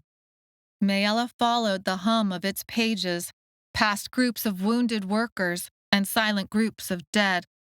Others who were well enough had returned to the accounting room, and even now turned over cabinets, ripped patterns, and burned lists. The machine would soon be next if it hadn't been destroyed already. The threshold to the pattern machine room had been ravaged by the clylop claws. Gears, belts, levers, and tubing formed an intricate metal monster that somehow told fortunes, or possible fortunes, or likely fortunes, or played jokes on all three worlds for all Maella knew. Sethlo went to the machine and pulled a lever to get the gears crunching. Senta took the Clylop Boy to the Torchlighter table, set him down, and began to rummage among the tools. The gears screeched in protest but then picked up their rhythm. Lift this lever, push this button, wind this gear, unhinge this belt, drop in the sample. Her sample. Blood mixed with lycatharin oil. Maella turned away from all of it, from Sethlo's sudden enthusiasm, Senta's exhaustion, the Clylop Boy's darkness, and wished right then, with everything inside of her, for Claritza. Claritza would have understood the foolishness of this. Why invite more trouble? It was better not to know. Better to make your decisions the best way you knew how, instead of based on something that had been proven, not necessarily false, but definitely unreliable. There was an open crate of lycatharin bottles mixed in among the samples. Remembering Doormaker Taine's words of specialists and her own memories of Crocosod, Maella stuffed as many bottles as would fit into the folds of her clothes. Senta saw her, attached a last tool to her belt, and did the same until the two of them had cleared the room of lycatharin. Maella sighed. Sethlo had already set her family's book underneath the needle. Its pages crinkled, and he tried to smooth them down, but the paper resisted. He opened the book to a smoother blank page and stepped back. He held a knife out to her. Maella took a deep breath, cut herself on her left arm, and added drops of her blood to the machine's funnel. It rumbled, as if experiencing a weird sort of indigestion, and she lost her footing, sending her to the ground on one knee. She felt queasy, though blood had never been a problem before. Then she noticed Sethlo and Senta had also stumbled to their knees. Only Clylop Boy, curled in a fetal position on the ground, hadn't moved. The next thing she knew, she was on the ground next to Sethlo. She felt like she was on a boat, swaying from side to side. The vials clinked and rolled off the countertop, crashing and smashing on the floor. Metallic smells filled the air as the blood stained the ground. The tower was swaying from side to side. A crumbling noise turned into a sharp crack, like something big had fallen away from inside the tower and hit something metal. Workers shouted and rushed by the corridor. Dev appeared in the door's opening. He brushed back wild hair. His leathers were torn, and his belt was missing. Half his face was covered in dried blood, and it matted his hair down. Get out of the tower. It's coming down, just like June Lee predicted it would. The machine huffed, puffed, cranked, and began to turn its gears as if waking up from a long sleep. Dev left, shouting for everyone still alive to head for the elevator. Purple ink finally reached the needle. Dark, almost black, like octopus ink. It collected at the tip, a large drop of it, before the needle dipped and began to scratch at the paper. Sethlo, it's not worth it. He stood over the book like it would save his life, but Maella thought only death was waiting for him inside its pages if he stayed until the drawing was finished. She tried to tug him away. It's not worth dying for. Sethlo turned shining eyes onto Maella, and that old, greedy light was back in them. She hated this part of him. It took everything she loved about him and stuffed it into a dark cave. It is, Maella. It always is. The machine shifted across the floor, screeching like a clylop in pain. As if in response, the clylop boy clapped his hands to his ears and screamed until it felt like the air was ripping. The needle flew across the paper in short, blunt motions, then long, sweeping arcs. An earthquake shook the walls of the tower, making the stones shiver as if from cold. The pattern machine screeched across the floor. Clylop boy screamed again. The needle dipped and swayed and dove into the book and broke with a zing. Another tremor moved the machine with a great lurch to the right. A piece of it, glinting purple and silver, flew through the air and out the window.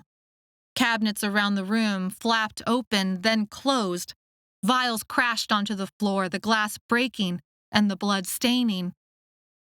A small purple cloud puffed out the top of the machine before the whirring sound climbed to a fever pitch and then clicked off, leaving her ears ringing in the silence.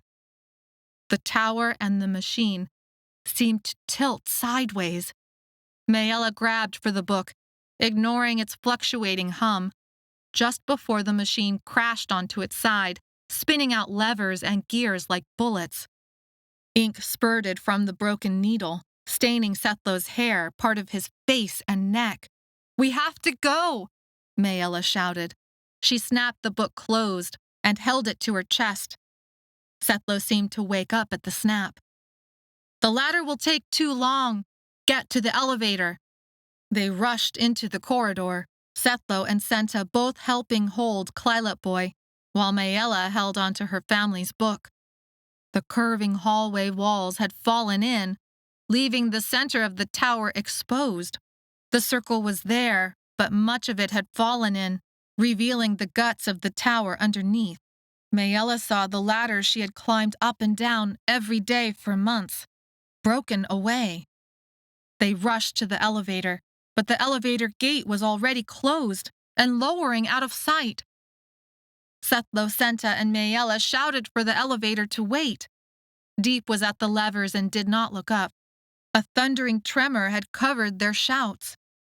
They reached the edge and looked down at the top of the elevator's metal bars and the workers' heads. Dev looked up and raised a hand as if in apology. Deep looked up as if angry at their stupidity for being too late. Another quake shook the building. The elevator swayed, almost separating from its track. The torchlighter platform was above their heads, and the pattern machine screeched again, and the Clylop boy matched it with a scream of his own. People shouted and clutched at the bars of the elevator, as if such actions could make the thing speed its descent. "Look," Senta said, her eyes taking in the landscape. The sun was blazing. Great plumes of smoke rose in thick columns, far in the distance, turning the sky a dark, smoky red. The workers' homes were on fire. The factory buildings surrounding the tower were on fire. The wagons from the caravan were safe, for now, but people streamed out from the tower like a line of ants, all heading for the wagons, even as the wagons moved themselves a safe distance away from the tower. The inside ladders were gone. The door to Thray was closed. The elevator was out of reach. "We have to climb down," Maella said, grim-faced but determined. Torian had done it multiple times a day. They had all spent months climbing the tower walls and pipes, just not while they were crumbling, and not while carrying a book or an injured, traumatized boy. "She's right," Sethlo said. Senta paled but then straightened. The safest way onto the tower's outside walls was from the Torchlighter platform. Senta led the way back to the pattern machine room. They all geared up now at the Torchlighter table. Harnesses, hooks, chalk. Maella formed a makeshift sling for the book, and then helped Senta strap Clylop Boy onto Sethlo's back with ropes. "I will go first and pick the way for us." Senta fitted pipe hooks over each of her hands, repositioned the pitch bag at her belt, tugged on her harness and ropes, and then stepped out into the wind. Chapter 33. They picked their way silently down the tower walls. But the tower was not silent. Purple steam hissed from broken valves. Stone cracked and fell away.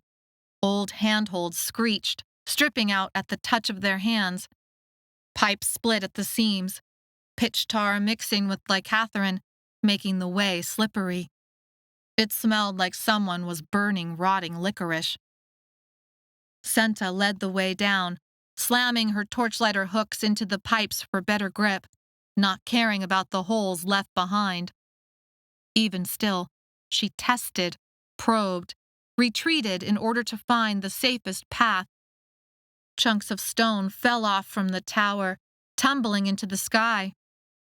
Sethlo came next, and Maella followed after him, ready at any moment to adjust the ropes that kept Clylop Boy tied to Sethlo's back. Below them, with every quake, the elevator cage swung, as if on the pendulum. Quakes came more frequently and moved the pattern machine closer to the Torchlighter platform above their heads. Each screech from the pattern machine made the Clylop Boy shout, eyes closed, as if trapped in a nightmare. But Sethlo did not flinch at the boy's screams.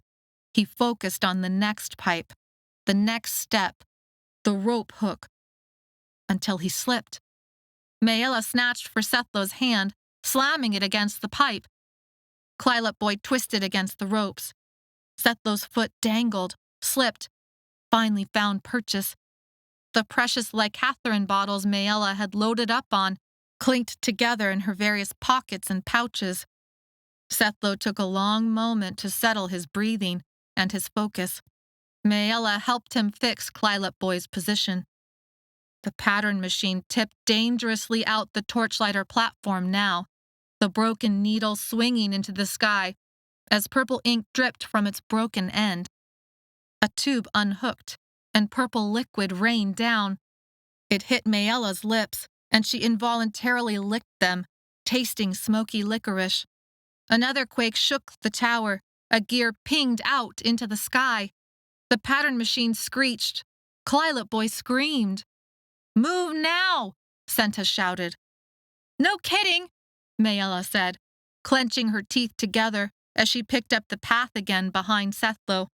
She thought Rock Heaven had been bad, but at least the stone there had all been horizontal. An opening in the tower wall gave them a sightline onto Midway. Sethlo paused to catch his breath, even as Senta yelled them onward. The Midway platform had twisted, opening a wall of the dormitory.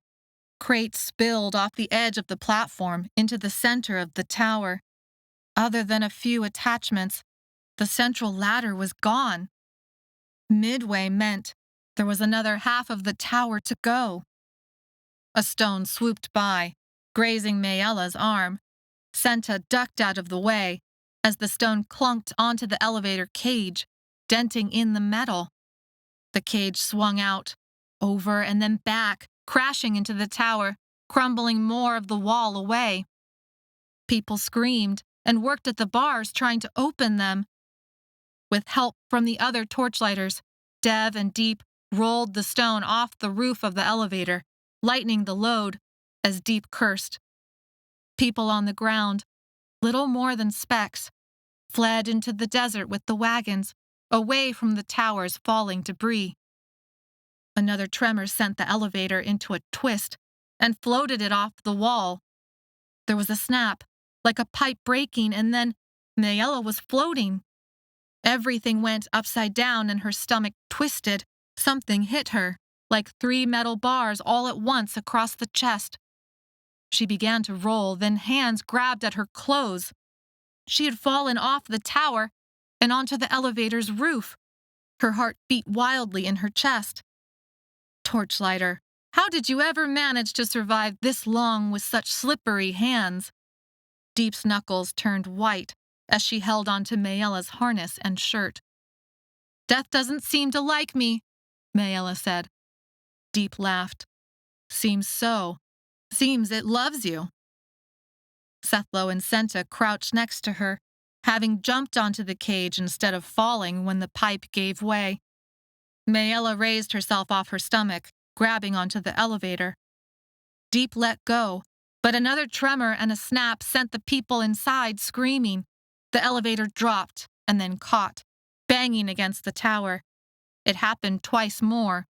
Each time, Maella, Senta, and Sethlo struggled not to be thrown off. Clylop Boy flopped around, limbs flailing, somehow still unconscious. The drops had brought them within 100 yards of the ground. One cable remained, attaching the elevator to the tower. The metal threads on that cable began to fray. Oh! Maella dived into her pitch bag and slathered the tar-like substance onto the cable. If it broke while she worked on it, she would lose her hands. But if it broke, then they would all be dead. Senta joined her, adding the pitch in thick layers onto the wires. It smelled like smoky sweetness. Hands reached up, Deep and Dev, and the other torchlighters. They all pushed through more pitch bags. Tar spattered their upturned faces, watching the 3 torchlighters at their furious work. It will hold, Dev said, blinking his eyes against the pitch spots that dropped on his face like rain. I think it will hold. Another tremor rocked the elevator, twisting and slamming it into the tower wall. You should not have said that, Dev. You really should not have said that, Deep said. Hold on, Sethlo said, tossing aside the bag and hooking hands and feet onto the elevator. The cable snapped completely. The elevator lurched into freefall, then stopped like it hit a brick wall. The force slammed Maella, Senta, and Sethlo onto their stomachs. She felt the crunch of glass in her pocket and the warm, tingling wetness as Catherine soaked her skin. Clylop Boy twisted out of Sethlo's ropes and off the elevator. Maella shouted and scrabbled after him, but he did not fall far. The pitch had held the cable for long enough. The elevator had broken free from the tower, a dozen feet from the ground. Maella took long, precious seconds, relishing the fact she was still alive. The cage had crushed the intake desk, pulverizing the wood into little more than splinters. The woman who had sat at that desk, taking in child after child, adult after adult, and accepting lies for stories and samples of blood for future punishment, was long gone. People picked themselves up from the bottom of the cage, crying and holding each other. Dev and Deep worked at the twisted metal of the elevator's gate until they forced it open enough for people to stream out. Senta and Maella scrambled off the elevator cage, checked over Clylop Boy, and secured him onto Sethlo's back. They were covered in pitch, stone dust, and blood. Rubble began to pelt them. Large chunks smashed into the ground like meteorites. An awful groaning sounded, shaking the world. They ran, coughing from the dust, even as the ground beneath their feet turned liquid. The sky filled with stone missiles. Maella looked back over her shoulder and saw a line of people sprinting away from the tower. The tower fell in one long, graceful swoop. like a great giant had tripped. The tower fell like it had always been meant to fall.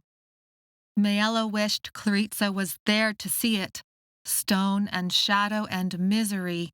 Destroyed. When it hit the ground, stone pulverized, and the impact created an explosive mushroom cloud of debris. They ran, but the dust overtook them. Maella lost sight of everyone. She kept running, choking on the sand and grit, and like Catherine, tears streaming down her face, until she tripped and went to the ground, chin scraping against the sand, far less gracefully than the tower had gone down. Maella's ears rang, blocking out all sound. More bottles crunched inside her clothes. Her chin went numb and then felt as if lit on fire. Everything was dust, like a thick fog, but this fog choked and coated her mouth in sand and stone. Legs appeared, leather-wrapped. Harness ropes dangled from a belt, and like Catherine bottles peeked out of several pouches. Senta crouched and helped Maella up. The blanket of dust parted, revealing Sethlo, coughing, a cloth held up to his mouth, Clylop boy still unconscious on his back. The dust began to settle. The stone missiles stopped. The tower became quiet. Maella could begin to see the outline of wagons. Sethlo locked eyes with Maella. Bloodshot, intense, searching her over for injury, even as she searched him over, making sure he was okay. Show me the drawing. After all of that? Maella swallowed her disappointment. He was obsessed. She understood obsession. She had been obsessed about the patterns too, but no longer. They were wrong. So twisted up and unreliable as to make them useless, just like Clarissa had always said. She pulled the book off her back because it was easier than arguing around the disappointment that sat thick on her tongue. Sethlo reached for the book, taking its strange, fluctuating hum away from her. He hunched over, careful of Clylop boy, and opened to the book's most recently inked page, peeling it off another page, slowly, like a surgeon. But it did little good. The needle had pierced the page when it broke, leaving an inky pool where the drawing should have been, that had smeared even further when she had shut the book. Sethlo stepped back from the book, as if to deny what all of them could see. Nothing was there. It doesn't matter what it would have shown. It would never have come true. Maella felt Senta's hand on her shoulder. Senta took in the landscape around them, her body still, but her eyes moving, scanning, wondering. Where is the dragonfly? Maella frowned, but drew out Torian's little folded shape from her clothes. He had flown the dragonfly to her through the cage bars as they waited in the night for the circle's final fight to begin. He had taken her pattern and folded it with June Lee's to make an exquisite creature of flight. Senta drew apart the folds of the dragonfly and flattened the two patterns. There was a door, the one door, but there was also her and the clylop. What if they are separating? Senta said, awe in her voice. What if this pattern became true because you undid what had been done? She glanced at Clylop boy, and Maella realized Senta knew who the boy must be. Sethlo traced his hands along the lines of June Lee's pattern, the crumbling tower of shadows, the line of workers who snaked away from the tower and to the caravan of wagons, Maella at their lead. The line of people behind Maella. They were those who had died to get her to this spot. June Lee, Farron, Torian. Sethlo looked up, scanning, but it didn't take more than a second for his gaze to lock. There it is, exactly like the pattern shows. Maella forgot to breathe. She followed his gaze even though she knew what she would see. Double doors, wooden steps that led from the doors to the ground, intricate carvings on the wood sides. It was the wagon for the Library of Souls. Maella went to the wagon and walked up the steps before she knew she had done it. She felt carved out, like a bowl, like somehow she was closer than ever to her father. Her father, who had transformed into a clylop. Her father. She looked upon Clylop Boy, upon the strange, feral little boy strapped to Sethlow's back. Her father who had been transformed back into a human.